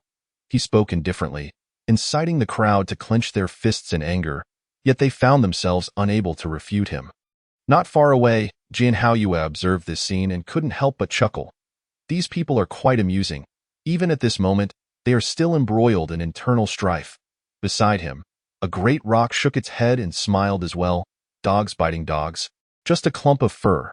Meanwhile, elsewhere, the Phoenix ancestor continued to wave the fan radiating terrifying divine light, exerting her overwhelming might. Old 5. At a certain moment, a frantic voice reverberated throughout the realm. The crowd turned to see that the 5th ancestor of Shanshu Valley had been struck dead on the spot by the fan, while the other 3 were equally gravely injured, blood staining the sky. He has died just like that? Countless onlookers were left speechless. The venerable ancestor of Shanshu Valley had simply perished without so much as a whimper. A mere little phoenix under Jiang Qin. Many powerful figures recalled her earlier words, their lips twitching. If a mere little phoenix possessed such terrifying power, how formidable would Jiang Qin himself be? On the other side, the phoenix ancestor had already freed her hands, continuing to stride towards the 3 great ancestors. Instantly, an atmosphere of despair enveloped the 3. How could this martial emperor be so powerful? They exchanged bewildered glances. Despite each of their 4 being martial emperor-level beings, why were they still unable to contend with the Phoenix ancestor even when joining forces? The 2nd ancestor, a white-bearded elder, furrowed his brow and remarked, "Could it be due to that fan?" This was his intuition. The fan possessed a terrifying divine power capable of suppressing their imperial might. The 4th ancestor was equally furious. That is something left behind by Jiang Qin. He has done us no favors. Die. All of you, however, as the Phoenix ancestor's fan descended decisively, an ancient and profound aura awakened above Shanshu Valley. The crowd turned to witness the most astonishing sight of their lives. Towering divine trees swayed, blocking the incoming blow. Moreover, at the center, the most fearsome of the divine trees opened its eyes. Its branches and leaves flourished, and it spoke. "How many tens of thousands of years has it been? You beasts are still so brazen?" As the divine tree spoke, it transformed into an elderly man with cracked skin, leaning on a cane, approaching them with a tremulous gait. As he smiled lightly, he appeared benevolent. Yet an air of solemn killing intent naturally pervaded the atmosphere. Observing this, the 3 gravely injured ancestors struggled to rise, greeting with respect. "Great ancestor, great ancestor." Upon hearing this, not only the crowd but even the disciples of Shanshu Valley stood frozen in place. They had never once considered that their most mysterious ancestor, the great ancestor, was in fact an ancient divine tree. Not far off, the Grand Elder let out a sigh of relief, smiling as he said, "With the great ancestor's emergence, we need not flee." This was his confidence. The venerable ancestor, known as Shulao, is an ancient being, having thrived for an astonishing 30,000 years. This divine tree once aided the most illustrious martial genius of the Shanshu Valley, culminating in the creation of a martial deity. Thus, after the lifespan of this martial god had nearly expired, he chose to remain in the Shanshu Valley. Nearby, a disciple, filled with curiosity, inquired, "Ancestor, has he truly lived for 30,000 years?" Such a revelation left them utterly astounded. After all, even the distant and unattainable martial deity could only hope to live for a maximum of 20,000 years. How could a tree possess such an extraordinary lifespan? The Grand Elder nodded in affirmation. The Shanshu clan is renowned for its longevity, yet this comes at a price. Their cultivation is exceedingly slowed. A martial emperor of the Shanshu clan requires no less than 15,000 years of arduous training, a period that is akin to a nightmare for them. He elucidated. It was evident that although the divine tree enjoyed a prolonged life, the arduous path of cultivation rendered them vulnerable to being usurped by other formidable beings. Amidst the ongoing discussions, Shulao had already approached the gathered crowd with measured steps. His expression was calm as he surveyed the numerous powerful figures present, ultimately fixing his gaze upon the Fengzhu. You possess certain abilities, yet even if your ancestors were to meet this old man, they would still respectfully address me as Shulao. He spoke coldly, devoid of any emotion. In that moment, Fengzhu feigned indifference. Wielding his folding fan once more, unleashing a terrifying wave of residual force that, however, did not crush as mercilessly as before, Shulao's staff stirred slightly, a hint of profound divine power enveloping him, successfully countering the attack. The onlookers stood in stunned silence, for it was their first time witnessing the invincible Fengzhu face defeat. The Grand Elder, brimming with excitement, proclaimed, "This is the light of the martial god, the ancestor. Has ascended to divinity." His laughter echoed, as he discerned a glimmer of hope. Meanwhile, the other three elder ancestors were equally astonished. "Shulao, have you truly attained divinity?" They struggled to suppress their excitement, unable to believe their own eyes. Yet Shulao merely shook his head, smiling as he replied, "The path to divinity is fraught with challenges. This is a unique cultivation method of the Shanshu clan. I have yet to endure the heavenly tribulation. Therefore, strictly speaking, I can only be considered a half-god. However, dealing with this rabble is no challenge." His confident declaration stirred the entire Shanshu Valley into a fervor. "The ancestor is invincible. The ancestor is invincible." They laughed heartily, their despair gradually supplanted by exhilaration, casting mocking glances at the demon army. However, at that moment, a voice resonated from the horizon, imbued with a sense of ancient sorrow, drawing many gazes. "We were wrong. We were truly mistaken." The voice emerged suddenly, prompting Shulao to furrow his brow and follow the sound. There, an elderly figure clad in golden armor approached leisurely, hands clasped behind his back, the kin of the Jinchi Daping tribe. Upon recognizing him, immediately knelt in reverence. Upon seeing the newcomer, Shulao offered a cold smile, his imposing presence undiminished. "Old Peng Wang, our strengths are not dissimilar. Do you truly wish to engage in a contest that lasts 3 days and nights?" He had heard of the other's formidable reputation, a top-tier powerhouse of the demon realm. "Not dissimilar." Old Peng Wang replied with a detached smile, shaking his head, his eyes devoid of emotion.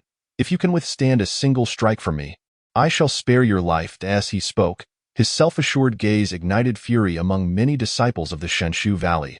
Who does he think he is? It would be a matter of mere moments for the ancestor to defeat him. Indeed, the air was filled with echoes of indignation, clearly incited by old Peng Wang's arrogance. The Grand Elder scoffed. "Who cannot boast? To claim you can defeat the ancestor with a single strike. Do you consider yourself a martial god?" Shulao also shook his head, his eyes revealing disdain. "You remain unaware of the disparity between an emperor and a demigod, yet dare to speak such hubris." Suddenly, as the crowd chattered, old Peng Wang merely raised his right hand, disinterested in further dialogue. In an instant, a colossal beam of light descended from the heavens, akin to a cataclysmic upheaval, the terrifying pressure causing many present to be immobilized. In stark contrast, Shulao, facing old Peng Wang, felt the earlier disdain evaporate entirely. Clenching his fists, he sensed the overwhelming might, reaching a peak of gravity. The next moment, Shulao retaliated with powerful punches, yet the ensuing scene left the onlookers aghast. Shulao was utterly overwhelmed, sent flying by the strike, crashing to the ground, coughing violently. Old Peng Wang remarked with indifference, "I genuinely did not know. You have actually broken through to the status of martial god." Shulao gazed up, shock evident in his eyes. It was only at this moment that he comprehended the true terror of the being before him. Contrary to external rumors, old Peng Wang was not merely a martial emperor, but a true martial god. The disciples of the Shanshu Valley were equally taken aback. What, a martial god? They recalled old Peng Wang's earlier proclamation, their lips twitching in disbelief. Had they mocked a martial god? As if to punctuate the realization, A wave of terrifying energy erupted from old Pang Wang, sweeping outward. Ancestor, save me! In mere moments, those who had previously boasted were silenced, extinguished by the overwhelming pressure. It was evident that old Pang Wang was no ordinary adversary. As old Pang Wang's piercing gaze fell upon the remaining disciples of the Shenshu Valley, fear gripped their hearts, and they prostrated themselves on the ground. Shu Lao struggled to rise, casting a cold glance at the crowd, tinged with disappointment. "What are you all doing?" The trembling disciples responded. "Ancestor, surrender. If the demon clan possesses other hidden strengths, we might endure a while longer, but with a martial god in the fray, the outcome is inevitable." Shu Lao scoffed, fury igniting in his eyes. "Do you believe that surrendering will spare you? 10,000 years ago, Jiang Chun could slay gods as a martial emperor. Why can't I do the same today?" He bellowed, his spirit unwavering, filled with defiance. Old Pang Wang chuckled in response. "Why? Because he was Jiang Qian, the progenitor. You are merely a waste, relying on the accumulation of time to elevate your cultivation. Far inferior to me, and yet you consider yourself significant." As he spoke, he unleashed 2 consecutive punches. The light of the martial god rippled through the void, and Shu Lao was unable to withstand the force. Sent hurtling thousands of steps away, his already sparse teeth shattering further above. The divine tree swayed gently, its life-giving leaves cascading into Shu Lao's mouth. In an instant, the leaves withered, healing his wounds. This spectacle left everyone astonished. The Grand Elder, whose heart had been in turmoil, felt a slight easing. Indeed, the Shenshu clan possesses remarkable healing techniques. Though their cultivation was arduous, their recovery was extraordinarily swift. Yet before the crowd could extol further, they were left dumbfounded. Old Pang Wang, with a mere 3 punches, unleashed a terrifying shockwave, reducing several divine trees to mere ashes. In that instant, Shu Lao lost his final trump card. After completing this display, old Pang Wang cast a detached glance over the assembly. "I wish to see just how many hidden cards you possess." As he spoke, none dared meet his gaze, trembling in fear. Some powerful figures displayed despair, gazing skyward, hands clasped in prayer. Jiang Qin. Whether by design or happenstance, in this moment of utter despair, the first name that sprang to their minds was that of the silver-haired youth in a purple robe from 10,000 years past. With a martial god among the demons, who could stand against them? Not long after, the sound of weeping echoed through the void, as some could no longer bear the pressure. Many powerful figures trembled in fear, and even some disciples of the Shenshu Valley could not hold back their tears. "Jiang Qin, progenitor, we were wrong. We were truly mistaken." They gazed skyward, their eyes filled with regret, howling in anguish, yet receiving no response. In that moment, a sense of guilt enveloped them. Had they not slain Jiang Qin's descendants, or had they intervened when the 8 great orthodoxies threatened his kin, would the outcome have been different? "We have wronged him. Dismantling the great Jiang barrier is our retribution." A strong figure, hair disheveled, laughed maniacally, his spirit seemingly in disarray. Not long ago, he had participated in the extermination of the royal family, enticed by promises from the 8 great orthodoxies. Hoping for a share of resources in future regime changes, a burly man, wiping his tear-streaked face, murmured, "If I could return to that moment, I would not prevent those scoundrels from the Qingfeng Taoist sect." In the face of imminent demise, the assembly finally awakened, their tears flowing freely, yet it was too late. Some mistakes, even if one expended their remaining years, are irreparable. Chapter 48. No regrets in slaughtering Zhang's descendants. But will you regret slaughtering the Shenshu clan? Across the realm, the air was thick with lamentation. Yet the fallen Shu Lao maintained a resolute expression, albeit rendered powerless beneath old Pang Wang's overwhelming might. Shu Lao cast a furious glance at the onlookers, many of whom, including his own disciples, bore resentful expressions. He could not help but scoff. Is this merely the demon clan's narrative? 10,000 years have passed. Even if Jiang Qian still lives, how much of his peak power could he possibly retain? The shattering of the Great Jiang Barrier was testament enough. If Jiang Qian were alive, he would undoubtedly be on the brink of death. His peak power long gone, and yet you fools continue to dance to their tune. He could hardly bear to witness these spineless individuals. What use is regret after the deed is done? At this moment, Feng Zhu stepped forward, her hand gracefully waving a folding fan, drawing the utmost attention in her snow-white attire. You, the descendants of the slaughtered ancestors, have contributed quite a bit, haven't you? Fengzhu remarked with a calm demeanor. The old tree let out a cold snort, his eyes filled with disdain. Whether you wish to kill or torture, do as you please. I have slaughtered the descendants of Jiang Chun. What of it? He continued to shout in fury, displaying no fear. Fengzhu nodded, gesturing towards the distance. Bring them over. There, over 100 figures, utterly defenseless, were escorted by the demon army. They were the kin of the Divine Tree Clan. If your actions lead to the extermination of the Divine Tree Clan, will you not regret it? Fengzhu sneered, her gaze fixed on the old tree as she continued. You. Meanwhile, the old tree grew anxious. Clenching his fists, he endured the pain coursing through him, ready to struggle, but was directly subdued in place by the overwhelming aura of the old Pong King. The old Pong King shared Fengzhu's intent, aiming to kill not just bodies but spirits. Thud, thud. At that moment, footsteps approached from not far away. There, over 100 figures were brought before the old tree. His expression darkened as he glanced at the leader of the Divine Tree Clan. Furrowing his brow as he spoke, were you not instructed to follow the Qingfeng Dao sect and retreat deep into the Great Jiang for refuge? Why have you come here to stir trouble? Long before the invasion of the demon beasts and the impending chaos, the old tree had quietly arranged an escape route for the Divine Tree Clan. Following the Qingfeng Dao sect was the result of negotiations he had conducted. Yet now, how had they fallen into the hands of the demon clan? Not far away, the leader of the Divine Tree Clan's eyes turned red as he knelt, pleading, Old ancestor, with the invasion of the demon beasts. The borders of Great Jiang lack defenders. The Qingfeng Dao sect has ordered us to the front lines, he lamented, of the 3,000 kin of the Divine Tree Clan. Only this many remain. They were also forced into this predicament.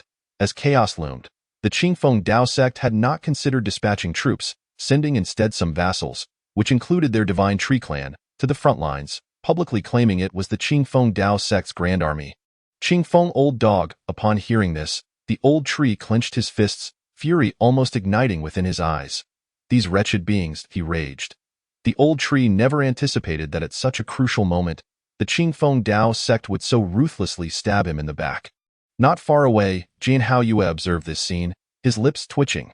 The 8 great traditions aren't a solid unity after all? Previously believing they were united, it now seemed otherwise. The only commonality was their frenzied oppression of Jiang Qin's descendants. Old ancestor, why did you have to slaughter the descendants of Jiang Qin? This moment, from behind the leader, a young man from the Divine Tree Clan clenched his fists and could not hold back. Shouting, it was he who saved all of Great Jiang 100,000 years ago. Why must you act thus? What difference is this from ingratitude? He roared, his eyes filled with rage. This was the martial genius of the Divine Tree Clan, Mu Shuang, who had always been extraordinary in his cultivation journey. Upon learning of the old tree's actions and the deeds of the 8 great traditions, he was furious beyond measure. Not far away, the old tree hesitated and after a long pause, sighed, you are still young. Some matters to have their reasons for being done this way. Many from the Divine Tree Clan felt even more stifled upon hearing this. Then you now slaughter Jiang Qin's descendants, provoking the resurgence of chaos, leading to the flames of war engulfing Great Jiang, which is on the brink of total collapse. Old ancestor, you cannot withstand this. The crowd did not resent the 8 great traditions for exterminating Jiang Qin's descendants. Yet, in the aftermath of the chaos, they faced repeated defeats, with not a glimmer of hope in sight. Enough. They were about to say more when a cold voice abruptly interrupted them. Not far away, Fengzhu coldly surveyed them. I did not come here to listen to your prattle. It was then that the old tree clenched his fists, his gaze icy. What do you intend to do? Fengzhu's enchanting visage twisted into a sneer. First, bow 3 times and 9 times towards the royal palace to acknowledge your transgressions to the ancestor Jiang Chun. Thud. As her words fell, the atmosphere grew significantly colder. The old tree, filled with indignation, glared at Fengzhu, blood vessels visible in his eyes. He had never knelt before heaven or earth in this life. Now he was being compelled to bow before Jiang Qin. Will you kneel or not? Even though he sensed the murderous intent in the old tree's gaze, Fengzhu remained unfazed. She shouted sharply, as her voice echoed. She waved the fan in her hand, unleashing a powerful aura that instantly obliterated 5 members of the Divine Tree clan.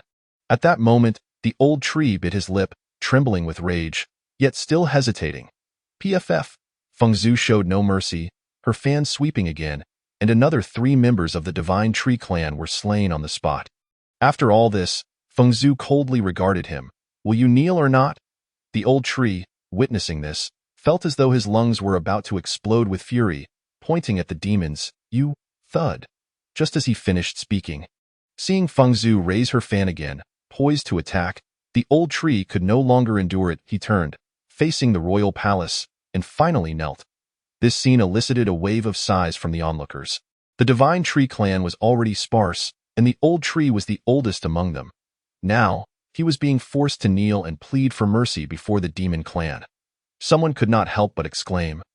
The dark era of 100,000 years ago was even more brutal than today. Had it not been for Jiang Qin, he was about to say more when he abruptly halted, his expression becoming somewhat unnatural. On the other side, Fengzhu's icy demeanor showed no signs of abating as she coldly regarded the old tree. Do you require me to instruct you on how to speak? If I must teach you a single word. A member of your Divine Tree clan shall perish, she calmly inquired, as the murderous intent from her fan enveloped the air once more. The old tree was nearly driven to madness, his pupils constricting as he glared at Fengzhu, who remained entirely unchanged. In the next moment, he began to repeatedly knock his head towards the royal palace. The younger generation of the Divine Wood Valley is blind and has committed grave errors. To seek atonement is beyond my capabilities. I am one of the principal culprits, deserving of death 1,000 times over. But one person bears the consequences of their actions. I hope the ancestor can forgive the innocent disciples of the Divine Wood Valley. The old tree felt immense frustration, yet he had no choice but to continue bowing his head. Chapter 49. One bears the consequences of their actions. Can one truly deserve it? One person's error leads to the sacrifice of the entire clan. As the extermination of the divine stick stirs, Fengzhu coldly laughed. Indeed, you deserve to die. Upon finishing her words, she brandished the fan once more, unleashing terrifying waves that swept through, again slaughtering a multitude of disciples from the Divine Wood sect. The old tree clenched his fists, his frustration reaching its peak. He glared at Fengzhu, teetering on the edge of explosion. What is your true intention? Fengzhu, upon hearing this, mocked with a smile. What do you mean? One bears the consequences of their actions. Do you truly believe yourself worthy of such sin? One person's error leads to the downfall of the entire clan. The final words fell, her voice growing colder, an icy chill enveloping the entire firmament. Meanwhile, the remaining 4 elders of the Divine Wood Valley also felt their pupils constrict. They understood that the demon clan was serious about their intentions. As expected, following Fengzhu's declaration, both Jin Haoyue of the Golden-Winged Peng clan and the Ice Phoenix Valley's Empress Shuanghua surged forth with formidable might. Bang! Like a stone shattering the heavens, dazzling light intertwined in the void, leaving countless powerful beings slack-jawed. This was an utterly one-sided massacre. The Divine Wood Valley stood no chance, continuously being repelled. Even the Valley Master, Mu Zhe, despite his extraordinary talents, was merely a late-stage martial emperor and, weakened, was directly killed by Jin Haoyue. Numerous elders from the Divine Wood Valley cursed, venting their frustrations at Mu Zhe. What a fool of a Valley Master, dragging the entire sect down. The elders were infuriated. They had long desired to flee, but Mu Zhe, this fool, had adamantly refused. Otherwise, how could so much trouble have arisen? Coincidentally, the Grand Elder seemed to recall something, glancing at his side, coldly stating, "How long has it been since we sent someone to Penglai to request the extermination of the divine stick? Has he foreseen this disaster and fled early?" The accompanying protector, upon hearing this, smacked his thigh, finally recalling, Elder Kumu's life token has shattered. He must have encountered misfortune in Penglai. As his words fell, the Grand Elder's expression darkened. Penglai, he clenched his fists, his eyes filled with murderous intent. The Divine Wood Valley had been thoroughly deceived. The Divine Tree Clan had been backstabbed by the Qingfeng Dao sect, and their dispatched elder had been killed in Penglai. Those wretched beings gather together and carve a bloody path out. In the next moment, the Grand Elder, in this dire situation, began directing the others, his eyes brimming with murderous intent. Yet, surrounded by the demon army, escape proved impossible. Qingfeng. Peng Lai, the Grand Elder, gritted his teeth, silently committing these names to memory. If he survived this calamity, he would ensure that these names would not escape retribution in the midst of the chaos. The three elders of the divine Wood Valley also struggled to hold on. They roared, their vital energy continuously merging into the collapsing Great Formation.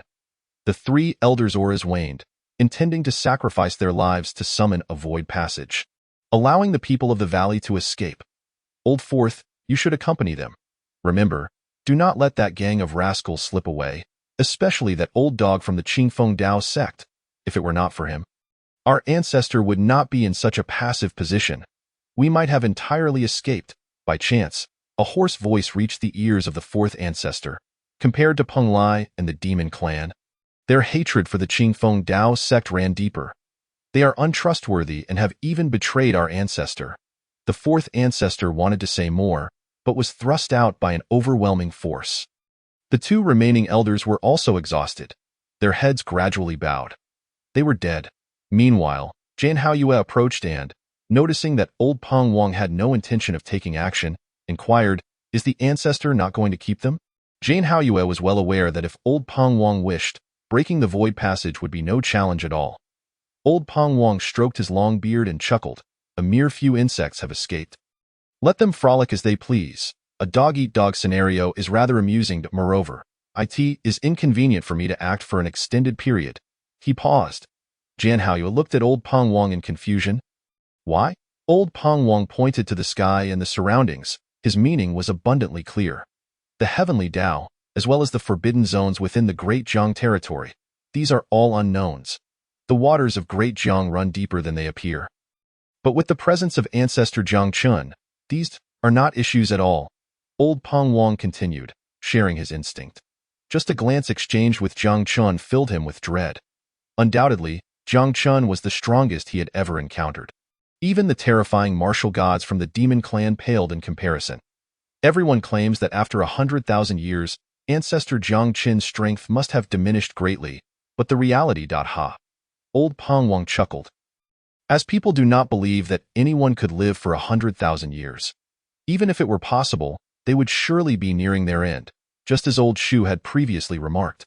He believed Jiang Chun had already entered his twilight years. Yet only old Peng Wang understood that Jiang Chin's strength had not only not waned, but perhaps was even far more formidable than it had been 100,000 years ago. Meanwhile, beneath the deep sea, the Peng Lai Divine Palace stood resplendent. This was supposed to be the residence of the island master, but now that Yu Wenqing was dead, the elder Yu Wenxuan was in charge of significant affairs in Peng Lai. His expression was complex as he paced back and forth. Behind Yu Wenxuan, disciples of Peng Lai came to report, excitedly stating, "Ancestor, there has been unusual activity at Xinxia Mountain." What? Xinxia Mountain? Upon hearing this, Yu Wenxuan's face lit up with joy. For Xinxia Mountain was the place that enshrined the divine stick. Could it be that the divine stick has finally calmed down? With this thought, Yu Wenxuan was filled with exhilaration, waving his hand and leading the numerous Peng Lai disciples towards that direction. Let us go and pay our respects to the divine stick together. Why Yu Wenxuan had made up his mind. Regardless of the cost, he must ensure the spirit of the divine stick returns to Peng Lai. Otherwise, in this era, as darkness and chaos return, Peng Lai would truly have no foolproof strategy left. Shortly after, Yu Wenxuan and his companions arrived at the edge of Xinxia Mountain. They gazed ahead, where a towering purple-gold staff loomed majestically. Seemingly reaching the heavens, a terrifying and ancient aura began to awaken within. It was the spirit of the divine stick. Why Yu Wenxuan was taken aback. The divine stick has awakened on its own? He hurriedly paid his respects, and the many disciples of Peng Lai behind him also bowed deeply. We have seen the Great One, boom. No sooner had they spoken than a tremendous wave surged forth, plunging all the Peng Lai people into the sea. From where the divine stick resided, a cold voice echoed. Get lost? Chapter 50. The stunned Peng Lai. Ancestor. Do you truly know what lies within the forbidden grounds of Yuling?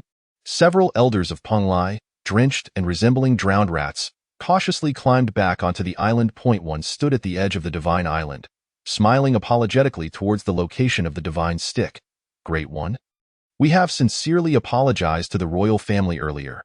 If we have done anything amiss, we hope you will guide us. Just as he was about to approach again, he was stopped by Yu Wenxuan's outstretched hand. Ancestor, Yu, the elder was about to speak, but Yu Wenxuan shook his head.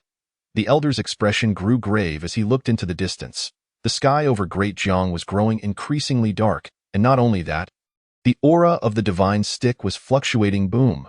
At a certain moment, amidst swirling celestial mists, the figure of the divine stick was obscured, and its aura completely vanished. Yu Wenxuan felt a tightening in his chest. This is bad. He sensed something was amiss and hurriedly led everyone forward. Indeed, as they approached and parted the layers of celestial mist, a shocking scene unfolded. The divine stick had vanished without a trace. The divine stick? Yu Wenxuan stood frozen, scanning the surroundings but finding no sign of the divine stick. It had simply disappeared into thin air as if it had never existed. Behind him, several elders of Penglai exchanged terrified glances. Collapsing to the ground, divine stick. Do not abandon us. They clenched their fists and shouted, Ancestor, what shall we do? At this thought, everyone shivered, looking towards Yu Wenxuan. Without the aid of the divine stick, how could Penglai possibly suppress the 8 great Taoist traditions? Or even contend with the demon and evil clans? They had lost their greatest trump card. Meanwhile, Yu Wenxuan's face was equally ashen. He extended his spiritual awareness but found nothing. Clearly, the divine stick had truly departed from Penglai. Yu Wenxuan felt a sense of unease creeping in. Ancestor, ancestor. The nearby elders continued to chatter incessantly, further aggravating his frustration. He roared in anger. How dare you speak? If it weren't for your foolish actions, would she have been driven away? As he spoke, he showed no mercy, unleashing a flurry of strikes that left several of them looking like swollen pigs. Fools, fools, Yu Wenxing, you deserve death 1,000 times over.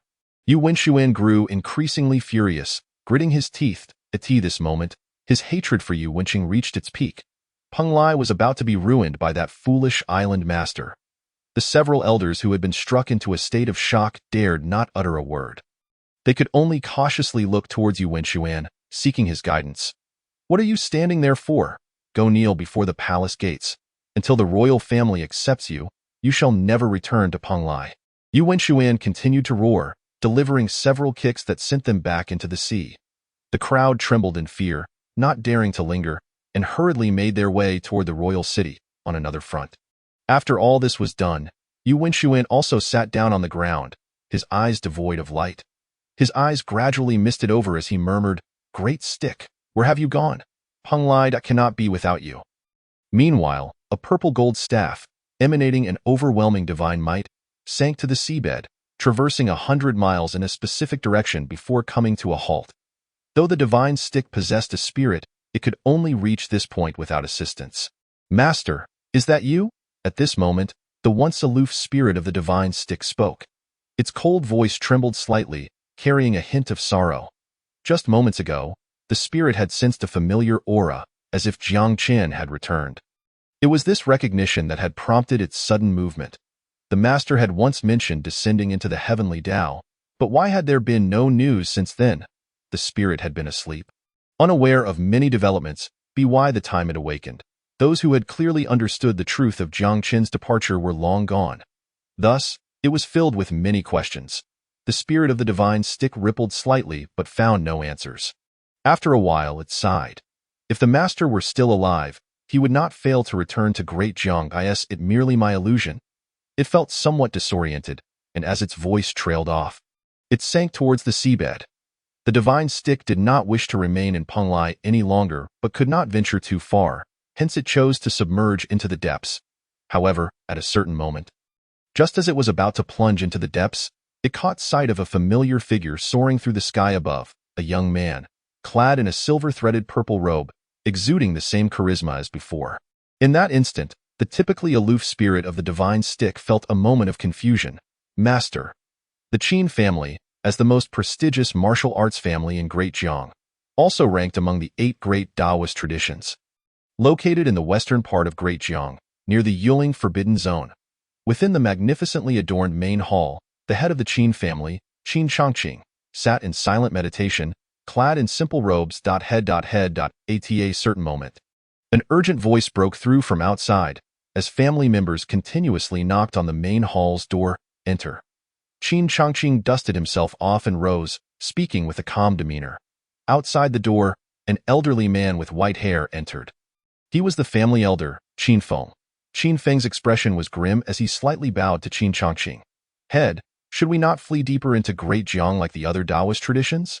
Qin Feng was currently filled with trepidation. Lu Changshan, the leader of the mysterious divine sect, had gone missing at the borders of Great Jiang, and the Qingming sword manor had been nearly annihilated, with only a few remaining, including Xiao Tianyun. Clearly, they were no match for the demon and evil clans. As darkness and chaos returned, should the Qin family not seek refuge with others? Qin Changqing gently shook his head. Smiling without responding, Qin Feng clenched his fists, feeling anxious as he continued. The latest news just came in. The Xinmu Valley has been completely annihilated. Mu Zhe is dead, and even their ancestor has been captured. He feared that Qin Changqing might take this lightly, leading the Qin family to repeat the fate of Xinmu Valley. However, upon hearing this, Qin Changqing merely smiled softly, turning to look at Qin Feng. Elder Feng, do you take me for that foolish Mu Zhe? It is not that we do not want to flee, but rather, we cannot flee. As he spoke, his gaze suddenly grew serious. Qin Feng was puzzled. Why? Qin Changqing shook his head, stating, this is no longer a question for you to ask. You need only to know that why Qin family shall not perish. Since we have slain the descendants of Jiang Qian and thus invited this calamity, we shall not cower in fear. A unique confidence shone in his eyes. Ultimately, Qin Feng departed with lingering doubt, while Qin Changqing turned towards the ancestral land behind him. From deep within the ancestral grounds, an ancient voice echoed, that of the Qin family's forebear, imbued with a hint of nostalgia. The dark turmoil has returned. Do you truly possess the means to confront it, Changqing? Qin Changqing replied with an air of nonchalance. Ancestor, trust in me. There exists a secret that, aside from my own fortunate encounter, no one in the Great Jiang knows. Laughter continued to resonate from within the ancestral grounds, as the Qin family ancestor expressed keen interest. Do enlighten me, Qin Changqing, without reservation, teased with a cold smile. Ancestor, do you know what lies within the truly? What? Chapter 51. The confident Qin Changqing was taken aback. An unexpected twist had occurred. A slumbering martial deity lay in wait. With this pronouncement, the ancestor deep within the ancestral grounds was rendered speechless. How could this be? The Qin family's forebear was astonished. How could a martial deity exist within the Great Jiang? When had it come into being, and what was its true identity? His mind swarmed with questions, but before he could inquire further, boom! A thunderous explosion erupted in the distance. Qin Changqing furrowed his brow. Trouble had arisen near the Qin family. Ancestor, I must investigate the situation. Without further ado, Qin Changqing exited the ancestral grounds and made his way towards the main hall, where the Qin family had already begun to sound the war drums. Inside the main hall, the elders of the Qin family had gathered.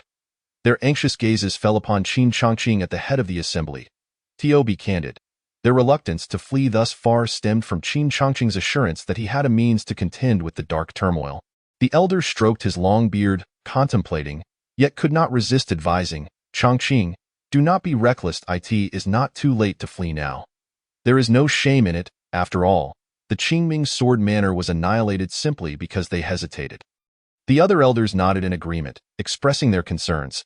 Indeed, family head, please do not emulate that reckless fool Mu Zhe, who led us to ruin. Rest assured, I had already anticipated the worst outcome when we slaughtered the descendants of Jiang Qian. Qin Changqing's lips twitched, but he ultimately refrained from revealing the truth. The harbored a slumbering martial deity. The fewer who knew of this secret, the better. As they deliberated, the sky above the Qin family suddenly darkened. Layers of demonic energy coiled around them, stunning the elders in the main hall. The protective formation of the clan had activated autonomously, unleashing terrifying energy that shook the heavens and the earth. The evil army had arrived. In that moment, the elders trembled in fear. The demonic clan had always been their nightmare. Now, as they faced the reality of it, their hearts quaked with trepidation. In stark contrast, Qin Changqing remained composed in his plain attire. He led the others outward, proclaiming, Let us witness this battle that I, as the head of the Qin family, will demonstrate to the world what true martial lineage embodies." His words were calm, devoid of any hint of anxiety. Behind him, the Qin family members held their heads high, forcing themselves to muster courage. Qin Feng, with hands clasped in prayer, beseeched, "May our ancestors protect the family head. He must not lead us to ruin on the other side." Outside the Qin family gates, the evil army had brought 7 martial emperors and countless other powerful beings, including the evil saint and evil sect leaders.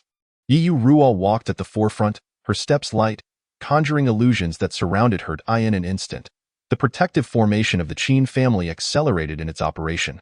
Clearly, Yu Ruo posed a significant threat to the formation. Beside her, a middle-aged man with crimson skin, known as the Fire Demon Emperor, furrowed his brow and remarked to Yu Ruo, "Do you think these Qin people are foolish? Everyone else is fleeing, yet they stand firm."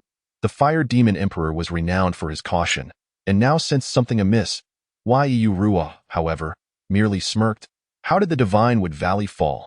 Was it not due to a foolish valley master? "I suspect this Qin family head is not much smarter." Unperturbed, she thought to herself, regardless of their tactics, the evil army far surpassed the 8 great orthodoxy in terms of both foundation and strength. Who gave these little demons the audacity to challenge the Qin family? While the onlookers speculated, Qin Chongqing had already made his entrance. Clad in plain attire, with hands clasped behind his back, he spoke indifferently. "You of the 8 great orthodoxy? When you slaughtered the descendants of Jiang Chun, you should have anticipated today's retribution." Yu Ruo did not engage in idle chatter. With a swift motion of her right hand, illusions manifested, enveloping the entire Qin family in mere moments. Witnessing this, the Qin family members turned pale, their expressions trembling as they cast anxious glances at their family head. Tasking them with confronting the evil clan was an unrealistic expectation. "Do not panic." Qin Chongqing maintained his composure, lightly waving his sleeve as a piercing cloud arrow landed in his hand. The Qin family members looked on in confusion. "Family head, what is this?" Qin Chongqing chuckled, offering no reply as he detonated the piercing cloud arrow. Boom! The arrow, with tremendous force, did not soar towards the heavens but instead shot towards a nearby direction. This sudden turn of events left the Qin family members dumbfounded. And even the evil army paused in their seriousness. The Fire Demon Emperor's expression tightened, his fists clenching. "It's the forbidden ground of the Great Jiang." He recognized the landing point of the piercing cloud arrow as near the Qin family. "Quick, intercept that arrow." At this moment, even Yu Ruo could not afford to be careless. She stepped forward, conjuring numerous illusions in an attempt to block the arrow, yet it effortlessly pierced through layer upon layer of illusions. The Fire Demon Emperor and several other demon emperors rushed to intercept it, but it was already too late. Yu Ruo's brows knitted. "This is bad." The piercing cloud arrow had already entered the... On the other side, Qin Chongqing was finally alert. He regarded the piercing cloud arrow with solemnity, waiting until it safely landed within the before he let out a sigh of relief. This arrow had been an unexpected acquisition from his perilous venture into a century ago. Within the forbidden ground, he glimpsed a radiant figure, a slumbering martial deity. Moreover, he had obtained a letter and 3 piercing cloud arrows, left behind by the martial deity for those fortunate enough to encounter them. These 3 arrows could awaken the martial deity and invoke its aid 3 times. Since then, the piercing cloud arrows had become the greatest secret in Qin Chongqing's heart, and this was the source of his confidence. When the martial deity emerged, how could the evil clan dare to lay a hand on the Qin family? The members of the Qin family, witnessing the scene, exclaimed in triumph, "We succeeded." Qin Feng even soared into the void, vociferously berating the evil clan. "You useless remnants, do you truly believe that invading the Great Jiang is your prowess? It is thanks to my Qin family that our family head has yet to strike. Otherwise, you would not have dared to show your faces." The Qin family members likewise looked down upon the evil clan with disdain. "If you know what's good for you, take your men and leave the Great Jiang, and we may spare your lives." In that moment, they released all the pent-up frustration, vociferously cursing the evil clan. Yu Ruo's expression remained cold, as did that of the evil army, betraying no emotion. However, soon someone noticed something amiss. "Family head, Why is there no movement from the forbidden ground? Qin Feng froze, turning his head to inquire cautiously. The Qin family members were equally perplexed, looking to Qin Chongqing for answers. Family head? What is happening? They remained utterly silent. Qin Chongqing was equally bewildered, his previous composure dissipating. Something was not right. He detonated the remaining 2 piercing cloud arrows, sending them directly towards yet still, there was no response. He hesitated. There seems to be an unexpected turn of events in that moment. The Qin family members stood frozen in place. Chapter 52. The frustration of Qin Chongqing. Is there truly a martial deity within In the next instant, a multitude of fiery gazes fell upon Qin Chongqing. As the Qin family members stood shocked, their hearts gripped with fear. They turned to face the evil army, whose murderous intent was unmasked. Undoubtedly, what awaited them was a thorough slaughter, with the chief architect of this calamity being none other than family head Qin Chongqing. Qin Feng's expression paled as he realized the gravity of the situation. He had just boasted the loudest, thinking his family head possessed some brilliant stratagem, only to find he had become the fool. The elder was so enraged that he stomped his feet in frustration. Chongqing, I warned you repeatedly not to be reckless, and look where we are now. You have led my Qin family into a dire predicament. He felt an overwhelming sense of frustration, realizing that Qin Chongqing was no different from the Valley Master of the Divine Wood Valley, now on the verge of bringing calamity upon his own family. The gazes filled with disdain were directed solely at Qin Chongqing. The latter's countenance grew increasingly unnatural, and he could only murmur, "This is an unforeseen circumstance." Boom! At that moment, terrifying demonic energy surged through the air as the evil army launched their assault. The Qin family members were terrified, clenching their fists as they shouted at Qin Chongqing. "Speak! What should we do now?" The venerable elder Qin Feng was so enraged that his entire body trembled. He recalled having sought out his family's patriarch earlier, only to be met with the inexplicable confidence of Qin Chongqing, which led to this catastrophic downfall of their clan. "Patriarch, you truly are a scoundrel." With this thought, Qin Feng could not help but berate Qin Chongqing. Meanwhile, Qin Chongqing felt equally aggrieved. He picked up the letter he had once obtained through fortunate circumstances and couldn't restrain himself from lamenting. Why is this happening? He had never doubted the authenticity of the contents within the letter. Yet now, the harsh reality stood before him. He was about to become the sinner responsible for the destruction of the entire Qin family. What nonsense about the forbidden lands of Yuling! What absurdity about the martial god! His frustration surged, and unable to contain himself any longer, he tore the letter to shreds. Let us find a way out. Qin Chongqing's expression was exceedingly grim. Devoid of other options, he could only utter this to the person beside him. On the other side, the elder was taken aback. "You incompetent fool," not long ago, he had been beseeching their ancestors for protection. He mused that he was no different from the foolish leader of Shanshu Valley. It seemed both were equally foolish. Qin Chongqing's face flushed with anger. He could not retort and, in a swift motion, summoned a golden spear imbued with the power of the stars. This was the Star 9 Revolution Spear, a divine weapon left by the ancestral martial god of the Qin family. With a furious roar, ripples emanated from the spear as he charged towards the several evil emperors. There, the Knight Yu Ruo and the burning fire evil emperor sneered, and as they struck together, a terrifying demonic light ravaged everything in its path. In mere moments, Qin Chongqing found himself bloodied and hurled back, having been ruthlessly struck down. Alone, even with the divine spear's assistance, he was no match for the combined might of the evil emperors. At that moment, Knight Yu Ruo stepped forward, brandishing a dagger radiating immense energy, intent on slaying Qin Chongqing. Boom! Just then, the ancestral ground of the Qin family erupted with a deafening roar. There, the sole ancestor of the Qin family had emerged. His expression grim as he surveyed the scene, he stepped forward, resolutely taking the brunt of the attack meant for Qin Chongqing. Upon witnessing this, Knight Yu Ruo felt no fear. Instead, she derisively remarked, "Your Qin family is indeed remarkable. The only clan to resist stubbornly since the arrival of my lineage, and so absurdly confident." Her mockery only served to deepen the frustrations of the Qin family. Soon, the evil army surged forward, leading to an immediate and catastrophic defeat for the Qin family, resulting in countless casualties. Not far off, The burning fire evil emperor's murderous intent was palpable as he fixed his gaze on Qin Feng. Your name is Qin Feng? Is it not? You were the one who shouted the loudest earlier, and I have been watching you. There, Qin Feng, singled out by an evil emperor, collapsed in terror. His face turned ashen as he looked up at the ill-intentioned evil emperor. Managing a feeble smile, Master, I didn't mean it. The burning fire evil emperor approached with a chilling laugh. Didn't he mean it? Well then, neither did I, with a mere flick of his demonic sword. Qin Feng was shocked to find both of his arms severed. Crimson blood gushed forth, staining the heavens. In excruciating pain, he grimaced, nearly fainting from terror. Master, I truly didn't mean it. I am willing to serve you. In that moment, Qin Feng promptly betrayed his kin. Hearing this, Qin Chongqing erupted in anger. Qin Feng, you traitor! He had not anticipated such a lack of fortitude from Qin Feng. Qin Feng coldly retorted, I am simply a wise man who knows when to yield.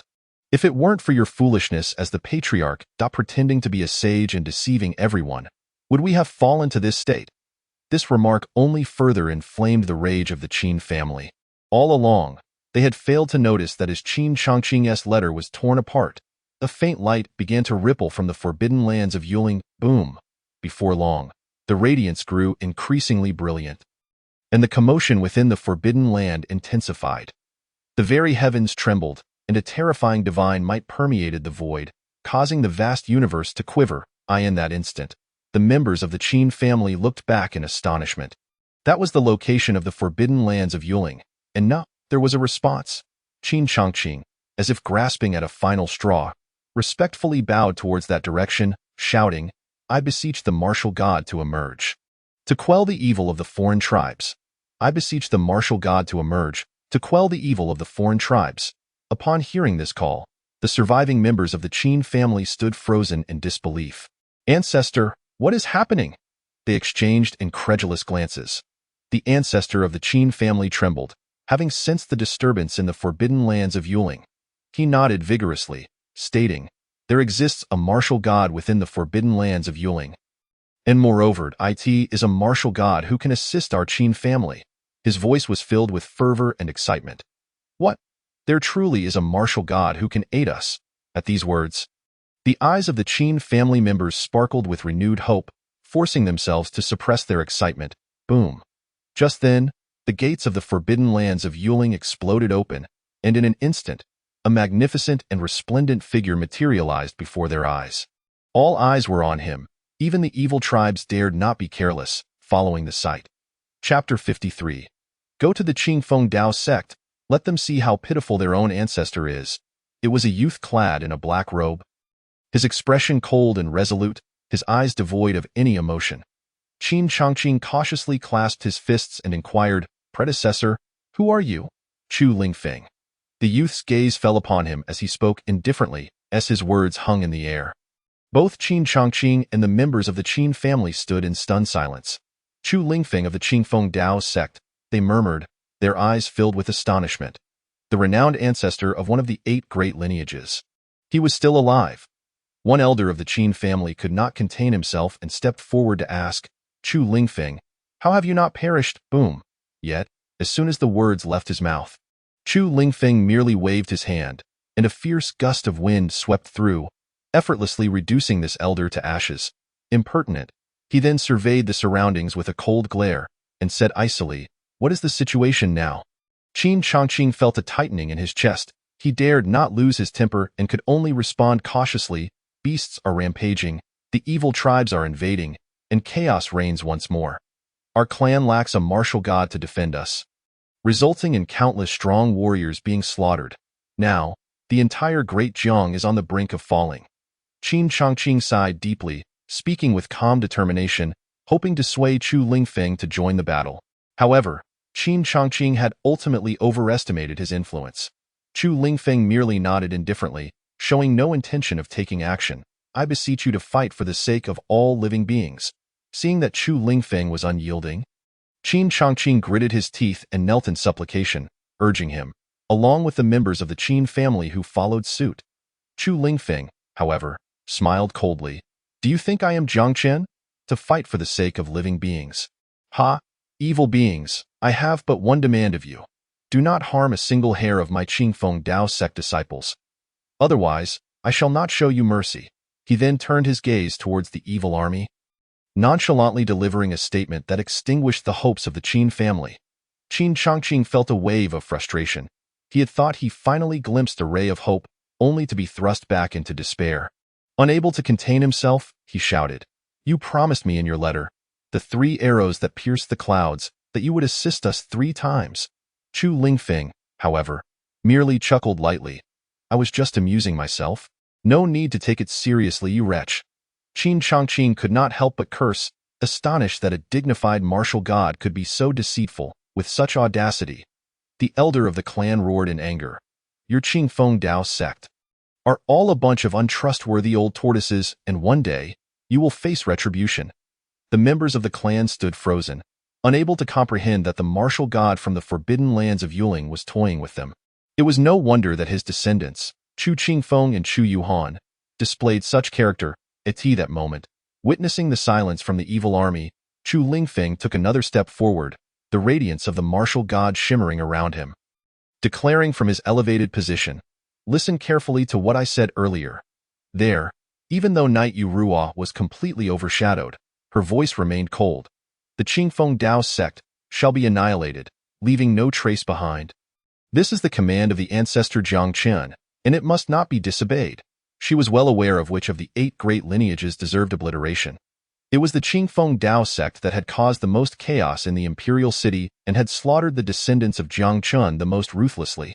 Upon hearing this, Chu Lingfeng's eyes instantly turned icy, his fists clenching slightly as an invisible pressure surged forth. Jiang Chen, he was indeed still alive. Chu Lingfeng murmured. Then, with a cold smirk, he remarked, You evil tribes think that just because I am not Jiang Chen, you need not fear. As he spoke, he raised his right hand, and a palm of light stretching for miles surged toward the evil army. Jiang Chen was a martial god. Does that mean I am not a martial god?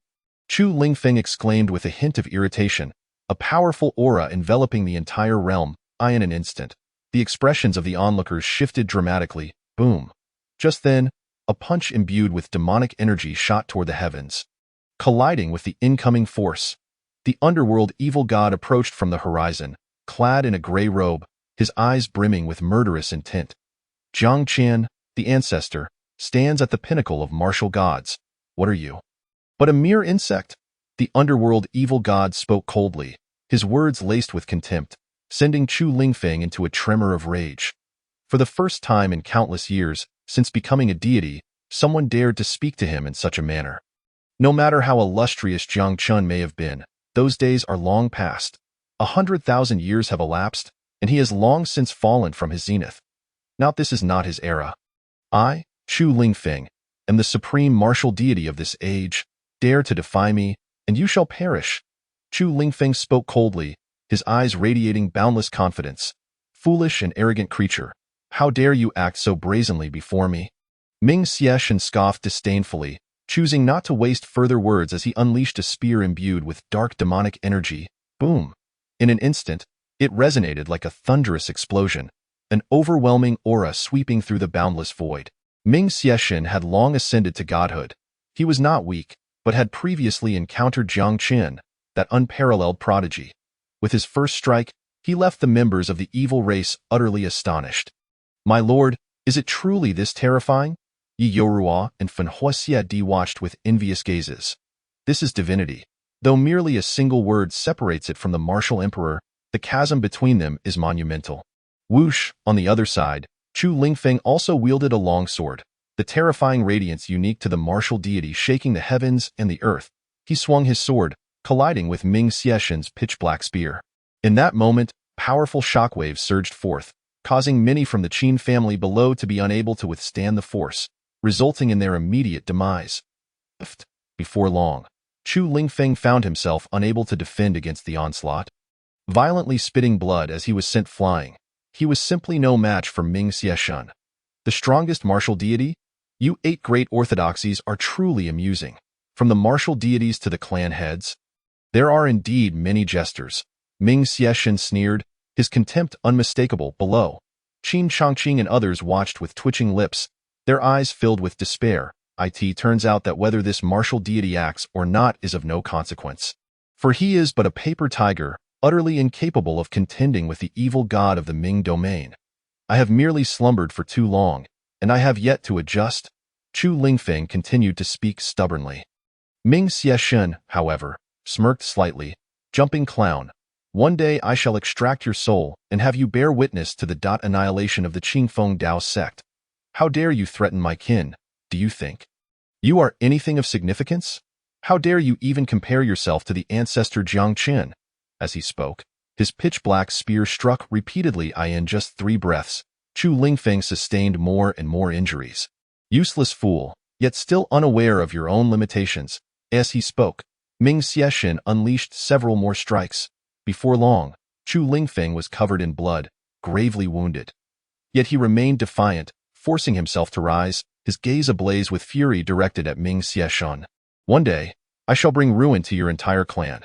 Chu Lingfeng gritted his teeth and declared it was at this moment that Ming Xieshen laughed coldly, glancing at Chu Lingfeng with ill intent.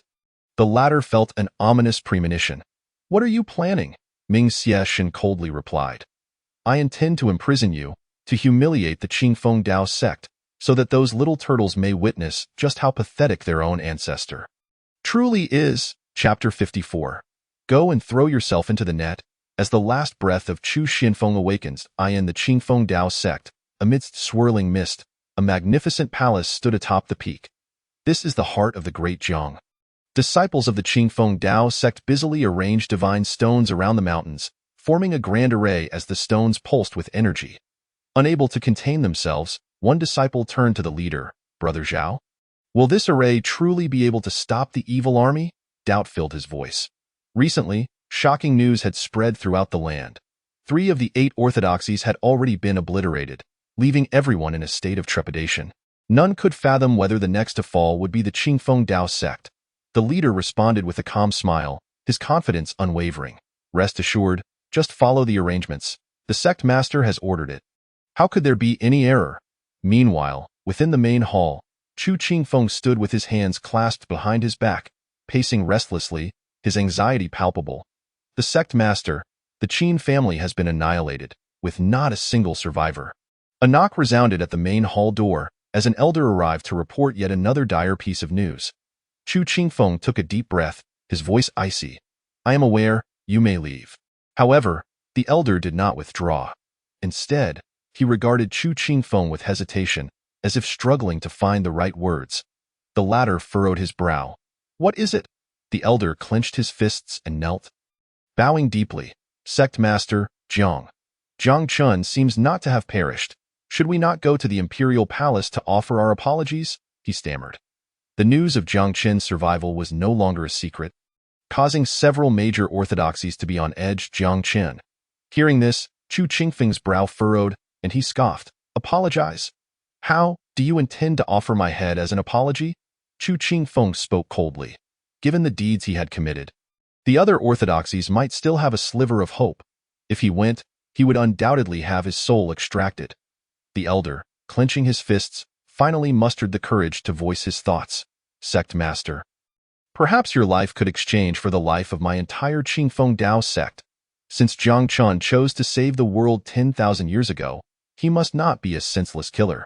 Why not that you make a sacrifice? As he spoke, he attempted to persuade Chu Qingfeng to throw himself into the fray.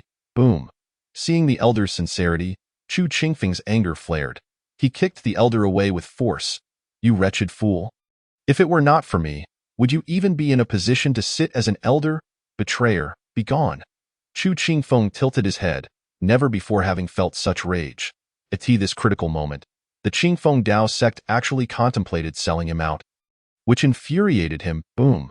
Just then, a vast expanse of dark clouds loomed in the distance, the evil army drawing ever closer, their terrifying momentum shaking the very heavens. Chu Qingfeng sensed it too. His expression changed as he hurried towards a hidden cellar behind him. Within the cellar, divine light shimmered, housing a sealed divine source containing the figure of a man clad in black robes, known as the Xinfeng ancestor.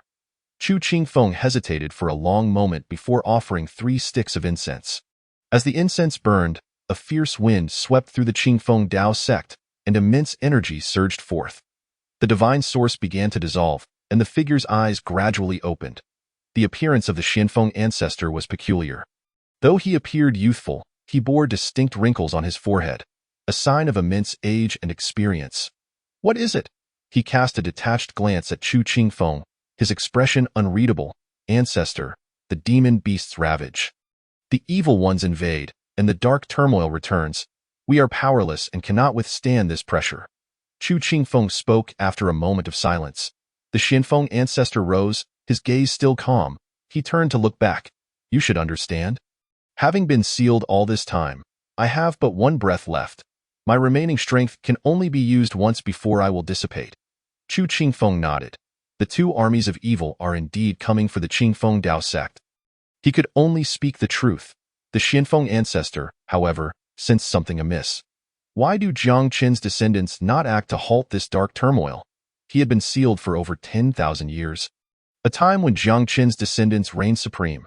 Moreover, back then, the royal family was the dominant force within the Great Jiang. Chu Qingfeng was at a loss for words, stammering without reply. The Xianfeng ancestor barked, "Speak."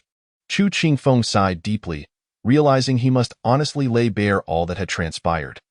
"You slaughtered his descendants, even invading the imperial palace to desecrate the ancestral shrine of the Jiang clan." After delivering this revelation, the Xianfeng ancestor was taken aback. Clenching his fists, he spoke sharply. "How can you justify such actions when considering Jiang Qin's sacrifices for the great Jiang 10,000 years ago?" Chu Qingfeng lowered his head. Silent, boom. At that moment, the Xianfeng ancestor struck him across the face with a fierce light. "Answer me." Chu Qingfeng, feeling utterly stifled, finally roared. "Am I not striving to elevate my Qingfeng Dao sect? Why should the Jiang clan continue to rule the great Jiang simply because Jiang Chun saved the world 10,000 years ago?"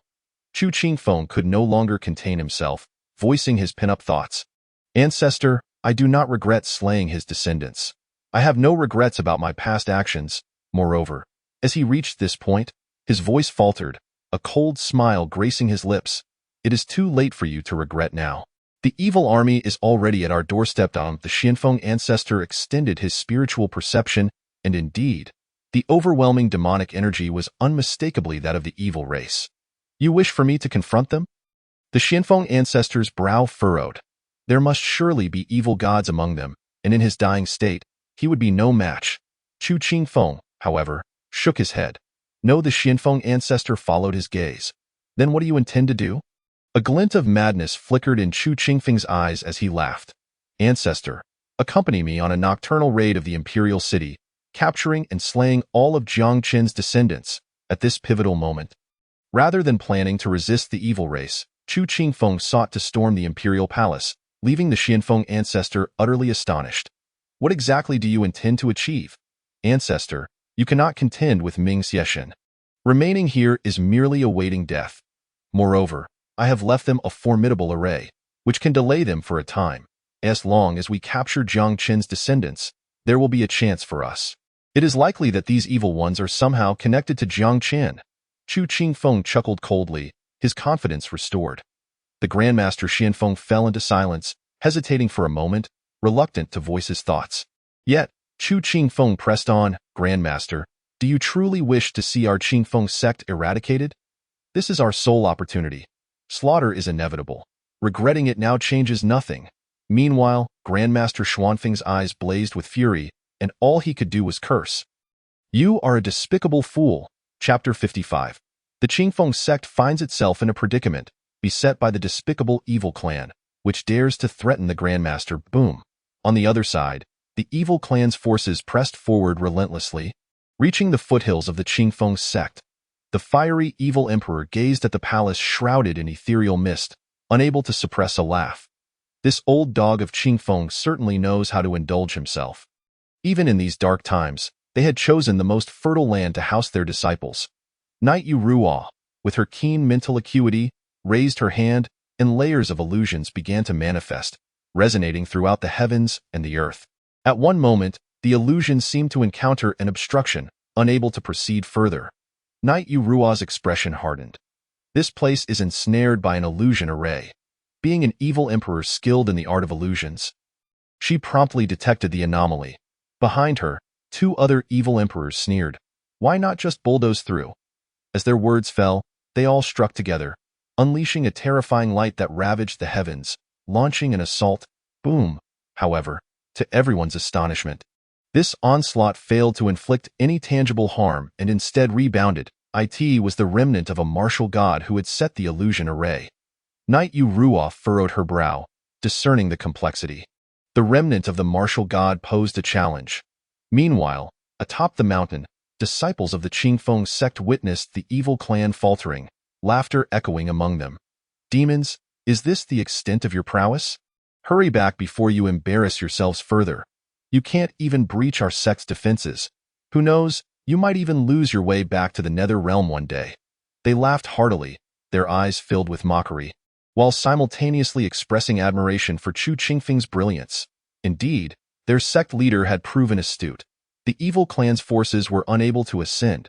On another front, Knight Ruoff remained unperturbed. She gestured behind her.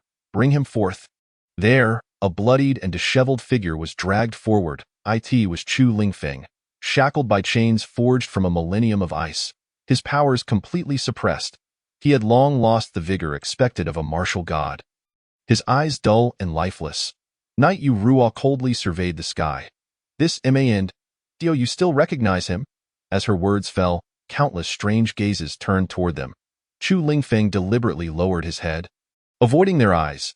Yet soon enough, someone recognized him. The second elder of the Qingfeng sect exclaimed in shock. It's Grandmaster Lingfeng. 2 millennia ago, during the zenith of the Qingfeng sect, two martial gods had emerged, one named Chu Lingfeng and the other Chu Xianfeng. Both had ascended simultaneously, facing the most formidable martial god tribulation in history, ultimately suffering grievous injuries and shortened lifespans. Eventually, Chu Xianfeng had barely clung to life, while Chu Lingfeng had vanished without a trace. Now, Chu Lingfeng had been captured by the evil clan, Grandmaster Lingfeng. Upon hearing this, the onlookers on the mountain fell silent, disbelief etched across their faces. How could this be? The Grandmaster was invincible. All along, they had believed their legendary ancestors to be unbeatable. Even if they were to coexist in the same era as Jiang Chun, their brilliance would never be overshadowed. Yet now, to learn of their capture, you vile demons, you must have employed underhanded tactics. Release our Grandmaster at once. As this thought crossed their minds, a wave of frustration surged within them, prompting them to roar in anger. There, the fiery, evil emperor snorted coldly. Open your gates now, or do not blame us for being ungracious, he chuckled menacingly. Upon hearing this, the disciples of the Qingfeng sect felt utterly humiliated, shouting back in fury. You despicable cowards, why not face us in single combat? Open that turtle shell and let us fight. Knight Ruoff coldly interjected, causing the elders of the Qingfeng sect to choke on their words. Second elder, what shall we do? The disciples exchanged glances, all eyes turning to the elder in charge. The second elder was equally perplexed, glancing at the disciples nearby. Where has the sect leader gone? We need him to make a decisive choice. Someone's lips twitched. The sect leader has fled. What? At this revelation, all disciples were left dumbfounded. One had anticipated that Chu Qingfeng would abandon the sect and take on the role of a hands-off manager. Truly, one could know a person's face but not their heart. Who would have thought their leader was such a coward, selfish and treacherous? Those who had previously praised Chu Qingfeng instantly changed their demeanor, hurling cold rebukes. Others lamented. Indeed, it seems our sect's leader has lost his wits. The lord of Shinmu Valley, Mu Zhe, and Qin Changqing of the Qin clan had gained notoriety for leading their sects to success against all odds. Now that Chu Qingfeng had fled, perhaps it was for the best. Whoosh! Just as they debated, a brilliant silver light erupted across the heavens. Knight Ruoff drew her sword and severed one of Chu Lingfeng's arms, crimson blood splattering everywhere. Ah! The latter stifled a groan, attempting to endure the pain, but ultimately could not suppress a cry. If you cannot even save your own Grandmaster, what right do you have to shout here? She chuckled softly, her gaze disdainful as she surveyed the disciples atop the mountain. There, one disciple, brimming with fighting spirit, could no longer contain himself. Elder, I will go and slay these fiends. He implored the second elder for permission. Elder, let us fight. This is intolerable. Yet the second elder wore a grim expression. But, The sect leader instructed us not to open the array. He was torn. Under normal circumstances, they should not breach the array, but now their grandmaster had been humiliated. Surely, they could not remain idle, with the sect leader gone. What weight did his words carry? Indeed, are we to wait here for death? Better to charge forth and fight. Voices clamored, bolstering the second elder's resolve. You are right. Kill. At worst, I shall awaken Grandmaster Xinfeng and engage them in a final battle. The second elder steeled himself, gritting his teeth. Simultaneously, outside the great Jiang Palace, an unexpected visitor arrived. Chu Qingfeng remained high in the sky, bellowing, Jiang Wuhan, come forth. As he spoke, waves of terrifying sword light cleaved through the air. The overwhelming aura of a perfected martial emperor surging forth. Within the palace, Jiang Wuhan, wielding the Xinyuan divine sword, stepped out alongside Jiang Yu and others, casting an expressionless gaze at Chu Qingfeng. They dragged forth a bloodied and mangled figure. Sneering at the sky, their murderous intent palpable. Old dog Qingfeng, do you still recognize him? They all cast cold glances upward, where Chu Qingfeng, upon witnessing this scene, froze in shock. Honor, he stared for a long moment before finally recognizing the bloodied figure. His eyes moistening. This was his only son, now reduced to a wretched state. You wretched beings. Overwhelmed by fury, Chu Qingfeng could no longer contain himself, clenching his fists, his gaze filled with murderous intent directed at everyone present. In that instant, terrifying sword light erupted forth. Chu Qingfeng had made his move. At that moment, Jiang Qingxian let drops of her blood fall onto the canvas of creation, her small face pale. The white paper radiated a brilliant light, illuminating the divine sword. Instantly, a long-sealed aura erupted from the Xinyuan divine sword. You are the truly damned ones, a voice, steeped in the weight of ages, echoed as the sword spirit awakened, exuding a murderous intent even greater than Chu Qingfeng's. Chapter 56. Is it the ancestor is at you? The commotion was so immense that it attracted countless astonished gazes. Some powerful individuals, unable to contain themselves, roared. At such a critical juncture, old dog Qingfeng, what is your intention in approaching the royal city? No one had anticipated that at the moment the dark turmoil began, Chu Qingfeng would not only refuse to resist, but would also seek to strike against the royal family. Behind them, countless furious gazes were cast in his direction. They detested Chu Qingfeng and the 8 great doctrines to the core. High above, Chu Qingfeng coldly surveyed the throng, his voice dripping with contempt. Do you know who instigated this dark turmoil? It is Jiang Qin. He ground his teeth, his gaze icy, and as his words fell, it was as if a timed bomb had detonated among the crowd. Jiang Qin. At this proclamation, the surrounding individuals were rendered speechless. Disbelief etched across their faces. They immediately rejected the notion. Impossible. Indeed, even if the ancestor Jiang Qian did act, it would surely be to slaughter your 8 families, especially you, old dog Qingfeng. You are the cause of this calamity. All along, Jiang Qian had been viewed as the savior by the masses. Thus, they naturally found it hard to believe Chu Qingfeng's words. Chu Qingfeng continued to roar. You bunch of fools, when the royal family faced calamity in the past. Did you ever offer assistance? Now you come to blame me. What do you think you are? He shouted, attempting to rally the crowd to his side. Yet clearly it was a futile endeavor, no matter how Chu Qingfeng argued. The many powerful figures refused to believe that Jiang Qian would act in such a manner. Boom. At this critical moment, a dazzling sword light erupted forth. From the Xinyuan divine sword, an overwhelmingly powerful aura surged, instantly enveloping the entire realm. The revival of the sword spirit had commenced, and with a thunderous roar that reverberated through the heavens and the earth, an overwhelming force left everyone aghast. Chu Qingfeng's expression turned grave. The power was indeed terrifying. This was merely the awakening of the Xinyuan divine sword, yet it had already reached such formidable heights. Should several martial emperors assist in its manipulation, its might could potentially multiply by 100-fold.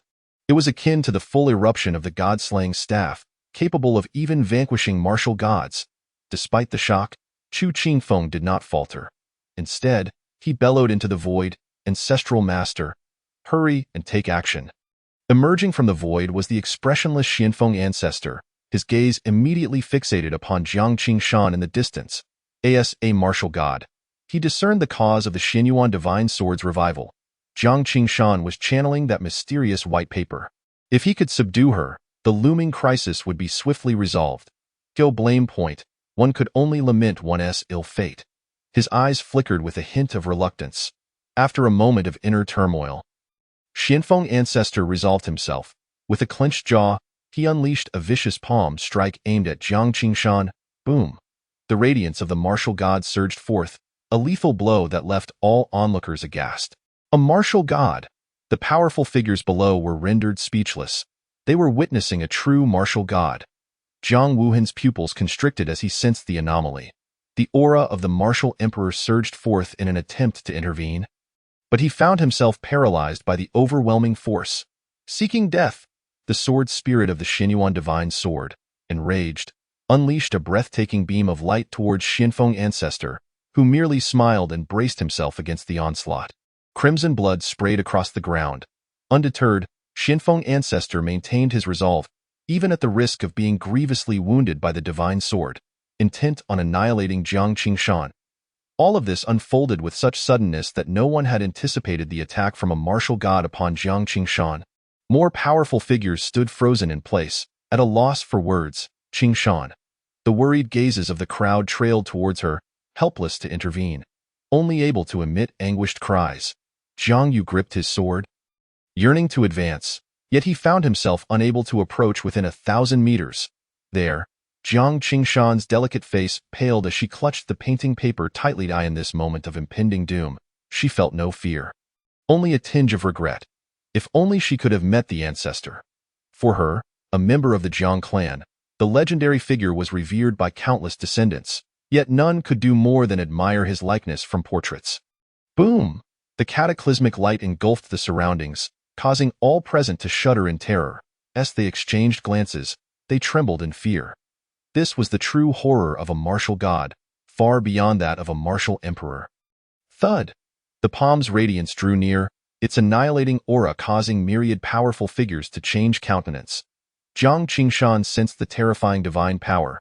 She closed her eyes and murmured, "Am I truly to perish?" The attack came too suddenly, and no one present could withstand it. Even the sword spirit, should it wish to intervene, would find it too late. However, at that very moment, a figure clad in purple robes with silver strands appeared before her. With a mere lift of his hand, he did not invoke any divine power, yet the palm strike of Xianfeng Ancestor shattered into fragments. Witnessing this scene, the onlookers were left in stunned silence. The martial god's palm strike was obliterated. How could this be? What astonished them further was that throughout the encounter, the figure had executed nothing more than a simple maneuver. On the other side, Jiang Qingshan, feeling no impact from the palm strike, opened her eyes to see the figure in purple robes beside her. It was a youth resembling a celestial being, hands clasped behind him, his eyes calm and tranquil, quietly regarding her. "You, who are you?" At this sight, the typically aloof Jiang Qingshan felt a surge of excitement, momentarily rendered speechless. This youth bore an uncanny resemblance to the portrait of Jiang Chun, the revered figure worshipped by their royal family, albeit appearing slightly younger. Not only Jiang Qingshan, but even Jiang Wuhan, Jiang Yu, and many others of the Jiang clan stood in disbelief, their eyes wide with astonishment. "Is that it you, ancestor?" Jiang Wuhan's voice trembled with emotion, tears streaming down his face as he knelt before the youth, gazing up in awe. Nearby, numerous powerful figures were equally dumbfounded, trembling in disbelief. Could it truly be Jiang Qian returned? The crowd knelt in reverence, hope igniting within their hearts. The savior of 100,000 years ago, Jiang Chun, had indeed returned. Did this not signify their salvation? At that moment, a small yet indignant voice piped up from behind. "It's the ancestor, the great ancestor of the Jiang clan. Jiang Qin, he has returned." With this proclamation from the little girl, the entire imperial city erupted into a fervor. Jiang Qin had truly returned. Chapter 57. Blocking the path to the palace. Seeking the ancestor for salvation, worthless descendants, Jiang Wuhan. Jiang Yu, we have met the ancestor, Jiang Qin. On the other side, trembling voices echoed through the air. The royal family's eyes were red and glistening, their fists clenched as they nearly shouted in unison. No one could fathom the humiliations their royal family had endured over the past millennium. Only recently, with the awakening of the sword spirit, had they regained some semblance of dignity. Now, with the ancestors' return, their royal family could finally rise again. Yet, where there was joy, there was also despair.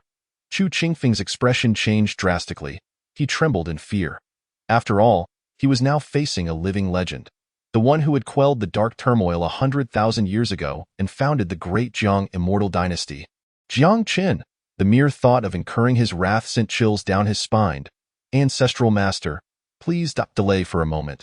With a shiver, Chu Qingfeng hastily retreated, whispering to Xianfeng ancestor. Thud, however, an even more terrifying scene unfolded. No one hindered his escape, yet no matter how he fled, he remained ensnared within a 10-mile radius. Chu Qingfeng was like a jester. No matter how he leaped, he could not escape this circle. Ultimately, despair consumed him. Why was this happening? He roared in frustration, filled with resentment. Not far away, Xianfeng ancestor, observing this, was equally bewildered. He surveyed the surroundings, murmuring in realization, the void prison. Jiang Qian has also mastered the path of the void. As long as he desires, no one can escape from his grasp. Chu Qingfeng was utterly dumbfounded. Ancestral master, what shall we do? You must save me. I cannot die. I cannot die. The Qingfeng Dao sect still needs me. He clutched Xianfeng ancestor's arm, trembling in terror. The arrogance he once possessed had completely vanished. Yet, Xianfeng ancestor threw his arm aside with a fierce motion, scolding him angrily. Do you not understand the principle of leaving a way out for others? You have brought this upon yourself. Accept your fate. In this world, who could contend with Jiang Qian?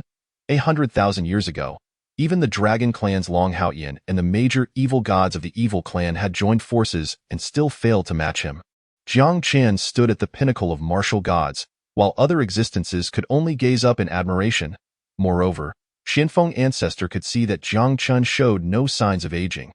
Evidently, his power was even more terrifying than it had been 100,000 years ago. With this thought, Xianfeng ancestor clenched his fists.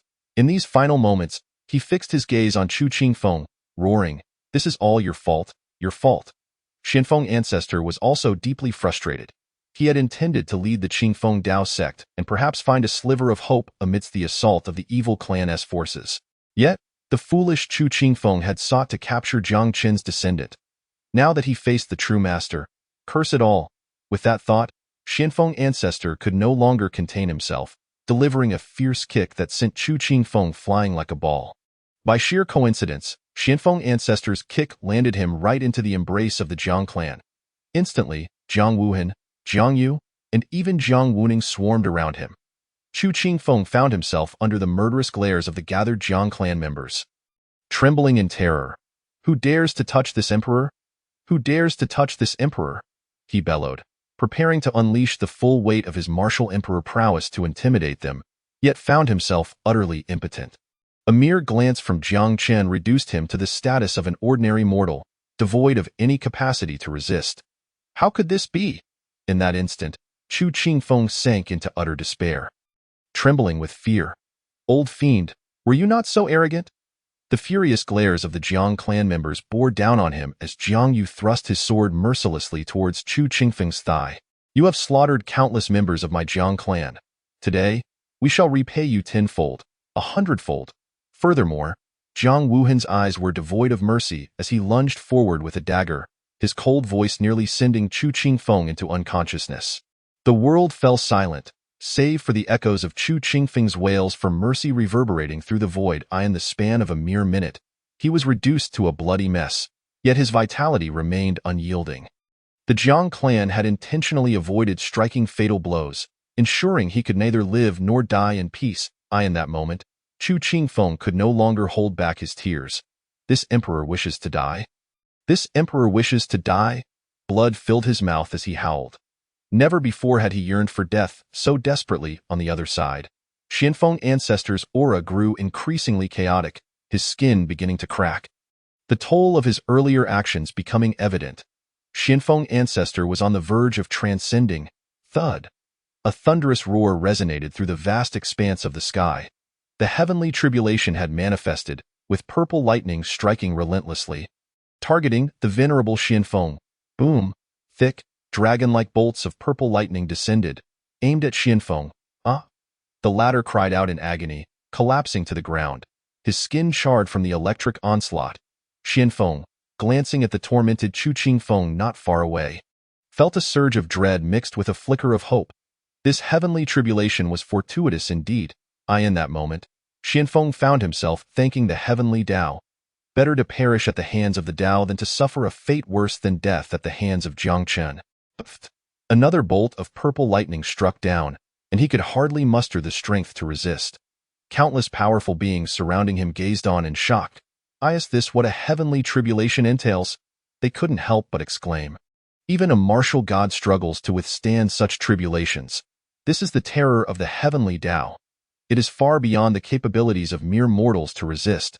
Even divine beings are no match for it. The number of descending purple lightning bolts multiplied, and Xuanfeng's injuries worsened. At one moment, he was on the brink of complete annihilation. Yet, just then, Jiang Qian made his move. The Xinyuan divine sword was drawn, and with a single step, an overwhelming aura swept through the void. The divine sword slashed down towards the heavens, its blinding light illuminating the entire realm. You wish to die so easily after injuring my descendant? Jiang Qian nonchalantly disregarded the countless purple lightning bolts, walking over to Xianfeng, and said with a light chuckle, "It was this very smile that caused Xuanfeng's expression to change dramatically. Damn heavenly Tao. Damn heavenly Tao, strike me down." He tilted his head skyward, cursing, wishing fervently for the tribulation to intensify. However, much to Xuanfeng's frustration, the heavenly tribulation seemed to sense Jiang Qian's presence and dispersed on its own. In that moment, Xuanfeng's lips twitched. He had been struck down by Jiang Qian's fist, rendering him utterly incapacitated. Not only that, Jiang Qian delivered another kick to his face, sending him flying towards Jiang Wuhan. There, Jiang Wuhan and the members of the Jiang clan looked on with great excitement. "Ancestor," Jiang Chun calmly declared, "return to the palace. Return to the palace." Yet, at that critical juncture, many powerful beings suddenly knelt down. Blocking Jiang Qin's path back to the palace, they pleaded with the ancestor to save them. The cries echoed throughout the land. Chapter 58. Please, ancestor, fight for the sake of all living beings once more. Heh. They implored the ancestor to save them. The number of kneeling figures continued to grow, their voices rising in fervor. Their eyes, filled with tears, were fixed upon Jiang Qian, brimming with hope. The invasion of the evil clan, the rampage of demonic beasts, the resurgence of dark turmoil in such dire straits. Only Jiang Qin's reemergence could offer any hope. On the other side, witnessing the multitude of oblivious individuals blocking the way, Jiang Wuhan stepped forward.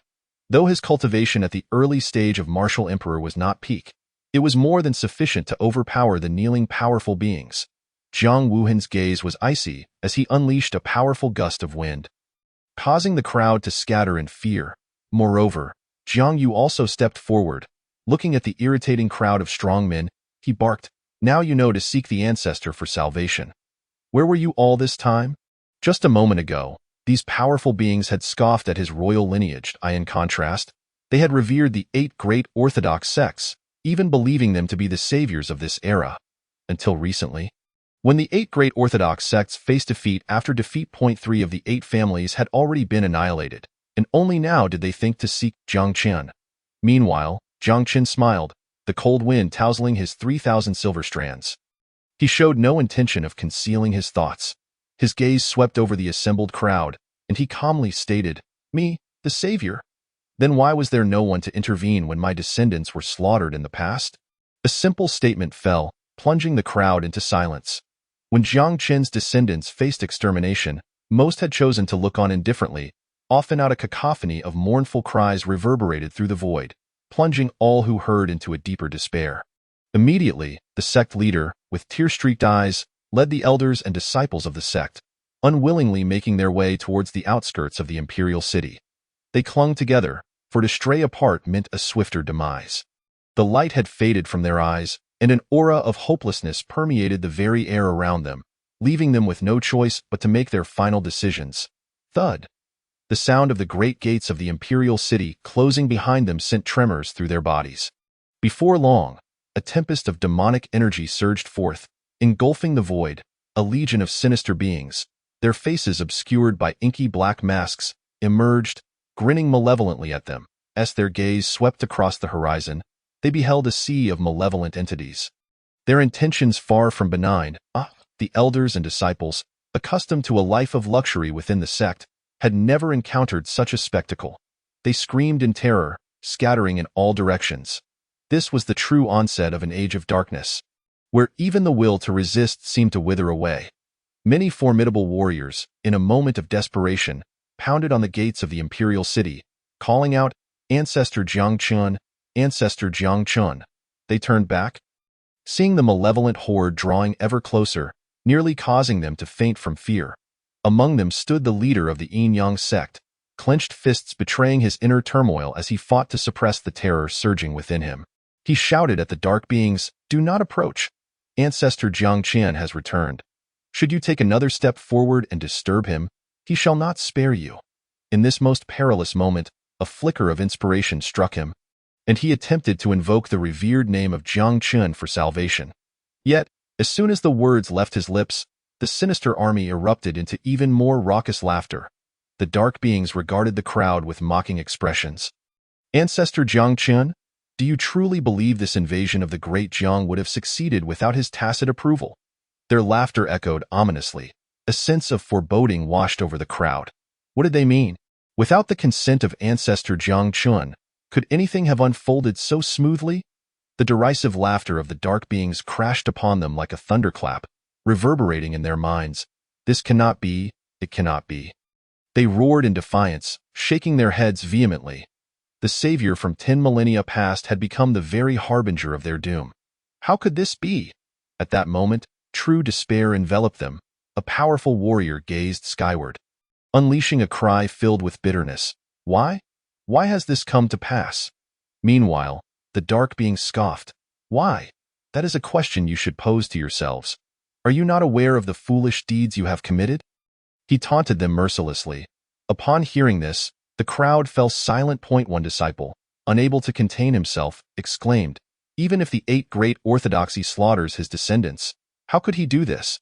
Shouldn't he first quell the chaos and restore peace to the world before settling scores?" He felt a deep sense of injustice. Who could have imagined that the upheaval of darkness would be so theatrical, with Jiang Chun, the savior from 10 millennia ago, being the true culprit? This realization left them on the verge of vomiting blood.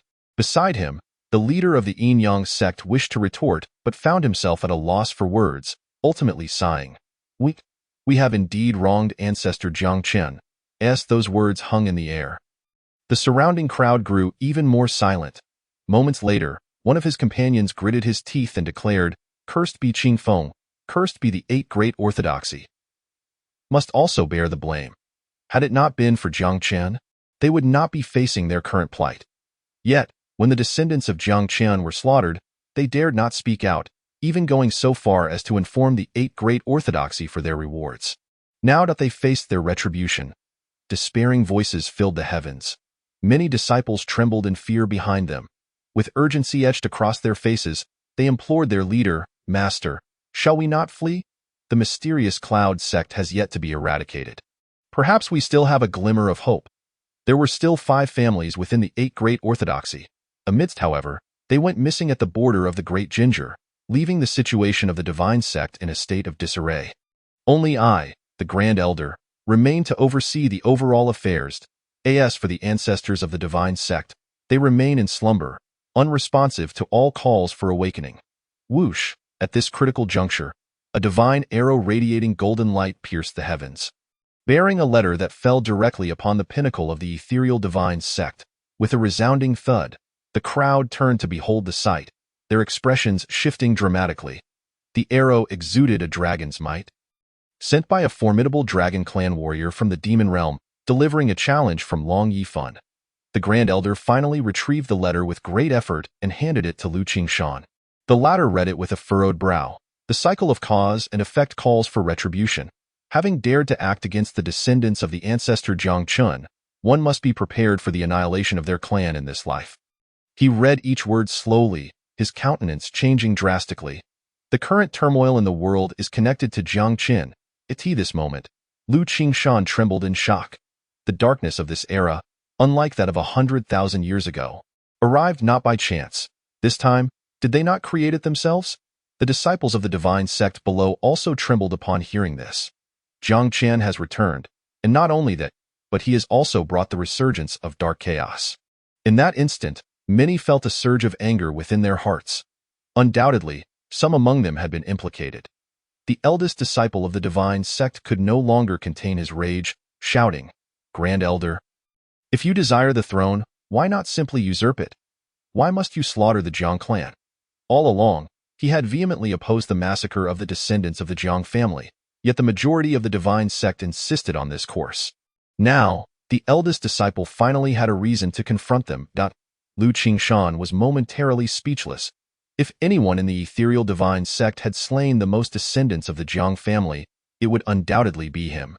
The eldest disciple, unyielding, took a step forward, his eyes blazing with anger.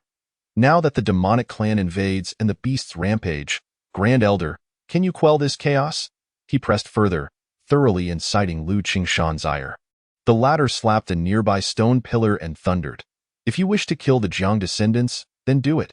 What does it matter? Moreover, has my ethereal divine sect lost? Have the 8 great orthodoxy lost? As long as not all are dead, victory and defeat remain undecided. Was it not at the moment of humanity's impending doom that Jiang Qin emerged 100,000 years ago? The savior of this era has yet to be born. Should he truly appear, he will quell the chaos and eliminate Jiang Qin, the root of all evil." He continued to curse vehemently. The eldest disciple scoffed, "Grand Elder, perhaps you should believe your own words." Lu Qingshan grew even angrier. "If you fear death so much, then withdraw from the ethereal divine sect now. My sect has no place for such a cowardly disciple like you." He pointed furiously at the other. The eldest disciple, feeling relieved, clasped his fists, a wish unfulfilled. With that, he strode out of the divine sect. Meanwhile, many disciples of the ethereal divine sect, witnessing this scene, wore sorrowful expressions, lamenting, "Grand Elder, the eldest disciple has withdrawn. We too wish to leave the sect." The crowd knelt on the ground, pleading for permission. In that moment, thoughts of departing the ethereal divine sect filled their minds. This identity, once a source of endless glory, had now become a shackle, bringing only more troubles. Naturally, they wished to escape this. You. Lu Qingshan gazed at the traitors before him, his feet stomping in anger, his teeth grinding in frustration. Chapter 61. The demonic army arrives. The ancestor of the ethereal divine sect, Grand Elder. Countless voices of supplication echoed across the heavens. The demonic army had yet to arrive, yet the heart of the ethereal divine sect was already crumbling. Lu Qingshan felt a surge of blood rising in his throat, glaring at the crowd. No one is allowed to retreat. Whoever dares to withdraw shall be the first to perish, he gritted his teeth, threatening the disciples. You, old thief Lu, wish to perish while dragging us down with you. The slaughter of the Jiang descendants is your desire, not ours. Why should we accompany you to death? Seeing the softness of the situation turn to hardness, a bold disciple stepped forward, glaring at Lu Qingshan. The latter snorted coldly. Why? How many years has the ethereal divine sect nurtured you? Do you think you can simply leave whenever you wish? You are thinking too simplistically. With his words, he unleashed a vicious surge of palm energy. Lu Qingshan knew very well that he needed to make an example of someone. In an instant, that disciple was struck down on the spot, blood splattering across the ground, and more disciples looked on in fear, too angry to speak. Boom.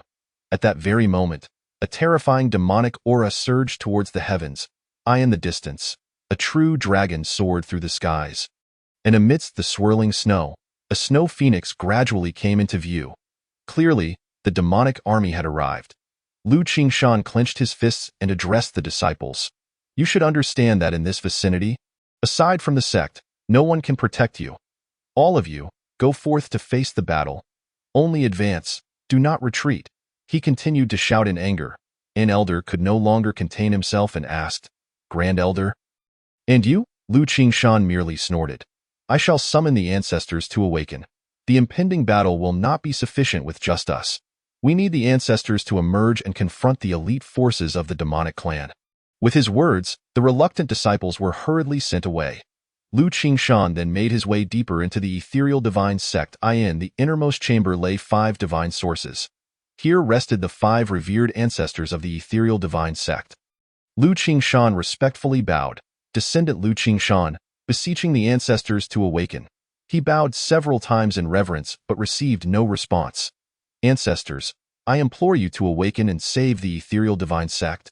Lu Qingshan raised his voice slightly and called out again. Still, there was no reply. Finally, Lu Qingshan shouted in anger. Ancestors, cease pretending to be asleep. Qingshan knows you are awake. There, for divine sources visibly stirred. Slightly embarrassed, the 5th ancestor opened one eye, cautiously inquiring. Is that you, Qingshan? What trouble has arisen this time? Lu Qingshan nodded and spoke honestly. Ancestors, the demonic beasts invade, and dark chaos returns. We have no other recourse but to seek your aid. The 5th ancestor furrowed his brow. Speaking of which, shouldn't the descendants of Jiang Qian be at the forefront of the returning dark chaos?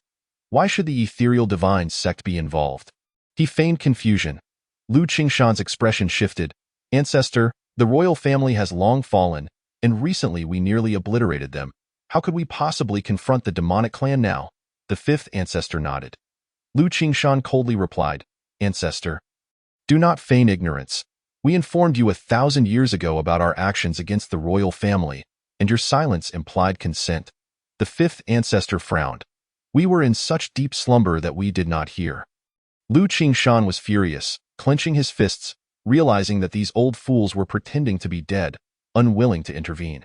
After all, unlike the other great orthodoxy, the ethereal divine sect's 5 ancestors were all collateral branches, with few descendants within the sect, hence their reluctance to get involved. Ancestor, will you or will you not take action? Lu Qingshan's heart felt heavy with frustration, and he directly asked. The 5th ancestor nodded gravely. When the sect is in peril, we must act. 4th brother, you shall go first. I will make preparations. As he spoke, a wave of divine might surged forth, sweeping towards a nearby divine source. Bang! That divine source erupted, and another elder with a white beard opened his eyes. Glaring in anger at him, Lu Qingshan continued to bow. I beseech the 4th ancestor to join the fray. Let 3rd brother go. The 3rd ancestor awakened and shook his head. No, 2nd brother's strength is greater. Let him go. It will surely be an easy task. As the elders exchanged refusals, Lu Qingshan's expression darkened. Damn it, he looked at them, unable to suppress a curse. With his words, the 4 ancestors turned to glare at him, simultaneously rebuking. You insolent fool, a mere elder dares to shout at the 4 great ancestors. With their voices, Lu Qingshan was forcefully expelled. Throughout the entire exchange, no matter how much they quarreled, they did not disturb the central divine source, which remained calm. Within that divine source rested a legend of the ethereal divine sect, named Lu Tianyi, the Grand Ancestor. Unlike ordinary ancestors, he practiced the dream path, accustomed to cultivating in dreams, and would awaken only once every century. You foolish beings! Outside, Lu Qingshan, having been ejected by the 4 ancestors, was furious. He clenched his fists, gazing deep into the sect, unable to refrain from cursing aloud. The 4 ancestors, being collateral branches, cared nothing for their lives. Filling him with indignation as for the Grand Ancestor, he did not dare to try. If Ancestor Tianyi does not awaken, will my sect truly be irretrievable? His chest heaved with anger. Bang! Just as Lu Qingshan was cursing, the sounds of battle echoed across the skies. The protective array of the ethereal divine sect worked desperately, and the celestial stones within the array were disappearing at an alarming rate. The assault of the demonic beasts was overwhelming. They could not hold out for much longer. An elder hurriedly approached, asking, Grand Elder, have the ancestors awakened? My sect can barely hold on. The 10 protectors are nearing exhaustion. He spoke with urgency. The 10 protectors are all emperor-level powerhouses. Yet even their combined efforts could not sustain the operation of the array, illustrating the terrifying nature of the demonic beasts. Lu Qingshan, filled with pent-up frustration, turned back without responding. The elder continued to chase after him. pleading, "Great Elder, please summon the ancestor. I beseech you to summon the ancestor." He was as anxious as an ant on a hot pan. "What nonsense are you spouting?" Lu Qingshan could no longer contain himself. He erupted, delivering a powerful punch that sent the elder flying through the air. Tracing a perfect parabolic arc, the elder landed hard on the ground. His teeth shattered from the blow. Looking up in confusion, there stood Lu Qingshan, his figure solitary and receding into the distance. At that moment, a disciple rushed in, excitement radiating from him as he exclaimed, "Great Elder, I bring good news, good news. Reinforcements from Penglai have arrived." Lu Qingshan turned back, his gaze fixed on the disciple, a glimmer of hope igniting in his eyes. Is it truly so? Chapter 62. Lu Qingshan was bewildered, having lured the wolves into the den, directly jeopardizing the entire sect.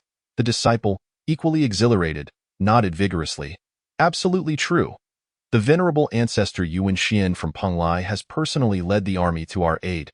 Upon hearing this, Lu Qingshan, who had been on the brink of despair, found himself momentarily stunned before bursting into laughter.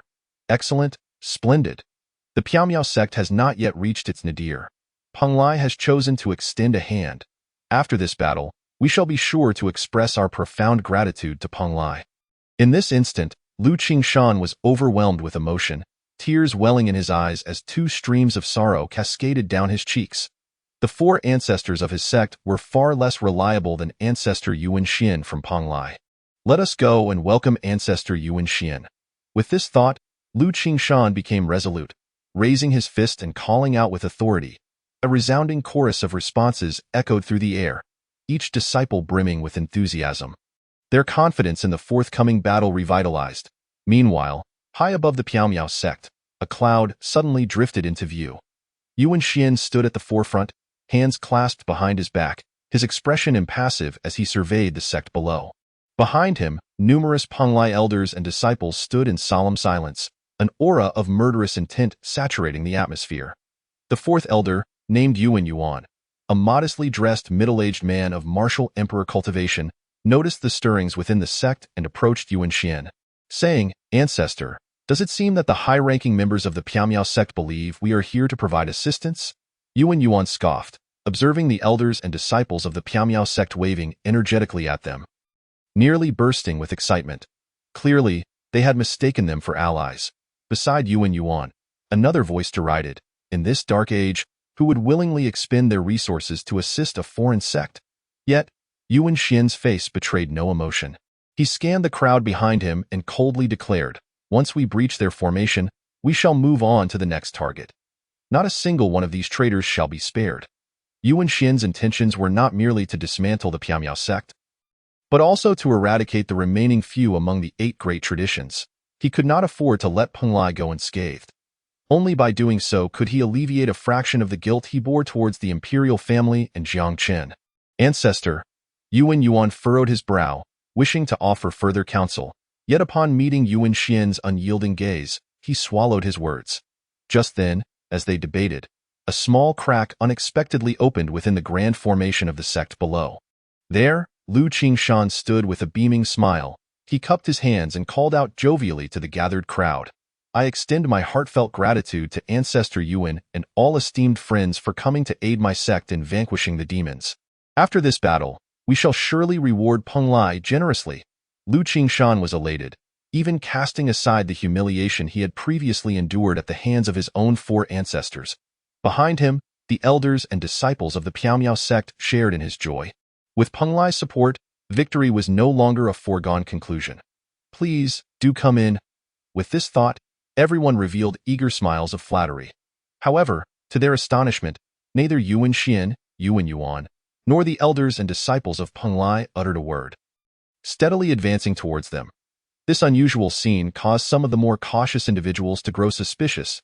An elder could not help but turn to Lu Qingshan, asking, "Great Elder, do you sense that the Penglai members are behaving rather oddly?"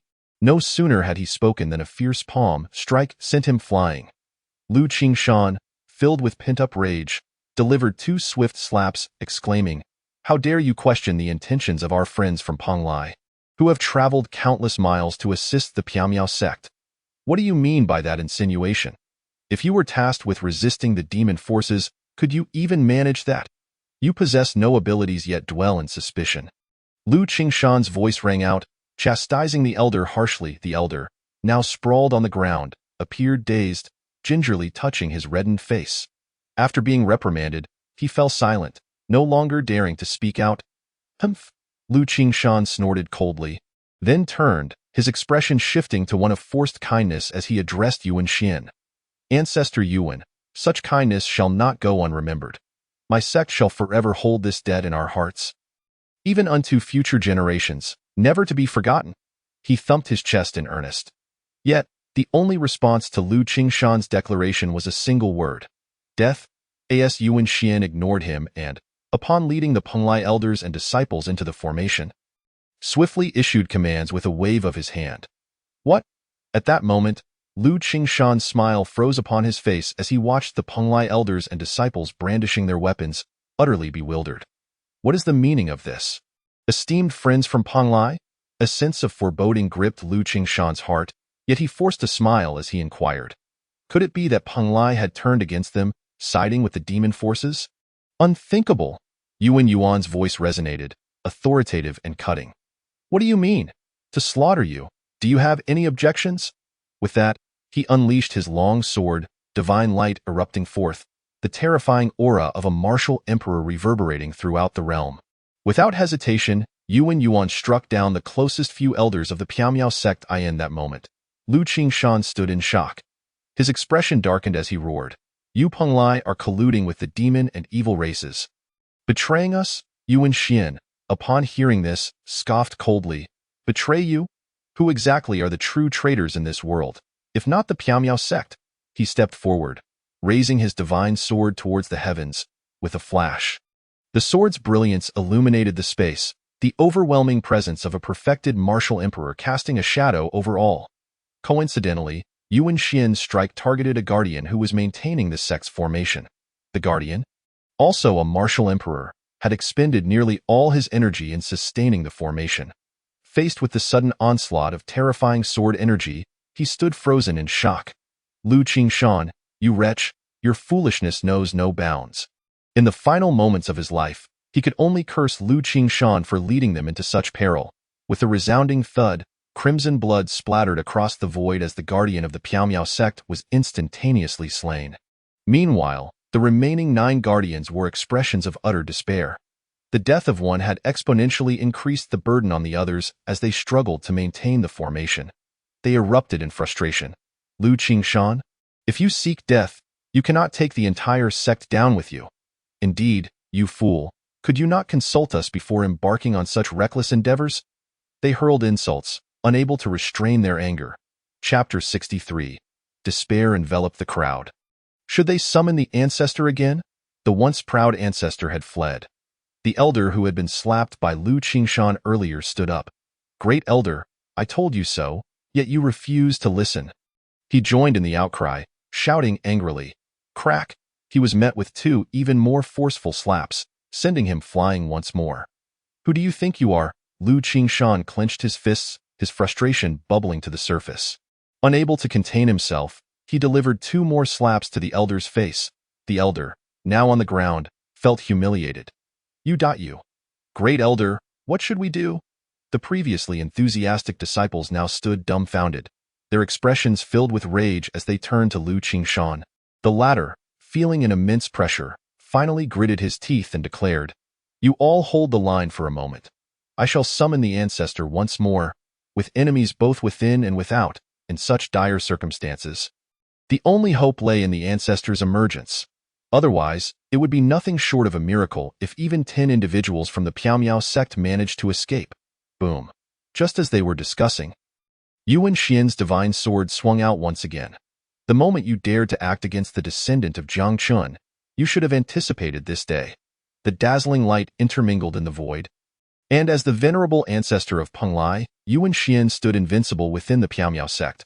With a swift motion, he struck down the guardian responsible for maintaining the sect's formation. The surrounding disciples watched in horror. Guardian. Within mere moments, 4 more martial emperor guardians fell, slain on the spot. At this instant, despair consumed the hearts of the Piamiao sect's members. Many, gripped by fear, cowered in corners, trembling. Ancestor Jiang Qian, we were wrong. We were wrong. Tears streamed down their faces, genuine terror washing over them. It was not that Peng Lai had allied with the demon forces. Rather, they had come to teach them a lesson on behalf of Jiang's descendants. Many elders of the sect, petrified, fled in various directions. We no longer dare to oppose you. It was Lu Qingshan and Lu Changshan's decision to slaughter the Jiang clan's descendants. It has nothing to do with us. Their voices trembled as they spoke, gripped by an overwhelming fear. Suddenly, a flash of sword light surged forth, and Yu Wenxuan, heedless of the impending danger, resembled a deity of death. With every strike of his sword, another life was extinguished. After half a stick of incense, Yu Wenxuan sheathed his sword and commanded the people of Peng Lai beside him, "Let us proceed to the next location." The upper echelons of the Miao Shan sect had been decimated by their hands, leaving little resistance.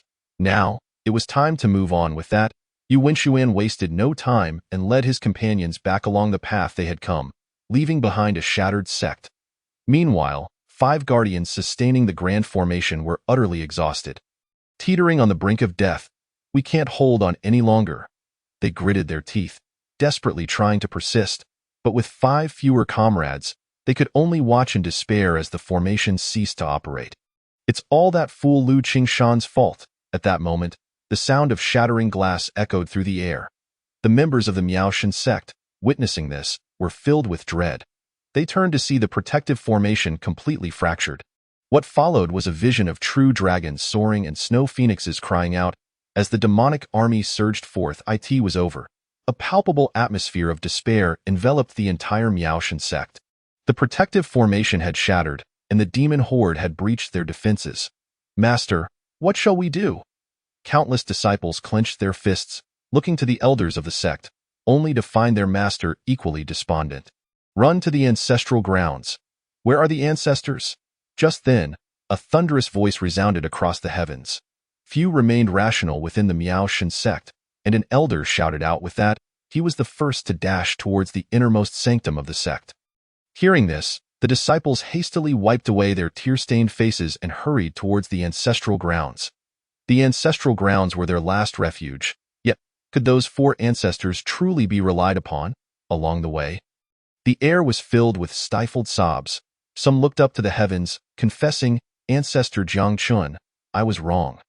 They understood that this was all retribution. Jiang Qian had returned, and the time for reckoning had come. The chorus of weeping echoed through the air, as many lamented their regrets like never before. Had they not harmed the descendants of the Jiang clan in the past, had they withdrawn from the Miao Shan sect sooner, perhaps they would not be in such dire straits. "Leave none behind," a mocking laughter echoed from behind. It was the voice of Dragon Lord Long Yifan, as the demon horde continued their relentless pursuit. Showing no signs of mercy. "No, we will not flee any longer." Before long, someone could no longer bear the pressure and collapsed to the ground, gazing at the sky, crying out, "We have been ruined by Lu Qingshan. Lu Qingshan, you are the eternal sinner of the sect." Another voice of resentment arose, for it was he who had led the slaughter of the Jiang clan's descendants and invited the wolves into their midst. Lu Qingshan was a complete fool, dragging down the entire sect. In that moment, their hatred for him ran deep enough. At that critical juncture, Lu Qingshan emerged from the depths of the ancestral grounds, his countenance darkened. As he stepped outside, he was met with the discontent of the crowd. Lu Qingshan was immediately displeased, bellowing in anger. Upon witnessing this, the disciples and elders dared not voice their grievances, their frustrations boiling beneath the surface. The martial emperor experts of the Miao Shan sect had either perished or were gravely injured, and Lu Qingshan remained their strongest force, rendering them unable to contend with him. "Lu Qingshan, you have summoned the ancestors twice. Can you not bring them forth?" Ninth Elder Lu Tian, a cousin of Lu Qingshan, could no longer contain his fury, shouting out. Lu Qingshan's expression turned icy as he clenched his fists, taking a deep breath. "The ancestors have fled." "What?" Upon hearing this, the crowd fell into stunned silence. Lu Tian could hardly believe it, his voice trembling as he asked, "Lu Qingshan, what did you say?" Lu Qingshan's tone grew increasingly frigid. "The ancestors have fled. They have fled. Do I need to repeat it?" Just moments ago, upon entering the innermost sanctum, he had discovered something amiss. The four divine sources had vanished without a trace, and so too had the four branch ancestors of the Miaoshan sect. They had simply waved him off and fled on their own. Why was this happening? This revelation. A powerful figure could no longer restrain his anger, his eyes filled with resentment. Compared to the Qin family and the divine Wood Valley, their misfortunes seemed to reach new depths. Not only was the leader Lu Qingshan a fool, but the four ancestors had also abandoned their own sect. Chapter 64. The despairing sect, seeking redemption? Perhaps they should seek redemption below the earth. Just as the crowd grew anxious, the air was suddenly filled with the sounds of anguished cries. Long Yifan, leading the Dragon Clan elders, slaughtered the disciples who lagged behind as if they were in a realm devoid of resistance. Each disciple who fell behind was effortlessly dispatched by the Dragon Clan, collapsing into pools of blood. There be they yearned to speak. Yet Fengzhu merely flicked her sleeves, unleashing the formidable aura of the martial emperor, which swept through them, leaving some dead and others grievously wounded. Flee! The survivors dared not tarry, hastening deeper into the ancestral land, towards where Lu Tiany's divine source resided. In an instant, the place became overcrowded, blocking the entire ancestral ground. They turned in terror, witnessing the advancing Dragon Clan and the Ice Phoenix Valley coalition, their sobs echoing. An elder, trembling in fear, hastily called out, "Predecessor, are you not under the command of the ancestor Jiang Chen? Could you convey a message to him? We acknowledge our mistakes, we seek redemption, we wish to atone. We are willing to toil like beasts to absolve our past sins." The elder stammered, clearly shaken. The disciples of the divine sect behind him nodded in agreement. "We too seek atonement. We just wish to retain our lives." However, Fengzhu merely let out a cold laugh, her intent to kill unwavering. Atonement? Go beneath the earth to atone. With a flick of her hand, a fan radiating divine light swept forth, its dazzling brilliance intertwining in the void, sending numerous disciples of the divine sect flying.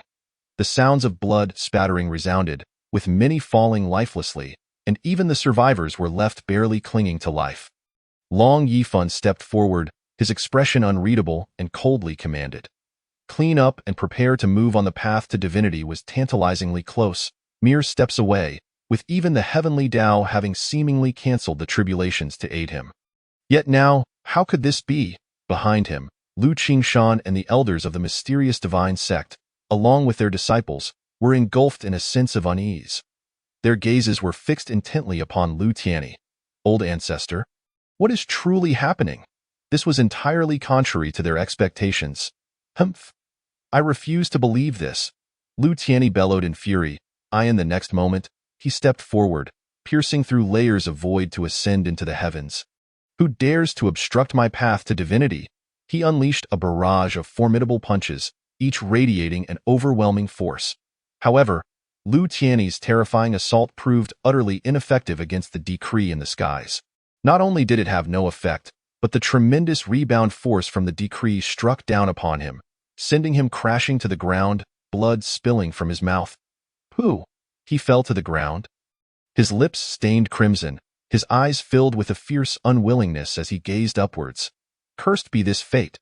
Lu Tiany roared, his eyes ablaze with rage, realizing that his path to divinity had been ruthlessly severed by another.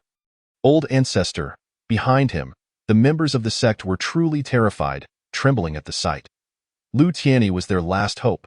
If he failed, annihilation awaited them. Meanwhile, Long Yifan furrowed his brow, looking up as well. The aura surrounding the decree was terrifying beyond measure, far surpassing that of an ordinary martial god. The ancestor Jiang Chen has made his move, he recognized immediately. Who else could it be but Jiang Chen? He then regarded Lu Tiany with a mocking glint in his eye. What does it matter if you ascend? Tiany? If Jiang Chen disallows it, you shall not succeed. Lu Tiany, you are destined to remain a mere jester, unable to soar high, he scoffed. Upon hearing this, Lu Tiany sank to the ground, his eyes dimmed with despair. He gazed skyward, still unwilling to accept his fate. Why can I not become a god? Lu Tiany shouted frantically. He had faced the tribulations of heaven no less than 10 times in his dreams, feeling certain that ascending to divinity was well within his grasp. Yet, despite all calculations, he had not anticipated Jiang Chen's interference. He was so close, yet so far. Long Yifan took another step forward. A terrifying dragon's breath surging forth. This was once the sanctuary that Lu Xinghe crafted for himself. A divine source lay abandoned within, untouched. At a certain moment, the voice of Lu Tianyi resonated. Even through the dust of time, reaching this place. Ancestor, ancestor, please manifest your spirit. As the words fell, the divine source inexplicably soared from the grand formation, breaking free from its confines and ascending into the heavens. In an instant, the divine source began to dissolve, revealing a refined middle-aged man who opened his eyes. It was Lu Xinghe. Clad in dark robes, he blinked in bewilderment as he surveyed his surroundings. Lu Xinghe sensed within. The 8 great families have finally taken action against the Jiang clan. Now, with the demonic beasts unleashed, the divine sect is in peril, and even Tianyi cannot contend. He furrowed his brow, murmuring as he heard Lu Tianyi's call. Soon, the radiant light of the martial god rippled, and he soared toward the ethereal divine sect. Many powerful figures in the distance felt the commotion and turned in astonishment. Was that the revered ancestor from over 10,000 years ago? They recognized the figure within the divine source, Lu Xinghe, a martial god from millennia past. However, Lu Xinghe had not ventured far when a young man in a silver-threaded purple robe appeared, blocking his path. Lu Xinghe frowned deeply, sensing that the youth before him was formidable, and could not help but inquire. "Who are you?" "Jiang Qun." The youth's calm demeanor stunned Lu Xinghe with those 2 words. Jiang Qun. Lu Xinghe was momentarily dumbfounded. He hailed from over 10,000 years ago, yet to think the legendary figure from 100,000 years past, Jiang Qun, had returned. You are still alive?" Lu Xinghe stammered. A hint of panic in his voice, but he quickly regained his composure. He almost forgot that Jiang Qun was a martial god, but now, he too was a martial god. Why should he be afraid? This was no longer 100,000 years ago. Jiang Qun was not invincible. Lu Xinghe reasoned that he might have surpassed him, transcending his former self. The more he pondered, the more confident he became. And he declared coldly, "Jiang Qun, what is your purpose in obstructing my path?" Jiang Qun remained unperturbed and replied, "To annihilate you." With that, he struck down with a palm. We are both martial gods. Who is stronger remains to be seen, yet you dare to speak so arrogantly.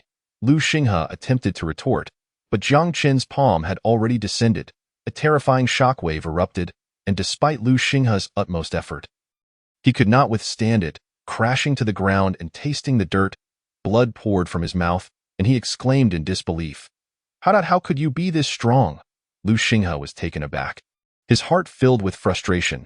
He had initially thought that upon emerging, relying on his martial god status, he could slay some formidable demons at the ethereal divine sect and impress his descendants.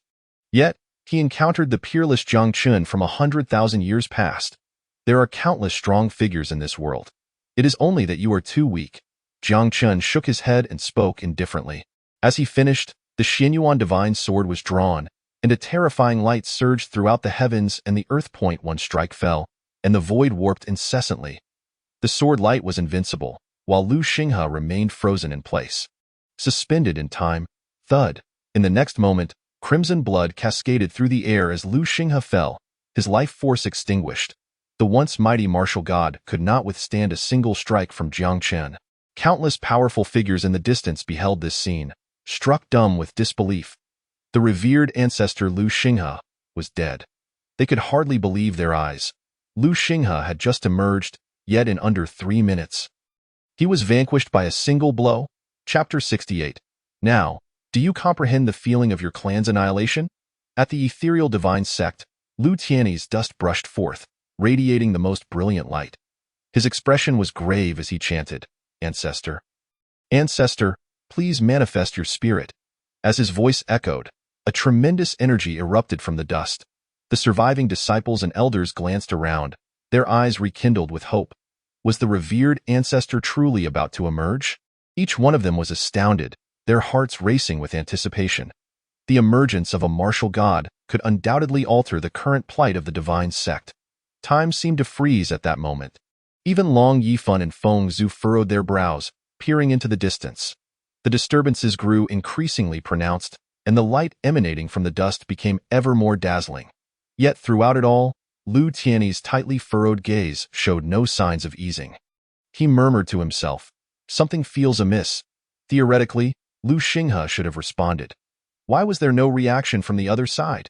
As time trickled by, Lu Tiany resembled a paper tiger, exerting all his strength. Yet the divine light surrounding the dust, while brilliant, offered no substantial aid. The disciples behind him grew restless. Noting that Long Yifan was leading the demonic forces in another charge, they urgently exclaimed, "Ancestor! Is the revered ancestor truly still alive?" Lu Qingshan hurriedly turned, his brow furrowed. "Indeed, ancestor, the revered ancestor cannot be like those 4 talented ancestors who fled in fear." He vaguely recalled that Lu Xinghe was also a distant ancestor. Just then, slap, before Lu Qingshan could finish his sentence, a palm strike sent him flying. Lu Tiany's face flushed with anger as he bellowed. "What nonsense are you spouting?" Lu Qingshan, having received the blow, was left in a daze and dared not utter another word. Nevertheless, regardless of how Lu Tiany urged the divine forces, there was still no response from the dust. Could it be that he truly perished? At that moment, an ominous premonition arose within Lu Tiany. He cast his gaze further afield, where Long Yifan and the demonic forces had already closed in. Humph! Lu Tiany scoffed, attempting to resist with a flourish of his dust. But there were simply too many demonic warriors, and no matter how strong he was alone, 2 fists could not contend against 4 hands. Soon, Lu Tiany was struck, spewing blood as he was sent tumbling. The ground became stained with his crimson blood, and the fallen disciples of the ethereal divine sect grew increasingly numerous. They looked at Lu Tiany in terror. "Ancestor, where is the revered ancestor?" Until their last breath, they felt immense frustration. If there was no hope, it would be one thing. But to have hope only to face greater despair was excruciating. "Revered ancestor, please come back and save the divine sect." The deafening cries echoed through the heavens as countless powerful figures looked skyward, lamenting their fate. Yet soon, more figures fell lifeless to the ground, devoid of any breath. Lu Tiany gazed at the unfolding scene, his mind in a haze. The ethereal divine sect was on the brink of obliteration. "I refuse to accept this." Lu Tiany shouted, "Ancestor, ancestor, where are you?" he called out. Yet there was no response from the world around him. Until Long Yifan approached, sneering. "Lu Tiany, are you searching for him?" With a wave of his hand, a crystal stone appeared. Within it, the scene of Lu Xinghe, just having emerged, being slain by Jiang Qin's sword, unfolded before his eyes. How could this happen? At that moment, Lu Tiany was rendered speechless, his eyes filled with disbelief. The once resplendent ancestor of the ethereal divine sect, a being of martial god caliber, had actually been slain by Jiang Qin with a single sword strike. I refused to believe in the instant that hope was completely shattered. Lu Tiany was left in shock. He shook his head vigorously, roaring in defiance. His path to divinity had been severed by Jiang Qin, and the ancestor of his divine sect had been slain by Jiang Qin's sword. All hope for the ethereal divine sect had been obliterated by Jiang Qin. Long Yifan's smile was cold. "Whether you believe it or not, the truth remains the truth. This is the consequence of your betrayal against the ancestor Jiang Qin." He swung his divine sword once more. Instantly, a torrent of energy surged forth, accompanied by unending screams. As several elders of the divine sect fell, howling in agony amidst the blood-soaked ground. After completing this grim task, Long Yifan's icy gaze settled upon Lu Tiany. The latter, already gravely injured, stared blankly at his hands. At a loss. "We were wrong, truly wrong." Lu Tiany murmured softly, remorse intermingling in his eyes. Had they not acted against the Jiang clan, this dark upheaval would not have resurfaced. The 8 great families could have maintained their position above all clans. Never to descend to such depths. Jiang Qin, why is he still alive after 100,000 years? Lu Tiany chuckled bitterly. They had calculated everything, yet failed to foresee this turn of events. With a swift motion, Long Yifan's divine sword cleaved through the air, severing Lu Tiany's head from his body. He perished here, burdened by endless regret. Lu Tiany's fall signified the complete dissolution of all hope for the ethereal divine sect. Lu Qingshan continued to struggle desperately, however, under the onslaught of the demonic warriors, he soon became battered and bloodied, collapsing to the ground. Meanwhile, not far away, Jiang Haoran observed calmly, holding a dark lantern in his hand. Within it, the primordial spirit of the divine sect's leader, Lu Changshan, struggled desperately. Qingshan, he beheld his younger brother, the grand elder Lu Qingshan, who had been ravaged, his arms rendered useless, blood spilling into the void. Lu Changshan could not help but roar. Yearning to break free, yet as a mere primordial spirit, he found it impossible to escape his bonds. Jiang Haoran sneered. Now, do you comprehend the feeling of your clan's annihilation? Once, Lu Changshan had even suggested that Jiang Chun should first quell the dark upheaval before seeking vengeance. Now, witnessing the chaos before him, he was consumed by rage. You have committed countless atrocities. Even heaven will not spare you. Lu Changshan bellowed in fury, still shouting defiantly. Jiang Haoran waved his hand, and layers of celestial flames descended, roasting Lu Changshan, who screamed incessantly. Have you committed numerous evils? How about I send your brother to reunite with you shortly, and you can both venture into the underworld to discuss your grievances. Who has transgressed more? He chuckled coldly, the terrifying might of a mid-level martial emperor sweeping forth, drawing the attention of many powerful beings from the demon race ahead. There, Long Yifun's eyes narrowed in realization. Jiang Haoran deliberately unleashed his bloodline power, and he immediately recognized the identity of his opponent. He was a descendant of the ancestral Jiang Qin. Long Yifun quickly halted the demon clan members behind him who were eager to strike. In the next moment, the usually proud dragon lord of the dragon clan slightly bowed, greeting Jiang Haoran with respect. Jiang Daoyu, I pay my respects. Chapter 69 The Unconventional 100-Flower Valley. To excavate the Forbidden Zone. The martial god within the restricted area? Jiang Daoyu, I pay my respects. This scene caused the demons to twitch at the corners of their mouths. After all, it was their first time witnessing the dragon lord addressing someone as Daoyu.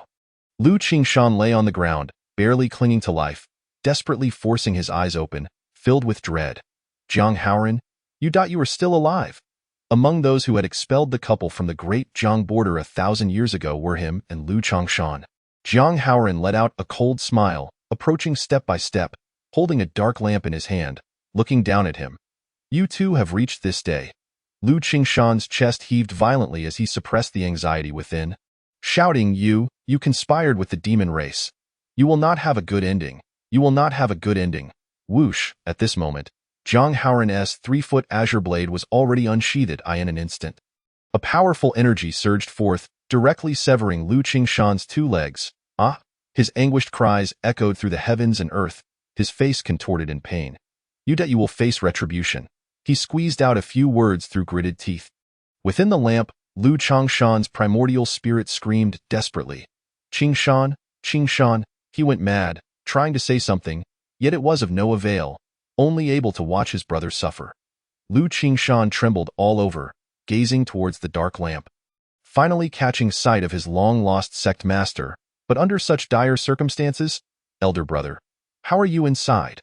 Lu Qingshan wanted to speak, but grimaced in pain. Pfft. At that moment, Jiang Haoran struck again with his sword, crimson blood splattering across the void. Lu Qingshan cried out in agony, his breath fading away. He was directly slain by Jiang Haoran's sword, his primordial spirit utterly obliterated. Lu Changshan's primordial spirit trembled as he howled. You in my next life, even as a ghost, I will not spare you. Lu Changshan bellowed, and at that moment, the demon clan's powerful beings struck once more, annihilating all surviving disciples of the divine sect on the spot. In that instant, Lu Changshan was on the brink of collapse. Before his eyes, his entire sect was exterminated, along with his disciples and his own brother, leaving him utterly alone. Ah, he could bear it no longer. Roaring in despair. Just then, Jiang Haoran gestured, and even more brilliant celestial flames enveloped Lu Changshan's primordial spirit. Next life? Sorry, the ancestor has decreed. You shall not have a next life. As the words fell, the celestial flames ignited, and Lu Changshan's aura began to dissipate. Only the wailing of a primordial spirit echoed in the air. Ultimately, the primordial spirit vanished within the lamp, and Lu Changshan was completely evaporated. Boom. With Lu Changshan's primordial spirit gone, the divine sect collapsed, another of the 8 great orthodoxy, obliterated. At this moment, The powerful beings in the distance looked on, their eyes filled with shock. The Piaomiao divine sect has also been wiped out. Even more tragically than Qingming Sword Manor, not a single person managed to escape. This was their greatest astonishment. The foundation of the Piaomiao divine sect ranked among the top in the 8 great orthodoxy. Yet still, no one escaped. It was evident how terrifying this age of dark turmoil was. The next target would be the 100 Flower Valley. 100 Flower Valley, as one of the 8 great orthodoxy. It was not only that, but also ranked among the top 3 superpowers, situated in the deepest part of Great Jiang'ai in the Deep Valley. The Valley Master, the 100 Flower Fairy, adorned in resplendent garments, sat regally at the highest seat. Before her, numerous women came to report, "Fairy, the latest news is that the Piaomiao divine sect has been obliterated, as expected. After the demon army annihilated the Piaomiao divine sect, their next destination would be their 100 Flower Valley." Upon hearing this, the 100 Flower Fairy's expression slightly trembled as she turned to her side. "Fourth Elder, what is the progress on the Forbidden Zones?" In today's 8 great orthodoxy, they understood very well how terrifying the dark turmoil was. Relying solely on their own foundation, it was impossible to safely navigate through. Thus, the most reliable method was to excavate the Forbidden Zones to seek whether any of their ancestors still lived. The 4th Elder was a handsome man named Lu Qingyun, who furrowed his brow and said, "This is not easy. There are terrifying killing formations near the Forbidden Zones. Even a martial emperor would face risks approaching, not to mention delving deep into the Forbidden Zones, and which one to excavate?" Lu Qingyun's mouth twitched. Excavating the Forbidden Zones was something they would not have dared to imagine in the past. However, previously, while Qin Chongqing had indeed caused trouble for his own sect, he had also provided them with some information. It was said that a martial god existed within the Forbidden Zones, but which sect he belonged to remained uncertain. If they inadvertently unearthed a loyal follower of Jiang Chun, that would be disastrous. The 100 Flower Fairy frowned slightly. "Which Forbidden Zone do you think is most suitable to excavate?"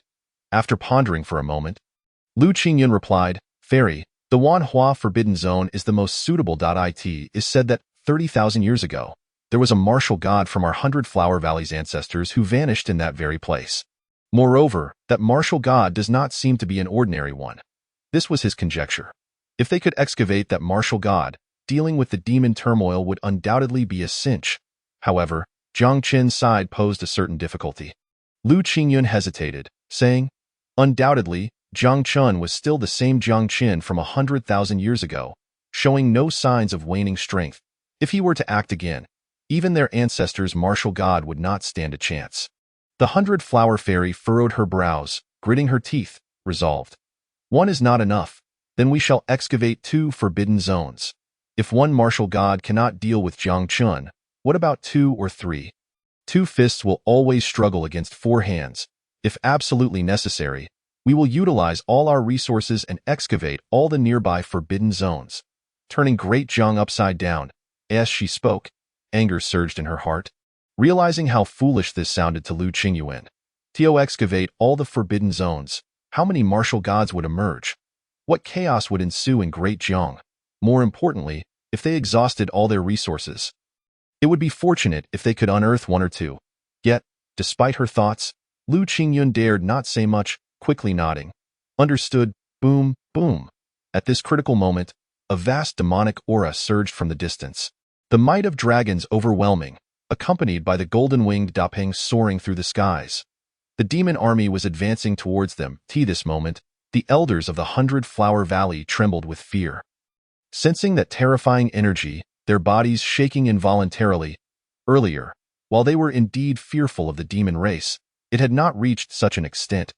However, upon recently learning that several of the 8 great orthodoxy had been consecutively obliterated, they truly felt panic. They hurriedly called for all those above the martial saint level to bring their sacred weapons and head towards the Wanhua Forbidden Zone. With this thought, they rushed towards the Forbidden Zone. Chapter 70: The Young Mistress of the 9 Heavens Celestial Palace. Events from 100,000 years ago. Outside the deep valley, the 100 Flower Fairy gazed at the sky. The light in the firmament grew dimmer, and the sky of Great Jiang was completely darkened. She murmured, "Is it truly impossible to navigate through this age of dark turmoil?" At this moment, an elder approached to report, "Fairy, the demon army has already arrived at the city gates." And furthermore, she paused before continuing, the Nine Heavens Celestial Palace has sent someone. Hearing this, the 100-Flower Fairy turned to look, her eyes brightening with unexpected delight. The Nine Heavens Celestial Palace has come? The Nine Heavens Celestial Palace did not belong to any of the 8 great orthodoxy or any martial arts family. 100,000 years ago, its status was exceedingly transcendent, acting in accordance with the will of heaven. Receiving offerings from the human realm and protecting humanity. It could be said that before Jiang Qin established the Great Jiang Celestial Dynasty, it was regarded as a divine being by the people. However, as time went on, more and more gods from the demon and evil races emerged. Conversely, the human race, having dedicated most of their resources to the Nine Heavens Celestial Palace, produced only a meager number of martial gods. They were in dire need. On one occasion, the higher-ups of the human race proposed to the Celestial Palace's envoy to reduce their offerings and requested the creation of 2 martial gods, which resulted in the wrath of the Nine Heavens Celestial Palace.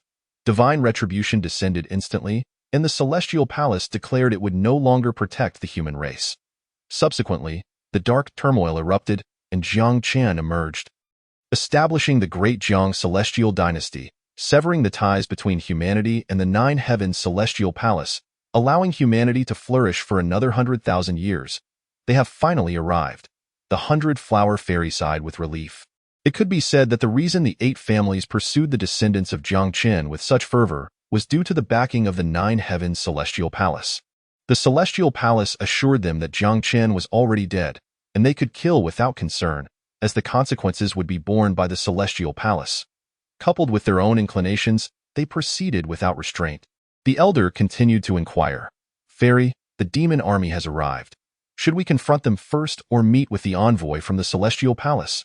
Upon hearing this, the 100-Flower Fairy quietly pondered. Just as she was about to speak, boom, boom. At that moment, footsteps echoed from afar. In that moment, a young man of ethereal grace slowly approached them. Clad in white garments, his eyes contemptuously swept the surroundings as he strolled. Taking in the boundless beauty of the Flower Valley, at a certain juncture, he halted directly before the Flower Fairy, a slight smirk gracing his lips. This young master, Zhou Fan. Upon hearing this, the Flower Fairy furrowed her brows even tighter. The offspring of Lord Zhou? Zhou Fan. The Zhou clan is indeed the core lineage wielding power within the Nine Heavens Immortal Palace. Furthermore, this young man was none other than the young lord of the Nine Heavens Immortal Palace. Reflecting on this, the Flower Fairy couldn't help but retort. 1,000 years ago, you used the pretext of Jiang Qin's remaining barrier, claiming it was not the time to act hastily, yet now the barrier lies shattered. Your immortal palace should intervene, should it not? Her teeth clenched in frustration, she felt deeply aggrieved. While the Nine Heavens Immortal Palace had not overtly taken action against Jiang Qin's descendants, they were undeniably accomplices. In contrast, Zhou Fan merely laughed lightly. You dare to seek accountability from this young master? 100,000 years ago, how did your ancestors converse with my immortal palace? After such a long passage of time, it seems you have lost sight of your own standing. The Flower Fairy's brows knitted tightly. What do you mean? Speak while kneeling. Zhou Fan's expression suddenly turned cold, and he spoke with a sharpness that commanded attention. An unparalleled aura erupted from him, enveloping the entire grand hall. Upon hearing this, an elder beside the Flower Fairy was incensed. She shouted angrily, Zhou Fan, mind your demeanor. Do you not realize this is the Flower Valley? Not your Nine Heavens Immortal Palace. But as her words fell, Zhou Fan's overwhelming presence surged forth. With a swift motion of his silver sword, dazzling light filled the void. The elder's voice was abruptly silenced as she fell lifelessly into a pool of blood. Her breath extinguished. Zhou Fan stood resolute, having reached an impressive level of strength, already nearing the threshold of a martial god, showing no sign of restraint. The Flower Fairy clenched her fists. At this moment, she felt a profound sense of humiliation. Not only was she oppressed by the demon clan under Jiang Qin's command, but she was also being bullied by the Nine Heavens Immortal Palace. Jiang Qin, why are you still alive? Why have you not perished? The Flower Fairy simmered with rage. Had Jiang Qin died, the Great Jiang Barrier would not have shattered, allowing the Nine Heavens Immortal Palace to intervene here. In such a scenario, the 8 factions could have taken turns ruling over Great Jiang, gradually developing their power, and everything would have fallen into place. What, are you deaf? Can you not hear this young master's words clearly? Or does the Flower Valley wish to perish here? Zhou Fan's tone remained unhurried, his words laced with disdain. You. The Flower Fairy was incensed. Zhou Fan continued to regard her coldly. Will you kneel or not? Thud. Ultimately, the Flower Fairy, in a moment of humiliation, knelt down, her eyes still blazing with fury, while Zhou Fan smiled with satisfaction. This is the demeanor you ought to possess, in the future. The remaining factions may continue their operations in this area. But the Flower Valley alone shall be permitted to enter my 9 heavens immortal palace. He gently grasped the Flower Fairy's chin, smiling faintly. Report, Fairy. At this moment, an urgent voice echoed from outside. An elder rushed in, surveying the scene before hastily averting his gaze, feeling awkward and at a loss. Zhou Fan released his grip and calmly turned back. What is it? The elder from the Flower Valley reported. The protective array of our Flower Valley has been breached. The demon army has invaded. What? Upon hearing this, the Flower Fairy scrambled to her feet, only to be pressed back down by Zhou Fan. He seized her and began to stride outward, striking down the reporting elder with a single blow, rendering him unconscious. Today, you shall witness the so-called terrifying demon army through this young master's eyes. How utterly ridiculous! He chuckled coldly, casting a mocking glance at the Flower Fairy, who remained silent as the leader of a significant faction. Being hoisted by a mere youth filled her with profound humiliation, yet she found herself powerless to resist. Meanwhile, the Great Pong clan's leader, Jin Haoyue, and the Dragon Lord, Long Yifan, led the demon army rampaging into the Flower Valley. The demons behaved with unrestrained audacity, plundering the celestial flowers and herbs within the valley. Stop! Cease at once! Several elderly women, leaning on their staffs, unleashed their full martial emperor auras, shouting in a bid to halt the demons. They were the ancient ancestors of the Flower Valley, now emerged from seclusion, but despite their formidable strength, they were utterly outmatched by the terrifying demon army, desperately resisting in vain. Whoosh! At that moment, Long Yifan wielded his divine sword, unleashing a cataclysmic energy that sliced through the heavens, crashing down. Thud! Thud!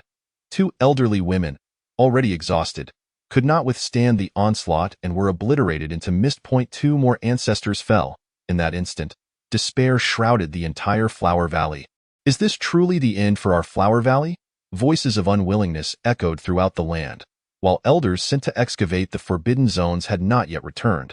But judging by the circumstances, it seemed they would not last until then. Stop this at once. Yet, at that critical moment, Zhou Fan appeared in the sky, holding a figure aloft. He cast the Flower Fairy aside and stood with his arms crossed, coldly gazing down at the demons. Chapter 71. Is your father Zhou Zixiao so remarkable? Your dragon grandfather is still the ancestor Jiang Chun. All of you, cease this at once.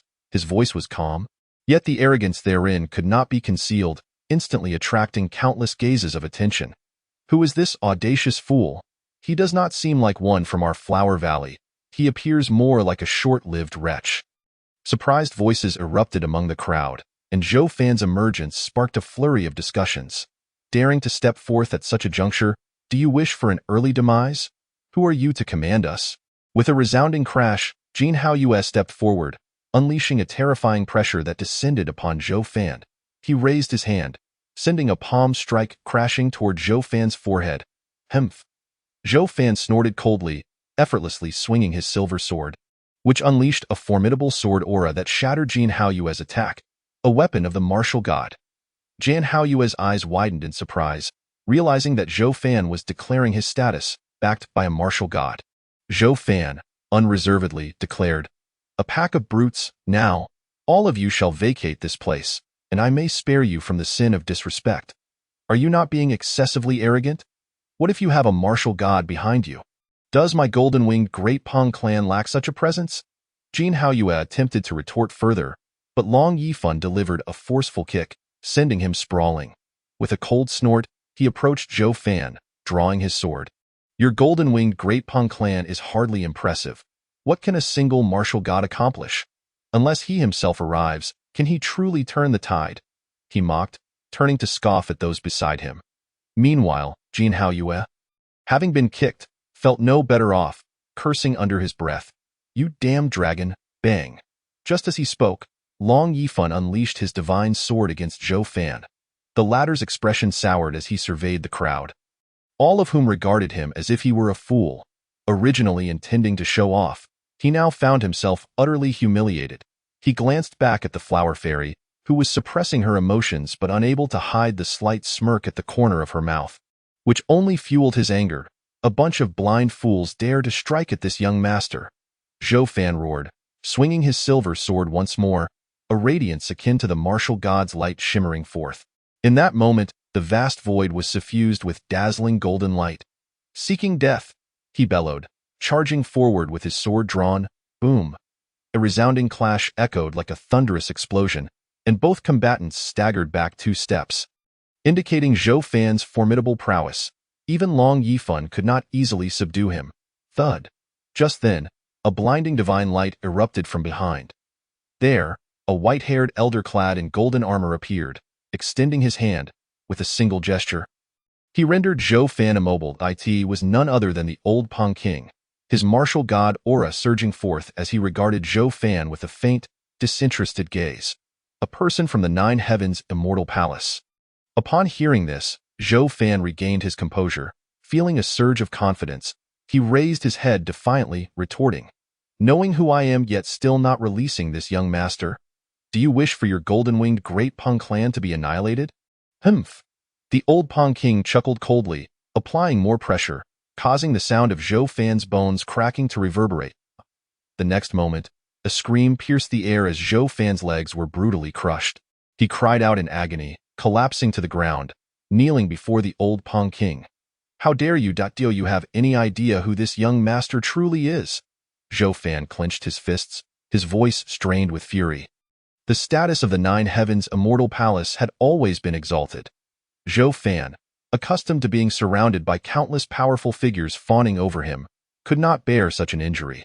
"Regardless of who you are, today, I shall eradicate this little wretch from the 9 Heavens' immortal paw due to the favor of the heavens." The 9 Heavens' immortal palace has birthed numerous martial deities, with the 9 palace lords representing these formidable beings. Among them, Zhou Zixiao stands as the foremost at this very moment. Even the old Pong King furrows his brow, murmuring, "Zhou Zixiao was once said that he has reached the pinnacle of martial divinity, though the truth of such claims remains uncertain." Consequently, upon hearing this, Long Yifan's strikes became even more ferocious. "Is your father Zhou Zixiao truly remarkable? My grandfather Long is none other than the founding ancestor Jiang Chen."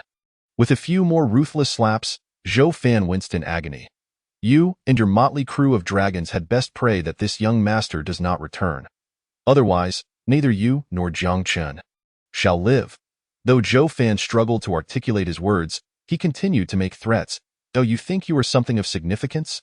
With a mere finger, the founding ancestor Jiang Chen could obliterate that Zhou Zixiao." Zhou Fan scoffed. "Nonsense. Dare you continue this prattle?" As Zhou Fan dared to retort, Long Yifan wielded his divine sword and severed Zhou Fan's 5 fingers in one swift motion.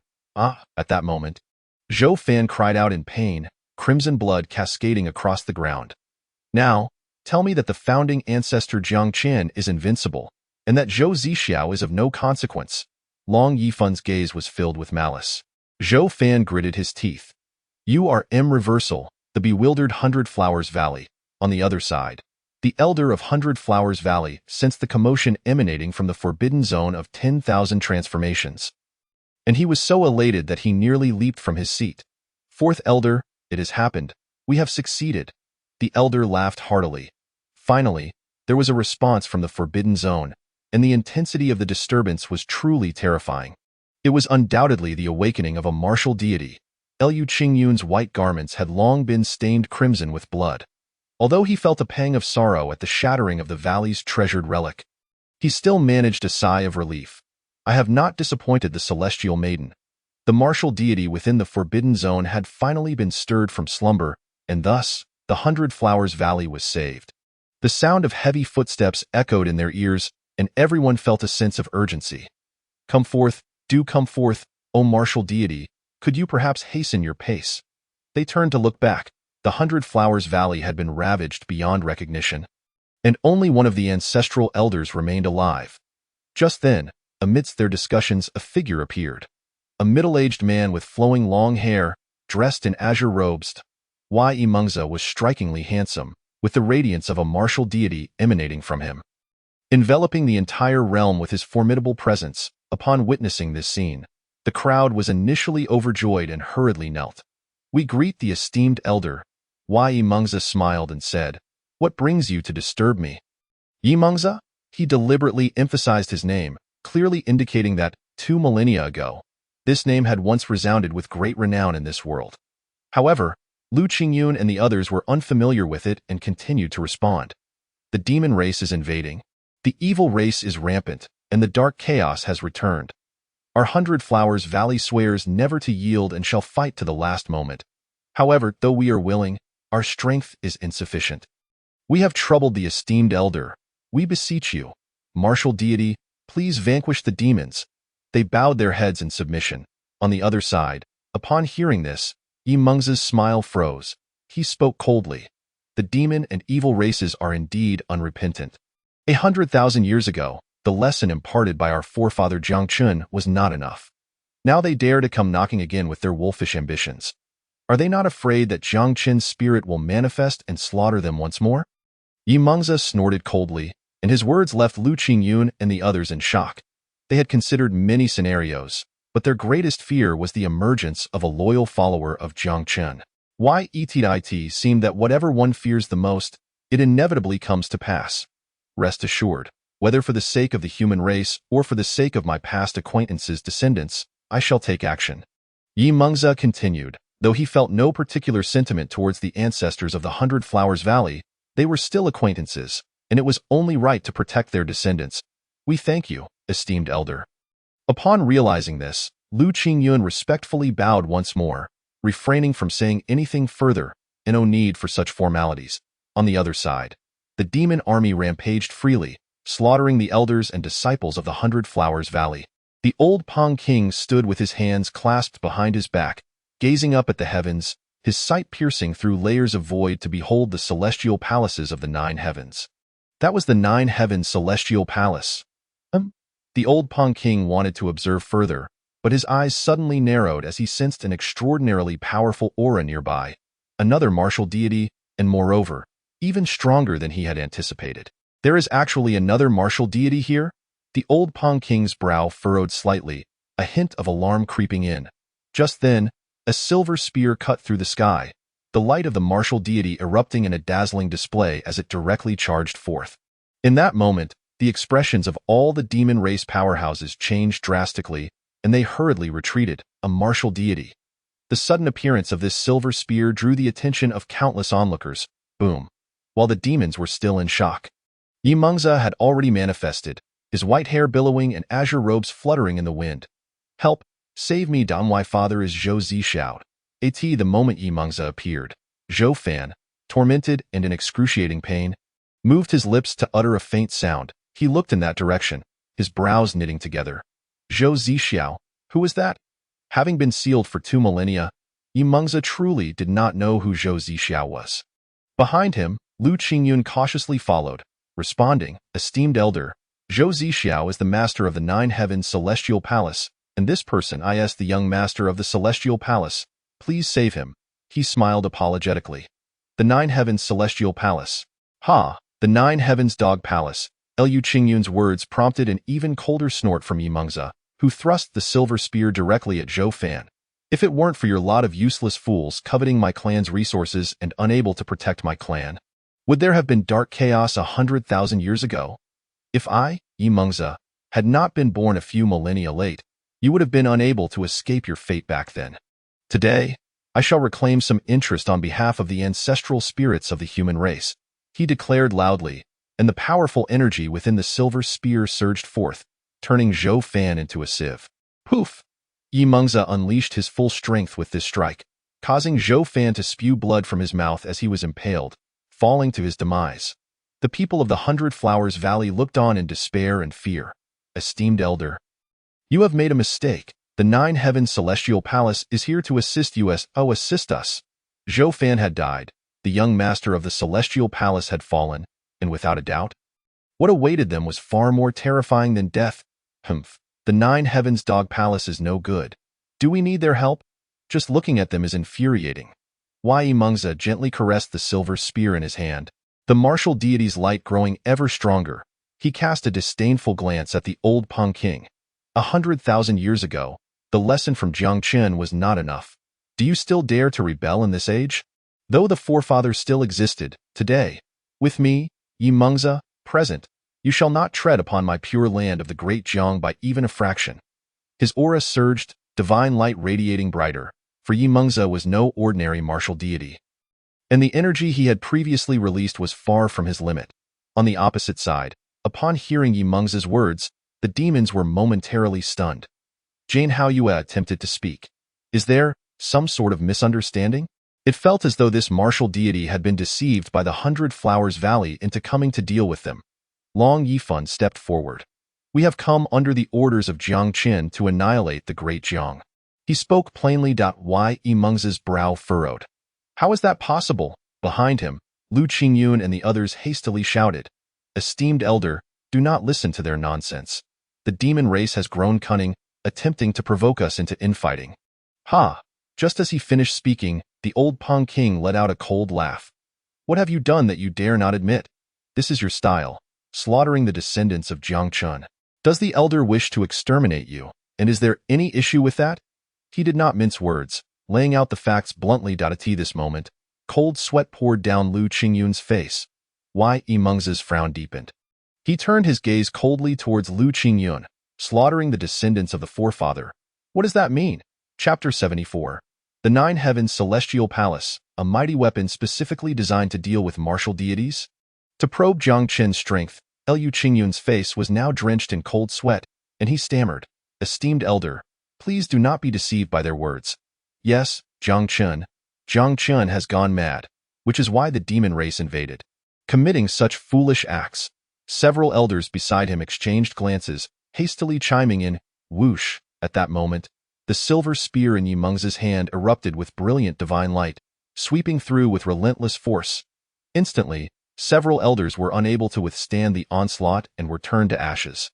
Vanishing into the ether, Yi Mengzi continued to stride forward, the light of the martial deity rippling around him as he fixed his gaze on Lu Qingyun. Whether the forefather has gone mad is not your concern. I shall ask you again, what do you mean by slaughtering his descendants? His expression was stern, and the killing intent in his eyes was unmistakable. Yi Mengzi had traversed countless hardships to attain the status of a martial deity. He held no reverence for heaven or earth, save for the respect he had for Jiang Chun, the hero who ended the dark chaos. He was a champion of the human race. Now, how dare anyone lay hands on Jiang Qin's descendants? Thud. Seeing this, Lu Qingyun was so frightened that he fell to his knees, tears streaming down his face as he cried, Esteemed elder, we were wrong. You'd please spare us for the sake of our past ancestors. He was utterly terrified, realizing he could no longer hide, repeatedly bowing his head in supplication. Yi Mengzi let out a cold smile, the wind rustling through the air as his azure robe billowed. He looked down at Lu Qingyun with indifference. You chose your own death. The latter felt a chill in his heart. Esteemed elder, I do not wish to die. Yet, if you can save the 100 Flowers Valley, I might consider self-immolation. Lu Qingyun clenched his fists tightly, wanting to say more, but the silver spear had already descended, overwhelming energy crashing into him in an instant. Yi Mengzi pierced through him, lifting him effortlessly. What are you? To bargain with me? Boom. With a slight exertion, Yi Mengzi hurled Lu Qingyun into the midst of the demon army. Lu Qingyun's scream echoed through the void. He looked down at the ravenous demons below, terror gripping his heart. Without a doubt, should he fall, his fate would be gruesome. Lu Qingyun wanted to say more, but the demons were already closing in. In the span of merely 3 breaths, his cries grew louder as the greedy gazes of the demons fell upon him, driving Lu Qingyun to the brink of panic. He desperately attempted to summon his spiritual power to resist, but being in a severely weakened state, he could only watch helplessly as the demons drew ever closer. Lu Qingyun felt despair envelop him. I was wrong. Esteemed elder, I was wrong. Ultimately, crimson blood splattered across the heavens, and his voice dwindled to a whisper. The old Peng King cast a casual glance, then turned to Yi Mengzi and asked, Now that you understand the truth, Do you still wish to impede us? There, the latter's gaze appeared somewhat dazed. The world had transformed, becoming unrecognizable to him 20,000 years ago. Individuals who revered Jiang Qin with utmost devotion now bore a different visage. Brandishing blades against his descendants, this esteemed presence should not have intervened. Yi Mengzi suddenly smiled with understanding, shaking his head. The answer was abundantly clear. Alone, Yi Mengzi ventured towards the distant horizon, observing his demeanor. The crowd from Baihua Valley could not contain their frustration, shouting, "Predecessor, do you truly wish to witness our clan being mercilessly slaughtered by demonic beasts and malevolent forces?" The painstakingly awakened war god of the Forbidden Zone showed no intention of rescuing them. A sentiment that cut deeply. The Baihua fairy, bearing countless wounds, fixated intently on this sole glimmer of hope. War god, the ancestral bond you shared with our forebears was profound. How can you act thus and expect to face her again in the future? You turn a blind eye to the dark chaos that massacres humanity. How will you face our ancestors then? She pressed on, striving to draw Yi Mengzi back. As anticipated, upon hearing her words, Yi Mengzi halted his steps. He turned, a sardonic smile gracing his lips. And yet, have you ever considered your actions against the descendants of Jiang Qin? What face will you present to your ancestors? The moment you laid hands on his progeny, you ceased to be human. Why should I rescue a horde of beasts like you? With that, without waiting for a response, Yi Mengzi resumed his journey into the distance. His purpose for emerging in this world was singular and meaningful, to eradicate the rabble of the Nine Heavens Dog Palace. The divine radiance surrounding him intensified, and from afar came a voice tinged with indifference, igniting urgency among the people of Baihua Valley. They cried out, "Predecessor, it is not too late to quell the dark turmoil before you depart." Even the Baihua fairy was momentarily rendered speechless. War god, war god, no matter how fervently she called. Yi Mengzi did not look back. Indeed, even his silhouette vanished in that moment. Hope shattered, and despair enveloped the Baihua fairy. The war god had departed, leaving only annihilation awaiting Baihua Valley. Gazing upon the approaching Long Yifan and the multitude of demons from Jin Haoyue, she trembled as she murmured, "Is it too late for regret now?" The demons remained silent, and a colossal dragon soared forth, greeting the Baihua fairy with a gaping maw of blood. Simultaneously, in the ninth heaven, at the celestial palace of the nine heavens, amidst swirling clouds and mist, the nine-tiered celestial edifice stood majestically, as if divine beings were observing the world below.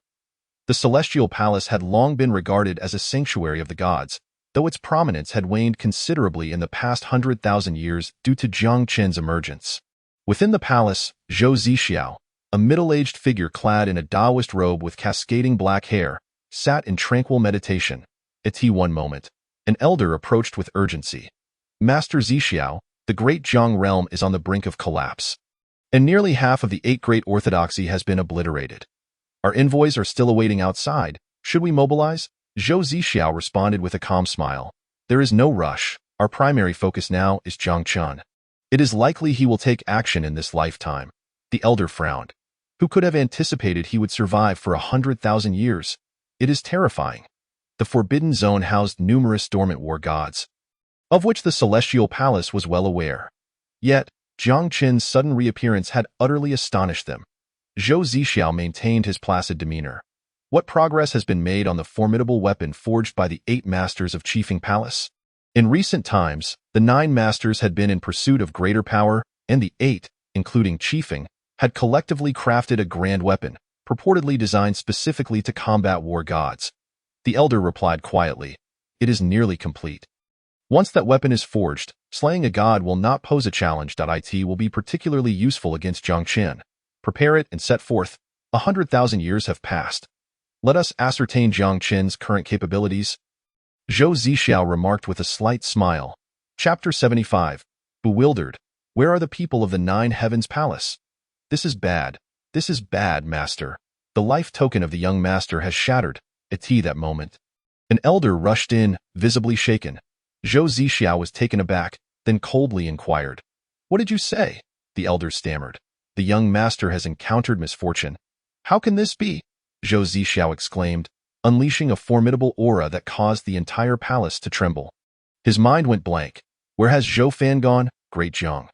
Zhou Zixiao's expression darkened further upon hearing this. What did I instruct you? Zhou Fan ventured out alone. Why was I not informed? He roared, gripping the elder's neck tightly and lifting him off the ground. The elder struggled, writhing in agony. The young master insisted. With his perfected war emperor cultivation, along with the 2 war god artifacts you bestowed, no one dared to lay a hand on him. Moreover, the young master declared that anyone who dared to spread this news would face his wrath upon his return. After all, he is killed, and you would not punish him. The elder choked out, revealing all that had transpired. Fool! Zhou Zixiao bellowed, his fury causing him to tremble. With a sudden burst of strength, he snapped the elder's neck, killing him instantly. The elder beside him observed quietly, sighing, Master Zixiao, the young master is extraordinary in many respects, yet he is far too arrogant. Accustomed to adoration, he believes the world revolves around him. Zhou Zixiao, greatly agitated, clenched his fists and shouted, Elder you are to issue a command immediately, instructing Qifeng and the other 8 to head to Great Jiang at once. Whoever harmed Fanner shall find themselves in a position where they cannot live or die. Elder Yu dared not argue. Understood. Meanwhile, in Great Jiang, at Yunmiao Dao sect, one of the 8 great orthodoxy, which had managed to preserve most of its strength due to its rapid escape, within the hall, the master of Qingming Sword Manor, Xiao Tianyun, sat with a grim expression. After the fall of Qingming Sword Manor, he had sought refuge here. The head of the table sat a young man, exuding an ethereal grace. He was the sect leader of Yunmiao Dao, Chu Shtou. He spoke calmly. Baihua Valley has been annihilated. Not a single soul remains. These beasts are utterly inhumane. Xiao Tianyun clenched his fists, unable to suppress his anger. I have heard they sought to awaken a war god from the illusory forbidden zone, yet that Yi Mengzi turned a blind eye to their plight. How shall we contend with this dark turmoil? As he spoke, his expression darkened. Prior to this, none had anticipated the chaos would be so horrific. Chu Xiu shook his head, lamenting. It is said that a peerless genius has emerged from Yunyan Pavilion. Named Hua Sixian, he became an emperor in a century, surpassing even that of the sinister clan's Tiansha god. I have a premonition he may be our savior in this era. Yunyan Pavilion, the most enigmatic of the 8 great orthodoxy. And Hua Sixian, one of its legendary figures, was currently the focus of many formidable beings. Suddenly, hurried footsteps echoed from outside. There, the 5th elder rushed in, exclaiming excitedly, Sect leader, good news. The 9 Heavens Palace is about to intervene. They shall arrive in half a stick of incense. Upon hearing this, both Xiao Tianyun and Chu Xiu were momentarily stunned. Is that true? They found it hard to believe. For so long, the 9 Heavens Palace had been known for their bluster, yet had hesitated to step into Great Jiang. They were finally taking decisive action. Indeed, it was a certainty. Ultimately, it was the demons who had lost their minds, daring to strike against the offspring of Master Zixiao. Zhou Fan, the 5th elder, laughed heartily. Chu Xiu nodded repeatedly. Excellent, excellent. Zhou Fan's demise is well-deserved. Beasts will always be beasts, devoid of reason. And those foolish creatures from the sinister clan, self-righteous as ever, have called us turtles. The time for counterattack had arrived. Chu Xiu commanded with a smile. The 5th elder also grinned widely. Understood. Furthermore, we must delve into the nearby forbidden zones. We need to uncover the ancestral remains of our 8 clans. Chu Xiu continued, having learned from the lessons of Baihua Valley, this time setting clearer objectives. The 8 great orthodoxy would either perish or flee. Only when their ancestors emerge would they stand unwaveringly beside him. The 5th elder replied, Yes, a counterattack. Soon, upon receiving Chu Xiu's command, Yunmiao Dao's sect erupted in fervor. For too long, they had felt suppressed. The dark turmoil had returned, and they had been powerless to resist. Forced to flee. Now was their chance to prove themselves, following their leader into battle. Chu Xiu led the charge, wielding his war god artifact as he surged forward. Behind him, numerous powerful figures followed suit, joyfully rushing into the fray. The demonic forces drew ever closer, and Yi Yuru, observing this unusual spectacle, blinked in disbelief. Has the Yunmiao Dao sect lost their minds? The Yunmiao Dao sect had gained a notorious reputation for their rapid retreat among the 8 clans. Yet now they were taking the initiative against them. Beside her, the fire demon emperor scoffed. Perhaps they learned from Qin Longqing. They have not forgotten how one man brought an entire clan to ruin. If they seek death, let us expedite their demise. Why Yuru coldly stated. As her words fell, the many demon emperors nearby responded in unison. A tremendous thunderous roar reverberated through the void. The army of the evil clan is truly terrifying. With numerous evil emperors charging forward in an instant, a tidal wave of demonic energy engulfed the heavens, casting a shadow over half the sky. The members of the Yunmiao Dao sect, fueled by fervor, fought valiantly, yet they were quickly subdued. Thud, thud. One bloodied figure after another fell, the vast disparity in strength rendering them utterly helpless. Nevertheless, Chu Xiu maintained an impassive expression. Kill. We must not allow the people of the Jotianxian Palace to see us falter. Boom! As time passed, the number of fallen members of the Yunmiao Dao sect continued to rise, crimson blood staining the ground. After the passage of half a stick of incense, the strength of the evil clan increased. While the Yunmiao Dao sect gradually retreated, that moment, Chu Xiu sensed something amiss. He glanced towards Elder Wu nearby. Half a stick of incense has passed. Where are the people from the Jotianxian Palace? Elder Wu appeared equally bewildered. I am not sure either. The message could not be mistaken. It was relayed by a messenger stationed at the gates of the Jotianxian Palace using a communication artifact. Boom!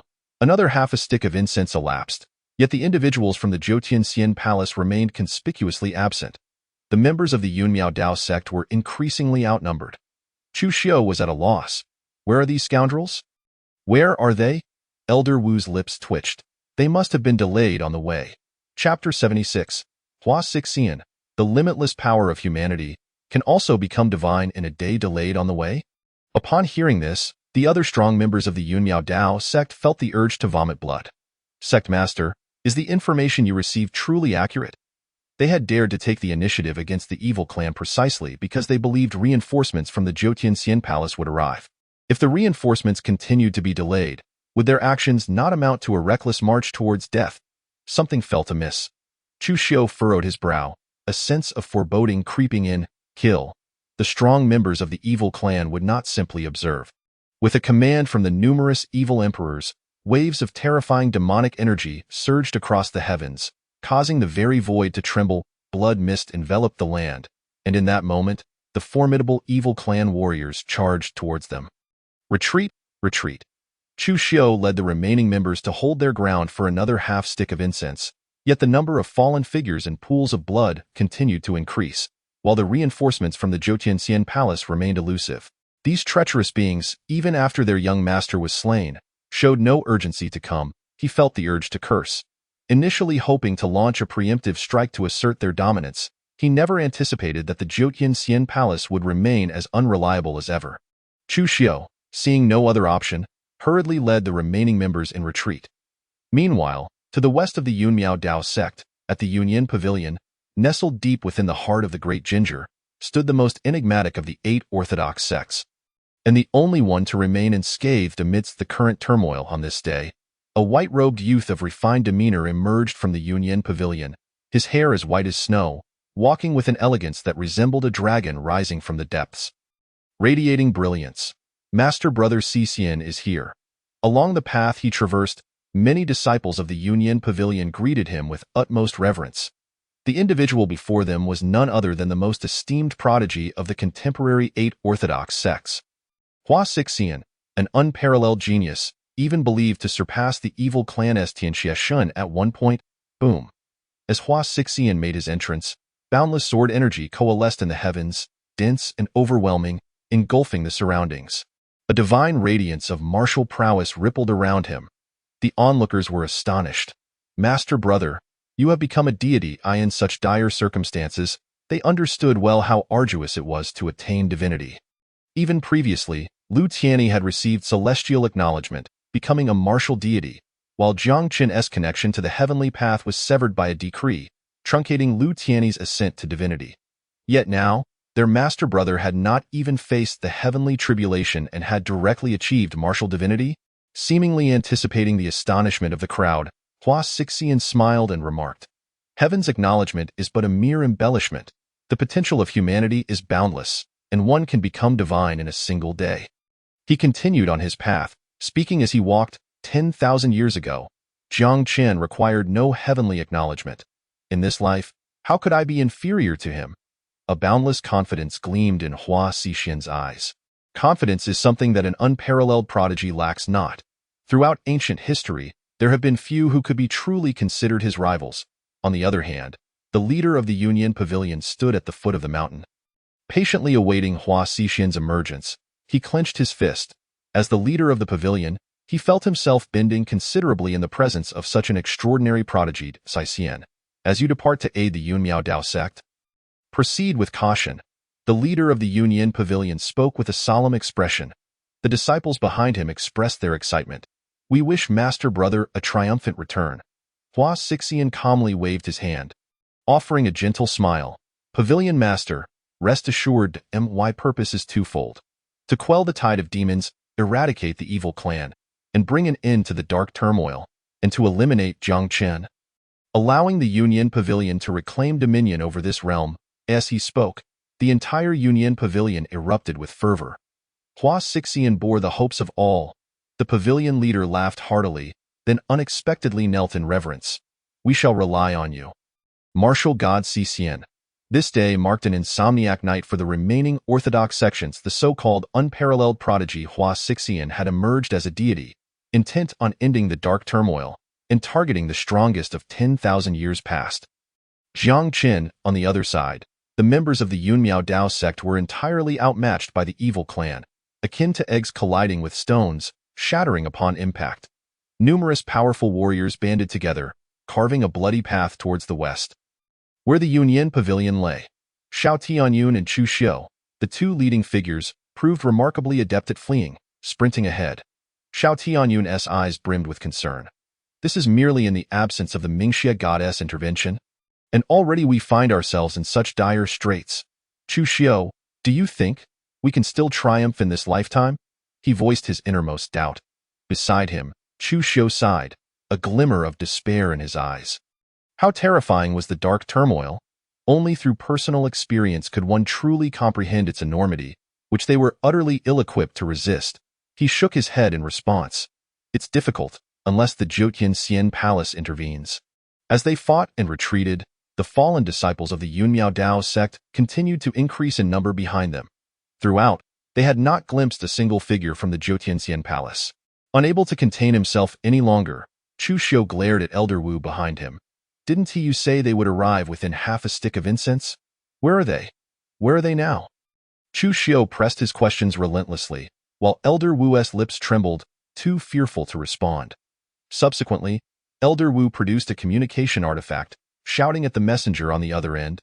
Didn't he say they would arrive in half a stick of incense? How long has it been now? He vented all his pent-up frustration. On the other end came a faint, dismissive reply. I said half a stick of incense means half a stick of incense. Believe it or not. The messenger, anticipating the doom of his sect, had grown increasingly impatient. You fool, if you're capable, don't come back. Elder Wu cursed under his breath, smashing the communication artifact to the ground with a single kick, shattering it into pieces. Chu Xiu and Xiao Tianyun exchanged glances, a sense of shared despair evident. There isn't a single reliable individual in this sect. Just like the Qingming sword manor, with a bunch of stubborn old bones unwilling to relocate, otherwise, how could they have been so swiftly annihilated? As the crowd murmured among themselves, an overwhelming wave of demonic energy surged forth. At that moment, the elders and disciples of the Yun Miao Dao sect turned pale. What should they do? Panic spread among them. In front lay the demon clan, while behind them loomed the army of the evil clan. Completely encircled, trapped in a dire situation from which escape seemed impossible, Xiao Tianyun's expression darkened to an extreme. Last time they had been fortunate enough to escape. This time they faced certain death. Just then, the burning fire evil emperor drew closer, a cold smile gracing his lips. Run. Go ahead, run. Chapter 77. The terrifying Hua Xixian informed Jiang Chen what true prodigy means. Has Jiang Chen truly arrived? Run. Go ahead, run. As the words of the burning fire evil emperor echoed, despair enveloped them all, and they collapsed to the ground, hopeless. They gazed forward, Seeing Long Yifan and Jin Haoyue approaching leisurely, it was over. In an instant, an atmosphere of utter hopelessness engulfed the entire realm. They had nowhere to flee. The elders of the Yun Miao Dao sect were terrified, looking desperately at Chu Xiu. Sect Master, what should we do now? Please, say something. Yes, Master Shao, and the ancestors, can you not carve out a bloody path for us to escape? The crowd pressed anxiously, yet neither Shao Tianyun, Chu Xiu, nor the ancestors of the Yun Miao Dao sect spoke. All wearing furrowed brows, they understood that the entire sect was doomed. Unless the unreliable Jotian Xian Palace reinforcements arrived immediately, how could they survive? Thud. At that critical juncture, several elders suddenly knelt down. They repeatedly bowed their heads. Evil Emperor. We surrender.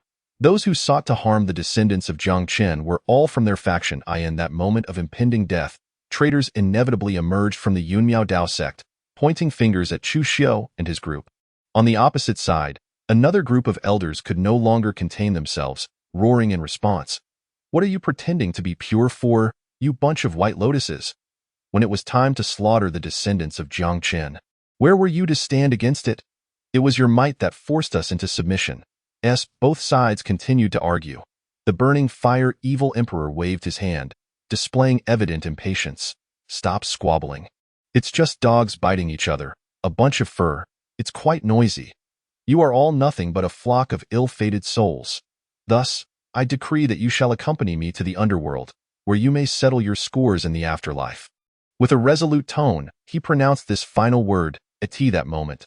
A wave of terror washed over the elders, causing many to hastily kneel. My lord, please, we are at least beings of martial saint rank. We can still be of service to you. The number of those unafraid of death is ultimately few, and as a result, most present found themselves on their knees, pleading for mercy. Beside them, Chu Xiu's countenance darkened to a shade of iron. He bellowed in fury. What are you all doing? Stand up for your sect leader. Those of Yun Miao Dao sect can only die standing. With such rabble as you, what face will you have to meet our ancestors in the netherworld? Chu Xiu's voice echoed in anger, yet few paid him any heed. Enraged to the point of spitting blood, he stammered. You all. Suddenly, another person knelt, leaving Chu Xiu dumbstruck. Elder ancestor. His eyes reflected disbelief. Even the ancestor of Yun Miao Dao's sect had knelt? Over there, the ancestor, unperturbed, addressed Chu Xiu. Chu Xiu, those who recognize the times are wise. Continuing to resist will only lead to needless slaughter. It is far wiser to yield sooner rather than later. He appeared remarkably at ease, while Chu Xiu vehemently disagreed. You. Just as he attempted to articulate further, Long Yifan had already approached. What do you mean, you? With a swift kick, he sent Chu Xiu sprawling. The latter tasted dirt as he struggled to rise, only for Long Yifan to place his foot firmly on his head. Who gave you the audacity to provoke the descendant of ancestor Jiang Chen? With a slight pressure, Chu Xiu grimaced in pain. Yet he, being stubborn, roared. This sect leader has always had the courage. Slaying them, I have no regrets. He yearned to utter more, but Long Yifan's foot pressed down harder. Burying Chu Xiu's head 3 inches into the ground, dirt filling his mouth and choking him into silence. Today, I shall properly educate you on what it means to be a person. With a graceful flick of his divine sword. A moment later, the kneeling disciples fell silently into pools of their own blood. That instant, everyone's expressions changed dramatically. They understood that the demon and evil clans had never intended to leave a single survivor. Realizing this, the crowd trembled and retreated. Is there no martial god among us who can come to our aid? They could not help but scream, their eyes wide with fear as despair enveloped their hearts. Soon after, the demons launched their attack, and anguished cries echoed through the void. Stop! Just then, a voice boomed like thunder, resonating throughout the air. Boom! As the voice resounded, both the evil and demon clan warriors spat blood and staggered backward. In contrast, the members of Yun Miao Dao's sect appeared as though they had grasped a final lifeline. Their eyes filled with hope as they looked up there, in flowing white robes with hair as dark as night. Hua Xixian descended like a radiant beam of light, illuminating their hearts. It is Hua Xixian. This sight. The crowd erupted in excitement. Hua Xixian, The most esteemed prodigy among the various great sections, Xiao Tianyun gazed at the divine light radiating from Hua Xixian, astonished. Have you become a god? He could hardly believe that a martial god had emerged in this era, and so swiftly at that. Recalling the turmoil of darkness that had preceded this moment, Hua Xixian's realm had been beneath his own, yet now he had soared to such heights. The elders beside him, hearing this, were similarly moved, their eyes glistening as they marveled.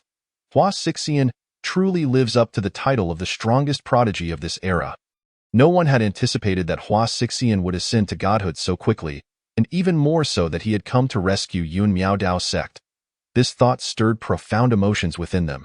As the crowd murmured among themselves, Hua Xixian took a step forward. His gaze turned cold as he surveyed the demon and evil clans below. Is this how you disrespect my clan's territory? Acting recklessly? Boom. Not long after he spoke, the divine evil god appeared, his hair white as snow. Upon his arrival, a formidable aura enveloped the entire realm. Who is this brash young fool? Have you come to flaunt your strength as well? The divine evil god sneered, unleashing a colossal palm of light that cascaded downwards, a torrent of energy that made the very void tremble. Boom. The terrifying force surged forth. This was the divine evil god's most potent strike. Leaving Xiao Tianyun in awe, the might of the divine evil goddess' assault was formidable. Had he been the recipient of such an attack, he likely would have been reduced to naught but ashes. Yet, unexpectedly, Hua Xixian remained remarkably calm, merely waving his hand, unsheathing his divine sword. In an instant, an endless wave of sword energy coalesced, tearing through the heavens. The sword energy surged like a dragon, and the overwhelming aura of Hua Xixian erupted forth, effortlessly extinguishing the divine evil goddess' palm of light. Moreover, the sword energy did not diminish. It surged toward the divine evil god with relentless force. The latter's expression shifted dramatically as he clumsily evaded. The sight left the members of Yun Miaodao sect below in utter shock. Indeed, Hua Xixian was truly terrifying. They praised him sincerely. Who could have anticipated that even the divine evil god was no match for him? Xiao Tianyun sighed deeply, envy painted across his features. If only such a prodigy were a disciple of Qingming's sword manner, how splendid that would be. The Union Pavilion truly must be blessed. At this moment, Hua Xixian took another step forward, gazing at the beleaguered divine evil god with a faint smile. Do not think that just because you are a mere demon, even if Jiang Qin himself were to arrive, I would not hesitate to instruct him on what true genius means.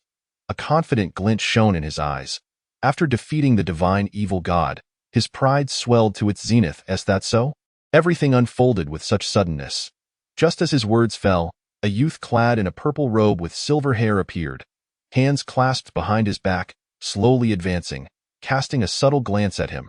The moment he emerged, all present, be they from the demon or evil clans, or the members of Yun Miaodao sect, stood frozen in disbelief. Chapter 78. The former supreme sword gods. The heir of the sword god is impressive. Jiang Qin is another sword god. Xiao Tianyun's eyes brimmed with trepidation as he stammered. It is Jiang Qin. Beside him, Chu Shou was equally terrified. Jiang Qin has arrived. The crowd turned to behold Jiang Qin, who was gazing down at them. Meanwhile, upon seeing the newcomer, the divine evil god's previously furrowed brow relaxed instantly. I greet the ancestor. He led the many evil emperors and evil saints behind him. Bowing respectfully, there, Jiang Qin smiled. It seems my skills are still lacking, being suppressed by a newly ascended martial god.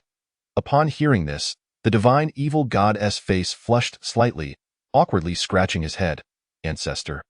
This young man possesses some ability, but more importantly, I thought of him as a big fish. Thus it is only fitting for you, ancestor, to handle this. He spoke with an ingratiating tone. This unusual scene left the onlookers in stunned silence. The elders of Yun Miaodao sect were left aghast. Is Jiang Qin's reputation among the evil clan truly so fearsome? No one had anticipated that even a seasoned powerhouse like the divine evil god would appear so meek before Jiang Qin. Almost like a timid lamb, hardly daring to breathe a tea that moment, Hua Xixian took a step forward, sword energy converging around him. His presence formidable and awe-inspiring. He furrowed his brow, locking eyes with Jiang Qin, and defiantly declared, You are Jiang Chen. Jiang Chen raised an eyebrow at the remark, offering no response, only casting a cool gaze in return. Jiang Chen, you are now a relic of the past. This era belongs to me, Hua Sixian, he proclaimed with conviction. I have come today to prove one thing. 10,000 years ago, you were able to put an end to this dark turmoil, and in this era, I shall achieve no less than you. Hua Sixian chuckled lightly, his confidence unyielding.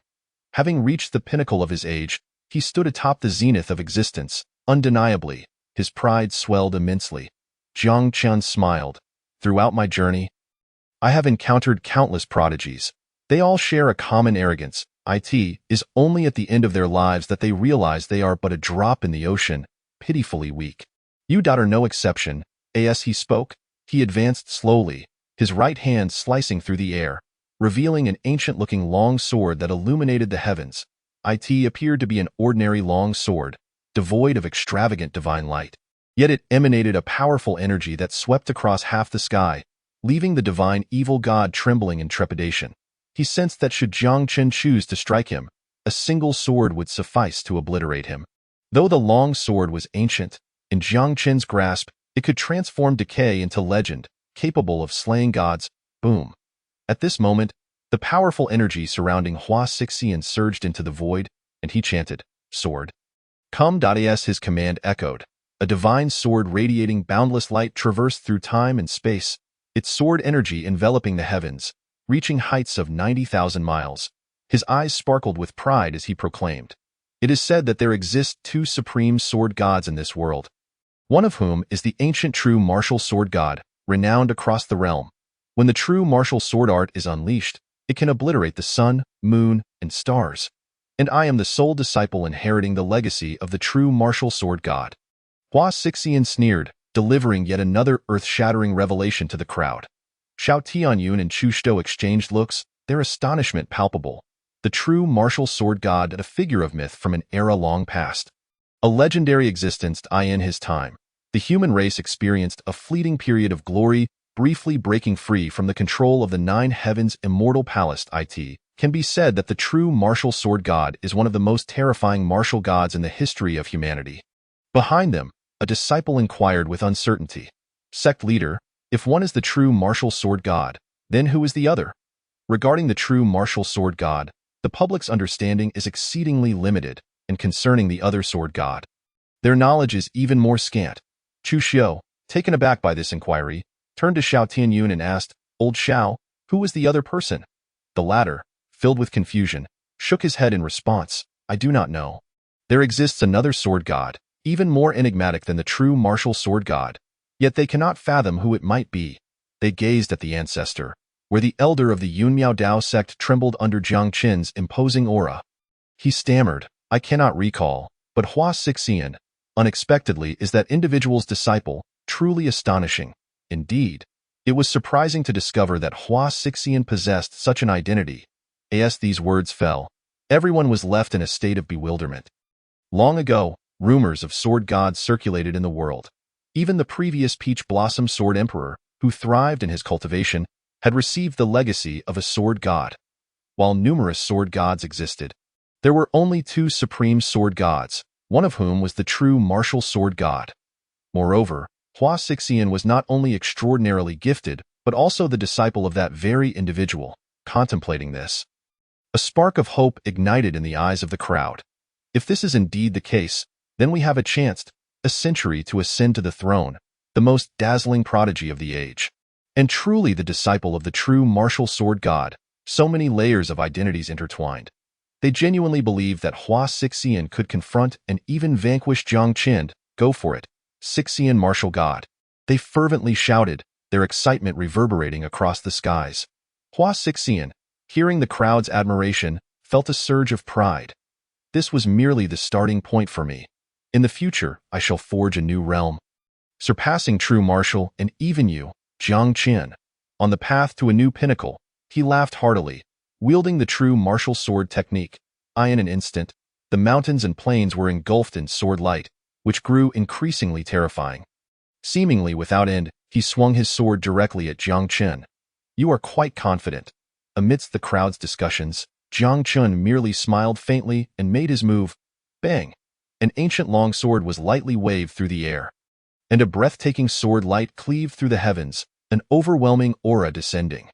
This strike possessed the momentum to obliterate all, directed straight towards Hua Xixian. The latter's expression changed drastically upon witnessing this. The Tianyin sword technique. At that moment, Hua Xixian was frozen in place, recognizing this sword technique. Once, the two supreme sword gods had passed down the true martial sword technique, and the sword art before him was the technique of the other sword god. He was left dumbfounded. You are also a disciple of the supreme sword god. Hua Xixian was truly at a loss. Just then, the elder of the Yunmiao Dao sect behind him slapped his thigh, suddenly recalling something, and shouted, "There is another one. It is Jiang Chen." He spoke with trembling words. What? This revelation stunned everyone present. Chapter 79. Is there a traitor in the immortal palace? The killing god Yi Mengzi descends. Xiao Tianyun's eyes were filled with shock. Another supreme sword god. Is Jiang Chen? All along, the crowd had only remembered Jiang Chen's deeds in exterminating the demonic tide, vanquishing evil, founding the great Jiang immortal dynasty, and being the great Jiang ancestor, while forgetting his own exceptional mastery of the sword. Hua Xixian's face darkened even further. He had intended to leverage his identity as the disciple of the supreme sword god to intimidate the crowd and suppress Jiang Chen's might, only to discover that the latter was the supreme sword god himself. While the crowd debated, the two swords clashed. Boom! The sound echoed like a stone breaking the heavens, resonating through the void. Jiang Chen remained calm, his body unmoving, while Hua Xixian was sent tumbling back by the residual sword energy, crashing into the earth.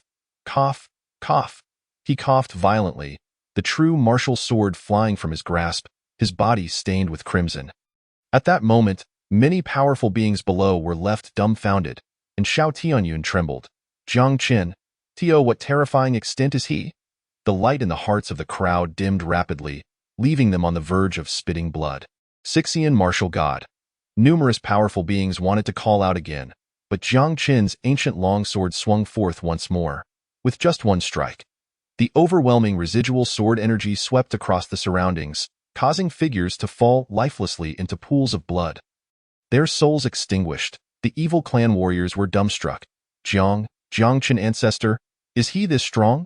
Their leader, the Ming evil god, had barely managed to withstand Hua Xixian's strike. Yet Hua Xixian could not endure even one from Jiang Chen. If this was the case, their leader couldn't even withstand half a strike from Jiang Chen. Jiang Chen ancestor truly remains as magnificent as ever, not diminished by the passage of time. The burning fire evil emperor couldn't help but express his admiration. Once upon a time, he too had yearned to become such a formidable being, but ultimately succumbed to mediocrity. Had it not been for the foolish actions of the 8 great Dao sects, they would never have had the chance to step onto the great Jiang territory due to the barriers set by Jiang Chen. Meanwhile, Jiang Chen, with a calm demeanor, merely waved his hand. Instantly, Hua Xixian, who had fallen into the earth, emerged. He was drenched in blood, his bones shattered by the earlier residual sword energy.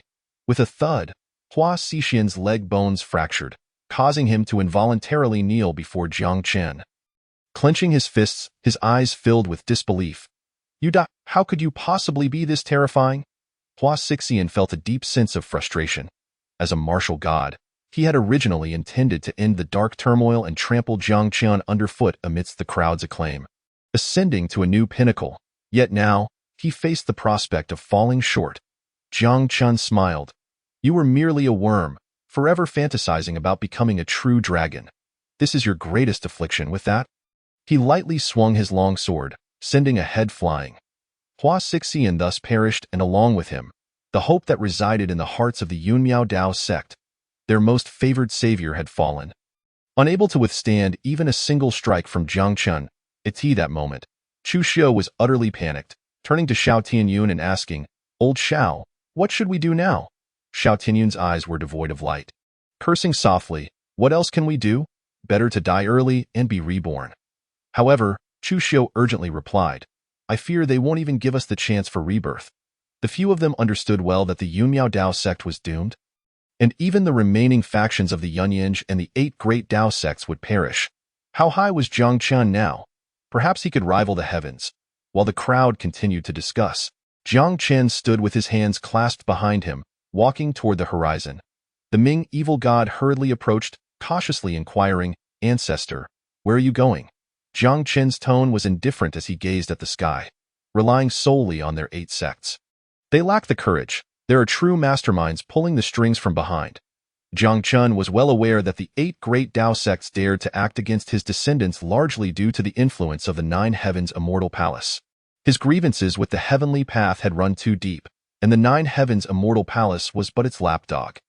They wanted to ascertain whether Jiang Chen was still alive, and with the 8 great Dao sects being ambitious wolves, the two parties had thus formed an alliance. 100,000 years ago, they had spared the human race out of respect for their past protection. Yet, no, they were courting death. As Jiang Chen spoke, his gaze turned icy, a murderous intent pervading the void. Since he had emerged, he would seek justice for all that his descendants had endured. The Ming evil god clenched his fists and cursed. "That little Ming shall accompany the ancestor. I've long held a grudge against that damned palace." Few were aware that 1,000 years prior, one of the reasons he had been defeated by the heavenly evil god was due to the interference of the 9 Heavens Immortal Palace. A pack of rats, always eager to meddle. Meanwhile, at the location of the 9 Heavens Immortal Palace, an elderly man clad in crimson robes emerged from the palace. His hair and beard were completely white, and he leaned on a cane as he walked slowly. Along the way, an elder of the palace looked on in confusion and asked, "Palace Master Chiefeng, did you not accompany the other 7 palace masters to the Great Jiang to assist the 8 great Dao sects? Why have you returned?" The elderly man was none other than Lin Chifeng, one of the 8 palace masters mentioned by Zhou Zixiao. Hearing this, Lin Chifeng halted his steps, frowning. "I have been in quiet meditation within the palace. When did I go to the Great Jiang?" He spoke, pondering, and suddenly felt an ominous premonition. If he had been in the 9 Heavens Immortal Palace all along, then who was the Lin Chifeng who had accompanied the other 7 palace masters? This was bad. There was a traitor in my immortal palace. Realizing this, Lin Chifeng quickly rushed towards the 9 heavens to seek Zhou Zixiao. Boom!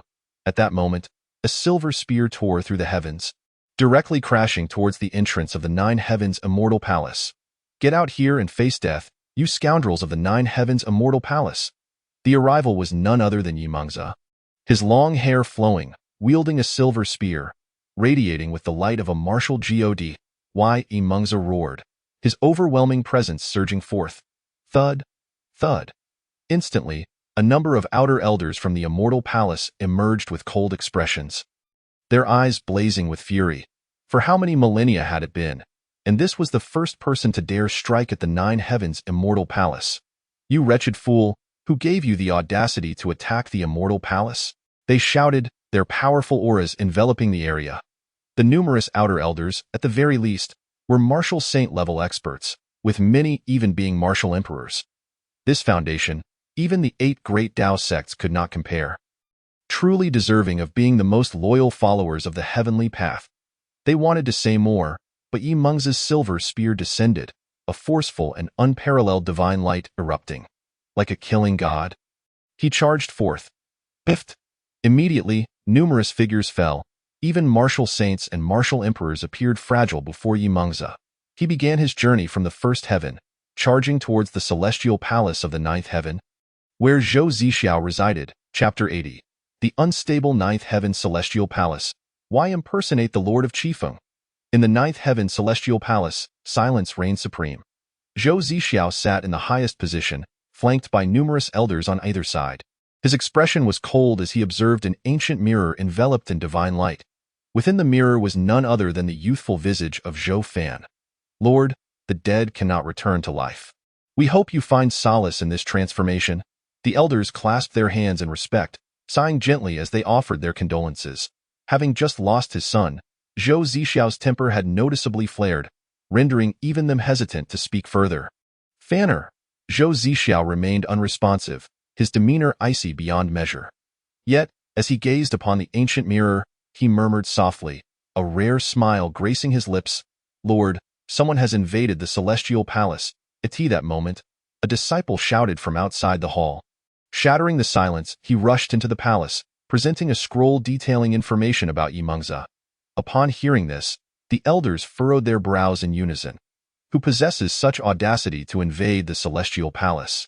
In the past, only the true martial sword deity had dared to assault the ninth heaven celestial palace, and even then, the outcome was merely a stalemate.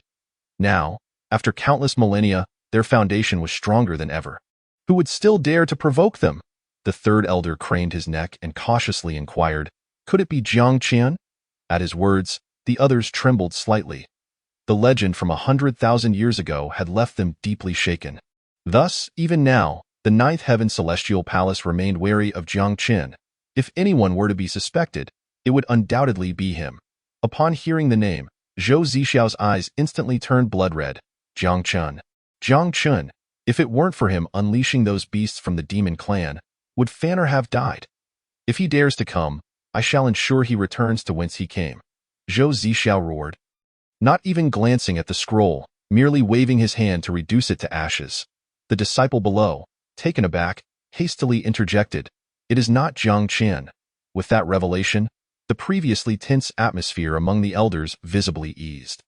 They coldly scoffed. If it is not Jiang Qian, then why report such trivial matters to us? If someone is foolish enough, let them perish. Evidently, the elders held great confidence in the strength of their celestial palace. Remaining indifferent to all matters concerning Yimengzi, the disciple shook his head and continued, "Lord, the intruder is not Jiang Qian, but rather a martial deity, and what of it? Is there only one martial deity in this world?" Zhou Zixiao clenched his fists, casting a disdainful glance at the disciple. In an instant, a formidable aura surged forth, causing the disciple to spew blood and be flung backward. "How dare you speak out of turn? Go to the discipline hall and receive your punishment." Zhou Zixiao, who had previously been composed, now exhibited a much more volatile temper as he coldly declared. Yes, the disciple stammered, nodding rapidly, fearful to utter another word. "Pathetic fools," Zhou Zixiao muttered. In the past, even the true martial deity could not contend with the celestial palace. What can a mere martial deity do? Such trifles do not warrant a report. He rose, his voice laced with dissatisfaction. The other elders hastily clasped their fists in apology. "Lord, the disciple was thoughtless. Please quell your anger." Zixiao. At that moment, Lin Qifeng rushed towards them, calling out repeatedly. The elders on both sides were taken aback. "Lord of Qifeng."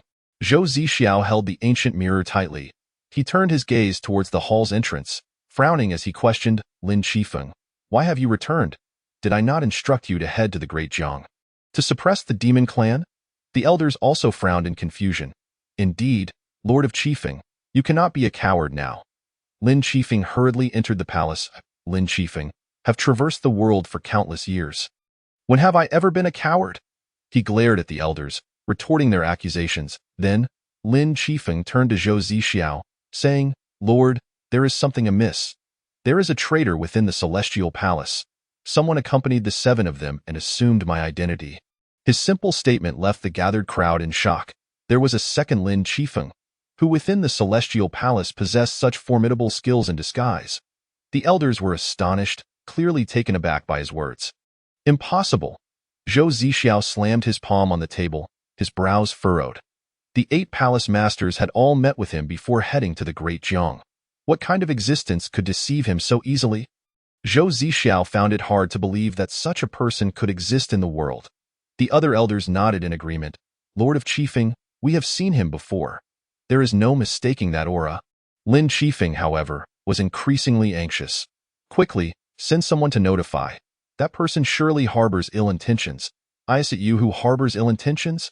At that moment, the 6th elder stepped forward, scrutinizing Lin Qifeng. "Perhaps you overlooked this? But Lord of Qifeng, the sword at your waist has always been inseparable from you." He was meticulous, now noticing a crucial detail. Upon hearing this, the 5th elder furrowed his brow. "Elder 6, what do you imply?" "The Real Lord of Qifeng has gone to the Great Jiang. This one is a fake, and one cannot fathom his intentions." Another bombshell dropped, nearly causing Lin Qifeng to explode in fury. "Indeed." The 7th elder gritted his teeth in agreement. "I had sensed something was amiss. Who dares impersonate the Lord of Qifeng?" Immediately, wary gazes turned towards Lin Qifeng, as if they wished to apprehend him. At this moment, Lin Qifeng trembled with rage. pointing accusatorily. You are all a bunch of foolish swine. Lin Qifeng felt a surge of blood rising in his throat. He had come to explain the situation to Zhou Zixiao, only to find himself branded as an impostor. Zhou Zixiao remained silent, his brow slightly furrowed, deep in contemplation, betraying nothing of his thoughts. Calm down. Let's apprehend him first. Just then, the sixth elder looked at Lin Qifeng with a cold smile, as if he had seen through everything, and beckoned to the others, preparing to take action against Lin Qifeng. Who exactly are you? The elders closed in on Lin Qifeng, oblivious to the fact that his complexion had turned an ashen hue. Fools, a bunch of fools, Lin Qifeng cursed vehemently. Then, he pointed an accusing finger at the fifth elder. Elder 5, 10 years ago, you spied on Lady Zixiao while she was changing. I caught you in the act, and you wept, begging me not to disclose it. Am I wrong? The fifth elder's face flushed crimson. Nonsense, you slander me. Before the words had fully escaped his lips, Zhou Zixiao's murderous gaze had already locked onto the fifth elder. Elder 8, you have an affair with the granddaughter of the second elder. Shall I reveal that as well? Lin Qifeng unleashed yet another bombshell, akin to a thunderclap in the crowd. Instantly, the second elder's face turned furious, and he swung his cane at Elder 8. You beast! How dare you disrespect your elders? Chapter 81. The useless martial deity, invincible Yi Mengzi. Meanwhile, Yi Mengzi wielded a silver spear, his formidable aura sweeping outwards. In a short span, he had already reached the sixth heaven. Behind him, countless powerful beings lay slain in pools of blood, including many martial saints and martial emperors. His steps rarely faltered. Before Yi Mengzi, a massive formation was in operation. Just as the worldly powers are stratified into ranks, so too was the ninth heaven celestial palace. The first to fifth heavens were primarily filled with the palace's menial workers. With true powerhouses being a rarity, only as one ascended did they find themselves in the congregation of the palace's mightiest. At that moment, a thunderous sound erupted. The gates of the sixth heaven swung wide open, and a figure cloaked in black robes emerged. He was Lu Yuan, the left protector of the ninth heaven celestial palace. With his hands clasped behind his back, Lu Yuan emanated the aura of a martial deity as he locked eyes with Yi Mengzi. Scoffing, achieving divinity is no easy feat. Why do you seek your own demise? His gaze brimmed with mockery, for the ninth heaven celestial palace had always been favored by the heavenly Tao, boasting the highest number of divine beings. Thus, even when facing an equal, Lu Yuan felt an innate the grand formation is in operation, radiating a dazzling brilliance, while the array of the nine heavens immortal palace is exceedingly formidable. Yet, at that moment, the silver spear erupts once more with an overwhelming force. Yi Mengzi, harnessing the power of countless divine essences, surges forth. With a single thrust of his spear, he pierces the void, striking fiercely against the protective array of the palace. A resounding boom echoes as divine light erupts from above the formation, struggling to withstand such terrifying might. As successive strikes rain down, the protective array shatters, and many elders and disciples nearby are obliterated into clouds of blood. In an instant, the expressions of all present shift dramatically. Lu Yuan, initially prepared to flee and report, grits his teeth and halts. We must strike together to delay until the master of Zixiao arrives. He calls out to the nearby figures. There, the right protector appears as well, an aura of dread enveloping him, shaking the very heavens and earth. His expression is grim as he and Lu Yuan exchange glances, both clenching their fists tightly. Yi Mengzi remains composed. His gaze fixed ahead. It is indeed easier for the nine heavens immortal palace to ascend to godhood, yet paradoxically, due to this ease, their subsequent combat prowess often pales in comparison to that of the great Zhang's martial god. This is a significant flaw. All of you shall perish. Yi Mengzi utters no further words, merely exhaling softly as the silver spear descends once more. In that moment, it seems as though the very laws of heaven and earth manifest. As the aura emanating from the spear binds many powerful beings present, in an instant, Lu Yuan and the right protector's expressions shift drastically, sensing the very breath of death. The master of Zixiao, they roar in unison.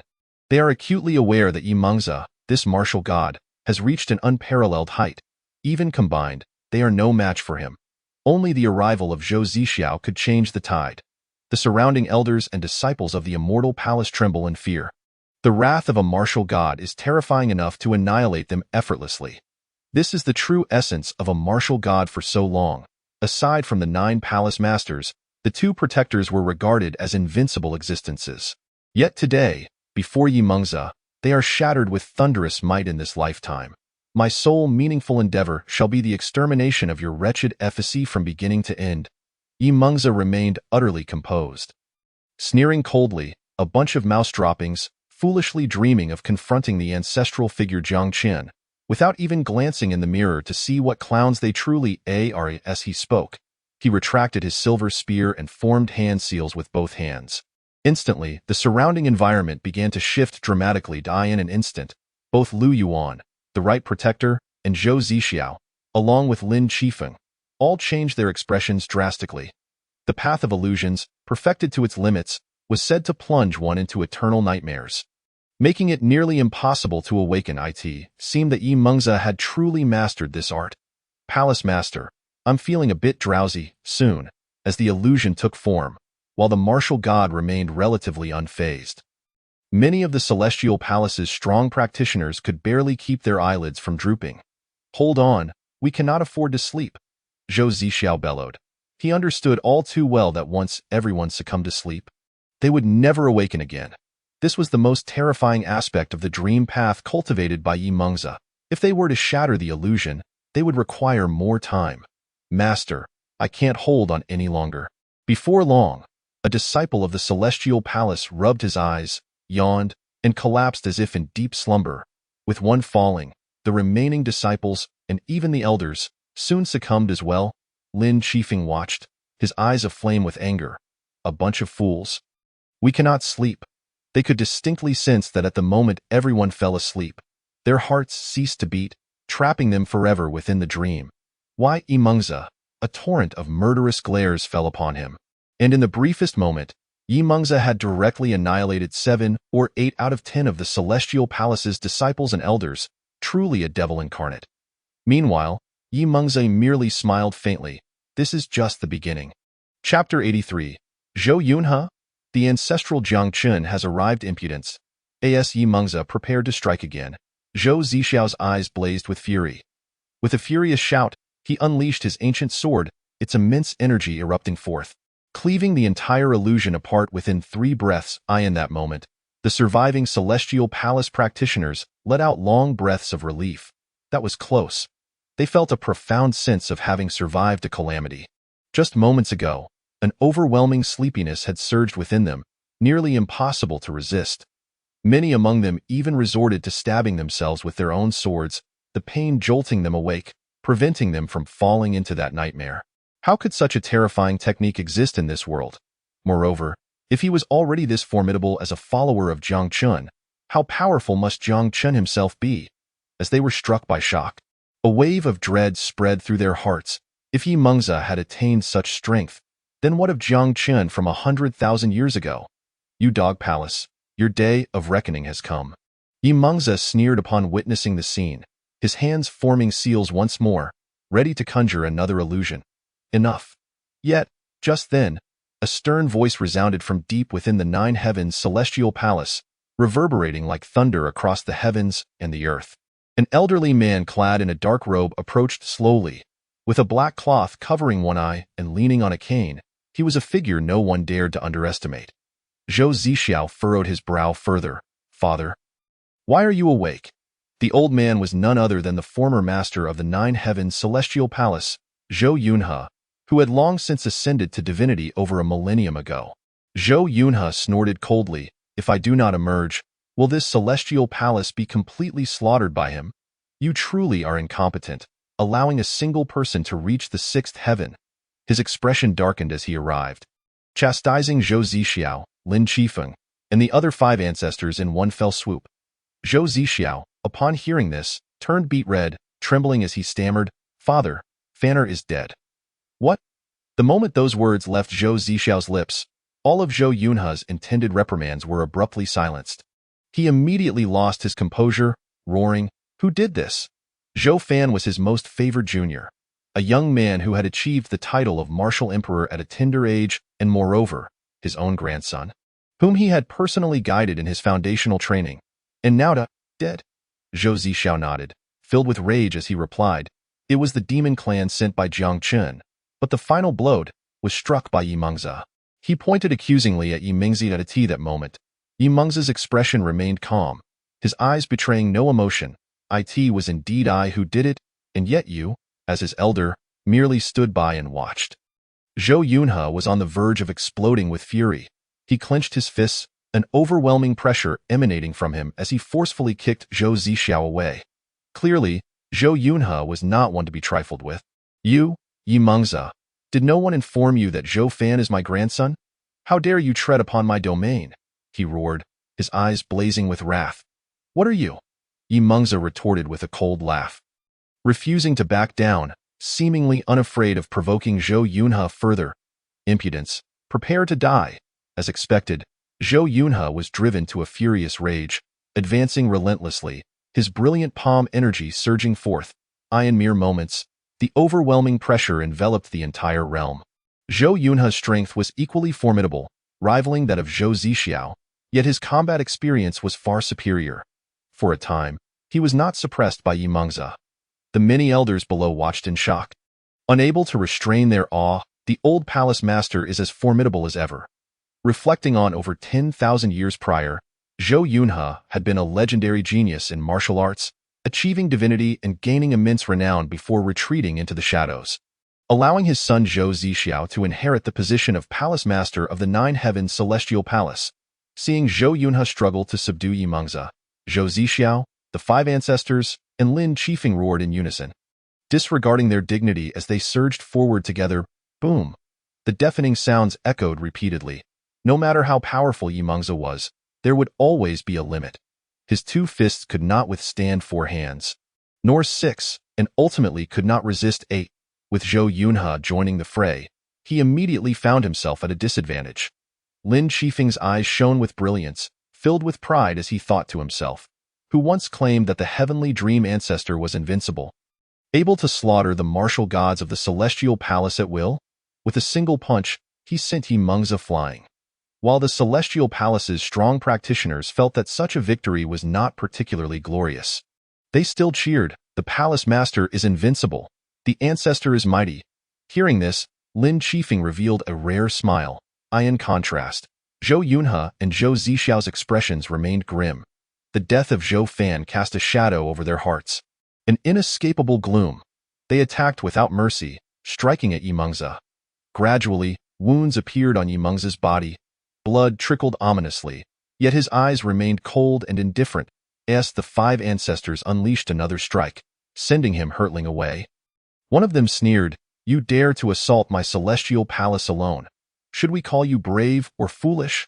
Yi Mengzi, his silver spear stained with blood, replied, "One life in exchange for so many disciples of your celestial palace. Not a bad trade." He laughed even more heartily. Undoubtedly, the Nine Heavens Celestial Palace would face at least a millennium of decline, simply because he had caught them off guard, slaughtering a significant portion of the younger generation. Upon hearing this, several martial gods' expressions turned grim. Zhou Yunhe was furious, his rage boiling over. "Once this matter is settled, I shall personally go to Dejiang and exterminate you all, regardless of your 8 major orthodoxies or royal lineage, leaving not a single soul behind," he roared, filled with uncontainable wrath. Yi Mengzi dismissed him with a scoff. "Jiang Chen is right there. If you have the ability, go ahead, you." Zhou Yunhe had never endured such humiliation before. He pointed a trembling finger at Yi Mengzi, shouting, "Kill him." Seeing the situation was dire, Zhou Zixiao hurriedly urged, genuinely fearful that his father might die from anger at Yi Mengzi's hands. "Kill," the command echoed.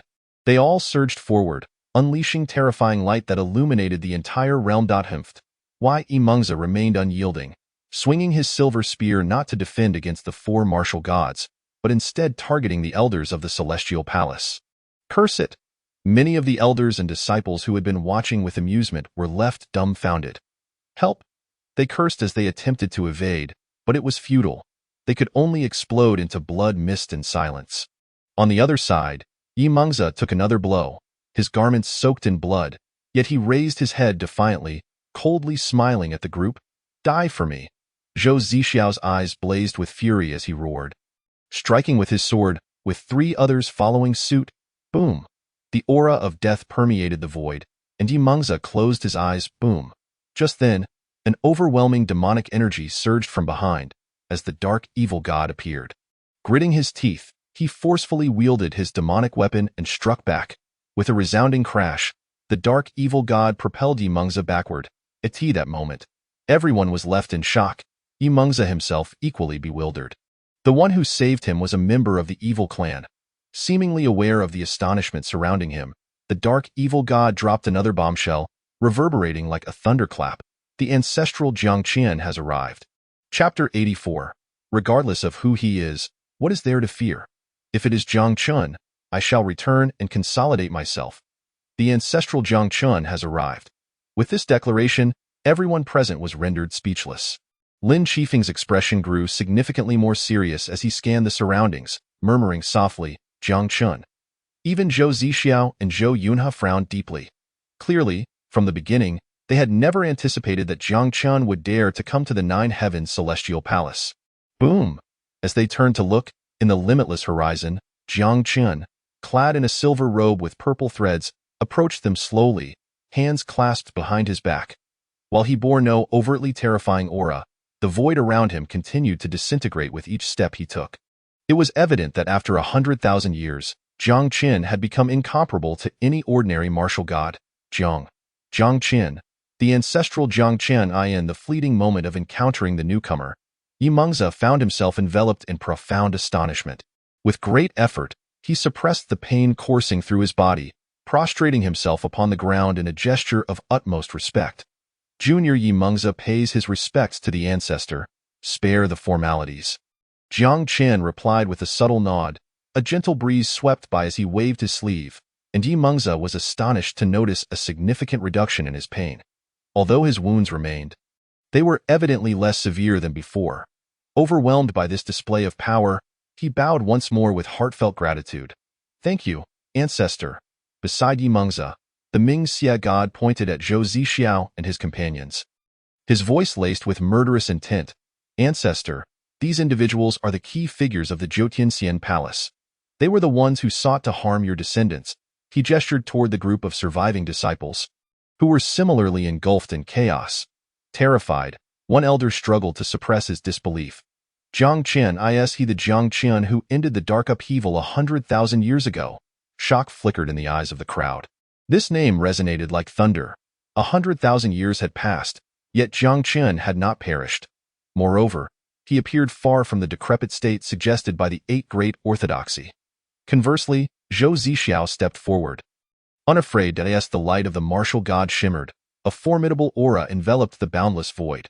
With a swift motion of his ancient sword, Zhou Zixiao clenched his fist and declared, Jiang Qian, you allowed those beasts to enter, harming my kin. How shall we settle this grudge? His voice dripped with unmasked malice. Zhou Yunhe also stepped forward, refusing to be outdone. Dare to touch my grandson, and even if you are Jiang Qian, I shall still annihilate you. Witnessing the fierce declarations from both men, the 5th ancestor interjected with authority. Should you wish to assault my Jiutianxian palace, you must first seek the heavens' consent. The combined shouts of the 4 martial gods sent tremors through the vast expanse, causing many formidable beings to shudder. This was an energy of an unparalleled magnitude. However, in the next moment, they were all met with a resounding slap. Zhou Yunhe's front tooth shattered as he fell to the ground, utterly disheveled. Zhou Zixiao furrowed his brow and questioned, Who? At that instant, everyone was left stunned, unable to discern if it was Jiang Qian who had acted. Jiang Qian maintained his composure, unfazed even as the grand edifice crumbled before him, his gaze indifferent and surveying all 100,000 years ago. He had shown restraint. Today, he would send them all on their way. Jiang Qian smiled softly. Suddenly, a profoundly ancient aura began to awaken deep within the palace.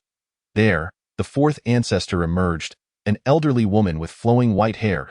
As she appeared, she gazed at Jiang Qian, her brow furrowed in confusion. The 4th ancestor sensed that this youth was extraordinary. Not far off, an elder, sensing the commotion, rushed forward, urgently exclaiming, Fourth ancestor, he is, humph, who cares who he is?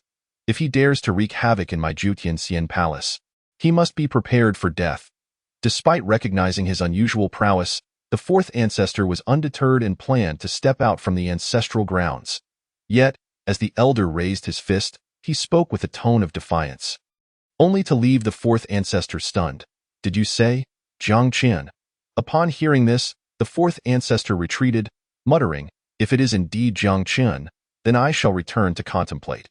Everything unfolded with such dramatic flair that even Zhou Zixiao and Lin Qifeng turned to look, their faces ablaze with fury.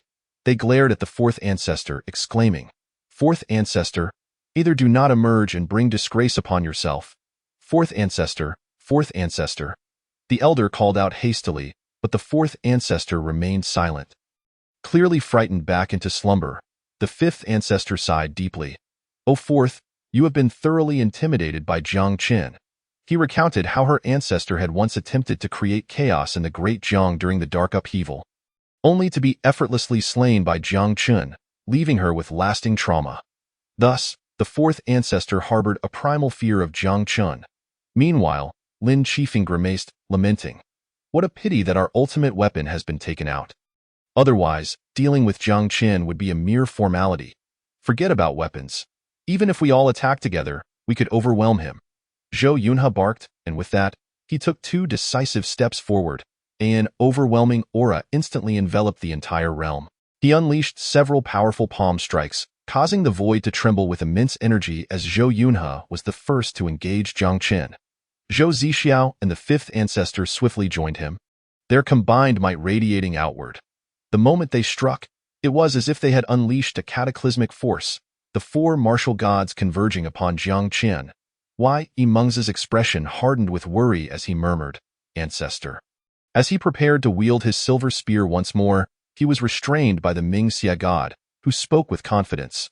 Little Yi, just watch closely. Little Mengzi's lips twitched. It was the first time someone had addressed him so informally. If one were to consider lineage, he could very well be this person's grandfather. He regarded the Ming Xia god earnestly. Simultaneously, the disciples of the Xian palace below were abuzz with speculation. One disciple frowned. Surely, the palace master and the others can deal with Jiang Qian, right? A nearby plump individual scoffed. Of course.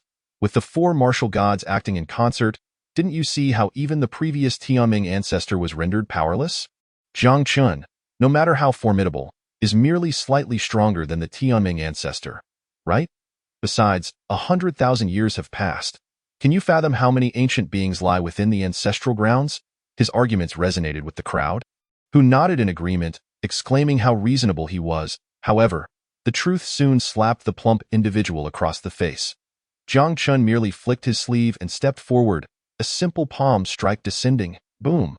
The shockwave was akin to a catastrophic explosion, radiating an unparalleled force. The 4 martial gods were sent reeling, blood spewing from their mouths as they were gravely injured. In that moment, only Jiang Qian stood with his hands clasped behind his back, radiating an extraordinary brilliance. Chapter 85. Standing shoulder to shoulder with the heavens, no matter your heavenly techniques, one strike. All gazes were fixated on this scene, leaving everyone in a state of disbelief. Even the previously articulate plump individual was left speechless. Palace Master, did you all go easy on him as the reality unfolded before them? The crowd found themselves in a daze. They could hardly believe that the 4 martial gods, who had earlier subdued Mengzi effortlessly, were now vanquished in a single move by Jiang Qian. Jiang Qian, how can he be this strong? The once arrogant Jotian palace finally realized that Jiang Qian's legendary status from 100,000 years ago was no mere fabrication. Back then, he had single-handedly suppressed the demonic and monstrous clans, forcing even the notoriously arrogant Jotian palace to tread carefully. Now, 100,000 years later, he still stood at the pinnacle of power. Zhou Zixiao struggled to rise, blood staining his lips as he could not help but exclaim, "It has been 100,000 years. How is it that Jiang Qian shows no signs of diminished strength?" Logically, a martial god just awakened from slumber would not possess the same prowess as in their prime.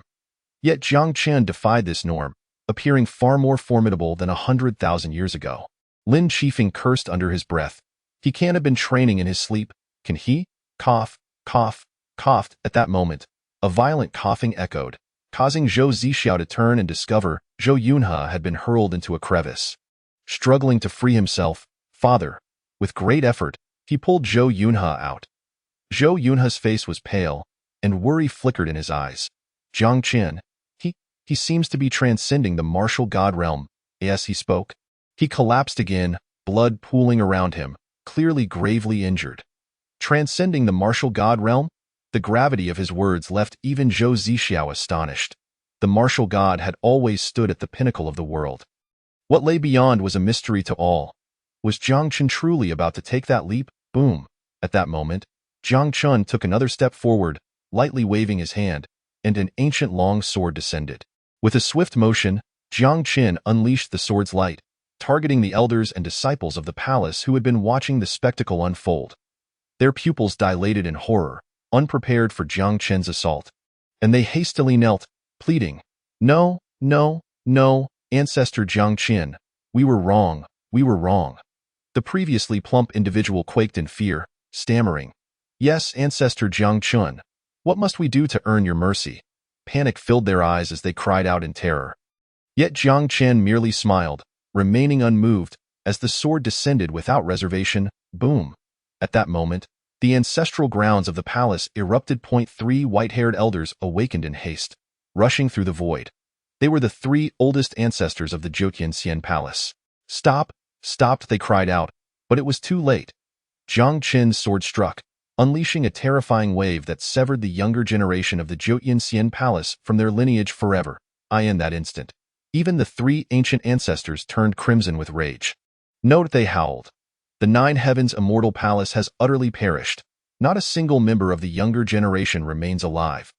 Even among the elders, a staggering 99% have met their demise, and those few who survive are of little worth. Jiang Qin. They almost forced these 2 names through gritted teeth. The masterminds behind all this calamity are Yimengzi and Jiang Qin. There, Jiang Qin maintained an expression of calm indifference, smiling slightly. Today, none shall escape. As he spoke, the ancient sword once again swept through the vast skies, an overwhelming aura enveloping the entire realm. Jiang Qin showed no signs of hesitation. The ancient sword shimmered with divine light as it descended upon the 3 individuals. Thud! At that moment, no matter how fiercely the 3 esteemed ancestors resisted, they were still sent reeling backward, vomiting blood. Jiang Qin was terrifying. Even if the 3 ancestors were to return, the outcome would remain unchanged. Requiring but a single strike, Yimengzi stood in stunned silence. Is this truly the authentic power of the founder Jiang Qin? He had believed himself to be at the pinnacle of martial divinity, only to realize now that he too was merely a frog at the bottom of a well. Among the strong, there exist even stronger beings. Jiang Qin is the true apex of martial divinity. Behind him, Ming Xieshan wore a proud smile. Now you comprehend the strength of the founder, do you not? The only one present who was not taken aback was he alone. For Ming Xieshan understood just how terrifying Jiang Qin truly was. Back in the underworld, whether it was a single strike that vanquished him or a blow that obliterated the avatar of the heavenly evil god, Jiang Qin had not even exerted his full strength. The founder, perhaps, truly could stand shoulder to shoulder with the heavens. Ming Xieshan murmured softly, his eyes filled with yearning. On the other side, Zhou Zixiao clenched his fists. Among the 4 martial gods, he was the strongest in physical prowess and had sustained the least injury. Elders, initiate the divine formation. He dared not be careless, and as he spoke, an aura of profound age permeated the air. A terrifyingly powerful formation began to operate, encircling Jiang Qin. This was a formation inherited from ancient times. Even the past true martial sword god had been trapped within it, only managing to break free after exhausting tremendous effort, which attests to its terrifying nature. Strike together, as the crowd shouted in unison. They worked to maintain the operation of this colossal formation, enveloping Jiang Qin within. Observing this scene, both Yimengzi and Ming Xieshan's expressions turned gravely serious. There was indeed something of worth left in this dog palace. Yimengzi spoke coldly. Had the 3 oldest ancestors not arrived too late to summon this formation earlier, perhaps he would never have been able to ascend to the 6th heaven at all. Ming Xieshan, however, merely smiled. Rest assured, It is but a futile endeavor. The founder is invincible. In ancient times, true martial did not annihilate my immortal palace. Today, you Jiang Qin shall likewise be unable to do so. Annihilate them! Zhou Zixiao bellowed, blood continually spilling from his mouth, his complexion pallid beyond measure, yet he pressed on, the multitude of martial gods still operating the formation. Boom, boom. A terrifying aura erupted, the formation reaching its utmost strength. True martial Dime, not he. Jiang Qin remained calm, his left hand resting behind his back while his right hand grasped the ancient sword. With a light wave, an unparalleled force surged forth, merely an ancient long sword. Yet in Jiang Qin's hands, it wielded boundless divine power. In just 3 breaths, the sound of shattering glass echoed through the void. At this moment, all present were struck with astonishment. Even the strongest foundation of the 9 heavens immortal palace appeared fragile in Jiang Qin's grasp. Chapter 86. The Powerless Immortal Palace. The heavenly Tao looks down upon all living beings, a pair of eyes, with a resounding explosion reverberating through the heavens and earth. That terrifying formation shattered. This formation, which had once constrained even the true martial sword god, had still failed to impede Jiang Qin's advance by even a step. At the same time, Zhou Zixiao and the others stood frozen in disbelief. How could he be this strong? Jiang Qin was utterly terrifying. No matter what means they employed, he required but a single strike, a strength that was simply fearsome. The 3 esteemed ancestors exchanged glances, their eyes filled with despair. My immortal palace, with a legacy spanning 1,000,000 years, is truly on the brink of total extinction today? In this moment, even beings as formidable as they felt the weight of helplessness. Jiang Qin was far beyond their capacity to contend with. As fellow martial gods, it felt as though they stood at the foot of a mountain while Jiang Qin towered in the heavens, rendering them unable to even pursue his shadow. Yet, despite this, they would not resign themselves to inaction. Zhou Yunhe's eyes were bloodshot as he urged, "Fight with all your might." Zhou Zixiao turned to look at the elder behind him, who was left with but one arm. Inform the other 7 palace masters to return. We need that ultimate weapon. If Zhou Zixiao harbored any remaining hope, it was undoubtedly in the ultimate weapon forged by the 8 palace masters. This weapon was specifically designed to combat martial gods. It might prove remarkably effective against Jiang Qin, but what infuriated him was, the elder's neck shrank back as he clutched the communication artifact in his hand, speaking somewhat awkwardly. "Palace Master," they have not responded. Upon hearing this, an ominous premonition surged within Zhou Zixiao. It couldn't be. Earlier, Lin Qifeng had mentioned that there was a traitor within the immortal palace, disguised as him, who had accompanied the other 7 palace masters to the Great Jiang. Could it be that this traitor alone was capable of annihilating the 7 martial god palace masters? Impossible, impossible. There can only be one Jiang Qin in this world, who has already defied the heavens. Can there truly be a second Jiang Qin? Zhou Zixiao quickly dismissed this line of thought, furrowing his brow and shaking his head. Not everyone is Jiang Qin, able to single-handedly take on 7 foes. Furthermore, as the palace master of the immortal palace, he was not like those useless martial gods such as Lu Yuan. He possessed some degree of heritage and would not die so easily. Boom! Just as everyone pondered, Jiang Qin swept his sleeve, the ancient long sword gliding through the air, sending a dazzling beam of sword light towards the 5th ancestor. The brilliance of the sword was so resplendent that even the residual waves caused the heavens and earth to tremble. The 5th ancestor's expression tightened as he hurriedly sought to evade, but alas, Jiang Qin's sword light seemed to be locked onto him, its target clear. Damn it, why must you kill me first? I did not exert much effort earlier. The 5th ancestor felt immense frustration and could not help but curse. In the previous confrontation with Jiang Qin, he had merely played a supporting role, yet now, he was the first to be struck? Elders, assist me. The 5th ancestor, realizing evasion was futile, ceased to dodge altogether. With a shout, he ignited the dwindling divine power within him. Then, with a furious roar, the 5th ancestor launched a powerful palm strike towards Jiang Qin. A thunderous boom resounded as blood mist erupted in the void. The 5th ancestor, already injured, was now disheveled and sent flying, his body drenched in blood. Jiang Qin showed no mercy, delivering another sword strike that obliterated him on the spot, leaving not a trace of his physical form. Old 5th. The 3 esteemed ancestors watched with fiery eyes, but helplessly, their own injuries prevented them from intervening. They could only seethe with impotent rage. Jiang Chen, seeing this, smiled. Do not be anxious. Today, all shall share in this. As he spoke, another sword strike fell, the overwhelming residual force radiating outward. Zhou Yunhe inevitably fell into a pool of blood, devoid of life. Father!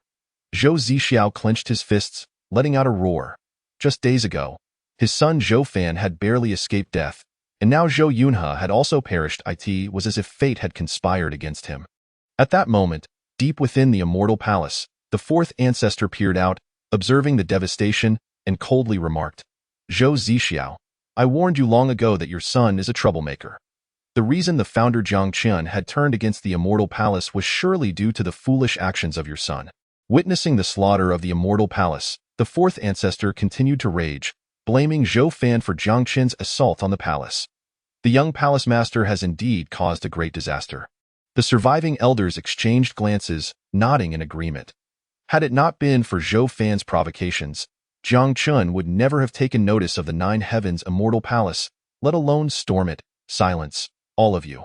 Zhou Zixiao's eyes blazed red. Unable to contain himself upon hearing such words, he turned to glare at the fourth ancestor.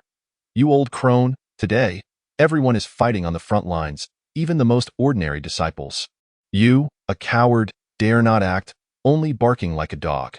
What face do you have to remain in my immortal palace, and what face do you have to be called an ancestor by future generations? Even after 10,000 years, 100,000 years, the world will remember you as an ancient coward, a sinner who only evaded battle. Zhou Zixiao was already on the verge of exploding, and at this moment, the fourth ancestor had completely ignited the fire of his wrath, causing him to lash out in fury. The fourth ancestor would not back down. It was your son's folly that brought this calamity. Why must my immortal palace bear the burden? If we are to speak of blame, you are the true ancient sinner.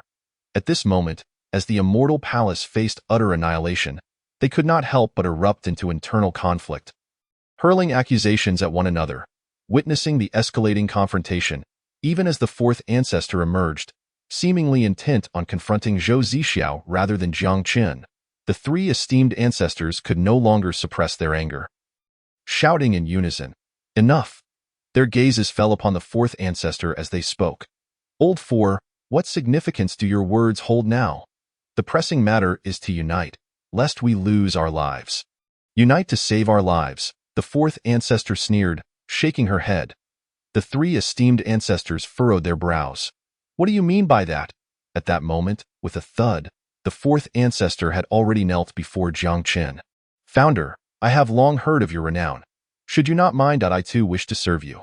The fourth ancestor grinned, her words causing both Yimengzi and Ming Xieshen, standing behind Jiang Chen, to twitch at the corners of their mouths.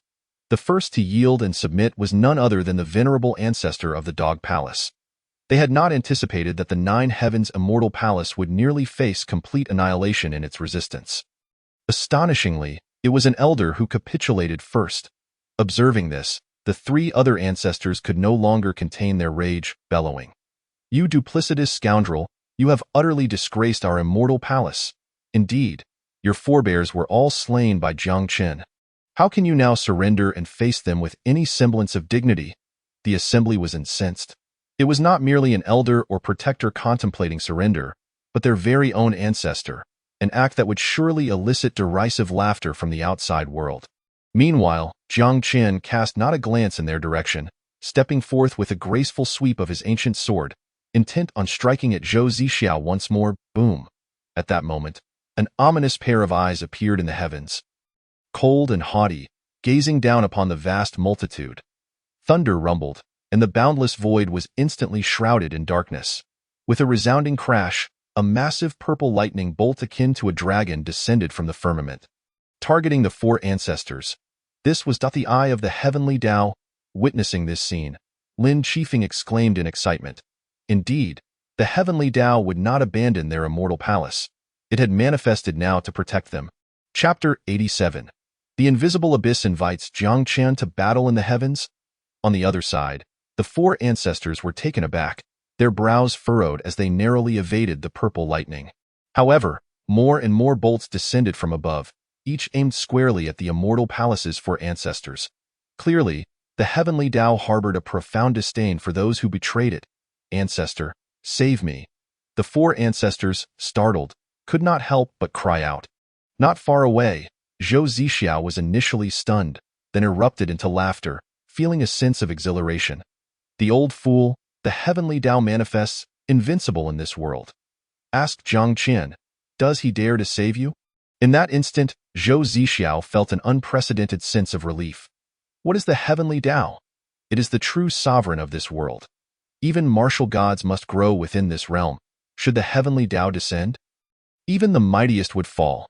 The three ancestors chuckled. "Jiang Chun, no matter how formidable you are, can you truly contend with the heavenly Tao?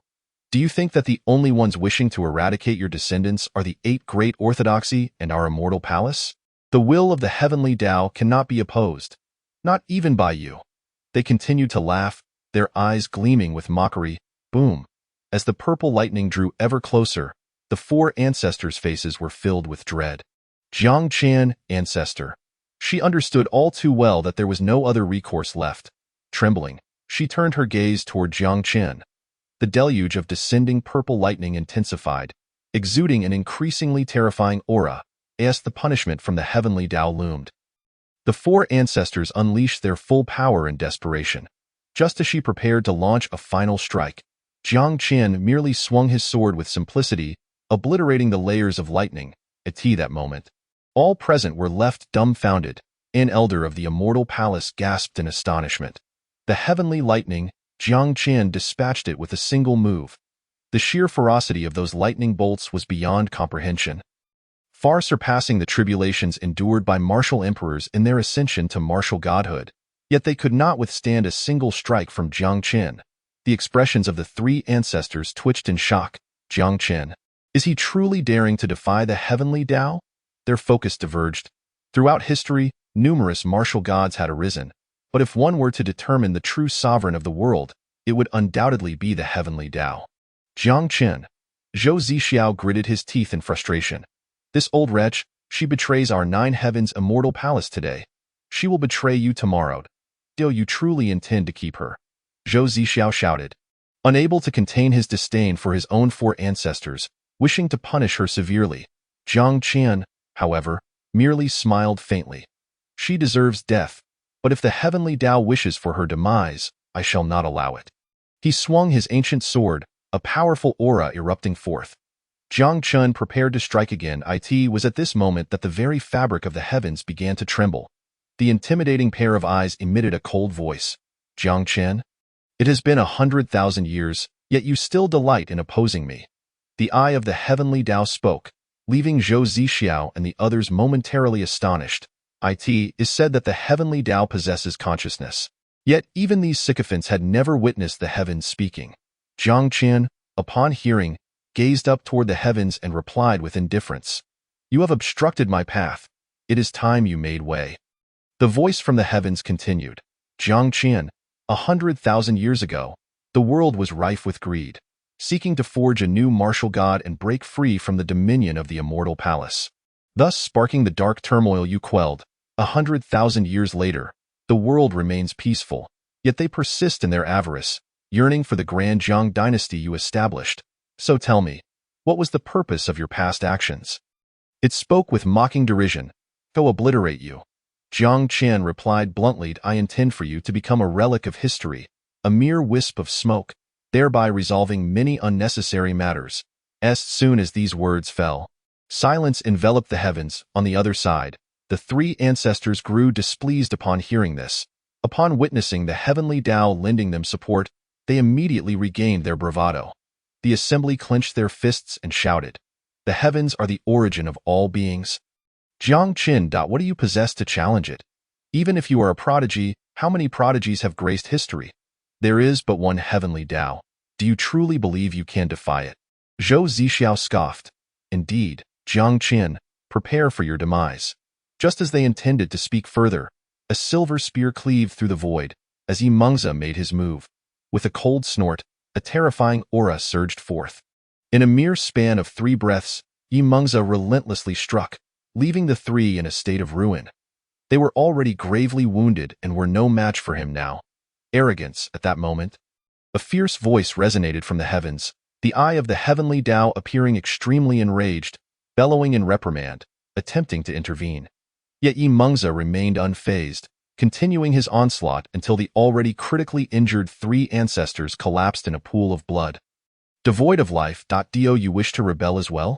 Do you truly comprehend who the true heavens of this world are?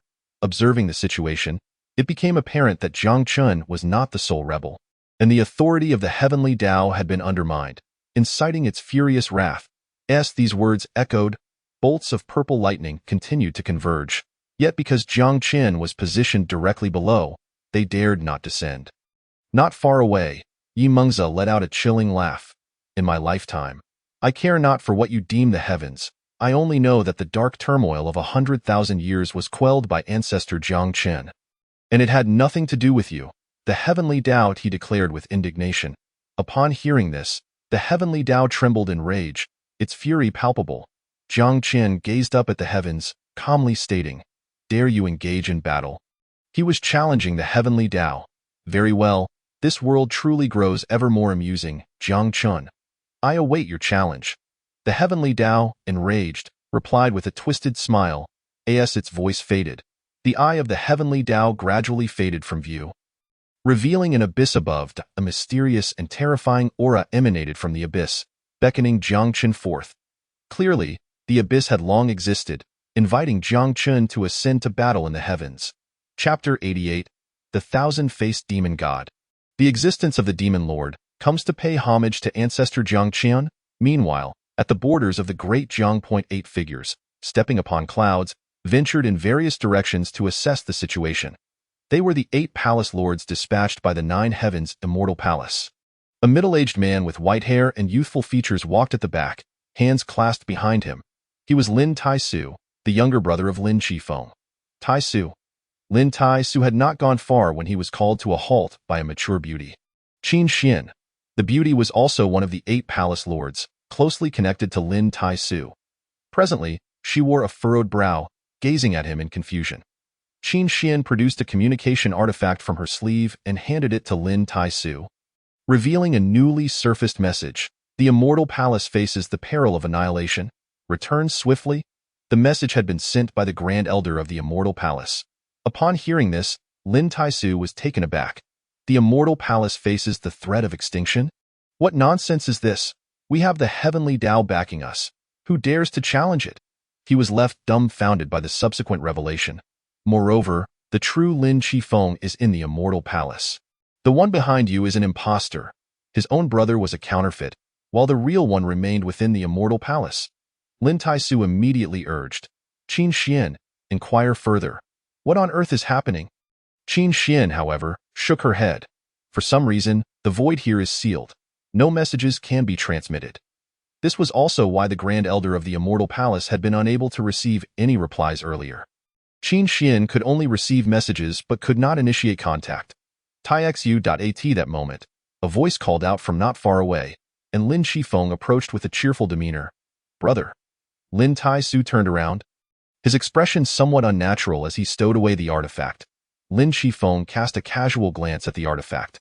Any news from the Immortal Palace? Just as Lin Tai-su was about to respond, Qin Xian interjected. Nothing of significance, merely that Palace Lord Zixiao has instructed us to remain vigilant. Jiang Qian is not to be trifled with, Lin Qifeng nodded, his smile inscrutable as he walked toward the distance. In that moment, both Qin Xian and Lin Tai-su breathed a sigh of relief. They do not wish to expose one another. Rather, they fear that he might flee at once. The immediate priority is to stabilize the situation, waiting for the remaining 5 palace masters to gather so that they can strike together and ensure his capture. Suddenly, a sharp pain pierced through Qin Xian's chest. An unknown silver needle had fallen, leaving a minute wound, causing her to tremble violently and collapse to the ground, utterly weakened. Everything unfolded so abruptly, without any forewarning. Lin Tai-su's expression turned to one of horror as he scanned the surroundings. Who? Just then, a beam of sword light surged from behind, and Lin Tai-su fell as well. His eyes widened in shock as he beheld the familiar figure returning, gazing at him with indifference. Your immortal palace. if all goes as expected, has likely been slaughtered by the ancestor Jiang Qian. It was none other than Lin Qifeng. Lin Taishu bellowed, "Who are you?"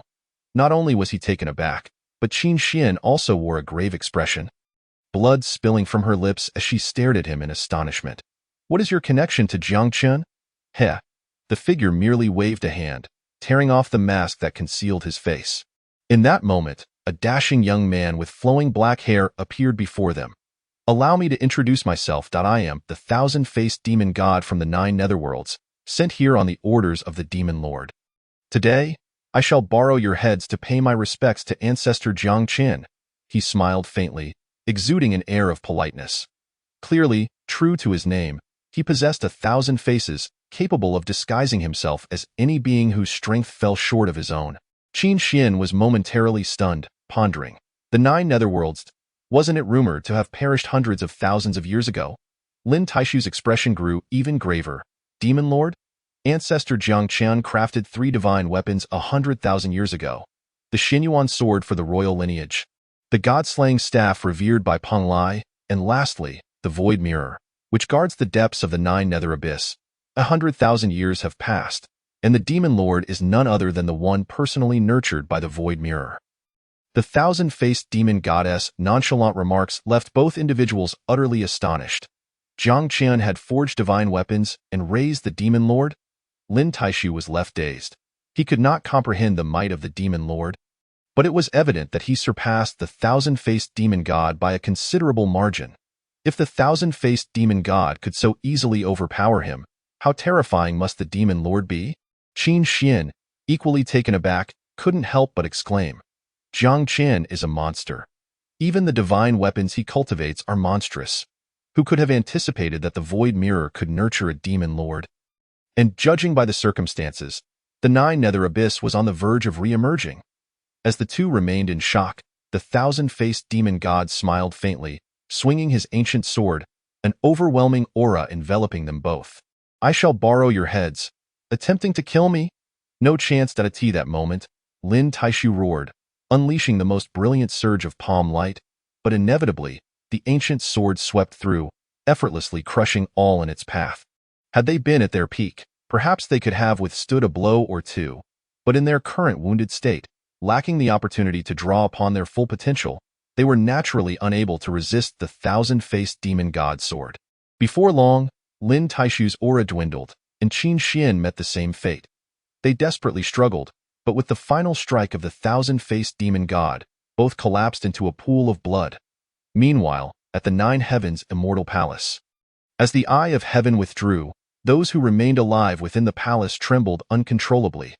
The Grand Elder, with only one arm remaining, sensed that the heavenly path had departed and trembled as he called out, "O heavens, you must not abandon your faithful followers." Everyone understood that with the departure of the heavens, not a single soul from the 9 heavens' immortal palace would escape. They were all doomed.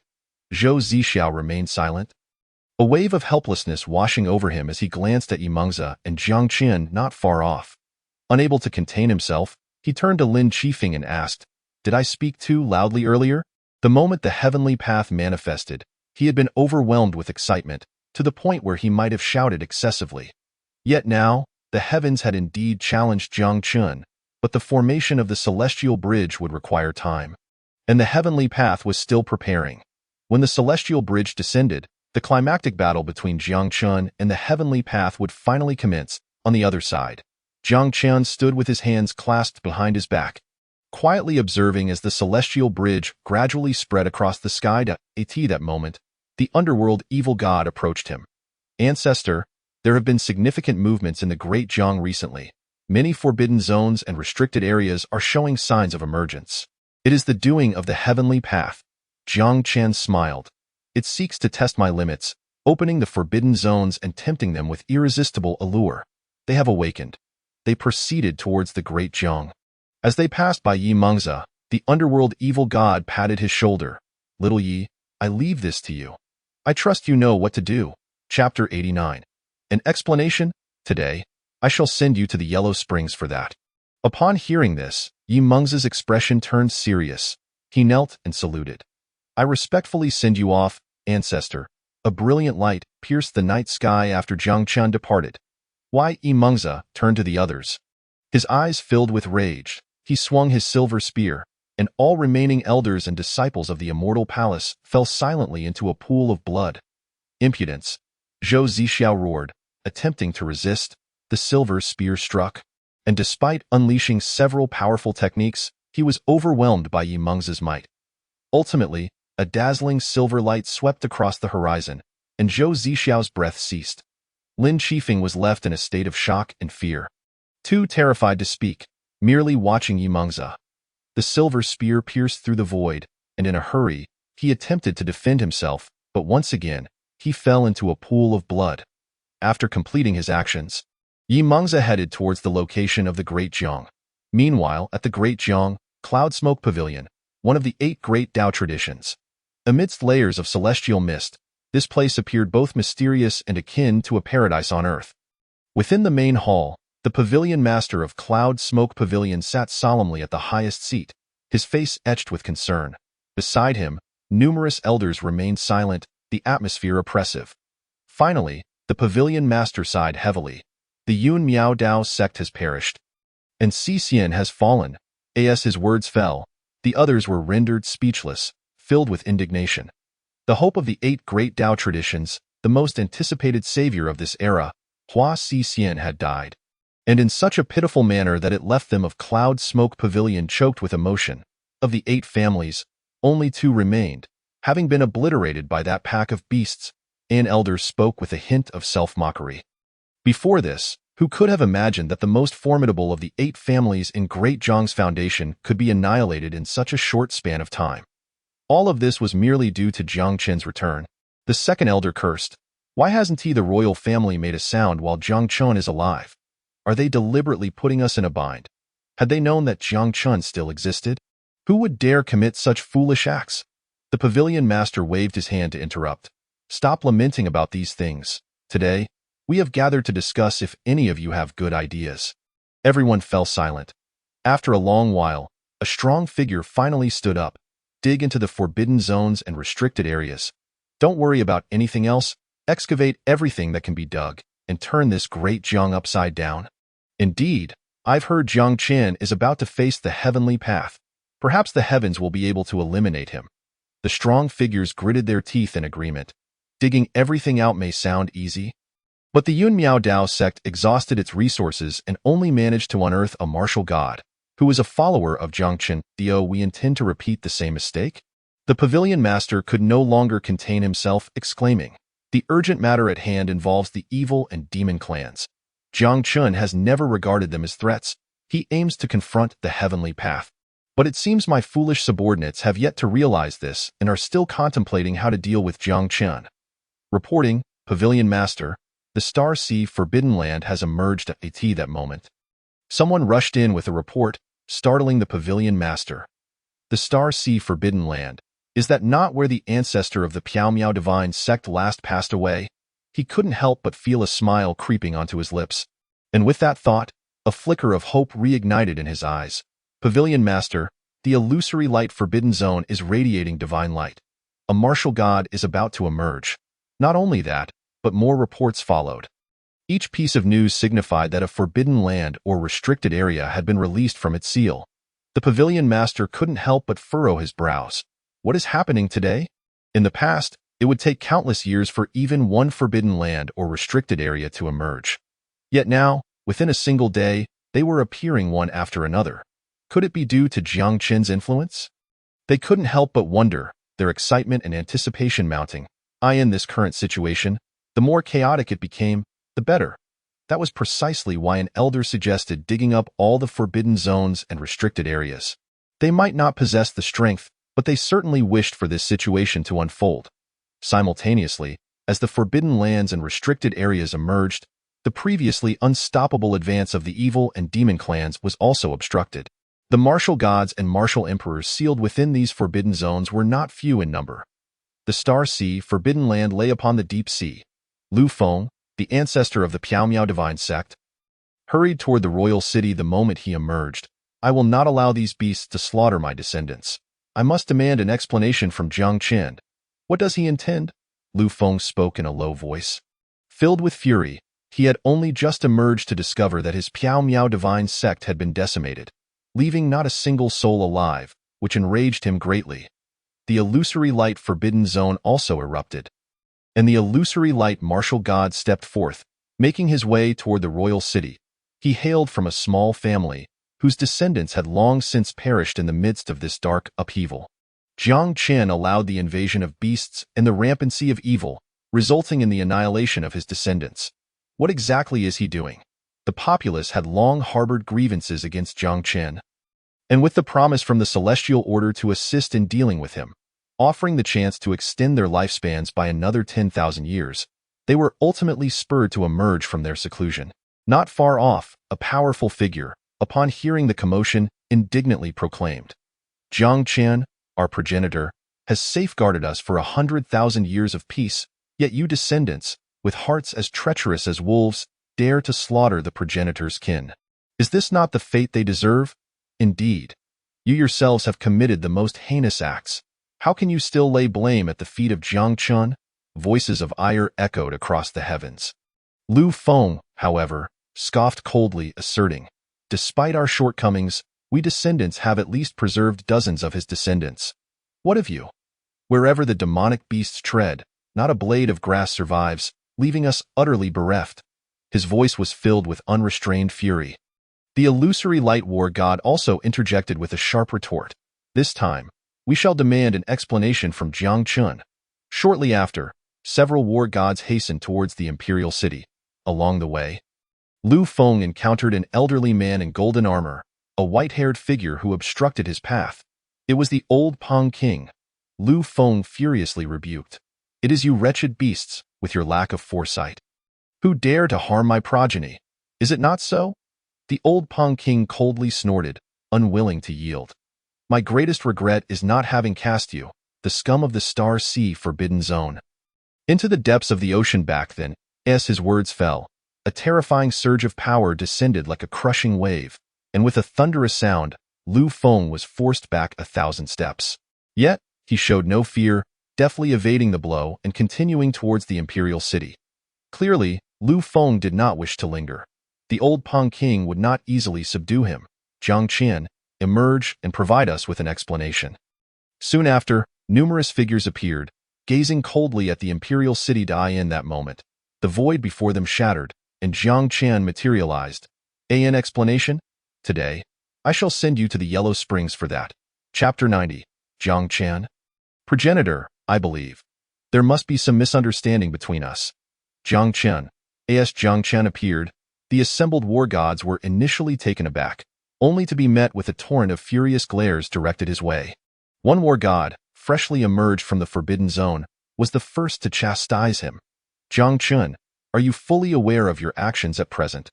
The world reveres you as a deity, yet now, you not only fail to protect them but have also invited the resurgence of dark chaos, leading countless families to ruin. Today, we shall act in the name of justice." He pointed an accusing finger at Jiang Chen, his voice resonating with anger. "Silence, you mindless fool." The words fell, and even the nether evil god could no longer contain himself, retorting, "Respecting the progenitor as a deity? Yet how did your descendants violate their oaths and slaughter the progenitor's kin? Without a word of that? The deeds of the 8 major factions of the Great Jiang are so egregious that even I, a member of the demonic clan, cannot tolerate them. You only emerged to confront the progenitor because you coveted the celestial order's promise of extended lifespan. Who are you trying to fool with this hypocritical distortion of facts to justify your actions?" The nether evil god continued to scold, rendering the war god speechless. Regardless of the circumstances, Jiang Chen was in the wrong. "Ah!" The war god let out a cold snort, preparing to counter, but suddenly, a scream echoed through the heavens. A brilliant silver light sliced through the void as Jiang Chen swung his ancient sword with a mere flick. Denying the war god any chance to speak in an instant, the war god's arm was severed, crimson blood splattering across the air. "You?" Jiang Chen's sword was too swift for anyone to discern when he had struck. The war god was already sprawled on the ground. Boom. Following that, Jiang Chen delivered another simple strike, dispatching the foe on the spot. "An explanation? Today, I shall provide you all with one." he coldly declared, the radiance of the war god shimmering as an overwhelming aura enveloped the entire expanse. Instantly, the surrounding void within 1,000,000 miles was sealed, allowing only entry but no exit. Clearly, Jiang Qin intended to leave no one unscathed. At that moment, the hearts of the gathered war gods tightened. The illusory light war goddess lips twitched. How can he be so effortlessly overpowering? While they all knew Jiang Qin's might, to annihilate a war god in just 1 or 2 moves was utterly absurd. This was not mere cabbage, but a war god. At this critical juncture, Lu Feng stepped forward, his temper flaring. Everyone, do not panic. In this pivotal moment, we must unite. Jiang Qin, no matter how formidable, ultimately has limits. Can he truly contend with so many of us? His voice rang out, resonant and powerful, instilling confidence in the likes of the illusory light war god and others. Recently, several forbidden zones had sealed off, and 8 war gods had arrived at the imperial city. While Jiang Qin could easily eliminate one, if they banded together, could he still so easily prevail? Progenitor Jiang Qin. However, at that moment, a figure wielding a silver spear streaked through the sky. Why Imengza had arrived. He positioned himself behind the many war gods, gazing down with indifference upon the crowd.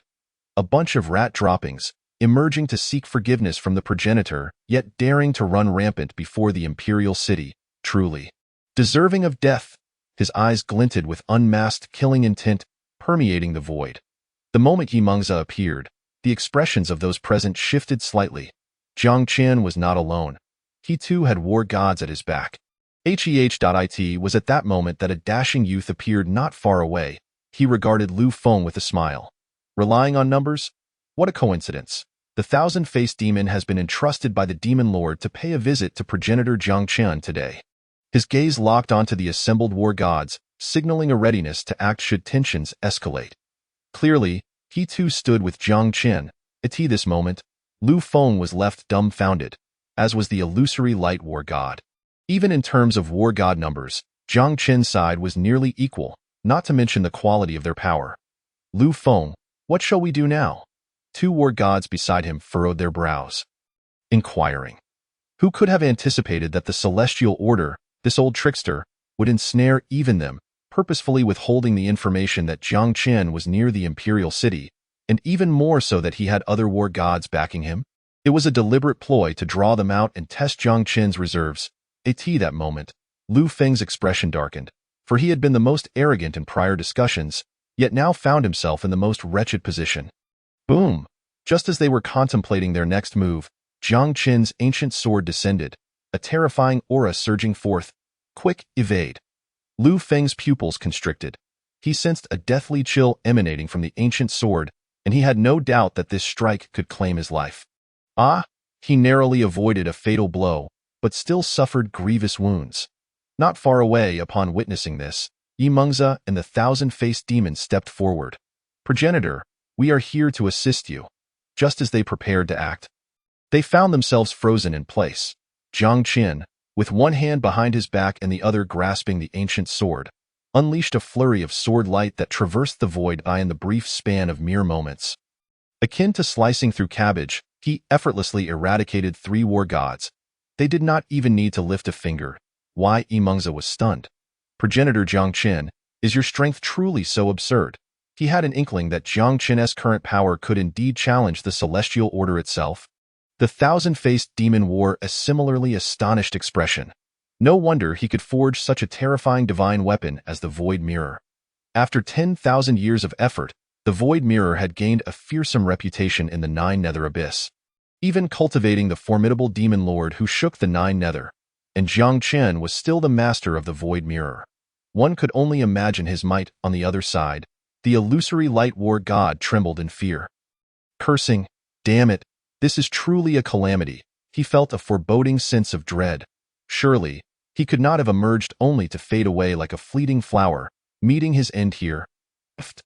Just as the illusory light war god was about to voice another complaint, he witnessed Lu Feng being struck by Jiang Qin's sword and sent flying to the ground, blood staining the earth. Lu Feng wailed in agony. Whether by design or accident, Jiang Qin had deliberately spared his life. At that moment, the illusory light war god was so frightened that his soul nearly left his body. One was unafraid of death, especially someone who had fought tooth and nail to ascend to the status of a war god. He valued his life more than anyone else, or else he would not have been lured out by the celestial order. Reflecting on this, the illusory light war god felt a flush of embarrassment. He hunched over, forcing a dismal smile. Progenitor Jiang Chun, I believe there must be some misunderstanding between us.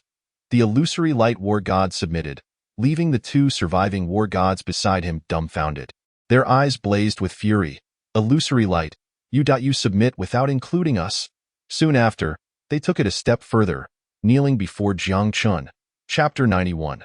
The path to divinity has gone awry. Is there truly but one God in this world? And that is Jiang Chun alone. Upon witnessing this, the illusory light war god also knelt. Meanwhile, Lu Feng, infuriated to the point of wanting to spit blood, lay in a pool of his own blood. Still cursing, cowardly wretches, how can you claim to have reached the status of war gods? Nearby, including illusory light, the three war gods let out a disdainful snort. Unlike you, who has been under the protection of the ethereal divine sect since childhood, our path to divinity has been fraught with struggle. To become a war god, who among them was not a peerless prodigy, yet background did not dictate destiny. Many hailed from humble beginnings, small families, even a modest village or town. They rose from obscurity, enduring countless hardships, to reach their current heights. For them, pride was secondary. Survival and advancement mattered most. Thus, it is only natural for the three to kneel in submission. Yet, Lu Feng gritted his teeth and continued to proclaim, Jiang Qian has allowed the demon and evil clans to slaughter your descendants. The great Jiang has fallen, and the dark turmoil has returned with a vengeance, leading to the obliteration of not only the 8 great orthodoxy but also numerous smaller families. Those who have erred must face punishment. Our intervention this time is merely a response to the allure of the heavenly Tao, unrelated to the extermination of your kin. The three continued to bow their heads in reverence. It was at this moment that Jiang Qian approached, his cold gaze fixed upon them. Are you not to explain yourselves? He uttered, swinging the ancient sword once more, an overwhelming aura erupting forth, causing the vast emptiness to tremble. The illusory light martial god quaked with fear, tears welling in his eyes as he implored, Ancestral Master, our cultivation has not been easy. We beseech you to grant us a chance for redemption. The remaining two beside him also bowed incessantly. Indeed, Ancestral Master, we were momentarily bewitched, misled by the treacherous heavens. We regret our past actions and implore your mercy. They trembled in terror, repeatedly pleading for forgiveness. Whoosh! At that moment, Jiang Qian unsheathed his ancient sword, a terrifying aura enveloping the heavens and the earth. To withstand even a single strike from me and survive, consider yourselves fortunate. He spoke coldly, and as his words fell, he swung his sword. All that remained in the heavens and earth was a dazzling silver sword light. The residual waves sent countless individuals quaking in fear. After delivering that strike, Jiang Qian did not look back but strode towards the imperial palace. Boom! A blinding radiance echoed through the void. Jiang Qian's strike was so fearsome that it seemed capable of annihilating all existence. The three martial gods fought desperately to resist, yet before long, one fell, howling in anguish, lifeless in a pool of blood. The illusory light martial god was greatly shaken, clutching a jade talisman at his waist. The talisman shimmered with strands of radiant light. It was a protective charm from his youth, said to be capable of deflecting any lethal blow and safeguarding his life, albeit with limitations, as it could only be activated once a year. Protect me, talisman, he murmured softly, his eyelids twitching uncontrollably, uncertain if he would survive this ordeal. Poof! Just as he pondered, the martial god beside him collapsed into a pool of blood, without warning. Hiss! The illusory light martial god could not help but gasp in astonishment. How terrifying must Jiang Qian be to have effortlessly slain two martial gods with a single stroke? It felt as though their paths to divinity were fundamentally different from his. This was the illusory light martial god's intuition. The paths of all of them to divinity were qualitatively distinct from Jiang Qian's, for otherwise, he could not have dispatched them as easily as chopping vegetables. Attaining divinity necessitates overcoming tribulations, akin to requiring the recognition of the heavenly Tao. Yet it is well known that Jiang Qian had not undergone tribulations 100,000 years ago. The later Hua Sixian similarly did not need to face tribulations, which is why their combat prowess was exceedingly formidable. To achieve divinity requires forging one's own path. Could it be that this is the true way to divinity, while ROWN is a misguided path, not worthy of being called true martial gods? At this moment, the illusory light martial god's once unyielding heart began to waver. Perhaps his thoughts were valid. Throughout history, the true martial gods in the genuine sense may have only been Jiang Qin, with Hua Sixian being a half, while the rest could only be deemed false gods. For they all traversed the path recognized by the heavenly Tao, whereas Jiang Qin had always walked his own path. Never seeking the Tao's acknowledgement, boom! Just as he contemplated further, the sword light previously unleashed by Jiang Qin arrived before him. The illusory light martial god shut his eyes. The protective talisman erupted with divine light, enveloping his entire form. Crack! The sound of shattering glass resonated through the void as the illusory light martial god witnessed the protective talisman splintering before his eyes. Unbelievable! He trembled in fear. This talisman, which had shielded him for countless years without a flaw, shattered under Jiang Qin's simple strike. Bang! Moreover, the momentum of the sword light remained unabated, crashing down fiercely. Ultimately, the illusory light martial god found his ribs shattered. Collapsing into a pool of blood, he merely clung to the last remnants of life, with the combined efforts of two martial gods and the talisman's interference allowing him to escape with his life. Consider yourself fortunate. It was at this juncture that the nether evil god approached to conclude the matter. He waved his hand lightly, conjuring a 1,000-year cold iron that pierced through the illusory light martial god's ribcage, bringing both Lu Feng and the others back to the imperial palace. This battle left the world in shock. 8 martial god powerhouses besieged the imperial city, yet none returned alive. The Nine Heavens immortal palace loomed high above the firmament, where all that transpired remained unseen by the world. However, this battle truly unveiled Jiang Qin's might. Undoubtedly the strongest martial god, a being of unparalleled strength capable of rivaling the heavenly Tao on this day. A decree emanated from the imperial city, penned by Jiang Qin himself.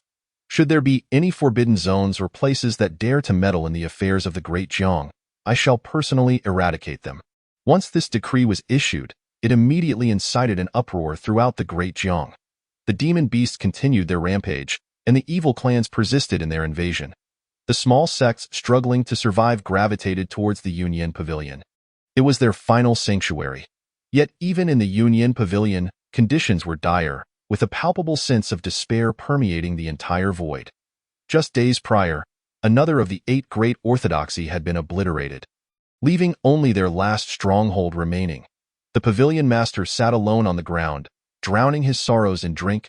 Meanwhile, numerous elders chattered incessantly beside him. "Pavilion master, what should we do now? You must make a decision." The crowd was as anxious as ants on a hot stove, truly at their wits' end. Previously, some had urged him to delve into the forbidden zones. But now, with numerous martial gods emerging from those forbidden zones, none dared to lend assistance. The root of the issue lay in their fear of Jiang Qin. The pavilion master forced a smile, taking another swig, his eyes filled with regret. "Let us await our demise.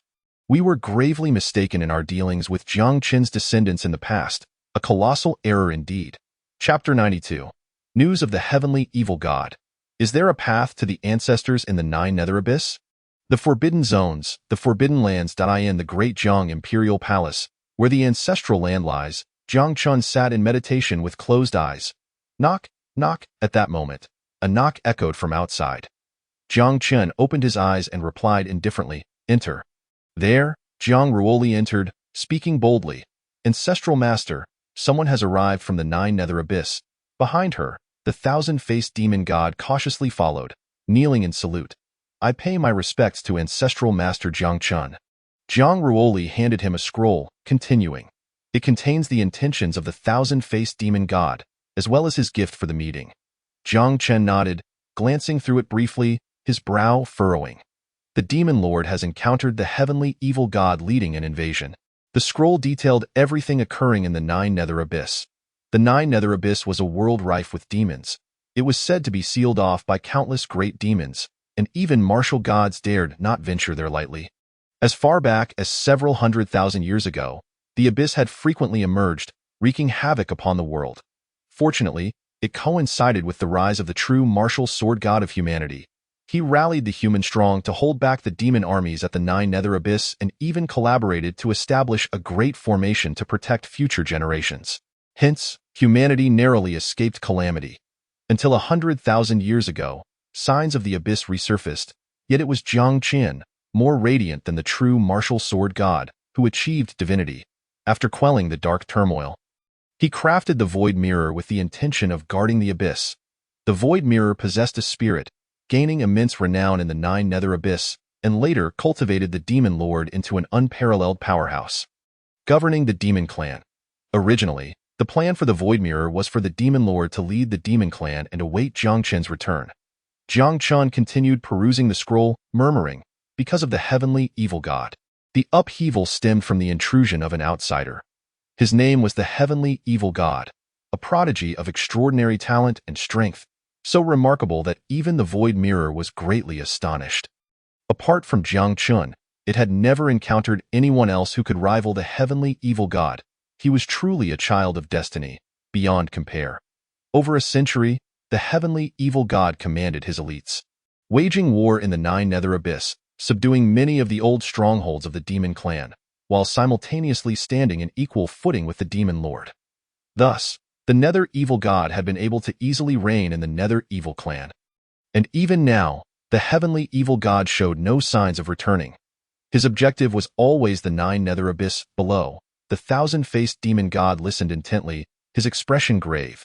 Indeed, that heavenly evil god seems almost inhuman. Ancestral Master, you may not know this, but our 4 demon gods ventured forth, yet they could not withstand even 2 of his strikes. He spoke tremulously, clearly intimidated by the heavenly evil god. That is because you have not witnessed how formidable our ancestral master truly is. His words had barely escaped his lips when he was interrupted, and the little lowly beside him retorted defiantly. No matter how powerful the heavenly evil god is, he still cannot match him. The thousand-faced demon god chuckled awkwardly. Naturally. Outside the imperial city, our ancestral master single-handedly defeated 8 gods, instilling fear in countless forbidden zones and lands, truly making his name resound throughout the world once more. Jiang Qin said little more, turning his gaze back to the thousand-faced demon god. What reason does he have to attack the Nine Nether Abyss? This enigma lingered in Jiang Qin's mind. Why would he forsake his own evil clan to recklessly assault the Nine Nether Abyss?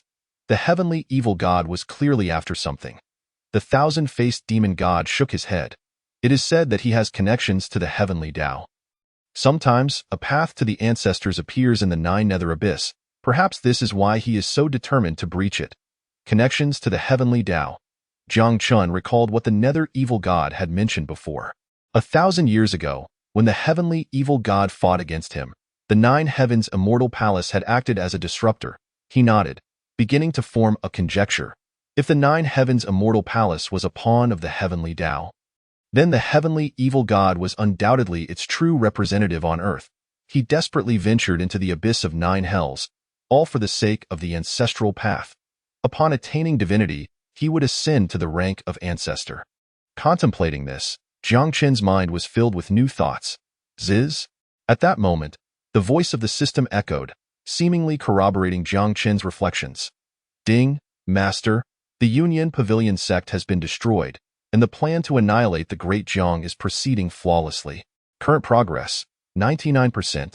Upon success, the Sovereign's upgrade will enable the Master to directly ascend to Martial Ancestor, gaining the power to vanquish the heavenly Tao. Indeed, Jiang Qin smiled. After becoming a martial god, the next step was Martial Ancestor.as for whether a martial ancestor had ever been born throughout history. That remained unclear.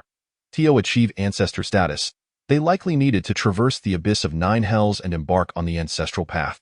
With just 1% remaining, it seemed was it the heavenly evil god who was the missing piece? This revelation surprised Jiang Qin. The identity of the heavenly evil god was rather enigmatic. Was he one of the great Jiang's ancestors? What exactly lies on the ancestral path? Meanwhile, the faceless demon god hesitated several times before voicing his thoughts. Although the ancestral path occasionally appeared in the abyss of 9 hells, few demon gods dared to truly tread upon it. Even the ancient records indicate that those demon ancestors who had truly walked the ancestral path were never heard from again, as if they had vanished from the mortal realm. The unknown is always the most terrifying. Leaving them in a state of trepidation, Jiang Qian shook his head at these words, lightly waving his hand to signal. I understand your meaning. After 3 days, I shall personally venture into the 9 hells and eradicate this heavenly evil god. As soon as these words fell, the faceless demon god was overwhelmed with excitement and bowed repeatedly. Thank you, ancestor, thank you. The heavenly evil god is too formidable. Even the demon lord has suffered greatly. This time, his escape was orchestrated by the void mirror in collusion with the demon lord, sending him to seek out Jiang Qian. If anyone can subdue the heavenly evil god, it is undoubtedly his master from 100,000 years ago. Jiang Qian. Well then, I will take my leave now. The faceless demon god trembled as he spoke, yet his heart swelled with exhilaration. He had completed his task flawlessly, boom, after the faceless demon god departed. Zhang Ruoli gazed at Jiang Qian with a hint of reluctance in her eyes. Ancestor, you are leaving for the abyss, but the nearby forbidden zones. This was a concern from the little girl. Presently, the great Jiang was not truly safe, as numerous formidable beings had emerged from the surrounding forbidden zones. They merely hesitated to act out of fear of Jiang Qian's renown. Perhaps the moment he left, they would rise in chaos. Jiang Qian smiled. 3 days hence, you shall accompany me to the abyss of 9 hells, along with the armies of the demon and evil clans. However, before that, there is one matter I must attend to. He chuckled, his eyes suddenly turning icy, chilling the very space around him. Zhang Ruoli asked curiously, what is it? These forbidden zones are primarily the ancestors of the 8 great orthodoxy, who have long harbored intentions against us. If they were not afraid, why would they remain silent for so long? Since they have such thoughts, ancestors should take the initiative and directly eliminate them. Jiang Qian sneered. Chapter 93. One day to subdue the forbidden zones?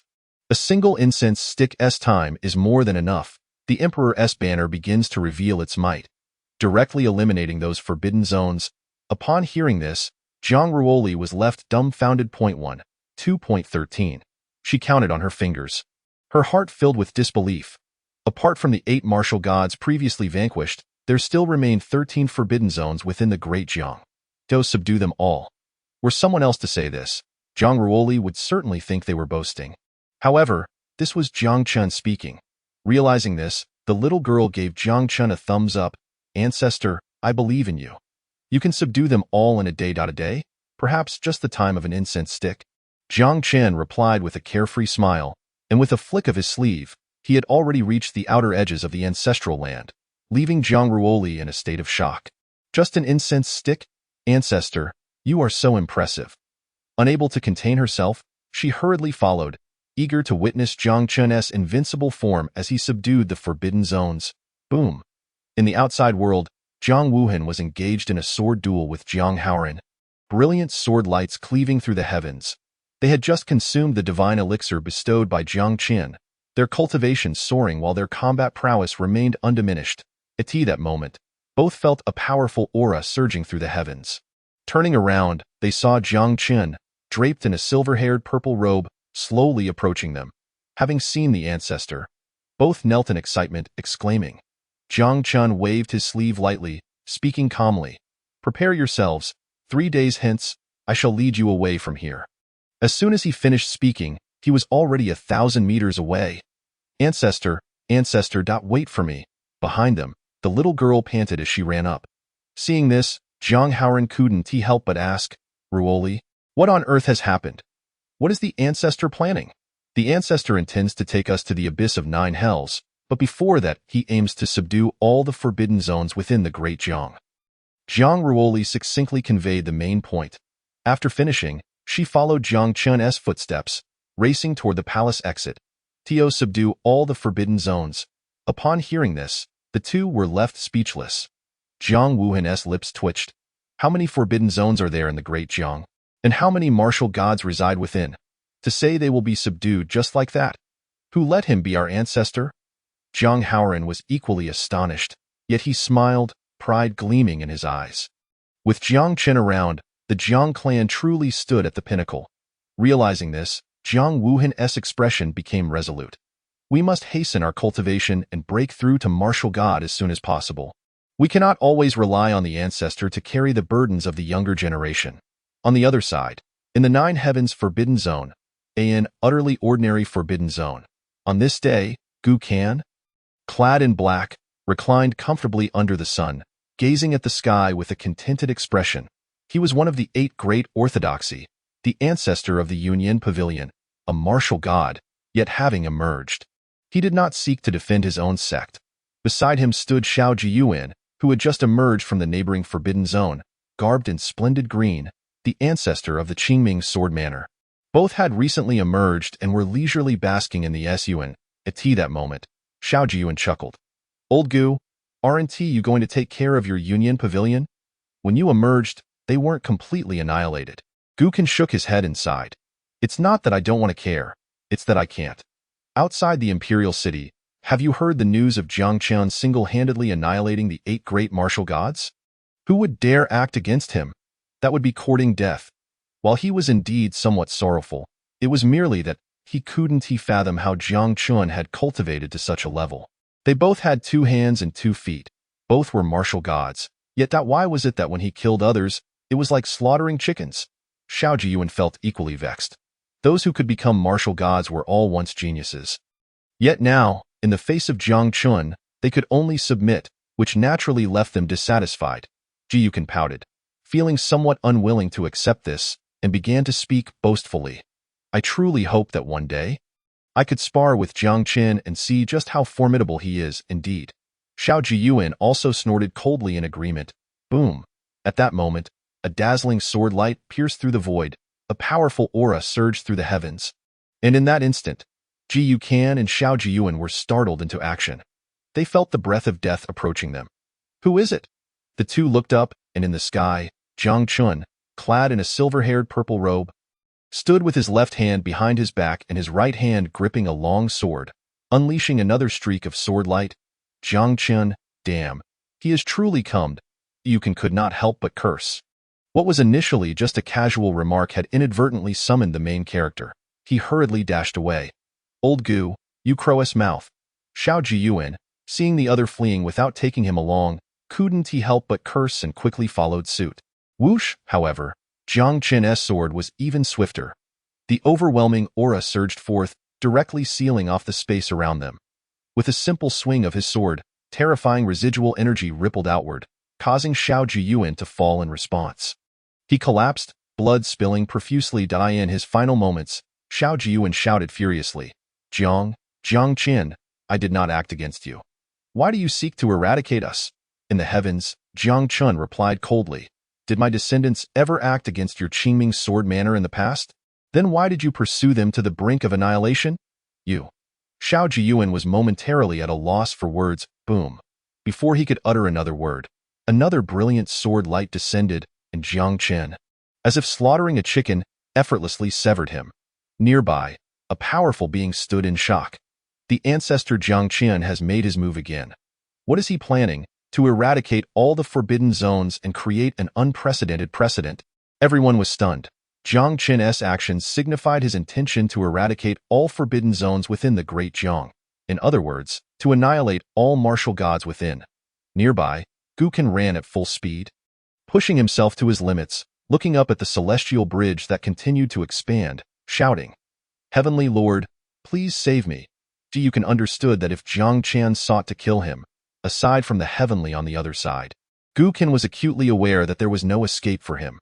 Unable to restrain himself, he bellowed, Jiang Qian, you fiend, you will face divine retribution. You will face divine retribution. Jiyuan cursed furiously. Boom. Just then, Jiang Qian gently waved his sleeve, and a banner radiating primordial purple energy appeared. This was a reward from the system that he had never utilized before, and now it was his first time employing it. With a mere flick of the human emperor banner in his hand, Gu Kan instantly lost all vitality. Not only that, even his soul was drawn into the banner. Yet, even as his soul was being absorbed, Gu Kan remained defiant. You commit heinous acts, Jiang Qian, you fiend. At that moment, the human emperor banner exerted a slight force, and tendrils of flame spread forth, causing Gu Kan's soul to wail in agony. No, no, no, Jiang Qin, I've made a mistake. Ancestor Jiang Qin, I was wrong. No. No, no, Grandfather Jiang, I was wronged. Ji Yukin screamed in torment, his cries echoing with despair. He couldn't help but want to slap himself. Why was his tongue so loose? Chapter 94. Chu Kuangren, the madman, believes he can make Jiang Qin stumble. Boom. On the other side, Jiang Qin remained indifferent to the words spoken. As he waved the human emperor banner once more, a powerful aura surged forth, and Gu Kan let out a final scream before being utterly reduced to ashes, dissipating into nothingness. Thud. Meanwhile, not far away, Xiao Jiyuan, witnessing this, fled even faster, glancing back occasionally, his eyes filled with sheer terror. Jiang Qian had no intention of sparing them. He aimed to eradicate them completely. However, soon an even more terrifying sight unfolded. Jiang Qin vanished, right before his eyes. At that moment, Xiao Jiyuan's pupils constricted, his expression gravely serious, as a chilling aura of death enveloped him. Trembling, when he looked ahead again, Jiang Chen was there, gazing at him with an air of indifference. Jiang Qin. Xiao Jiyuan quavered, fear gripping his heart as he stammered. Jiang Qin, the actions of your descendants are their own misdeeds. I never intended to intervene. Why, what right do you now seek to kill me? Xiao Jiyuan, terrified, struggled to articulate his thoughts, the fate of Gu Kan only heightening his dread. Undoubtedly, Xiao Jiyuan was terrified. Do you not claim that I have succumbed to madness, that a fiend kills without reason? Jiang Qian smiled faintly, too lazy to elaborate further, as he waved the human emperor banner again, primordial purple energy swirling around. No, I have only just emerged from seclusion. I cannot die. Xiao Jiyuan shouted, a powerful aura erupting from him, a long knife, radiating with multicolored light, pierced the heavens, as Xiao Jiyuan exerted all his strength to resist. Brilliant blades of light traversed the void, yet none could even approach Jiang Qin. Boom. At that moment, Jiang Qin waved the human emperor banner once more. Xiao Jiyuan was instantly obliterated, his soul drawn into the banner.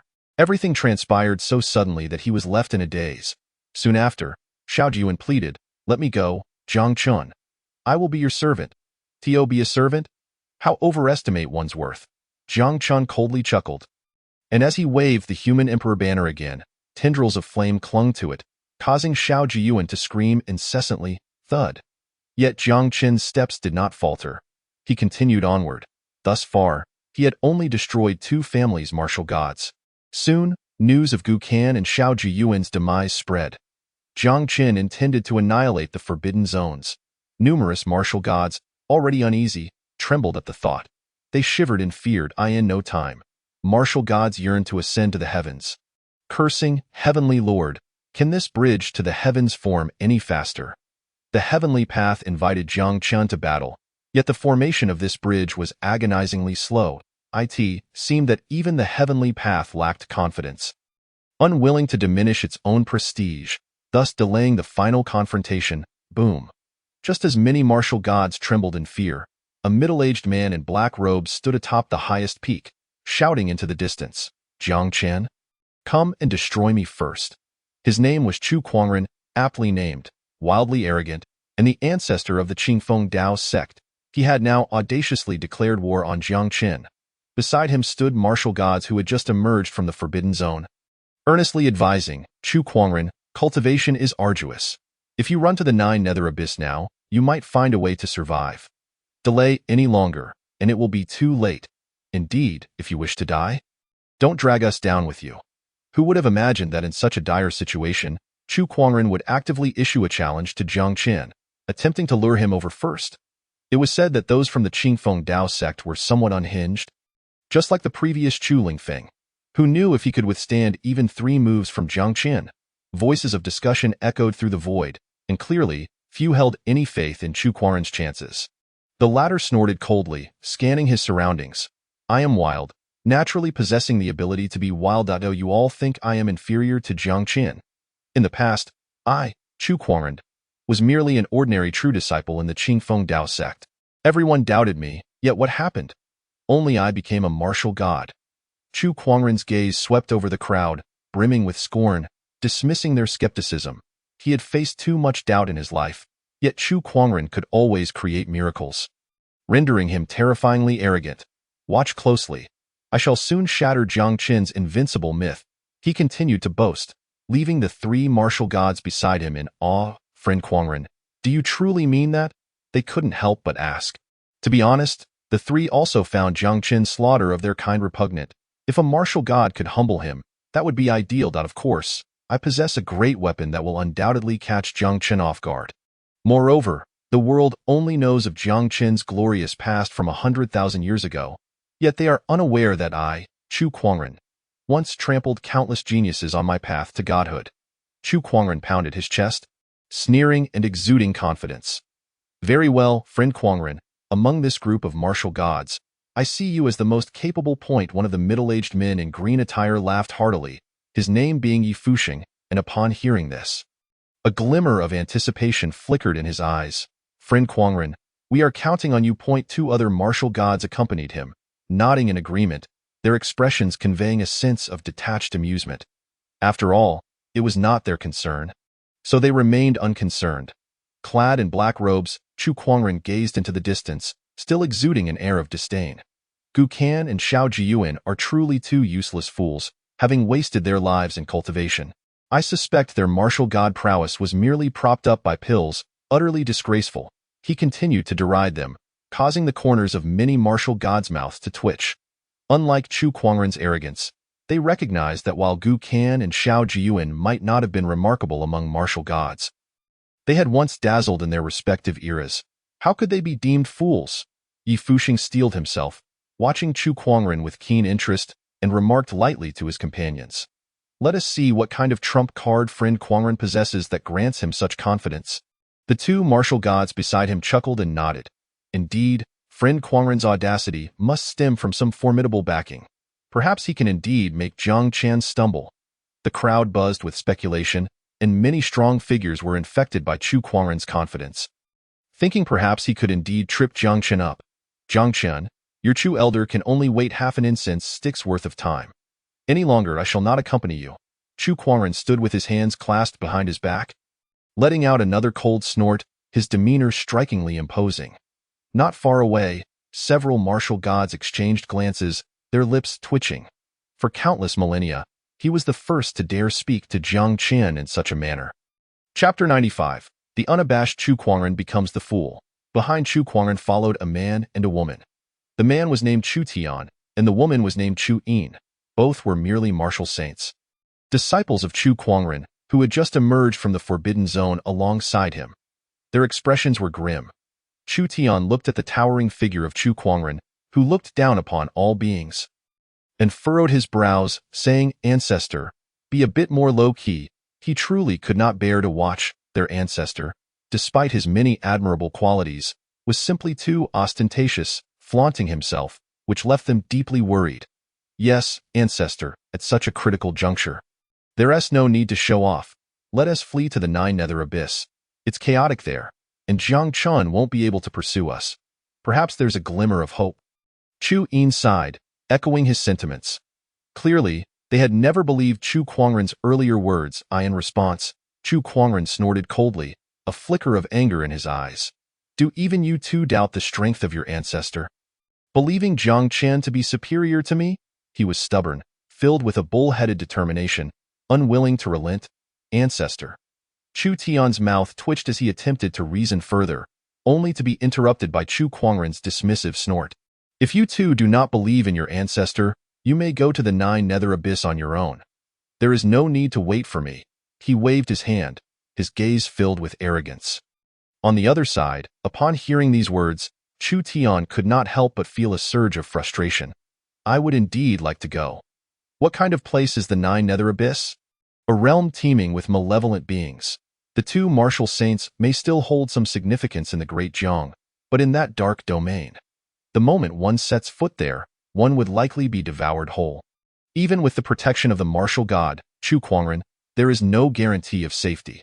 The Nine Nether Abyss, a place where even the heavenly Tao turns a blind eye, is precisely why the strong within the abyss are as numerous as the stars, and the number of born demons is even greater.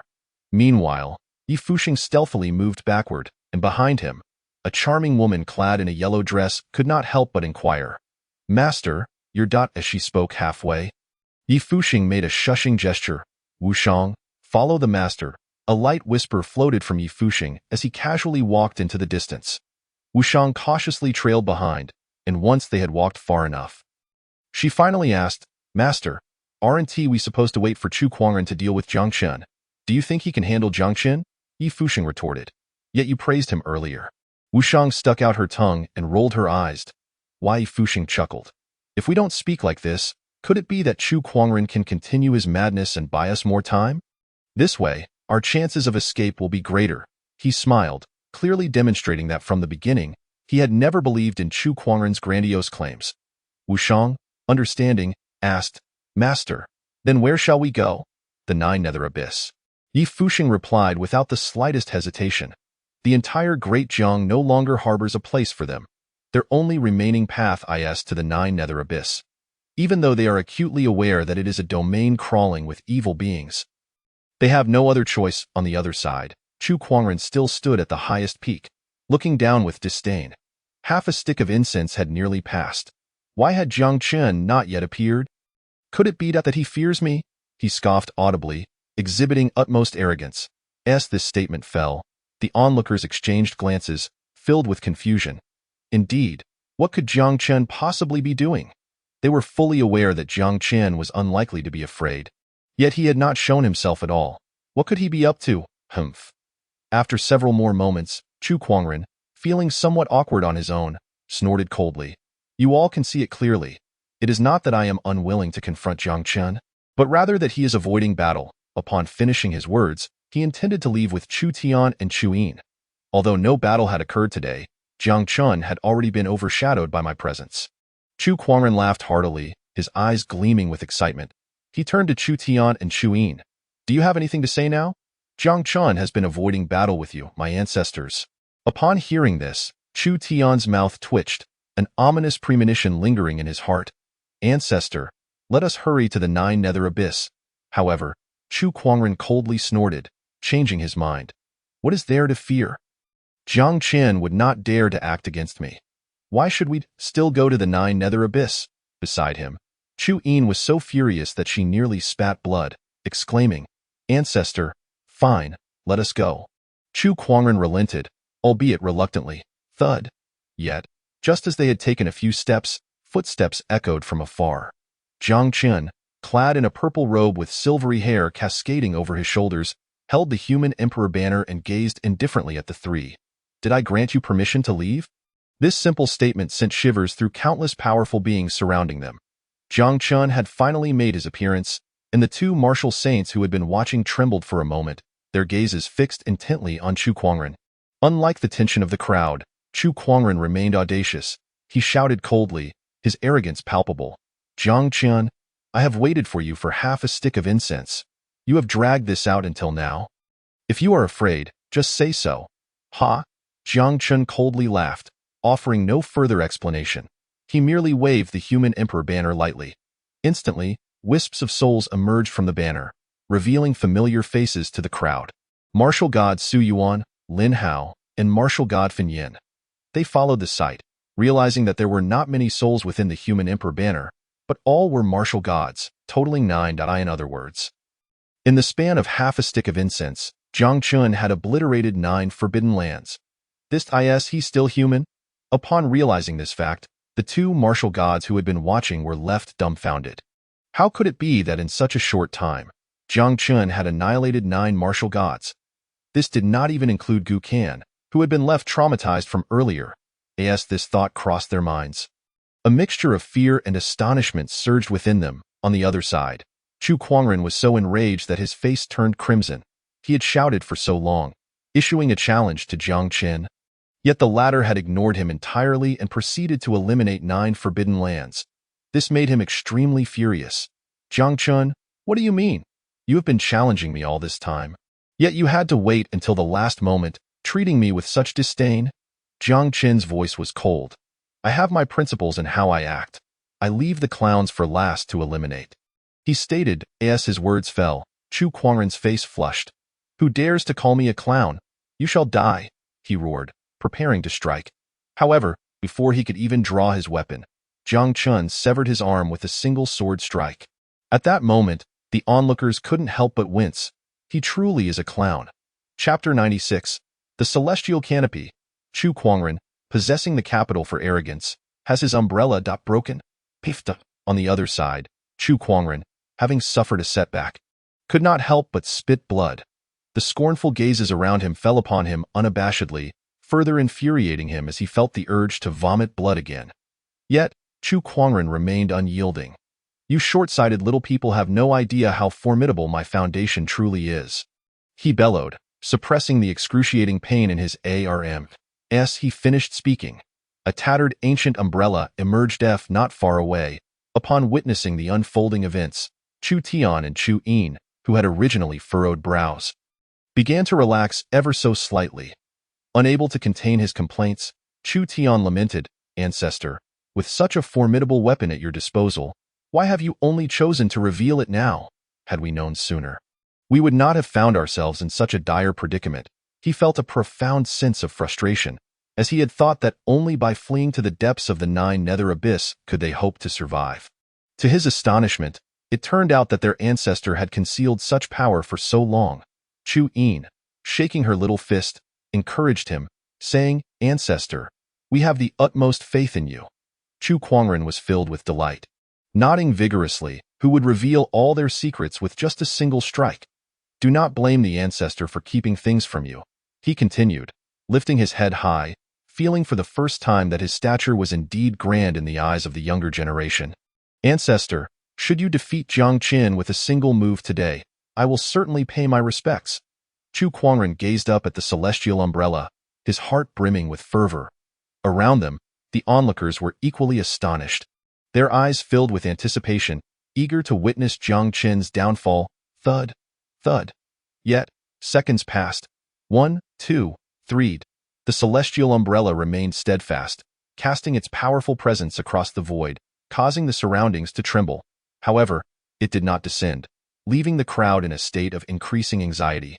Can the friend of the madman truly accomplish this? 3 breaths later, 2 martial gods could no longer contain their sarcasm. The celestial umbrella seemed merely a fade, as it failed to launch an attack against Jiang Chun. Meanwhile, Chu Kuangren formed hand seals, chanting softly, "Ancestor, show us your might, ancestor, show us your might." Yet, the celestial umbrella remained unmoving. "Umbrella Elder, heed my call this once, vanquish Jiang Chun." As he continued to mumble, the celestial umbrella persisted in its stillness, exuding an overwhelming aura that intimidated the heavens, causing the onlookers to twitch at the corners of their mouths. "What on earth is this, Chu Kuangren? What are you attempting to do?" The celestial umbrella, it appeared, was merely a hollow fade. The crowd was left speechless, realizing that Chu Kuangren had been posturing for so long, only to reveal that his great weapon was a mere shell, capable only of intimidation, with no practical effect whatsoever. As Chu Kuangren's expression darkened, he shouted at the celestial umbrella, "This cannot be. We are the descendants of the ancestor. You cannot forsake Yui." In response, the celestial umbrella emitted a faint shimmer of divine light, but remained utterly inert, leaving Chu Kuangren on the verge of bloodshed. Behind him, the smiles on Chu Tian and Chu Yin's faces faded, turning their attention to the powerful figures nearby who were reveling in the spectacle. Unable to restrain themselves, they inquired, "Ancestor, what on earth is happening?" Flustered, Chu Kuangren hesitated, uncertainly suggesting, "Is the umbrella broken?" Chapter 97. Umbrella Elder, if you still recognize your ancestor, would you lend a hand to save me? "Sir, I hope you are well." The celestial umbrella, has it truly broken? Upon hearing this, Chu Tian and Chu Yin were left speechless, unable to believe that their ancestor had been bluffing for so long, only to discover that the great weapon was indeed a mere fade. Suddenly, the laughter of numerous powerful figures echoed through the air, unable to contain their amusement at the sight of Chu Kuangren's predicament. The 2 martial gods were left at a loss for words. "Friend Kuangren? You." They were unsure of what to say, hastily plotting their escape. Yet, as they scarcely took a few steps, they found that time and space around them had inexplicably frozen. Not far away, Jiang Chun calmly extended his hand, releasing strands of divine light from the martial gods. "Did I not allow you to leave?" He smiled, and his simple words sent shivers down the spines of those present. Jiang Chun waved his sleeve once more, and the rules of the void seemed to bend to his will, trapping the two martial gods' escape routes. Clearly, they had become fish in a barrel in that moment. Both were enraged to the point of bloodshed. Friend Quangren, we'd have been utterly betrayed by you. They could hardly comprehend what had possessed them to desire a glimpse of what great weapon Chu Quangren had to counter Jiang Chun, and now they found themselves ensnared. Where was Yi Fusheng? Only then did they realize that one martial god was absent, having long since fled with his disciple. He had boasted the loudest about Chu Quangren, yet now he ran away faster than anyone else. How disgraceful! They cursed under their breath. Meanwhile, Chu Quangren, observing Jiang Chan drawing nearer, felt his pupils constrict and his body tremble involuntarily. What on earth is happening with this celestial umbrella? His lips curled in frustration as he raged internally. Behind him, Chu Tian and Chu Yin were equally terrified. While Chu Yin remained composed, Chu Tian fell to his knees, tears streaming down his face. Ancestor Jiang Chun, this matter does not pertain to us. He trembled, fearing that Jiang Chen's hand would draw him into the depths of despair. Beside him, however, Chu Yin was resolute, clenching her fists and shouting, "Demon Jiang Chen, whether to kill or torment, it matters not. It's all but a single stroke. Chu Tian, cease your kneeling, it's utterly embarrassing." Chu Yin cast a disdainful glance at him. Yet, Chu Tian remained undeterred, crying out, "I do not wish to die. I do not wish to die, ancestor. I truly do not want to perish." Unlike Chu Quangren, Chu Tian was still young, having spent too long in the realm of divine origins, as a martial genius. His life had only just begun. On the other side, Jiang Chen, adorned in a silver robe, looked down at Chu Tian with indifference. "Do you not wish to die? If I were to grant you an opportunity, would you kill the person beside you in an instant?" Before Jiang Chun could finish his sentence, Chu Tian drew his sword, the resplendent silver light flashing forth. He acted with ruthless determination. Even Chu Yin did not react in time as Chu Tian thrust the blade straight toward her. Everything transpired in the blink of an eye, leaving even the surrounding onlookers stunned. Chu Yin collapsed, her breath fading. She had perished. This lad is truly ruthless. The crowd could not help but twitch at the corners of their mouths, astonished by Chu Tian's cold-bloodedness. "Ancestor Jiang Chen, I beseech you, spare me. I genuinely wish to live." As Chu Yin lay in a pool of blood, Chu Tian displayed no remorse in his eyes. He continued to bow repeatedly, exclaiming, "I will reveal the location of the treasure left by our ancestor, for I am the master of the celestial umbrella. He might be a being above the martial gods." Jiang Chen chuckled lightly. "Where is it?" "In the Nine Nether Abyss. All of this is what the madman ancestor know. What Chu Quangren mentioned earlier." Chu Tian spoke hurriedly, leaving nothing concealed, fearful that a moment's delay would lead to his demise at Jiang Chen's hands. "You scoundrel," on the other side, witnessing Chu Tian's betrayal of Chu Yin and the subsequent reveal of their family's secrets, Chu Quangren's eyes blazed with fury. "You are a disgrace to the Qingfeng sect. You are beyond redemption." Chu Quangren continued to scold, utterly astonished by his disciple's fear of death, willing to divulge all secrets. "Who is the real sinner here? I told you to flee to the Nine Nether Abyss. Yet you insisted on putting on a show, lacking any real ability. Chu Tian, what are you truly pretending at?" Finally unable to suppress his pent-up frustration, Chu Tian unleashed his fury, leaving Chu Quangren speechless. You. He was left gasping for breath. Just then, a terrifying surge of power from Jiang Chen struck, the fierce wind slapping Chu Quangren across the face. "Ah!" he screamed, his already unsightly visage turning even darker. Chu Quangren fell to the ground, trembling with rage, gazing up at the sky. "Umbrella Elder, can you not intervene? The descendants of the ancestor are about to be wiped out." Chu Quangren was on the verge of exploding. Yet he received no response. The celestial umbrella, though appearing formidable, remained aloof, refusing to act against Jiang Chun. "Traitor! Even you, old umbrella, have betrayed me." Chu Quangren was fully aware that the celestial umbrella possessed sentience, yet it now feigned ignorance. Deliberately ignoring him, driving him to the brink of madness, that moment, an ancient aura emanated from the celestial umbrella, and its spirit coldly scoffed. "What nonsense! I am no traitor. I am a free spirit." Protecting you is a matter of goodwill. Not protecting you is my obligation. Seeing Chu Kuangren's incessant tirade, it could no longer contain itself and rebuked him. You treacherous wretch.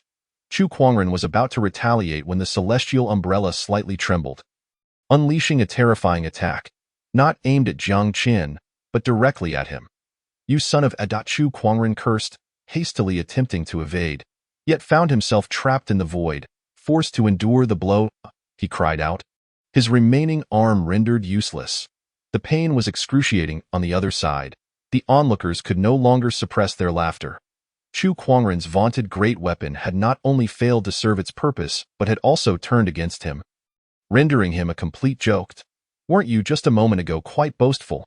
At that moment, Jiang Qin approached slowly, waving his hand to summon a razor-sharp divine sword. With a calm smile, Jiang Qin effortlessly swung the blade, inflicting further injuries upon Chu Kuangren, causing him to grimace in agony, yet he refused to surrender. You live like a demon king. Chu Kuangren despaired, realizing that Jiang Qin had no intention of granting him a swift end. Instead opting to prolong his suffering. Is it because of my own arrogance? Umbrella Elder, if you still recognize your ancestor, then lend a hand and save me.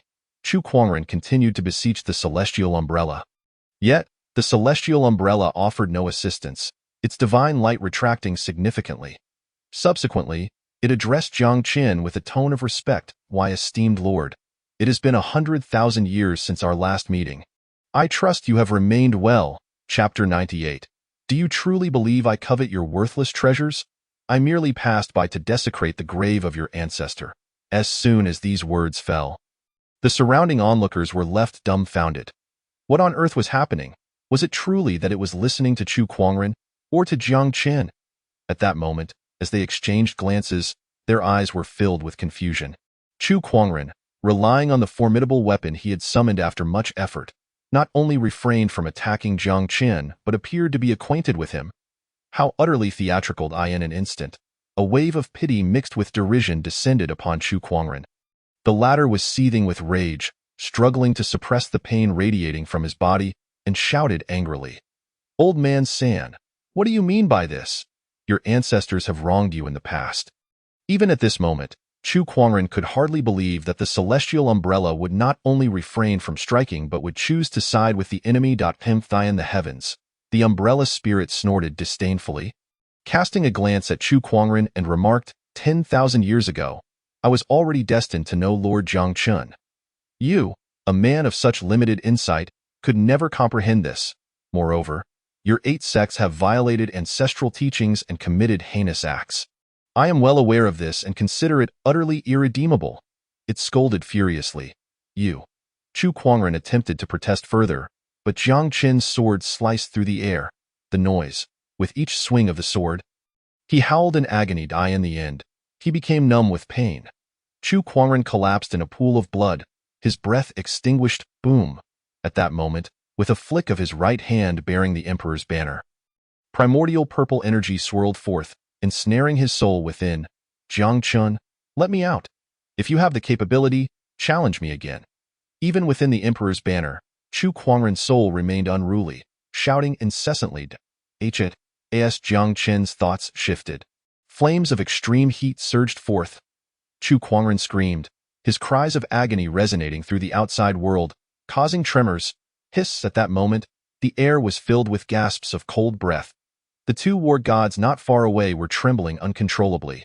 To die is one thing, but to have one's soul captured as well, they lamented inwardly, feeling utterly helpless. They had truly been grievously misled by this fool, Chu Kuangren. Anger echoed through the air, as the crowd expressed their disbelief at having once trusted the words of Chu Kuangren. Now, even if they wished to regret it, it was too late. Lord Jiang Qin, at this moment, a flattering voice echoed from the heavens, as the umbrella spirit spoke with great reverence towards Jiang Qin. Jiang Qin turned his gaze, his expression indifferent. We are acquainted? My lord jests. I am merely the 9-colored celestial umbrella that was sealed within Demon Suppression Island 10,000 years ago. Do you still remember? It hastily replied, a hint of embarrassment flickering in its eyes. 10,000 years ago, amidst the rampant chaos of darkness, there were signs of emergence even in the depths of the 9 nether abyss. with Demon Suppression Island being the most notorious. Thus, Jiang Chen descended into the abyss, personally annihilating Demon Suppression Island to serve as a warning. In that battle, Jiang Chen single-handedly vanquished 6 supreme demon gods of the 9 Nether Abyss, astonishing the entire world and leaving the celestial umbrella, which had been observing from a distance, utterly dumbfounded. At that time, I pondered whether such a terrifying martial talent truly existed in this world, possessing merely the power of a war god, yet able to unleash energy rivaling that of a martial ancestor. The celestial umbrella continued, a touch of self-mockery in its gaze. Upon hearing this, Jiang Chen nodded in realization. It was you? He recalled that during the time at Demon Suppression Island, the celestial umbrella had not appeared so worn. Back then, as he sought a divine weapon to subdue the 9 Nether Abyss, the celestial umbrella had harbored similar intentions. In the end, Jiang Chen had overlooked it, opting instead for the more ancient void mirror. Alas, I have grown feeble with age, yet my lord remains as resplendent as ever, the umbrella spirit remarked, gradually retracting its formidable aura. It had no intention of intervening. Even with Chu Kuangren's enhancement, it could easily deal with war gods, yet beings like Jiang Chen, who defied the heavens, could not be regarded with any semblance of normalcy. Its intervention would merely result in offering another head. At that moment, on another side, the 2 war gods, along with those emerging from the Forbidden Zone, were in tears. Lord Jiang Chen, spare us, they trembled, pleading. All present were ancestors of the 8 great sects. And now, each one of them was filled with dread, unable to fathom how the misdeeds of their descendants had now implicated them. Boom! A silver spear streaked across the sky, as Yi Mengzi traversed the void. He surveyed the surroundings and grimaced in the time it took for a half-incense stick to burn. So many forbidden areas had been laid to waste. Yi Mengzi had not anticipated that Jiang Chen would be so terrifying, annihilating so many powerful beings in merely half an incense stick's worth of time. Ancestor, in the western domain of the Great Jiang, demonic energy surges, and the 9 Nether Abyss is about to emerge. Not far away, the dark evil god rushed forward with Jiang Ruoli, only to come to an abrupt halt mid-sentence. He stood bewildered, overwhelmed by Jiang Chen's magnificent achievements. The little girl covered her mouth with her hands, pinching her fingers as she calculated. It truly did not take even a full incense stick. Our ancestor only used half an incense stick. In the time it took for their ancestor to burn half an incense stick, he had obliterated so many forbidden zones. Was this still human? Boom! Just then, Jiang Chen once again waved the emperor's banner in his hand. With a thunderous sound reverberating through heaven and earth, the remaining 2 war gods turned pale. They spewed blood incessantly, devoid of any strength to resist. Lord Jiang Chen, please spare us. We now understand our wrongdoings. The 2 trembled uncontrollably, summoning their last vestiges of strength to cry out. Yet the emperor's banner swept past, and they collapsed to the ground, devoid of breath. After completing all this, Jiang Chen calmly turned his gaze towards the celestial umbrella. Are you aware of the treasure vault left behind by the Qingfeng Dao sect in the 9 Nether Abyss? High above, the umbrella spirit's heart trembled slightly. Treasure vault? Is it not merely the tomb of your ancestors? Indeed. Jiang Chen replied with indifference, casually waving his hand, causing the light of the war god to ripple. The celestial umbrella was astonished to find itself uncontrollably shrinking. Its terrifying might being suppressed, it found itself utterly powerless, akin to a little lamb, and thus fell into Jiang Chen's grasp. After 100,000 years, my lord's strength has advanced yet again. Is it possible that the first martial ancestor in hundreds of thousands of years is about to be born? Although the umbrella spirit had long anticipated this, it was still greatly astonished. Jiang Chen had grown even more formidable compared to 10,000 years ago, even estimating that he might surpass his old master. On the other side, upon hearing this, Chu Tian's complexion turned ashen, and he fell to the ground in terror. The umbrella spirit understood the significance of the treasure vault left behind by the Qingfeng Dao sect. Thus, he realized he held no value whatsoever. Why would Jiang Chen still keep him? True to his expectations, Jiang Chen's cold gaze fell upon him, and he trembled as he said, Ancestor, I know the precise location of a treasured artifact left behind by the ancestors of our Dao sect. Hidden within the tomb, Jiang Chen chuckled lightly upon hearing this. Do you truly believe I would covet your worthless treasures? Chu Tian's brow furrowed slightly. What does the ancestor mean? My purpose in this journey is merely to desecrate the grave of your ancestor. Jiang Qin's voice was cold, leaving Chu Tian in a daze. Chapter 99. The Bridge of Demons. Crossing the bridge leads to the fall into darkness, never to return to humanity. As soon as these words were spoken, the crowd was left in a state of bewilderment. Go desecrate the grave of their ancestors. Was this not a bit excessive? Someone trembled and cautiously remarked, fearful of being overheard. Beside him, another shook his head. Did not the former leader of the Qingfeng Dao sect, Chu Qingfeng, intend to destroy the ancestral shrine of the Jiang family? They had shown no mercy in their previous lives, and thus, the ancestors' actions could be deemed somewhat justifiable. The crowd sighed, realizing that the 8 great sects were irreconcilably opposed to the royal family. With the Qingfeng Dao sect harboring the deepest enmity towards the royal family. No, ancestor. If you wish to desecrate the grave of our ancestor, I can take the lead. As his disciple, I can do it with even greater vigor. On the other side, Chu Tian was genuinely desperate to survive, hastily declaring, which left those around him even more dumbfounded. What filial piety! The crowd was at a loss for words, only able to lament. Even the dark evil god, upon hearing this, couldn't help but twitch his lips. The 8 great sects truly have all kinds of talents, regardless of whether it was the previous master of the Qingming sword manor, Xiao Tianyun, the head of the Divine Wood Valley, Mu Zhe, or the various war god ancestors like Chu Lingfeng. Each one was a remarkable talent, truly opening their eyes. On the other side, Jiang Chun could not help but cast another glance at Chu Tian, his expression still indifferent. Little Ming, what is your opinion? The dark evil god leaned in closer, seeking to ingratiate himself. Ancestor, let this person live a few more days. Perhaps this disciple can go and desecrate his own ancestor's grave. And it might even force him to regain his vigor, he chuckled, suggesting. Then you lead him. Jiang Chen nodded, placing his hands behind his back. With matters here concluded, he began to walk towards the royal palace. Jiang Ruoli trotted closely behind, suppressing her excitement as she inquired, Ancestor, where shall we go next? To the 9 Nether Abyss.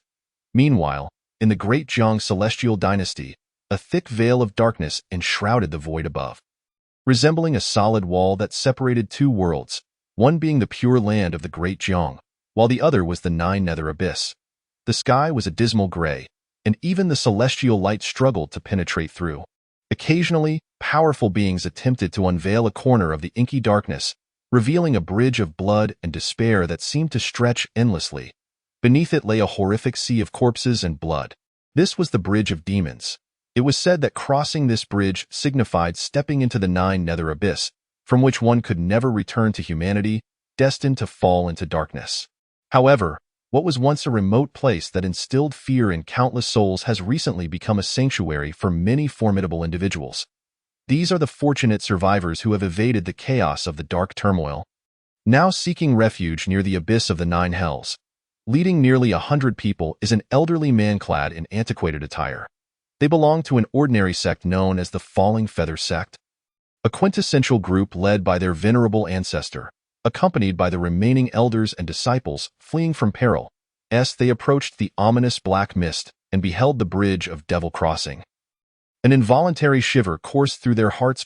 One elder, trembling uncontrollably at the sight of the mountains of corpses and seas of blood beneath the bridge, implored, Ancestor, I do not wish to enter the 9 hells. His face was etched with terror, reduced to tears by the dread emanating from the abyss. Should you wish to avoid the 9 hells, then do not lay a hand on the Jiang clan in days gone by. The ancestor of the Falling Feather sect snorted coldly, displaying a look of frustration akin to that of a teacher disheartened by a wayward student. He was a formidable warrior of the martial emperor level, recently awakened from a long slumber, yet now found himself in a state of utter helplessness. The sect's leader was a fool. When the 8 great orthodoxies besieged the Jiang clan, the Falling Feather sect had initially sided with the imperial family. However, witnessing the impending defeat of the royals, the sect's leader abruptly switched allegiances, turning the blade against the Jiang clan. In an instant, the Falling Feather sect found itself in a precarious position, alienated by both the 8 great orthodoxies and the imperial family. neither of whom held any regard for their treachery. It was fortunate that the ancestor had emerged early and led them in a frenzied escape to avoid annihilation. The second elder of the Falling Feather sect sighed deeply. If only we had supported the imperial family to the end. Regret weighed heavily on his heart. What might have been had they remained steadfast? They dared not imagine, especially now with the return of the ancestral figure Jiang Chen. The ancestor of the Falling Feather sect seethed with resentment. It is solely due to the choice of a dim-witted leader, a fence-sitter who straddles both sides, that we suffer this dire fate. He cursed vehemently. Once comfortably nestled in slumber within his ancestral grounds, he was roused by his descendants with news of impending destruction. The reason for their potential obliteration lay in their defiance of his teachings. Having turned traitor, I had always instructed you that everything in this world should revolve around the imperial family. They are the heavens of the great Jiang. Yet you chose to rebel alongside the 8 great orthodoxies. The more he reflected, the more incensed he became, his voice rising in agitation. Had they initially sided with the rebellion, their deaths would have been deserved. However, the Falling Feather sect could have soared to greatness through their loyalty in rescuing the imperial family, only to be dragged down by betrayal. The sect leader, known as Lu Qing, felt his face flush crimson. Seeing that the ancestor showed no signs of calming down, he could no longer contain himself. Ancestor, a few words suffice. Discussing this further serves no purpose. We ought to devise a plan to enter the 9 hells and seek a means of survival. The ancestral figure of the Falling Feather sect bellowed furiously. You dare to speak back. If it weren't for you, would the Falling Feather sect be in this predicament? Lu Qing, unyielding, retorted. Had we not turned traitor, perhaps we would have already been slaughtered by the 8 great orthodoxies. He remained convinced of the righteousness of his decision. How dare you argue? Just as his words left his mouth, the ancestor's wrath surged forth, delivering a powerful strike that sent Lu Qing crashing into the sea of corpses and blood beneath the bridge of Devil Crossing. In an instant, Lu Qing ceased to breathe, not even uttering a cry of despair, dissolving into a mist of blood. A cacophony of sinister laughter echoed from below, sending chills down the spines of the onlookers. The sect leader is dead? Numerous elders trembled in disbelief. Lu Qing, a formidable warrior at the peak of the martial saint level, had plunged into the depths without even causing a ripple. Yet this was merely the periphery of the abyss of the 9 hells. Beyond the bridge of Devil Crossing lay even greater horrors. The ancestor of the Falling Feather sect, with a disdainful snort, proclaimed, "It is better this way." He had it coming. His fury subsided somewhat, and he proceeded towards the bridge of Devil Crossing. Behind him, the elders and disciples followed in his wake. As the group stepped onto the bridge of Devil Crossing, the layers of black mist began to dissipate, gradually coalescing into 4 ominous characters that loomed in the air.